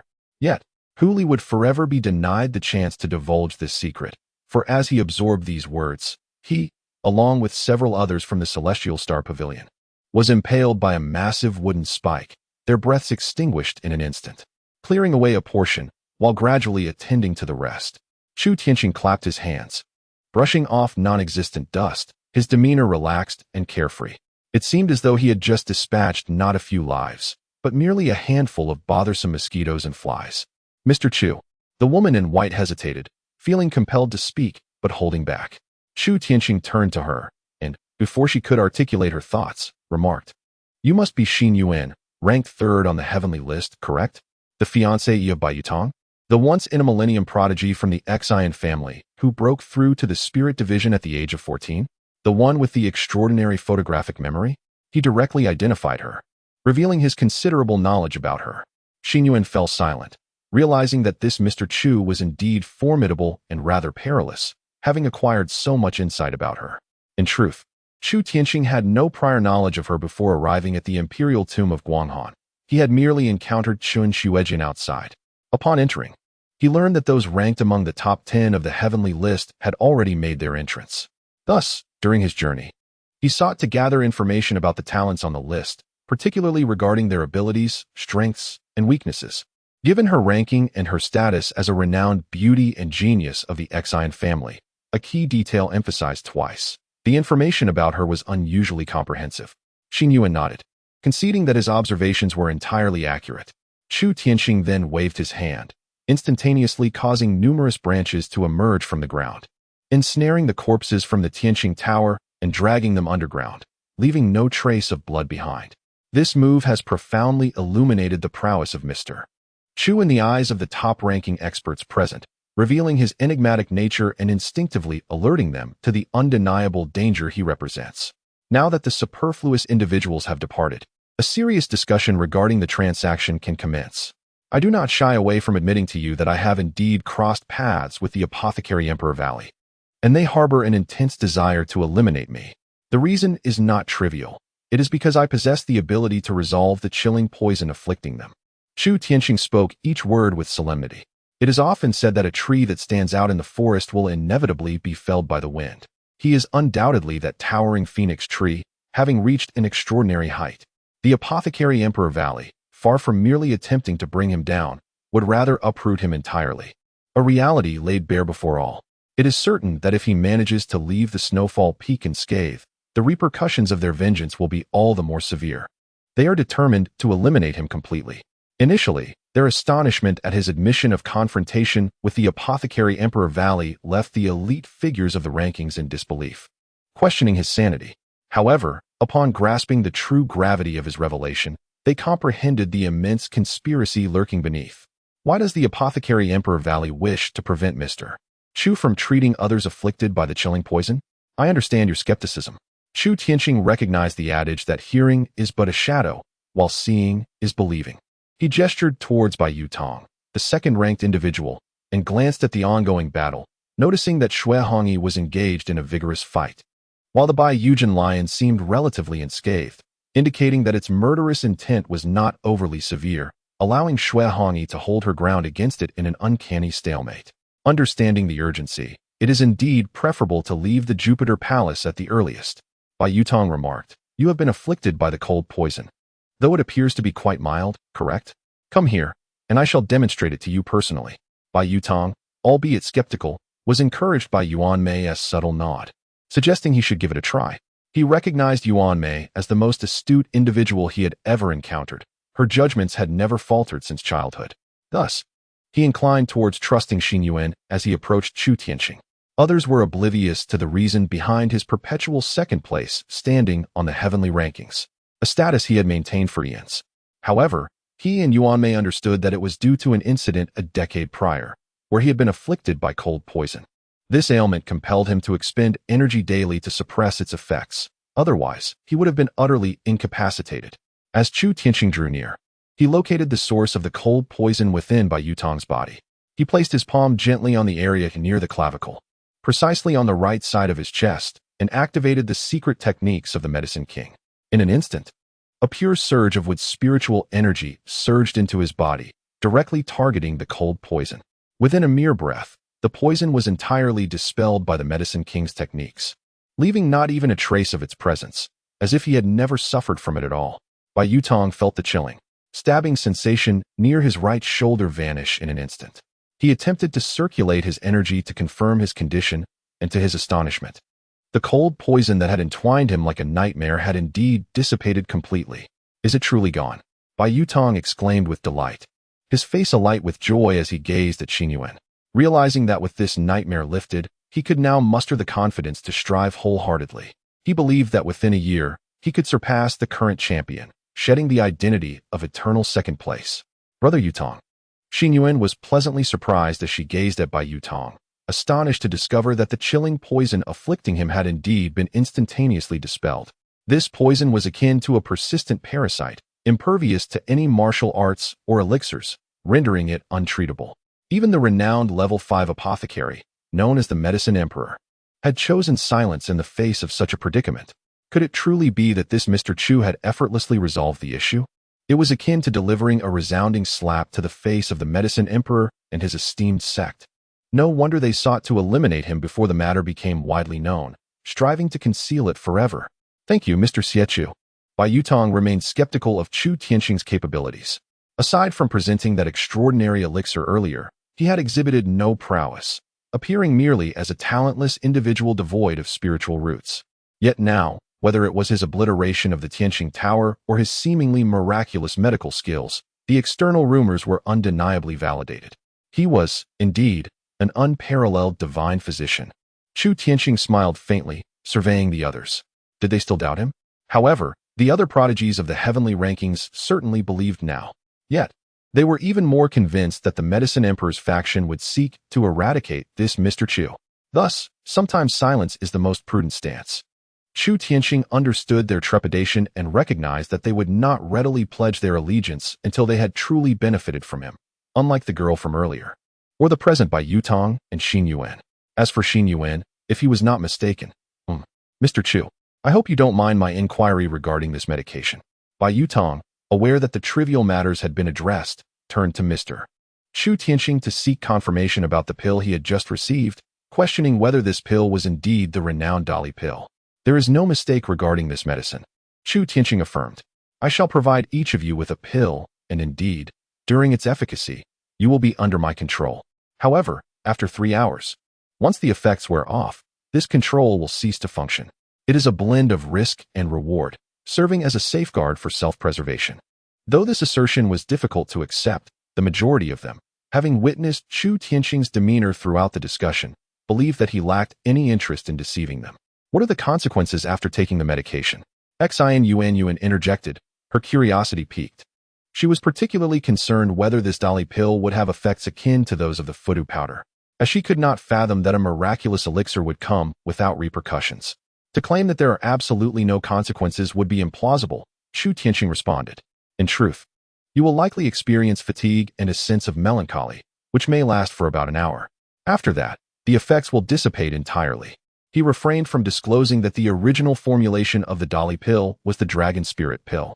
Instead, he had synthesized a modified version that lacked the crucial ingredient of dragon blood. Thus, the surge in their capabilities was solely due to the inherent potency of this pill, akin to consuming 1,000-year-old ginseng.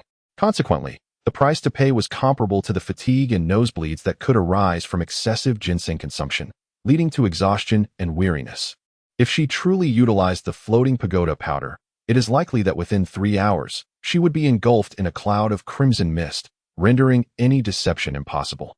However, due to his remarkable medical skills displayed moments ago, Bai Yutong and Xian Yuan instinctively leaned towards believing him. Having effortlessly dispelled the chilling poison that even the Medicine Emperor struggled against, what could be beyond his capabilities? as role models. The two of them promptly consumed the great power pill in front of everyone, instantly elevating their strength to the fusion realm, thereby adding two more masters of this realm to the assembly. Bai Yutong and Xian Yuan exchanged astonished glances, finally grasping the exhilaration that accompanied Xue Hongyi's unleashed power, and comprehending why they so readily heeded Mr. Chu's words. It turned out that consuming this elixir not only resulted in a significant surge in strength, but also bestowed a far-reaching benefit: enlightenment. They could now directly experience the mindset and state of the fusion realm, facilitating a much smoother breakthrough when the time came, ensuring that they would encounter no bottlenecks in their mental state during their ascension. With these two as exemplars, the other two individuals who had received the potion also partook, equally elated as they discovered the greater advantage of this remedy. Chu Tianqing observed their reactions with satisfaction, realizing that they had officially boarded his ship. Indeed, the great power pill bore no adverse effects. However, the sensation of acquiring such immense power could become addictive. In pursuit of this exhilarating surge, they would undoubtedly seek him out, for such strength was unattainable from the Medicine Emperor Valley. Chapter 56. The Poison of Strength, Omnipotence Against the Heavens. 4 more pills. Who among you dares to come forth and claim them? Chu Tianqing presented 4 formidable pills, cradled in his palm, inviting anyone who wished to take them. With all 6 members of the Tianqing Tower laid to rest, the once 14-member team had now dwindled to a mere 8. Excluding the 4 who had already partaken of the pills, only 4 remained, preserving their original strength. The 4 exchanged glances, comprehending that while obtaining the pills was a simple task, the repercussions of such an act were dire. Should the Apothecary Emperor's Valley discover their actions, they would undoubtedly face severe consequences. Thus, consuming these pills would position them squarely against the Apothecary Emperor's Valley. Su Yan, standing nearby, observed the entire scene with admiration for the remarkable Mr. Chu, who indeed exuded an aura of genius. These individuals were none other than the top 10 elites of the Tianbang. It could be said that apart from the first place, he had single-handedly gathered all the others, binding them to his chariot of triumph. Such a formidable force was unprecedented. Even the Wan Xiaodang had long sought to recruit a single one of them without success. Yet, he casually gathered them all. At this moment, it was evident that should Wan Xiaodang refrain from intervening, the Apothecary Emperor's Valley would no longer face merely Mr. Chu, but rather the collective prowess of the top 10 talents of the Tianbang along with the formidable backing of their respective families. However, could these celestial prodigies of the Tianbang refuse? No. Even if not for the sake of their own burgeoning power, they would succumb to the nightmare of the Han poison that plagued all of Beihuang, dutifully ingesting the pills. Su Yan's observations were indeed astute. The remaining 4 individuals hesitated for a moment, but ultimately succumbed to the allure of their newfound power and the promising hope of curing the cold poison. One by one, they approached Chu Tianqing, accepting the elixirs and consuming them before his very eyes. In an instant, alongside the celestial presence above, 8 formidable masters at the fusion realm emerged. The initial doubts of the 4 dissipated as they experienced the benefits these potions promised for their futures, swiftly clearing away any lingering uncertainty from their faces. Like their predecessors, they resolutely positioned themselves beside this Mr. Chu. Very well, let us take action, Chu Tianqing remarked with a smile, highlighting the pressing challenge at hand. They realized that the formidable white jade golden-eyed lion must be vanquished, or they would be eternally trapped within this Jupiter palace. He was determined not to allow the treasures here to fall into the hands of others. Confronting a single white jade golden-eyed lion posed a challenge for one at the fusion realm. However, 8 masters of the same caliber rendered the endeavor significantly less daunting, even against a creature of such immense size. Furthermore, one among them continually elucidated the lion's critical weaknesses. Su Yan and Lung Yizhan observed the scene as though witnessing a myth unfold. Su Yan, in particular, comprehended why Mr. Chu had declined her suggestion of having powerful protectors. He evidently required no such concern from the Wanchao Hall regarding his safety. Chu Tianqing regarded the 8 individuals with satisfaction, acknowledging their potential to rank among the top 10 of the Northern Wilderness Sky list, each truly exceptional in their own right. Regrettably, when it comes to innate talent, aspiring to be his apprentice remains a distant dream. Among them, the most gifted possesses merely a mid-tier Earth-grade golden spiritual root, while the least fortunate holds only a superior Xian-grade root. It is futile to compare oneself to Chu Lingling's Earth-grade ice body. let alone juxtapose it with Yun Tianshuang's celestial grade wood body. The mere distinction between root and body signifies a vast chasm in disparity. Not to mention, Chu Lingling is on the verge of utilizing the Ice Heart Snow Lotus, which may elevate her to the Ice Sage body. What constitutes a sage body? A semi-divine physique. Mr. Chu. Soon, they vanquished the white jade golden-eyed lion, and by Yu Tong, adhering to their agreement, presented a peculiar gelatinous crystal with an unusual expression. It bewildered them that such a formidable lion yielded only this meager prize. This transparent gelatinous object, emanating a soft green luminescence and roughly the size of a fist, seemed to quiver with life even when held still. Upon closer examination, they could sense its potent wood spiritual energy. However, what exactly is this object? How does one utilize it? They were utterly at a loss, as it was an entirely unfamiliar entity to them. According to their agreement, it should be divided equally. Bring me a knife. Chu Tianxing refrained from elaborating further, adhering to the principle of integrity in trade. If the spoils amounted to this, then it should be shared evenly. He sought a knife to slice it open. Chu Lingling offered her dagger, which marked the beginning of her tangled fate with Chu Tianxing. No need. Shudi Yangxing comprehended their ignorance regarding the true nature of this object. They were utterly clueless about its purpose, thus opting to exchange it for something of greater value. What then? Do they perceive as the utmost treasure? Undoubtedly, it is the potent elixir, the great power pill, which currently empowers them to unleash the forces of fusion. Shudi Yangxing nearly succumbed to a merchant's sly grin. If circumstances permitted, he would have relished the opportunity to point at them and exclaim with glee, "Indeed, you have become addicted." Although not a poison in the traditional sense, it possessed an insidious potency akin to one. They had fallen victim to a toxin known as absolute power. The absence of such formidable strength was palpable. This sensation ebbed and flowed in accordance with one's personal prowess. It can be asserted that the weaker individuals experience a more profound sense of loss, for the higher one ascends, the harder one falls. However, for these already formidable elites, they likely placed greater value on another aspect of the great power pill. Shudi Yangxing, devoid of any shortage, possessed a considerable supply of this elixir. Given Yun Tianshuang's current capabilities, the pinnacle of her alchemical creations was indeed this pill, with the ingredients most abundant in the Medicine King's Valley. The primary ingredient was none other than the starry luminescence herb, which had once been of great concern to Su Yin. He promptly produced a vial containing 10 pills and presented it to them for their appraisal. Joy erupted upon their faces, and the distribution was immediate. Since Bai Yutong and Xian Yuan had exerted the most effort earlier, they received an extra 2 pills. Shudi Yangxing feigned ignorance, discreetly stashing this bundle of enigmatic resources away, which he ultimately deposited directly into the Medicine King's Valley. Su Yin gazed with intense curiosity, her intuition suggesting that this object was undoubtedly an exceedingly rare and valuable treasure. For even she had never heard of or encountered anything like it. However, she quickly dismissed further contemplation, recognizing that her role in acquiring this item was merely that of an observer, devoid of any agency or claim to its possession. As for Chu Tianxing, despite his outwardly composed demeanor, he was inwardly reveling with delight. What was this object? It was a detailed record from the heavenly spirit of all things contained within the Longhuan Jade Cave. This item was known as the Wood Spirit Soul, a fragment of divine essence left behind after the demise of a formidable wood spirit entity. A fragment of divine essence?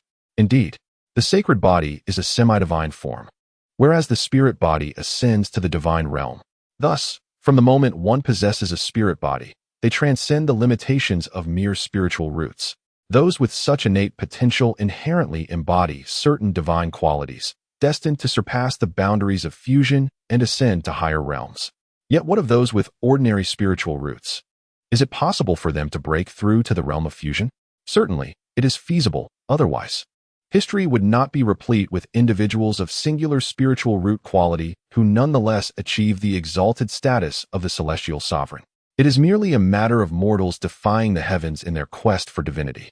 For those of high potential, transcending to elevated realms is akin to the rising tide lifting all boats. Once positioned accordingly, breakthroughs occur naturally, requiring only a modicum of external assistance to enhance their chances of success, without the risk of a calamitous downfall.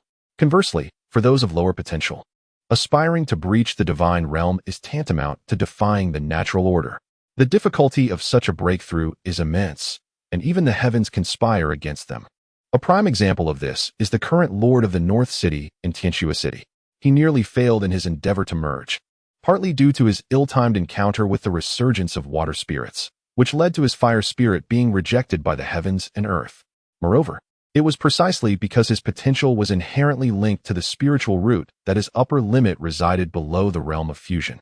Yet, he was determined to shatter this barrier and defy the heavens. Consequently, he indeed succeeded, but at a tremendous cost. Puppets, weapon forging, alchemy, and mechanisms can all utilize this essence. Only with this can they be animated, transforming from mere lifeless objects. Recently, the crafting of celestial-grade elixirs mandates the use of such divine soul fragments. Upon contemplating these revelations, how could he not feel elated? Moreover, this mass of divine soul was substantial, roughly the size of a man's fist. The fragments of divine soul, by contrast, were merely the size of a fingernail. His heart raced with excitement as he pondered whether to seek an apprentice skilled in artifact crafting or one proficient in creating mechanical puppets. By employing the extraordinary technique of stealing heaven to replace earth, he could harness their innate talents, thereby acquiring the abilities of forging or crafting puppets himself.